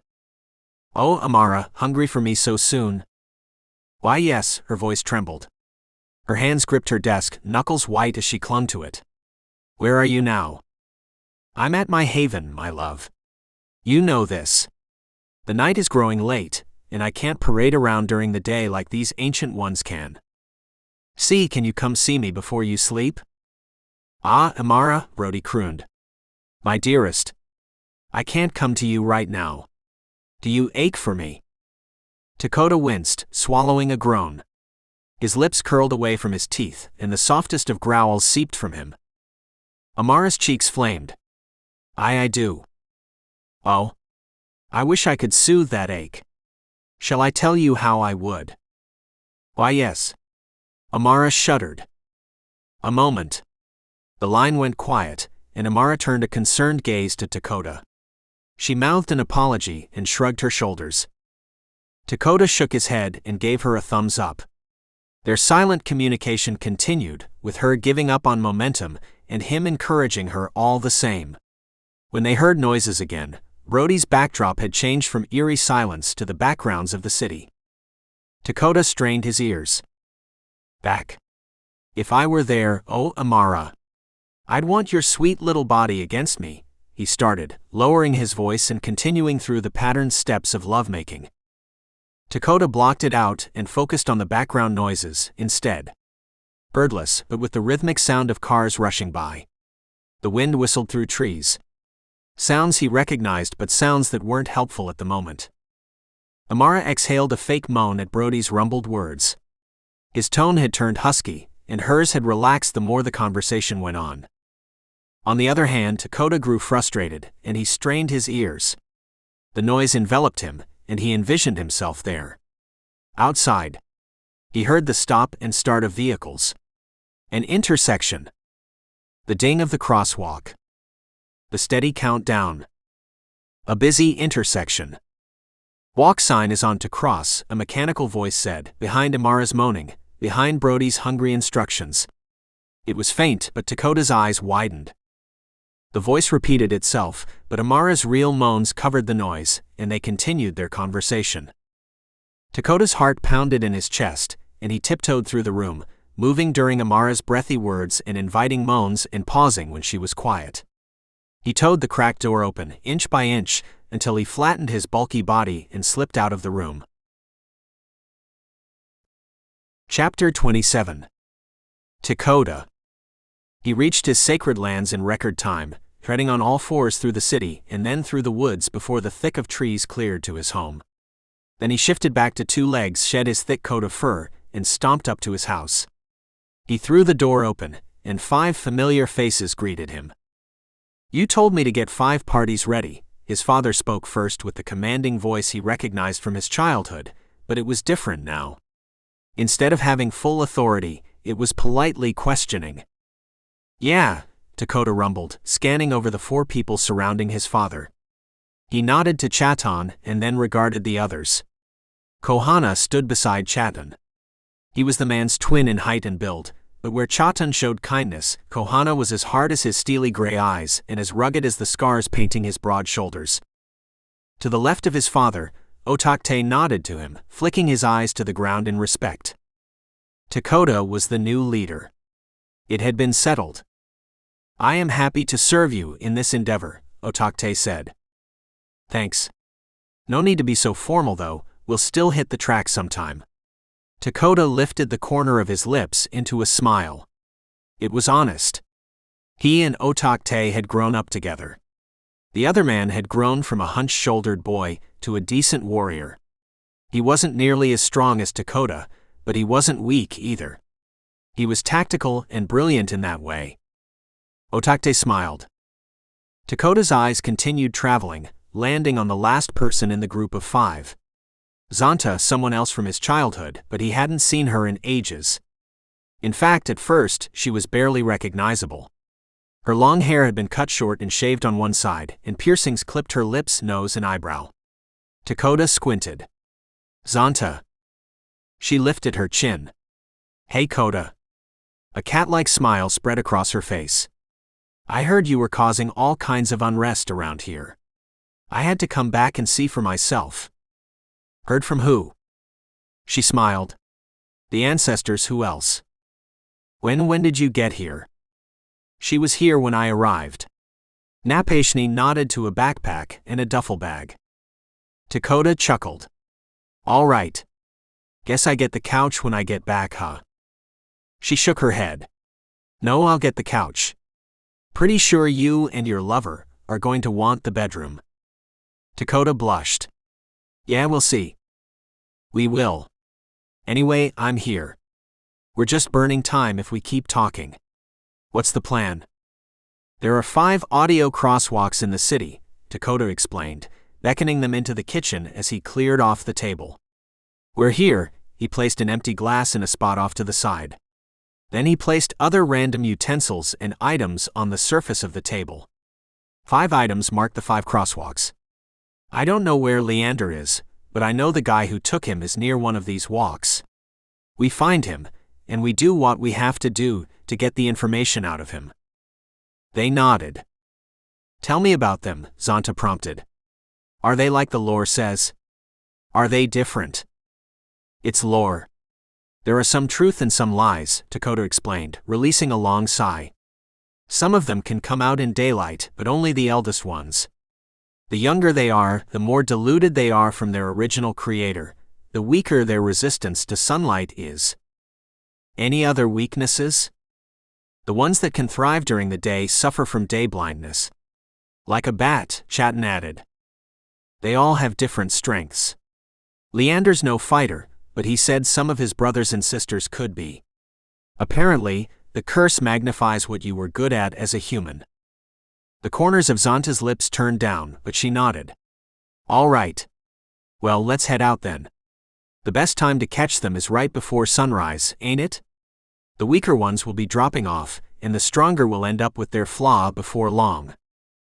All right. Dakota nodded. I'll accompany you and your group, Zonta. Why? Want to make sure the lady is competent. Dakota laughed, not hardly. You're beyond competent. I just wanted to catch up with an old friend. He smiled, yanking her into a rough hug as the rest of the group dispersed. In less than an hour, Napashni and Chatton were heading off with 8 people marching behind them, 4 each. Kohana's group went on all 4s, and Otakte's group went as a mix. Zonta hung back with Dakota, watching the warriors march from their sacred lands. She gripped the leather strap of a backpack across her shoulders and looked at Dakota, peering up at him with deep brown eyes. Be honest. How is everything? Dakota's eyes dimmed. Great and sad at the same time. How long have you been the boss? Couple hours. She dug a gun out of her bag, checking the magazine before slamming it closed again and turning the heavy metal item over in her hands. The first mission is to find your lover. Bullets'll only slow 'em down. Not kill them. Zonta shrugged. I kinda figured, but sometimes you need to slow 'em down. She winked. Is he worth it? What kind of question is that? She shrugged again. You've got 20 people leaving our sacred lands to find a vampire. Is he worth it? I won't judge you either way. We've all done crazy things before, but I'm asking you friend to friend. He's got cures for Mina and Kimmy. She nodded. And I've never felt so connected to someone in my life. So he's worth it. She smiled, rubbing the center of Dakota's back. I'm glad. You're a different person now. I mean, the temper stayed, but the rest is different. You're a leader, and honestly, I never saw it in you. Gee, thanks. Dakota chuckled. Sorry. You were too much of a clown. Now you're different. Seasoned, patient almost. Zonta's crew joined them after a few minutes, nodding to Dakota and then to Zonta. With Dakota walking alongside her, Zonta led her crew from their sacred lands and into the city. Chapter 28. Dakota, Zonta, and the 4 others circled the sidewalk as the moonlight shined down on them, illuminating confused features. The streetlights and the occasional rush of headlights added a yellow tint to the moon's glow. Dakota frowned. This isn't it. How do you know? Zonta challenged, pressing the crosswalk button. The familiar beeping pierced the silence as images flashed at the same time. His scent is missing. It's too quiet here. Dakota paced. His worry spiked. What if they weren't even in this city at all? What if he had been completely wrong? What if they had managed to take Leander, the next city over? Or even the next? He pinched his forehead as those thoughts swirled in his brain, increasing his anxiety and accelerating his pulse until it pounded against his veins. His scent? Yeah. It's Datura. If you've smelled it before, it's real distinct, and for him it's strong. You'd smell it if he were here. Datura, Zonta mused, idly following Dakota's route. Yeah. We'd smell it, Dakota repeated, strumming his hands against his thighs. We should check on the others. Call or howl, the woman asked. Call. If they howl back, they'll surrender their location. I just know this isn't it. Okay. Without any further questioning, Zonta pulled out her cell phone and called the other 4 leaders. Dakota listened to the surroundings. Otakte and Kohana's intersections were as quiet as the one they were currently standing in, which made Dakota's frown stretch further down his face. Chatin's intersection was busier, but the sounds were off, and Wakan's voice fussed in the background. Chatin snapped at him, but it quickly turned into snarls and growls. Chatin's cell phone clattered on the ground as the scuffle continued, and Dakota rolled his eyes, ending the call and moving on. He held his breath as he called his father, and his stomach churned when the man answered the cell phone. Dakota could almost smell the datura through the cell phone receiver. "Dad," Dakota whispered. The sound of the city rushed by the receiver. The crosswalk beeped. "We're scoping. Meet us here. Come carefully." "Okay. Did you contact everyone else yet?" "No, we just arrived. Mato and Sakala are checking the surroundings. Matcha is with me." Dakota rumbled. "Mato. Keep an eye on him." "I know, kid. I know." Napashni's warm voice flooded the cell phone. Even though their places had changed, the old man still comforted his son. "I can smell him here. We'll find him. Don't worry." Dakota shivered. "I'm not worried," he lied, squeezing his cell phone in his hands. The plastic groaned under his grip. "I'll be there shortly. I'll see you when you arrive." Napashni ended the call, and Dakota pressed the phone into his lips, swallowing a sob bubbling in his throat. His eyebrows knit together, and his features contorted as tears welled in his eyes. He wasn't ready for this. For any of it. He wasn't ready to be the leader, and he wasn't ready to have his love snatched away from him. He wasn't ready to be alone again. Zonta touched his shoulder, snapping him out of his emotions. "You need to get going. We'll gather the others and meet you there, but you should go on and leave." Yeah, I should. Go on all fours. It's quicker, and you look like a mangy mutt anyway." The woman grinned, lifting his spirits with her jovial nature. "Yeah, whatever. You don't look much better," he shot back before fur sprouted over his skin and his mouth stretched, flat grinding teeth turning to sharpened points hidden by hanging jowls. His bones shifted, twisted, and shrank, until he was half his height with tired amber eyes and sleek dark fur. His senses sharpened, ears swiveling forward and tongue lapping his nose as it twitched with a barrage of new scents. "Go," Zonta hissed, waving a hand towards him. His muscles rippled under his coat, before heavy paws carried him away from the group and into the shadows. He traveled through them like portals, dipping from one shadow to the next, peeling around towering buildings and flickering streetlights until he reached the other side of the city, until Leander's sweet scent filled his nose. He returned to two legs in the shadows too, and then emerged and approached his father, Mato, Sakala, and Matcha. Three of them bowed to him as he closed the distance between them. Mato, on the other hand, seethed, lips curling. He offered a curt nod to Dakota, but Dakota ignored him. "What did you find?" Dakota fixed his attention on Napashni. "Our search yielded nothing. No abandoned buildings, no odd passageways. Nothing.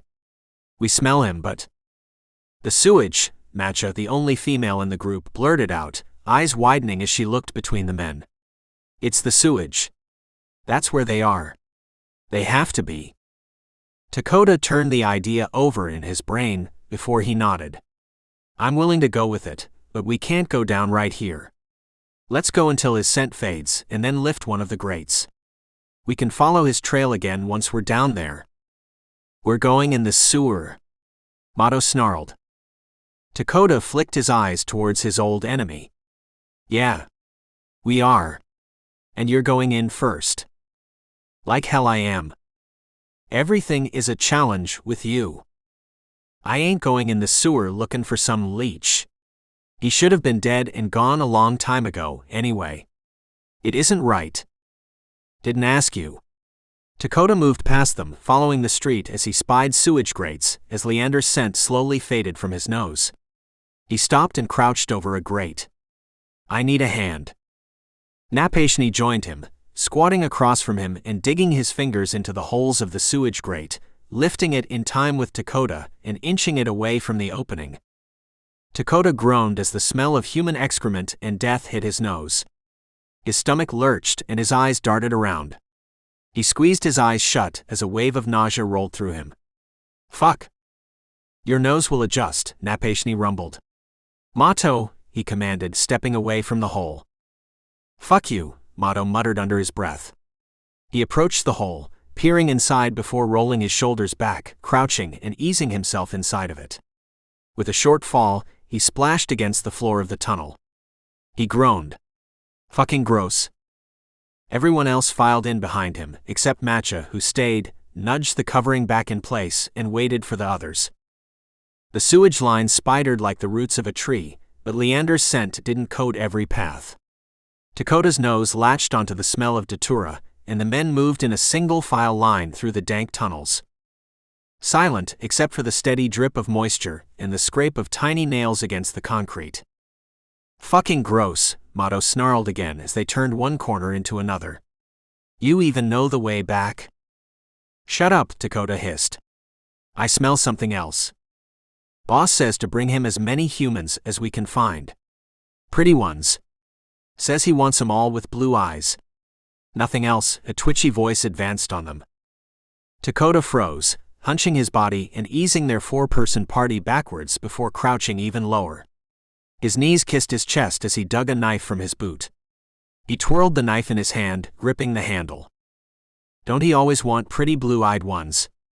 If he keeps at it, there won't be a single blue-eyed bitch left in the city, a different voice sneered, advancing towards them. Dakota's heart pounded, thudding against his ribcage as the two men continued lamenting on their struggles. Closer. Guess so. Then we'll have to move again, the first voice grunted. Does it smell down here to you? Yeah, it does. Smells like piss and shit and dead-ass goldfish. The two voices were on top of them. In the dark rays of the tunnel, Dakota made out the shape of two figures, both slender, frail from malnutrition, but flushed in a way Leander usually wasn't. Ideas raced through Dakota's brain, before his passion overrode every strategic plan his mind produced. He cried out as he rushed the two men, slamming one into the wall and lifting him off the ground. The second man gasped and stumbled backwards, falling into the thick sludge flowing through the tunnel. Napashni yanked him from the ground and pinned him against the wall next to Dakota's prisoner. Dakota punched the stone wall beside the twitchy man's face. Tell me where your home is. He hushed his voice, but he couldn't escape the natural authority radiating from his tone. No, the man's words were weak, but his conviction was strong, even as Dakota asked again. Fine, Dakota snarled and shifted forms, growing in height until he was something between a man and a beast. With a deep rumble, he ripped the man's neck out and discarded his limp body on the floor of the sewer, letting the murky sludge wash over it. Dakota turned sharp eyes to the other man, who froze under his gaze. He lifted his hands to his shoulders, palms facing Dakota. I'll tell you. Just don't kill me. Dakota rumbled. Speak, his tone vibrated from him, garbled and rough. The man pointed down the tunnels. That way. Take 2 lefts, a right, and follow all the way down. You can't miss it. Dakota inhaled, eyes fixated on the much smaller man. I promise I'm not lying. His knees knocked together. I promise. Good. With a nod, Dakota stepped past the man. The man breathed a heavy sigh in relief, resting his hands on his knees and regurgitating the contents of his stomach. The smell of bile pierced the air, and the liquid sploshed into the ground. Oh God, he whimpered. Dakota shrank back down and beckoned the other men further down the tunnel. Hold up. You're really going to let him live? Mato narrowed his eyes. Everyone's getting soft around here. With a stifled roar, Mato leapt on the informant, changing forms as he moved. In one swift movement, the informant's head had been separated from his body, and it toppled along the cement floor as blood flowed from the neck. He was tossed on top of his companion. Mato, Dakota started, but then he clamped his mouth shut as he watched his cousin. Anger filtered through his eyes, and his hands balled to fists at his side. I said not to kill him. No, you didn't, Mato snarled once he had returned to his human form, shedding inky black fur like a cocoon. I didn't kill him. My actions speak like my words. Don't let your pride get in the way of the smart decision. Letting him live was dangerous for everyone. You should take my gift and like it since you weren't strong enough to do it your damn self. Dakota snarled. Don't get yourself fucked up. This is my charge, and my command will be followed. Didn't break your command, Alpha Leader. That's enough, Napashni cut through, squeezing his son's arm and casting a disappointed gaze towards Mato. You were out of line. You know the rules. Don't break them just because you can. Mato sucked his teeth, lips curling away from them even at Napashni's words. Fine, he spat. Napashni looked at Dakota. Be clearer with your command, so these mistakes won't happen. Dakota rumbled. Fine. We're wasting time. Napashni nodded. Let's continue then. He massaged the ball of Dakota's shoulder before releasing him and hanging back until he was in step with Mato, resting a fatherly hand on his shoulder too. Chapter 29. Leander. His head lolled back as his eyelids drooped closed, heavy from exhaustion, pain, and hunger. Cuts decorated his body, and dried blood clung to his skin. It had only been hours, but it felt like centuries that he'd been tied to the chair. He had dipped in and out of consciousness dozens of times, waking to waves of pain and the desperation of hunger. Leander's own scent filled his nostrils, and he got drunk off of it. His mind swam in iron and datura, drowning in it with a backdrop of laughter and lazy conversation. His two captors were unconcerned with his plight, and they feasted on the blood of their new children before adding Leander's blood to them, before starting the change. It was agonizing. Omar mussed Leander's hair as the latest child was dragged away. Still not hungry, brother? No, Leander croaked, voice barely above a whisper. It was a lie, but they only had the blood of their victims, and Leander's stomach churned at the thought. So dedicated. So kind to your little human friends, and yet they don't even know of your kindness. Omar slapped Leander's cheek and cradled his face. You'll die being kind to those who would kill you in a heartbeat. It doesn't matter, Leander murmured. It doesn't? Masquerading as human, knowing when they discover your secret, their bloodlust will take over. Not true, Leander's voice floated. His lips moved, but he wasn't confident he spoke at all, especially after a hand connected with his cheek, and fire spread through already abused skin. What was that? Omar's voice filtered through his brain. What did you say? Not true, he croaked louder through parched lips and an even drier throat. Some don't care. Another slap. Leander gritted his teeth, and his mind separated itself from his body. Physically, he took Omar's harsh torture, but mentally he was back in his penthouse suite, racing down the hallways in pursuit of Dakota. The man's hair whipped behind him, dancing as it billowed with his bulky movements. The werewolf could be graceful, he could be a lot of things, but he usually chose differently. Dakota crashed into the bed, shoving it back against the wall with a bubble of laughter, and Leander peeked into the room after him, smiling as he saw the man stretched across the comforter. There was another crash, but this one wasn't from his reverie. Leander popped his eyes open and fixed them on Omar, who had also heard the crash and was now staring at the door. He barked orders in a language Leander didn't immediately recognize, and vampires breezed past him, led by Brody. His skin crawled. Sucking his teeth, Omar ripped Leander free from the chair he was bound to and tipped the chair forward, dumping him in an exhausted heap onto the floor. Leander had no energy for a protest, as Omar nudged him from his side to his stomach and gripped a fistful of his thick, dark curls. He scrambled, half crawling, as Omar dragged him across the floor and threw him into a small hole in the wall, swinging a rusted gate closed in front of it and securing it. Leander's constricted eyes watched Omar through the bars of the gate as a jagged-toothed smile and dilated eyes gazed back at him. "I'll be back for you," he promised, and Leander groaned, turning his back to him and resting his face on the cool concrete, taking a respite from it. He closed his eyes and fixed his attention on the sounds around him. Rats crawled through the walls, steering clear of him as they scavenged for their next meal. The other ones of his kind scrambled. Omar continued commanding them in a clipped, impatient tone, as the entrance to their haven burst open. His impatience grew, and a shudder ripped through Leander's body. His mind played tricks on him, again conjuring images of Dakota, but this time accompanied by his heady virile smell and the essence of his strong heartbeat, the one that woke Leander up from the inside. The commotion around him was strong, hissing and spitting and screaming. Leander covered his ears, but the noises seeped through his fingers, infiltrating his mind and throwing him into a panic anyway. Behind the bars he was safe and mostly hidden, and he had never been so grateful to be trapped in a small space. He curled into himself, shrinking into the darkest corner of the tiny crawl space with what little strength he had left at his disposal. Once hidden, he reluctantly turned around, wide eyes peering towards the gaping opening and through the burnt orange bars. His mouth dropped open, and a strangled gasp worked out of his throat as the remnants of one of the newest fledgling vampires crashed into the wall beside his space and crumpled on the ground. His neck had been ripped from his body, and his head stayed tethered to his torso by the thinnest flaps of skin. The light had long since left his eyes, and his joints twisted awkwardly. Leander looked away, turning his full attention towards the fray.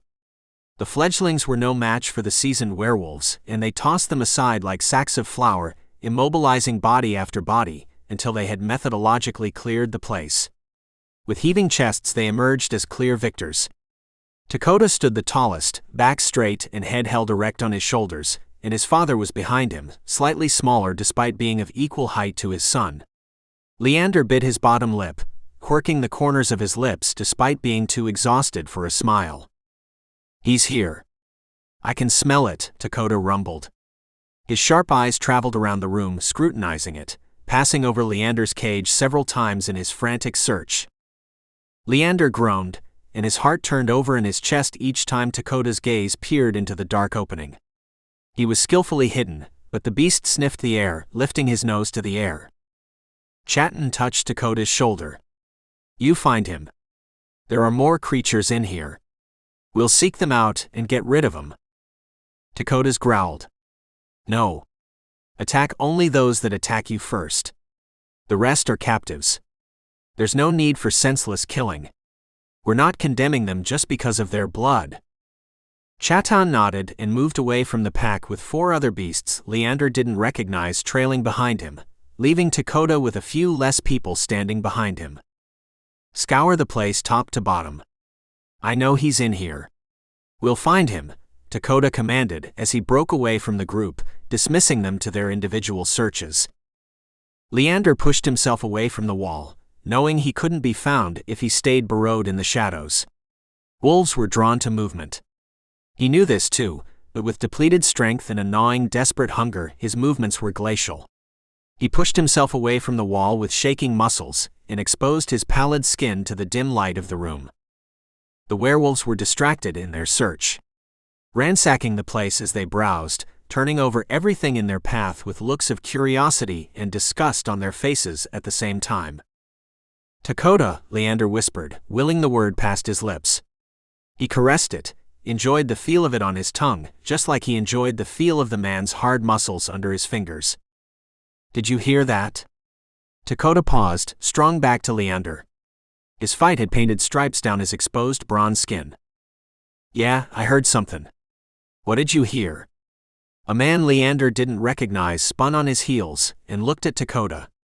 Concern shined in his hazel eyes. "I thought," Dakota started before shaking his head. "Nothing. What did you hear?"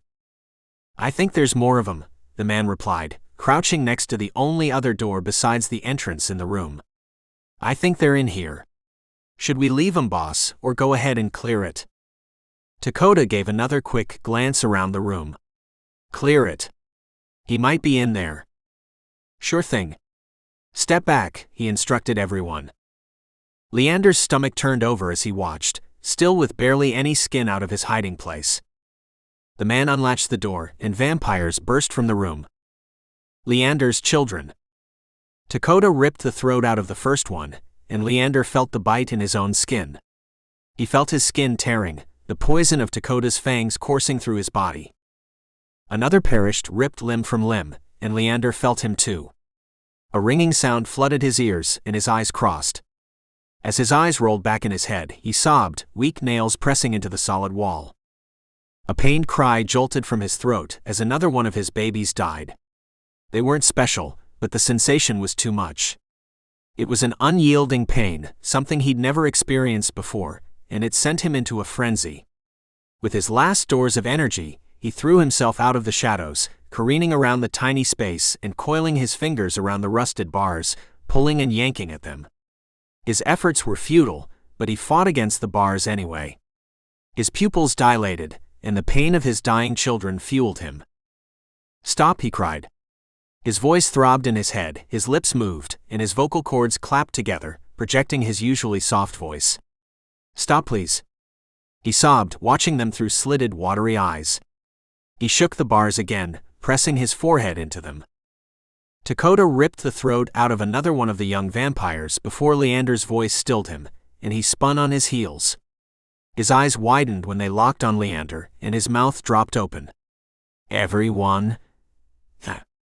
"Stop," his voice boomed. The desperate vampires scrambled helplessly.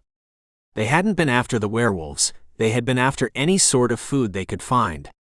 The naked, formerly human creatures licked blood from the ground, from their dead siblings, and from the werewolves.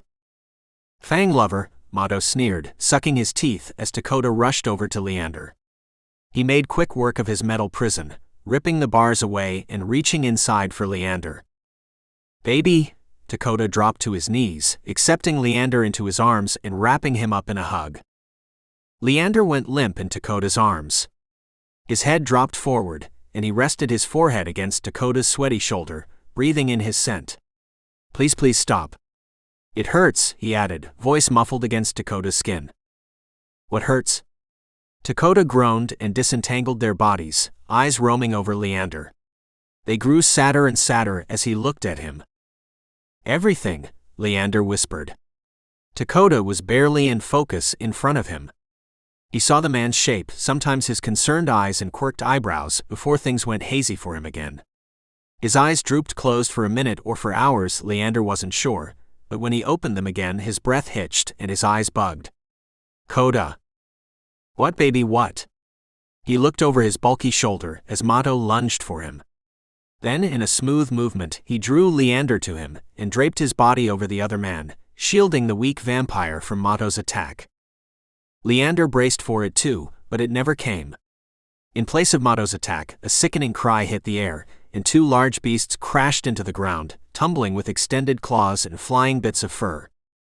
Dakota uncurled his body reluctantly. "What did they do, baby?" Leander shook his head. We need to get out of here. Please." He pushed away from Dakota, forgetting his exhaustion and lameness for a split second, until his legs gave out under him, and he crumpled into a heap on the ground. "You're pale, paler than usual.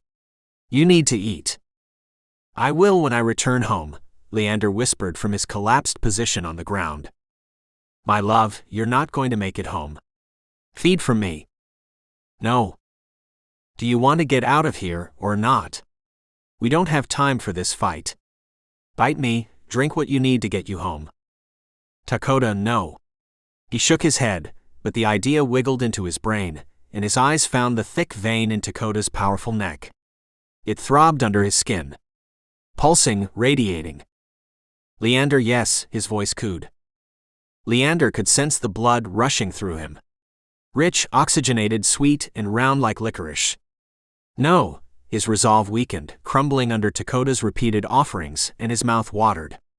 Retracted fangs pricked his bottom lip, and his lips curled away from his teeth. His pupils shrank to pinpoints, then dilated, swallowing the whole of his irises, and his teeth sank into Dakota's neck. His blood sprayed from his neck, hitting the roof of Leander's mouth and washing over his tongue. Leander's eyes rolled back in his head, and after that first touch of sustenance, he became ravenous. He placed one hand on the side of Dakota's neck and pulled him closer as he drank from him, gulping his heady, rich blood. Dakota shivered against him, exhaling guttural, pleasured moans. His body was rigid, stiff with the venom racing through his body. Leander felt his strength returning, like a dead battery finally on its docking station. He pulled nearly 2 pints of blood from Dakota, before breaking the connection and letting the werewolf's blood work through him. His senses heightened, sight and hearing sharpening. Leander's eyelids fluttered. Better. Dakota rubbed down his spine, studying him with pleasure-heavy eyelids. For the werewolf, Leander's bite had been an orgasm 100 times better than sex. For Leander, it had been similar, but not the same manifestation of physical pleasure. Leander nodded. Good. We need to get you out of here, then. Despite a raging Harden, the werewolf spoke business. I'm taking you out of here. He stood with his hands still roped around Leander. No. No what? You must stay here. These are your people, your charges. You cannot leave them. I will find my own way out. Leander eased out of Dakota's grip, as his body set to work on healing half-open wounds. Dakota's blood worked fast inside him, and his wounds sealed over, returning his skin to its former glory. You are my people. I'm not letting you walk these tunnels alone. I did not ask for your permission. He dusted his bare skin off, finally taking note of his nakedness. A blush rolled onto his face, also fueled by Dakota's blood. You're not going alone. Dakota. I am not going to continue arguing this with you. When your people are fighting, you help them. Please. I can go alone.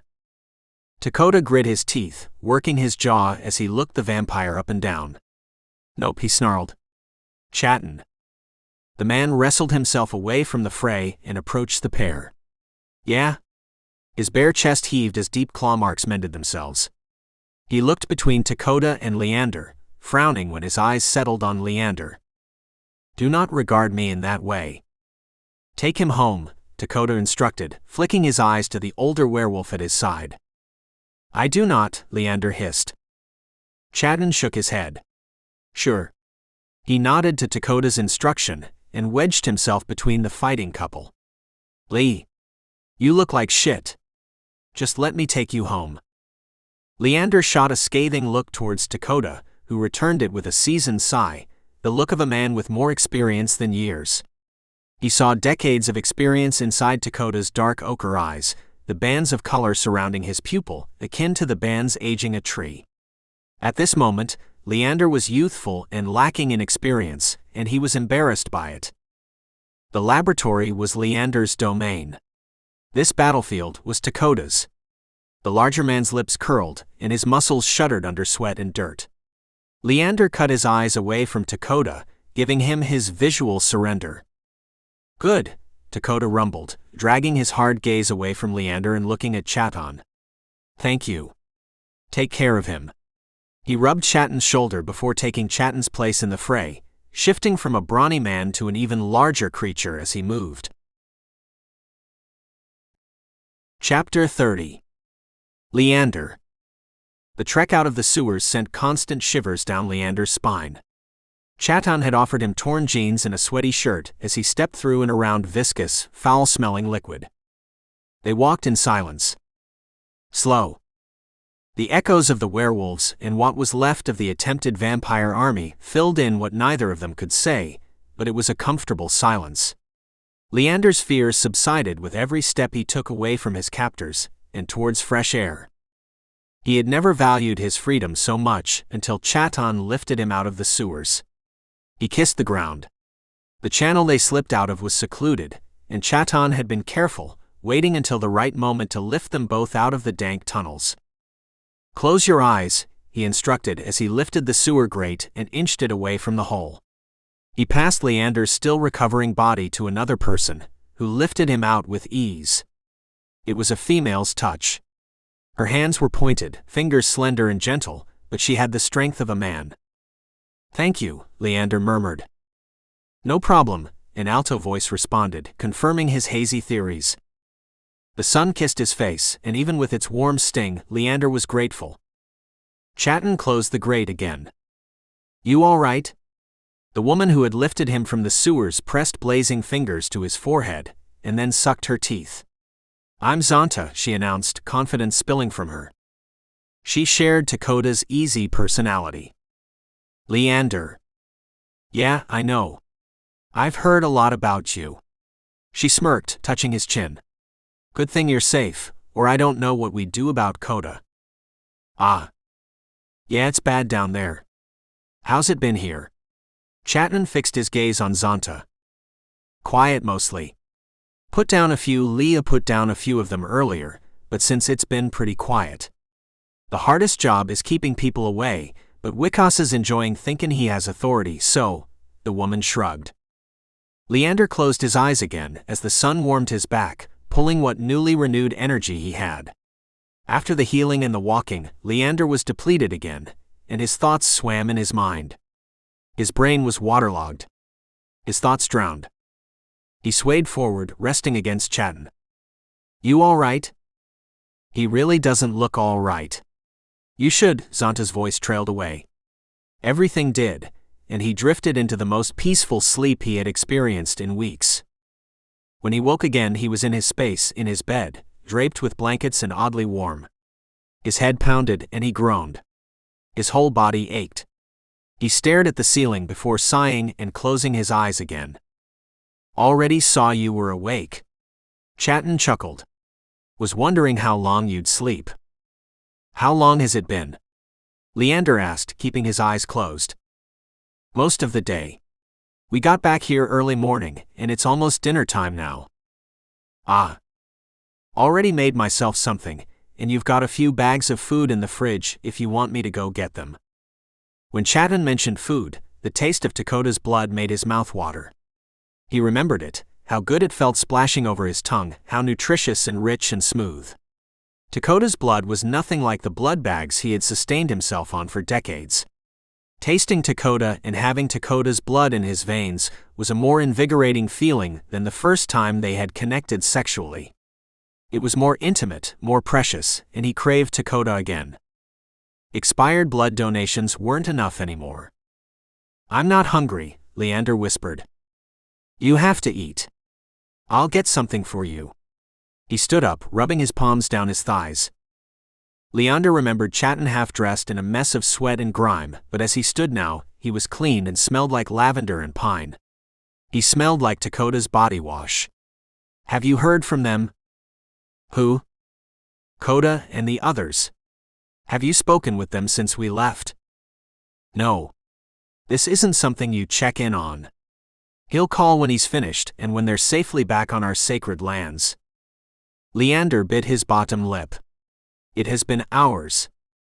I know. He could be dead. He's not dead, Chatan chuckled. Your hunger is making you overreact. It is not, but I cannot lie here worried about him. This is unproductive. I should check on the findings in the laboratory. Whoa. You really shouldn't. You're worn out. You need to stay in bed. I need to be occupied. Leander's eyes popped open again, and he sat up, rubbing his forehead again. The room danced around him as he sat there, and his stomach churned, his hunger twisting it in knots. You need to rest, especially if you're not going to eat. You'll fall out again. Chatan's wasn't lying. The darkness invaded his peripheral vision, narrowing his gaze to a tunnel. I will be fine, Leander protested. You know what? You're stubborn as hell, but I'll make a deal with you. If you eat, I'll let you go to the lab. Let me. I suppose you are going to hold me captive if I decide not to eat. Even his quips dragged energy from him. His vision narrowed even more, and he swayed on the bed, rocking backwards before righting himself again. Chatan shook his head. Just eat. The door to the room opened, closed, and repeated the process a few minutes later, but Leander's vision was an inky black. His heavy lids obscured the faded light in the room, and he had grabbed the frame of his bed for support. Who is it? Just me, Chatan responded, heartbeat drawing near. It was strong, but its pattern didn't match Dakota's, and Leander's features fell with disappointment. I'll keep my promise. You eat, and I'll take you to the lab right now. I even have your favorite, Chatan paused. Well, your second favorite, I guess. I do not know what you mean. Dakota's your favorite. Type O blood is your second. You wear your emotions on your face. I do not. Once someone gets to know you, you do. It's all in your eyes. They give you away. My eyes give me away. Yeah, Chatan chuckled. Drink? He slipped a glass into his hands. The drink was cold and unappetizing, but Leander lifted the glass to his lips anyway. The blood was sandy against his tongue and thick down his throat, falling into his stomach like heavy rocks and weighing him down the same way. After true sustenance, drinking old blood exhausted him. He sipped until it was gone.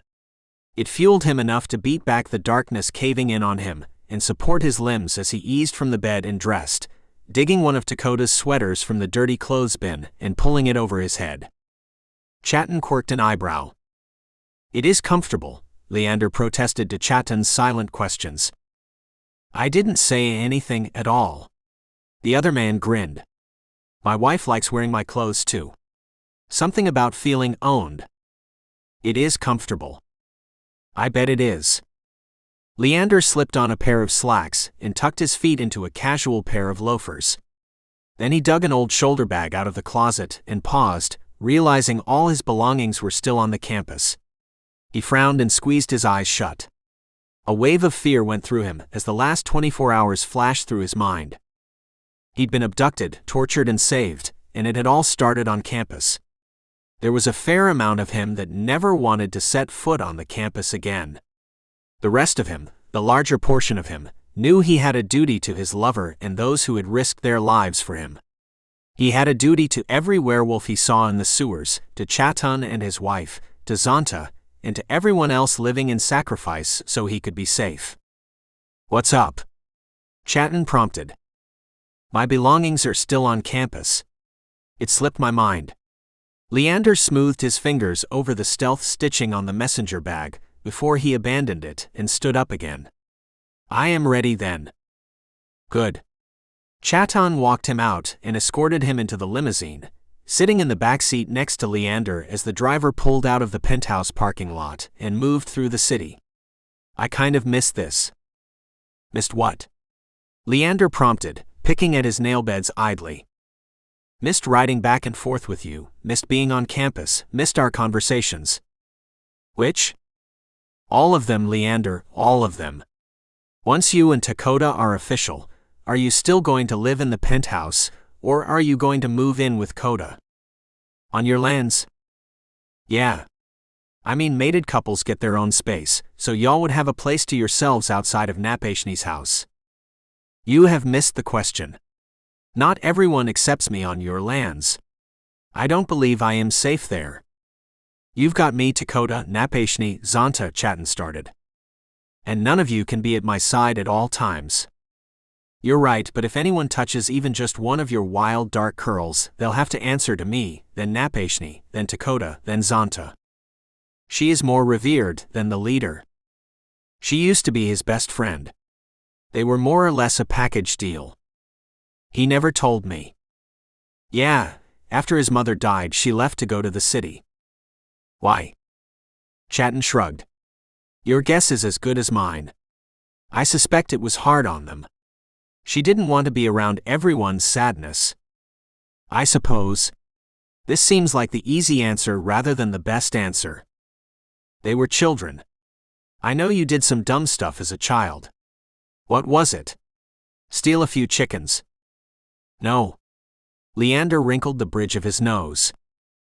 "Kiss a few girls, no boys back behind the house?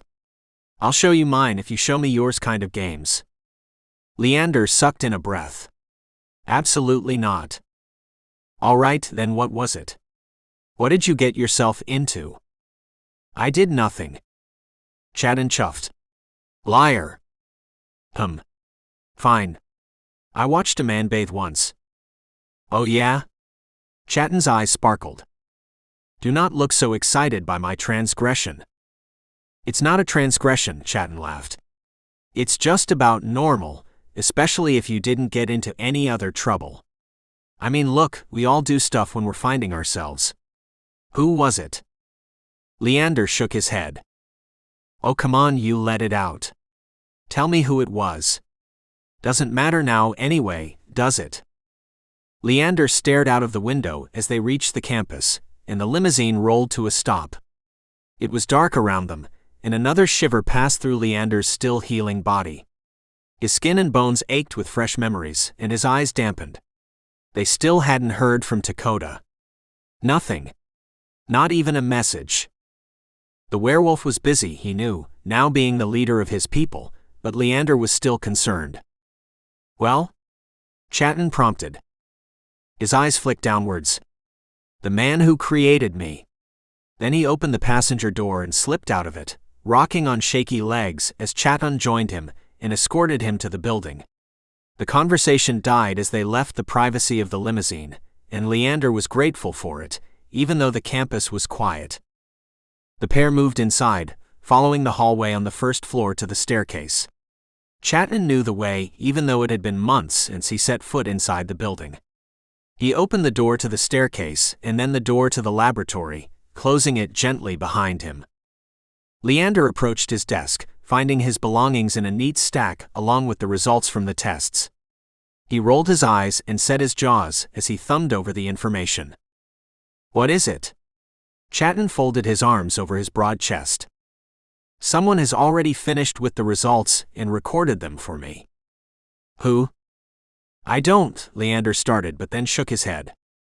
The door to the laboratory opened again, and as if conjured by his thoughts, Amara stood in the doorway. Chatton bristled. You can go, he snarled.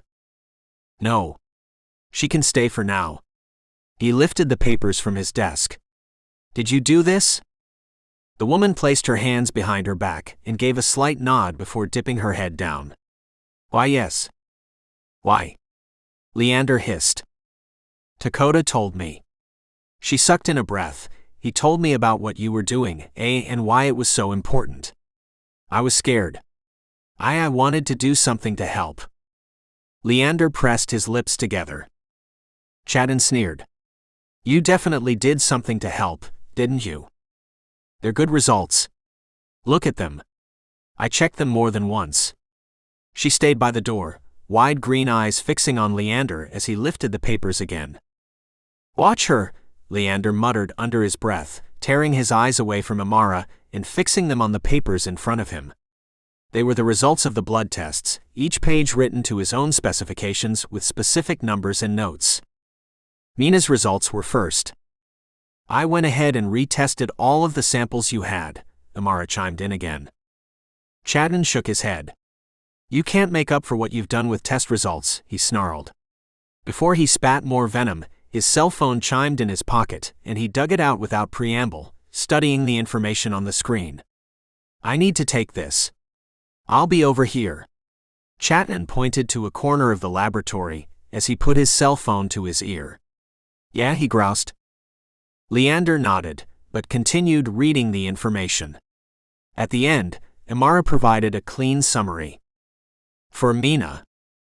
Chatton, 60% match. Zetkala, 65% match. Hoda, 75% match. Hanska, 86% match. The baby, 95% match. For Kimamela. Dakota, 55% match. Napashni, 97% match. What is your margin of error on these? Very slim. I checked them several times. Amara chewed her bottom lip. The girls will be okay, right? Perhaps. Chatton ended the call and jogged back over to Leander. The color drained from his face and jaw set firm. What is your stem cell process? Maybe I can. Leander held up his hand, palm facing Amara, and turned his attention to Chatton. What is it? He searched the other man's stony features as his heart fell to the ground. Before Chatton opened his mouth, Leander's knees weakened and cotton filled his ears. He wasn't ready for bad news. He wasn't sure he could handle it. We have to go to the hospital. Why? Leander's breath was barely a whisper. Chatton squeezed his cell phone in his hands. Napashni's there. Where's Dakota? Not at the hospital, but fine. He's fine. Leander searched Chatton's features, looking for deception, looking for a lie hidden within them, but he found nothing but honesty. He nodded. He's a match for Kimamela. Then we need to move fast. He's not doing well. I can go with you guys, Amara offered. No, Chatton snapped. You've done enough. Please. Her eyebrows quirked to the center of her forehead, and her green eyes were soft with an apology. Please. Leander grabbed his tucked-away messenger bag and opened it, slipping his laptop and Amara's paperwork inside. Let her come. She's the cause of this, and you think she should see him? Dakota told her everything. He did so for a reason. My stance is let her come. A rumble vibrated from Chattan's body, and he rolled his broad shoulders back, standing proudly next to Leander. His nostrils flared. He hissed through his teeth. Fine. But no, I don't approve of this. I'll be your leader's mate. I believe it grants me some authority, doesn't it? Leander's hard features lifted. Barely any, Chattan shot back, rubbing Leander between his shoulder blades. Fine. He reluctantly nodded to Amara. Get what you need. Oh. Let me get my purse. She scampered off, and Chattan looked at Leander again. You're crazy for this. Forgiveness, Chattan. She knew not what she did. Whatever. Isn't the line after that an eye for an eye? Leander laughed. Your baby is a match for Mina. How well of a match? Almost perfect. You should discuss with Zetkala another transplant. I understand if you do not want to try, however. The news zapped Chattan's anger away, and his raging beast recoiled. I will talk to her. Leander nodded. Let's go to the hospital then. Chapter 31. Dakota. Dakota slumped down on the lumpy couch in his living room with a sigh and closed his eyes. It had been a long 24 hours, and he felt every minute of it in his aching bones. He was alone for an hour before the rest of his family joined him. Zonta and the others entered through the front door, shedding the night's clothes like armor and moving through his place like it was home. Most gathered in the kitchen, pouring glasses of water and juice and snacking on canned meat and crackers. Otakte stopped in front of Dakota. Dakota. Sir. Otakte rolled his shoulders. Yeah? We caught up with them. They snuck out the back with one of the children. So we tracked them. We killed the male. The female got away. Dakota rumbled. And the vampire? The man scrubbed the back of his neck. We wanted to give him a chance. With Leander around, well, if he's a child of Leander's, there's a chance for him. And the vampire? Dakota asked again. There's a bar. It's owned by one of us. We dumped him there. You gave him a death sentence. Maybe not. He's too new to be condemned. Dakota rumbled. Fine. Let the dust settle. Then we'll go after the female. Otakte nodded. Okay. What about the rest of the children? We have them captive, sir. It wasn't their choice to be turned, so it didn't feel right just killing them all. The feud has to end somewhere. It started with you and Leander. We think it should continue with his generation. Dakota gave a slight nod. You're right. His children, his decision. Yes, sir. He stepped backwards, diverting his attention from the young leader to the kitchen. And Otakte. Yeah? He focused on Dakota again. Good work. Thanks. He tipped his head and dismissed himself. Dakota rubbed his hands down his face, exhaling in a slow sigh. Zonta exited the kitchen with a folded sandwich, wandering to the couch and rubbing Dakota's shoulders. Hey, he murmured. She sat down next to him. You didn't have a choice, you know. She combed her fingers through her hair with a heavy sigh. No, I did.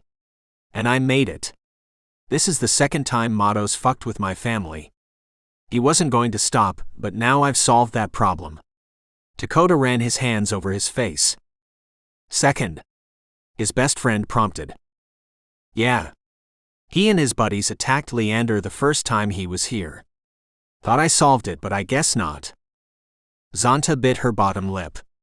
You know it's tense, the situation between you and Leander. Lee's done more for us than half the people living here. Lee's family has also caused more hurt than the people living here too. It's not the same. He's an individual. He's not the cause of the suffering, but he's doing his best to absolve it. Zonta shrugged. I'm not disagreeing with you. I'm happy you have him because you're different now. You're back to the person you were before you lost Mom. I feel it, he whispered. And I feel her all around me too. You should have gone with him to the hospital. Dakota shook his head. I couldn't. Not with Kimmy here. We can go now. Dakota shook his head again. I can't. What's his outlook? When we gave him to the ambulance, everyone was shocked he was still breathing. I'm going to say not so good. He just took too much. The vampires and then Mato. Dakota scoffed. By the time I got to him, he squeezed his eyes closed, tears brimming them, and then he sucked in a ragged breath. You need to go to him. You and Kimamela. And you need to go now. And my people. Your people will be fine while you visit your dying father. Dakota wet his lips, hands shaking even as he clasped them harder together. Everything had been right for the briefest of moments. When he howled for Leander, everything felt right and true and perfect. And then everything had scattered again. Barely healed stitches had been ripped from his wounds, and they bled openly and freely again. Koda, Zonta rubbed his shoulder. I'll get Kimamela and get us ready for the trip. She administered him a half hug and stood. Dakota pressed his fingers into his eyes as more tears flooded his cheeks. He needed his father and his lover, and yet he was alone. He knew Leander was safe, but he had barely touched him, barely kissed his head before they parted ways. His last image of Leander was sickly pale and a ghost of a man, and he couldn't get the image of Leander's sunken eyes and tattered form out of his brain. Zonta returned with a backpack over her shoulders and Kimamela's hand in hers. The girl leapt on Dakota when she saw him, roping her weak arms around his shoulders and burying her face in his neck. Koda. You're safe. Dakota leaned back, wrapping one strong arm around his younger sister and kissing her temple. Someone had to come home and take care of your bad ass, he teased. A laugh left his lips, but it didn't reach his eyes. How is Lee? And Dad? He pressed his lips together, eyes rolling until they found Zonta. Lee's okay. We're going to go see Dad now. Kimamela nodded, slipping away from Dakota and joining Zonta again. I'm glad you're home. Koda is terrible with makeup, and he won't show me how to use it. Oh. And you think I'm better? I'm a warrior, not a makeup artist. Zonta laughed, scooping Kimamela into her arms. But you're a girl. Oh, sweetie. Girls don't have to like makeup, but you and I can watch some videos together and learn if you want. Dakota eased off of the couch, following Zonta and Kimamela's cheerful voices as they walked. While Zonta and Dakota could have shifted forms, Kimamela was far too weak to walk from their sacred lands to the city, so they piled into Zonta's old faded pickup truck instead. Dakota took the driver's spot, Zonta sat in the passenger seat, and Kimamela wedged between them, setting Dakota's cell phone in her lap and researching makeup videos.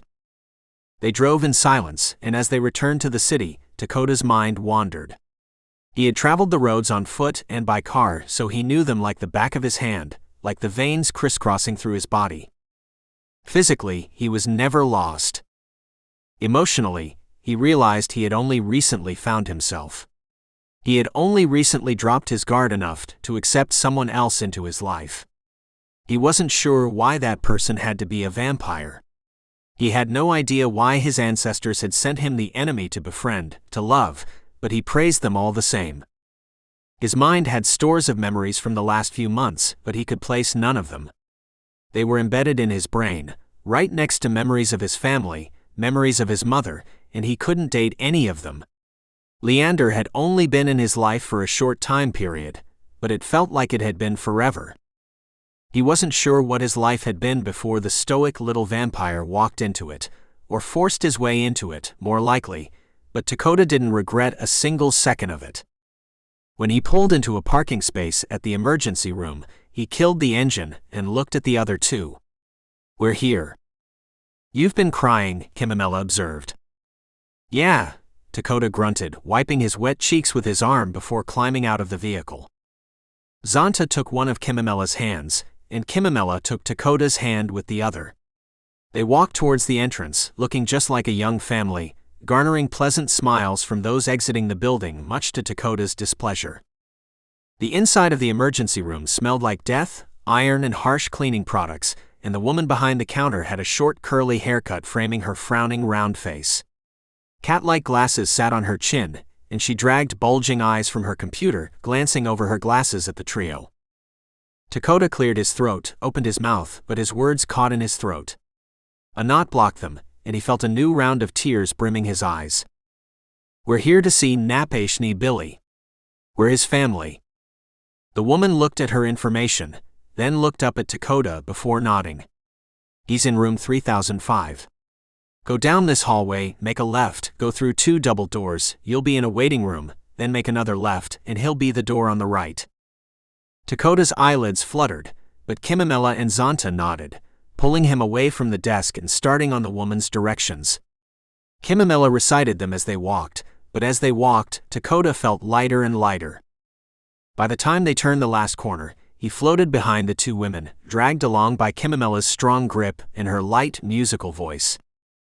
The numbers on the door were faded, and the edges of the door were yellowed with time and use.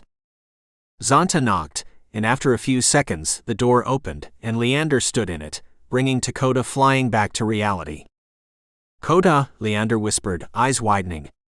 He swung the door open further, and jumped into the other man's arms.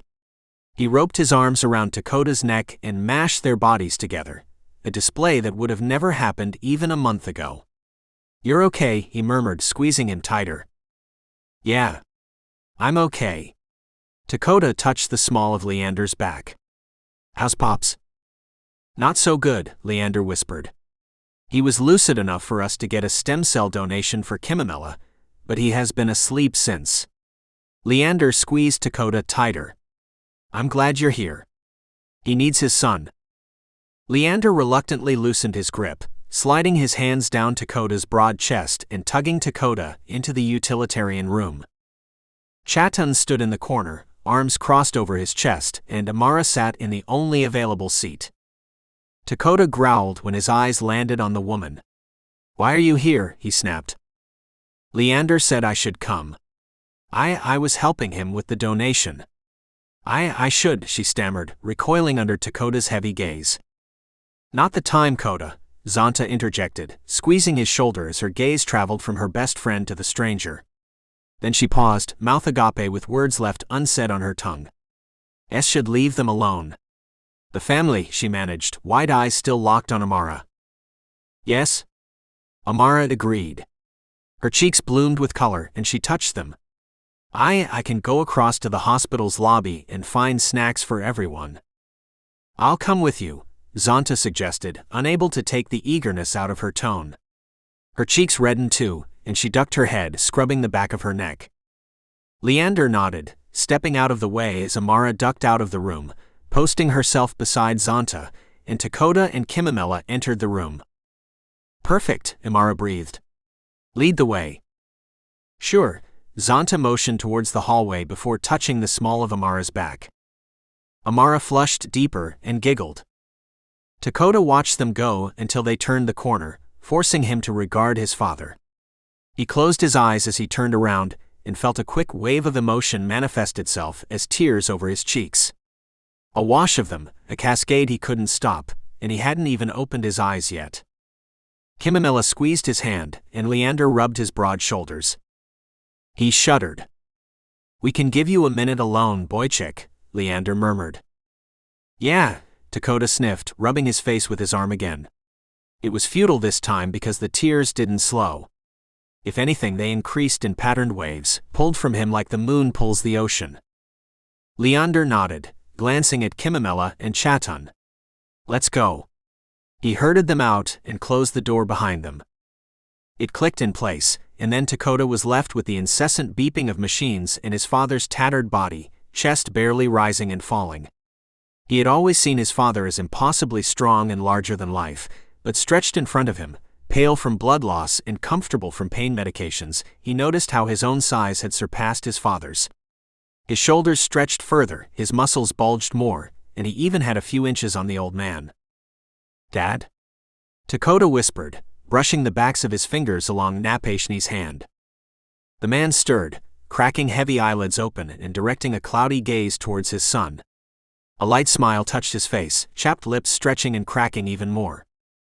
He wasn't long for this world, and Dakota knew it. Dakota slipped his fingers in his father's hand, squeezing it as he grabbed the seat, dragging it across the floor and sitting down in it, leveling himself with his father. His eyes darted over his form. "Dad.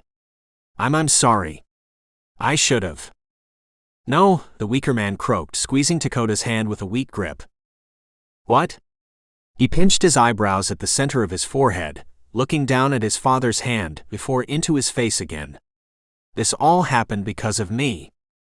Napashni shook his head.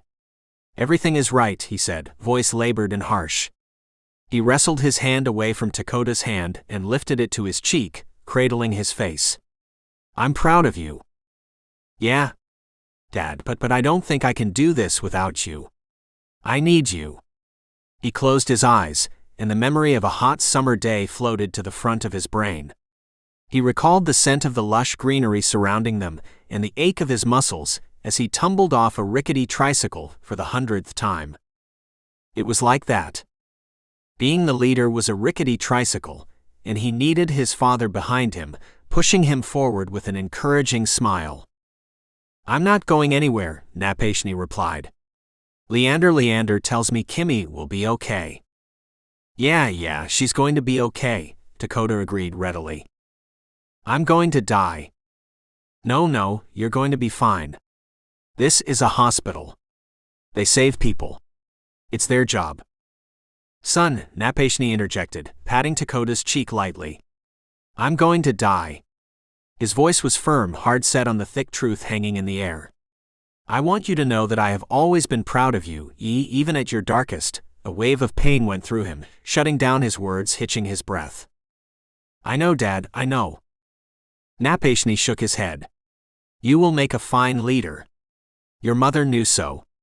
I've seen so. Don't let fear stop you." "But," Dakota's lips trembled on another protest, but instead of voicing it, he tipped his head forward, closing his eyes and letting his father's words settle inside him. When Napashni finally spoke again, his voice had weakened even more. "Get the others. I want to see my girl," he puffed out in heavy breaths. "Okay, I'll be right back." Dakota ran his hand along his father's weak shoulder, before kissing the man's forehead and standing. He sucked back a wave of tears as he stepped out of the room, eyes landing on Chatton. "How is he?" Dakota shook his head. "He wants to see everyone." Chatton nodded. It took 5 minutes to round everyone up and sandwich them all in the tiny waiting room, and as the nurse checked on him, she looked around to all the solemn faces, delivering the news with her eyes. She didn't have to say a word. They turned the on-staff priest away, and Dakota melted into the chair with Kimimela on his lap. He held onto her, gripping her tightly as their father slipped away from them, minute by minute. Dakota was eerily aware of the gentle ticking of the wall clock, the soft click as seconds passed. His father passed away surrounded by all of them, with Zonta eyeing Amara's perpetually blushing face, Leander stroking Dakota's shoulder, and Chatton quietly entertaining Kimimela. Napashni took a breath and sank into the bed. Chapter 32. Dakota. They had been allowed to stay for as long as they wanted, and they trickled out one by one after deciding who would go where. Amara had driven herself, so she left alone. Chatton and Dakota switched places, so Zonta, Kimimela, and Chatton piled into Zonta's old truck. Dakota and Leander climbed into the limousine. Leander rested his messenger bag across his lap and placed his hands on top of it, while Dakota dropped his head back on the seat, closing his eyes as his lips and features distorted, as pain rocked through him. "I can make funeral arrangements if you would like," Leander whispered. "Don't," Dakota sobbed. "Just," he shook his head. He thought he had everything together, that he'd had enough time to come to terms with his new reality in the room, but leaving without his father, realizing life goes on, it destroyed him. He was an orphan now. He was an orphan and the leader. Everyone looked to him for answers, and all he wanted was 10 more minutes with his father. He had questions, dozens of them, that had gone unasked, statements gone unsaid. "Okay," Leander responded, voice patient, somehow knowing and understanding. Dakota didn't remember any of the drive back to Leander's house, and he barely remembered getting out of the vehicle, stumbling through the lobby, and collapsing in the other man's lavish bed. What he remembered instead was his father. His last words replayed in his head over and over again. It plagued him. His raspy breath, his ghastly face and sallow cheeks. He remembered their last interactions, how he stood toe-to-toe and chest-to-chest with the man who had raised him, snatching his authority away. He remembered how angry he felt when he looked into his father's eyes. The anger and tension had bubbled inside him until it spilled over into his words. "Breakfast," Leander's words cut through his memories, and the smell of eggs and meat hovered under his nose. He popped his eyes open, fixing them on the vampire, but he was empty of words. "You must eat," the man continued, placing the plate on the side table and propping pillows behind Dakota. "I am not above feeding you, but I cannot chew or swallow for you." "It doesn't matter," Dakota croaked finally, turning away from the food even as his stomach rumbled in protest. "I never thanked you and your people for saving me." "You don't have to." Leander bit his bottom lip, eyes lowering for a moment before finding Dakota's face again. "Your father was a match for Kimamela. I am not sure if anyone informed you. And the baby was a match for Mina." After a pause he pressed on. "Amara is assisting me in preparing the stem cells, then we will do the first transplant." Dakota closed his eyes. The smallest bit of relief washed over him. "Okay. Zonta is with Kimamela and your cousins. Chatton says she is acting as your second in command." "Okay. I don't believe there is anything else I needed to tell you." "I can't do this," Dakota confessed. "You already have been," Leander countered. "For months." "Not without him." Leander shook his head. "This isn't a conversation we need to have right now. Everything is under control. Right now you must eat. One bite at the very least." Dakota sucked in a breath and turned around again, eyeing the food and then studying Leander. He hadn't remembered time passing, but at the current moment the first dregs of morning beamed into the window, haloing Leander's face. The light bounced around the room and found his eyes too, and his skin was richly tanned, recovered from the trauma and somehow more beautiful than Dakota remembered. He reached for Leander, cupping his cheek with one strong hand. Two thoughts warred with him. He could destroy him because he was so fragile and so gentle. Then Dakota pulled him into a kiss, meshing their lips together and gripping the back of his head, fisting his curls and trapping him close. When the kiss ended, Leander retreated, touching swollen lips with slender fingers. Dakota rumbled. "I love you," he mumbled, heart bursting inside him, filling him with a steady flow of pleasure. He was light again, but this time in an entirely different way. "I love you too," Leander whispered before leaning over him, seeking his lips for another kiss. Epilogue. 12 months later. Dakota threw his head back and lifted his muzzle into the air as a musical howl escaped his throat. His family cheered around him, whistling through their fingers and crying out in happy laughter.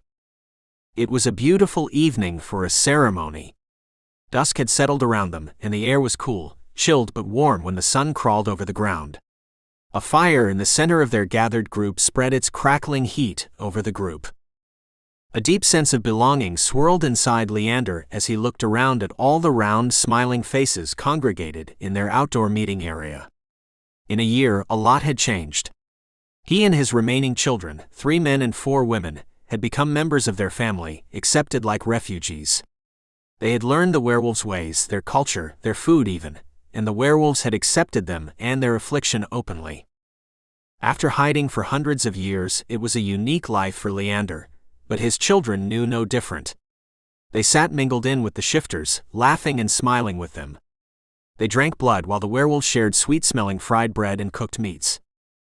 Leander's children had all been gifted in a similar way as him. They excelled intellectually, except each in their own field, and they had brought a wealth of knowledge to the community while still being humbled by the werewolf's kindness and grace. His children studied as hard as he did, and they had developed certain advances for the tribal lands. They had brought a water cleansing system, turned raw and cracked earth into something salvageable, planted rows of big-leafed crops, and they had helped forge advanced weaponry, which Dakota's warriors wore proudly. Dakota had grown into an impressive leader with Zonta and Chatan at his side, counseling him along the way. He tipped his head back as he exhaled another howl, before he shifted to a human again, grinning stupidly towards Leander. "You're all mine now." A devious smile spread across Dakota's face, erasing the hard lines that had set in the past 12 months. "I wasn't yours before." "You were, but now the whole world knows it." He roped a strong arm around Leander's shoulders and planted a sloppy kiss on his cheek. "The whole world?" Leander lifted his eyebrows. "I believe simply your family knows it." "No. You know it, and you're my world." Dakota nibbled into his neck. "Plus, I've been dreaming of this day for the whole damn year." "Oh yes. I've noticed." Leander dipped out of his grasp. "Dismiss your meeting. I will meet you at the house." He pet Dakota's chest, lifting on his toes and administering the larger man a gentle kiss before slipping away. Everyone congratulated him, as he weeded through a sea of faces he had come to recognize. At first glance they looked similar, all round with the same ancestral features, but living around them he noticed the smaller differences. He noticed the different eye shapes, nose sizes, and lip formations. He could spot the subtle differences in cheekbone height and brow thickness. "Lee, wait up," Zonta called, following his path through the crowd and resting a hand on his shoulder. She gulped a breath as she fell in line beside him. "Yes?" "Congratulations. I guess Dakota's gonna claim his prize tonight?" Leander narrowed his eyes. "You ran all this way to insinuate what my mate and I are doing later." The grin on Zonta's face was just as youthful and childish as Dakota's had been. "Nah. Actually, ran all this way to see what your plans were for real. I kind of goofed on scheduling." "Scheduling?" Zonta scratched the back of her head as warmth crept to her cheeks. Her heartbeat accelerated, pinging against her ribcage, and she flicked her eyes to the ground before back up at Leander. He wasn't supposed to know about the racing heart, and the blood gushing through her body didn't tempt him, but he tilted his head all the same. "Yeah. Scheduling. I figure I'm probably supposed to watch Kimmy tonight, but I kind of have something to do in the city." She winced. "Something to do in the city?" "Yup." "Such as?" "Hey." She cleared her throat. "Something to do with another person." "Ah hell. I have this thing with Amara." "A thing with Amara?" "Yeah. We're going to go to the movies, and then we're going to grab a bite to eat." "You have a date with Amara?" Leander blinked. His eyes widened with his curiosity, and his eyelids fluttered. "I wouldn't necessarily call it a date," Zonta scratched the back of her head. "You wouldn't? I would only volunteer to watch Kimamela if you had a date." "I suppose if it is simply hanging out then," Leander shrugged. Zonta closed her eyes. "Yeah, okay. It's a date. So, will you keep an eye on Kimmy?" "I will send her to Chatan's house." Zonta laughed. "Well, okay then. I guess that works. I didn't realize you and Amara communicated with each other." "We didn't." She scrubbed her cheek. "We connected after Kimmy and Mina's second transplants." "Connected? Oh. Well, I suppose that escalated quickly," Leander mused. "No, not connected. I mean, we talked. Their second transplants were several months ago." "Yeah. We've hung out a few times, but we just recently decided to go out." Does Dakota know?" Zonta winced again. "Not yet. Is there a reason you are keeping it from him? I mean, not really. He's just been busy with Kimmy's transplant, being a leader, going to school, and you. Leander smiled. I will watch Kimamela. Please enjoy your evening out. Zonta narrowed her eyes as they finally reached Dakota's place, and Leander opened the door. You're going to tell him, aren't you? Yes, of course. As the door swung closed, Kimamela bounded into the living room, dark hair flying behind her. She latched onto Leander's waist and looked up at him, smiling. I heard him howl. Are you officially part of the family now? Not that you weren't before, but you know what I mean. Yes. Yes, I am. Leander smiled. Finally, because now I can give you this. She released Leander and dug into the shallow pockets of her shorts, pulling out an onyx-banded ring. Dad said he wanted you to have it, but he told me to wait until the best time to give it to you. Today seemed like it. Leander swallowed and took the ring from Kimamela's hands, turning it over in his own. The black onyx glistened in the light. The band size was massive, and he tested it on all of his fingers before it settled around his thumb. It looks good. She bobbed her head. Black onyx is a protection stone. It's something that can help you protect your personal energy, since you're a healer and everything. Ah, Leander murmured, touching the stone again. Anyway. Now you and Dakota can move furniture in the master bedroom, instead of in Dakota's small bedroom. Zonta stifled a chuckle as she moved past the pair and into the kitchen. Leander coughed. Aha. Yes, I suppose we can do that. Move furniture. Speaking of such, how do you feel about spending the evening at Chatton's place with Mina? Kimamela tilted her head. So you and Coda can be alone. Well, yes. It is our special day. Kimamela shrugged and smiled. Sure. I'll go pack. She hugged Leander again before darting out of the main room. Leander twisted the ring around his thumb, and just as Kimamela turned the corner out of the room, Dakota burst into the house, carrying rolling laughter and a bright smile with him. See y'all, he bid his cousins goodbye, waving as he walked backwards inside the house. Phew, he rumbled. Lee? He spun around and projected his voice. It boomed through the house, rattling settled plates vibrating through the old furniture. I'm right here. Oh, sorry.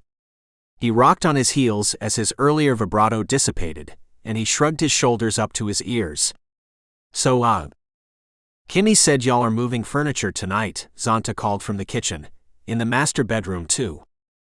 Zonta has a date with Amara this evening, so Kimamela is going to Chatton's place so we can, how you say, move furniture. Leander pressed his lips together after he spoke, still teasing the ring now on his thumb. Dakota fixed on the movement, and his playful features turned serious. He clenched his jaws and ground his teeth against each other. After a stoic nod, he lifted his eyes to Leander's. It looks good on you.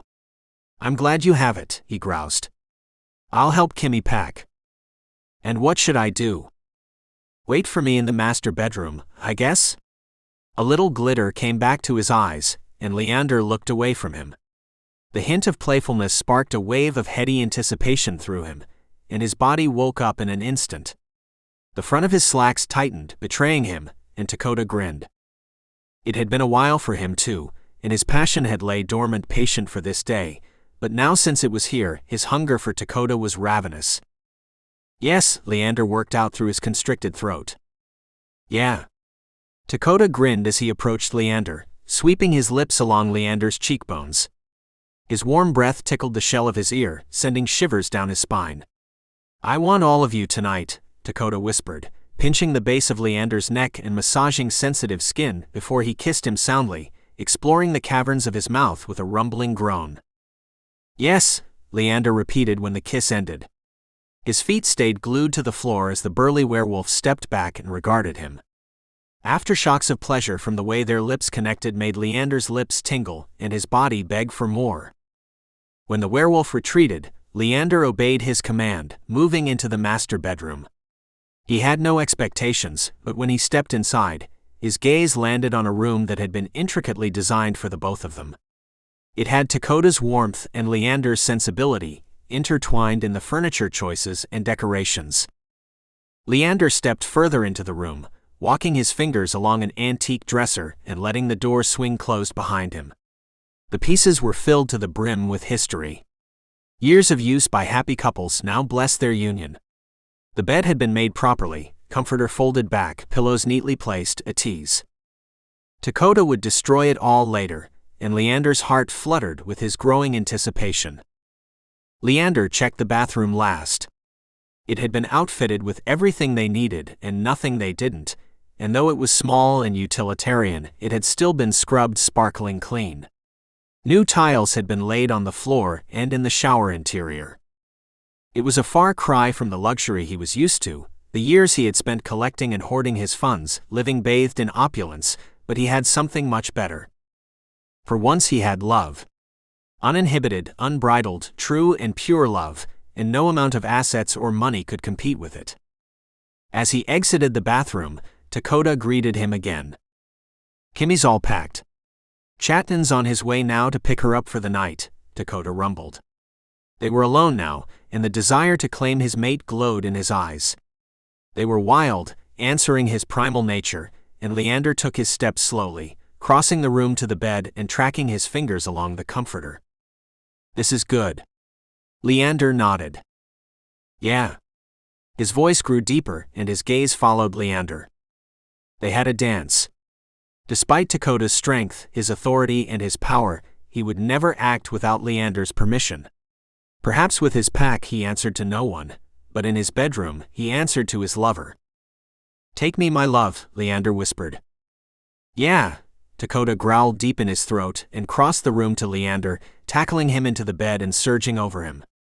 His body fit neatly between Leander's lean thighs, and he planted a hand on either side of the other man's shoulders. "You like these clothes?" "I have no particular attachment to them," Leander breathed, gripping Dakota's wrist with one hand. His nails kissed his flesh. "Good." Dakota's free hand fisted Leander's clothes, fighting with them, until the vampire was bare under him. Naked and exposed, and then he paused, reviewing his mate. A noise of approval trickled out of him. Not a purr, but something similar. The sound of a pacified beast. Then he took him.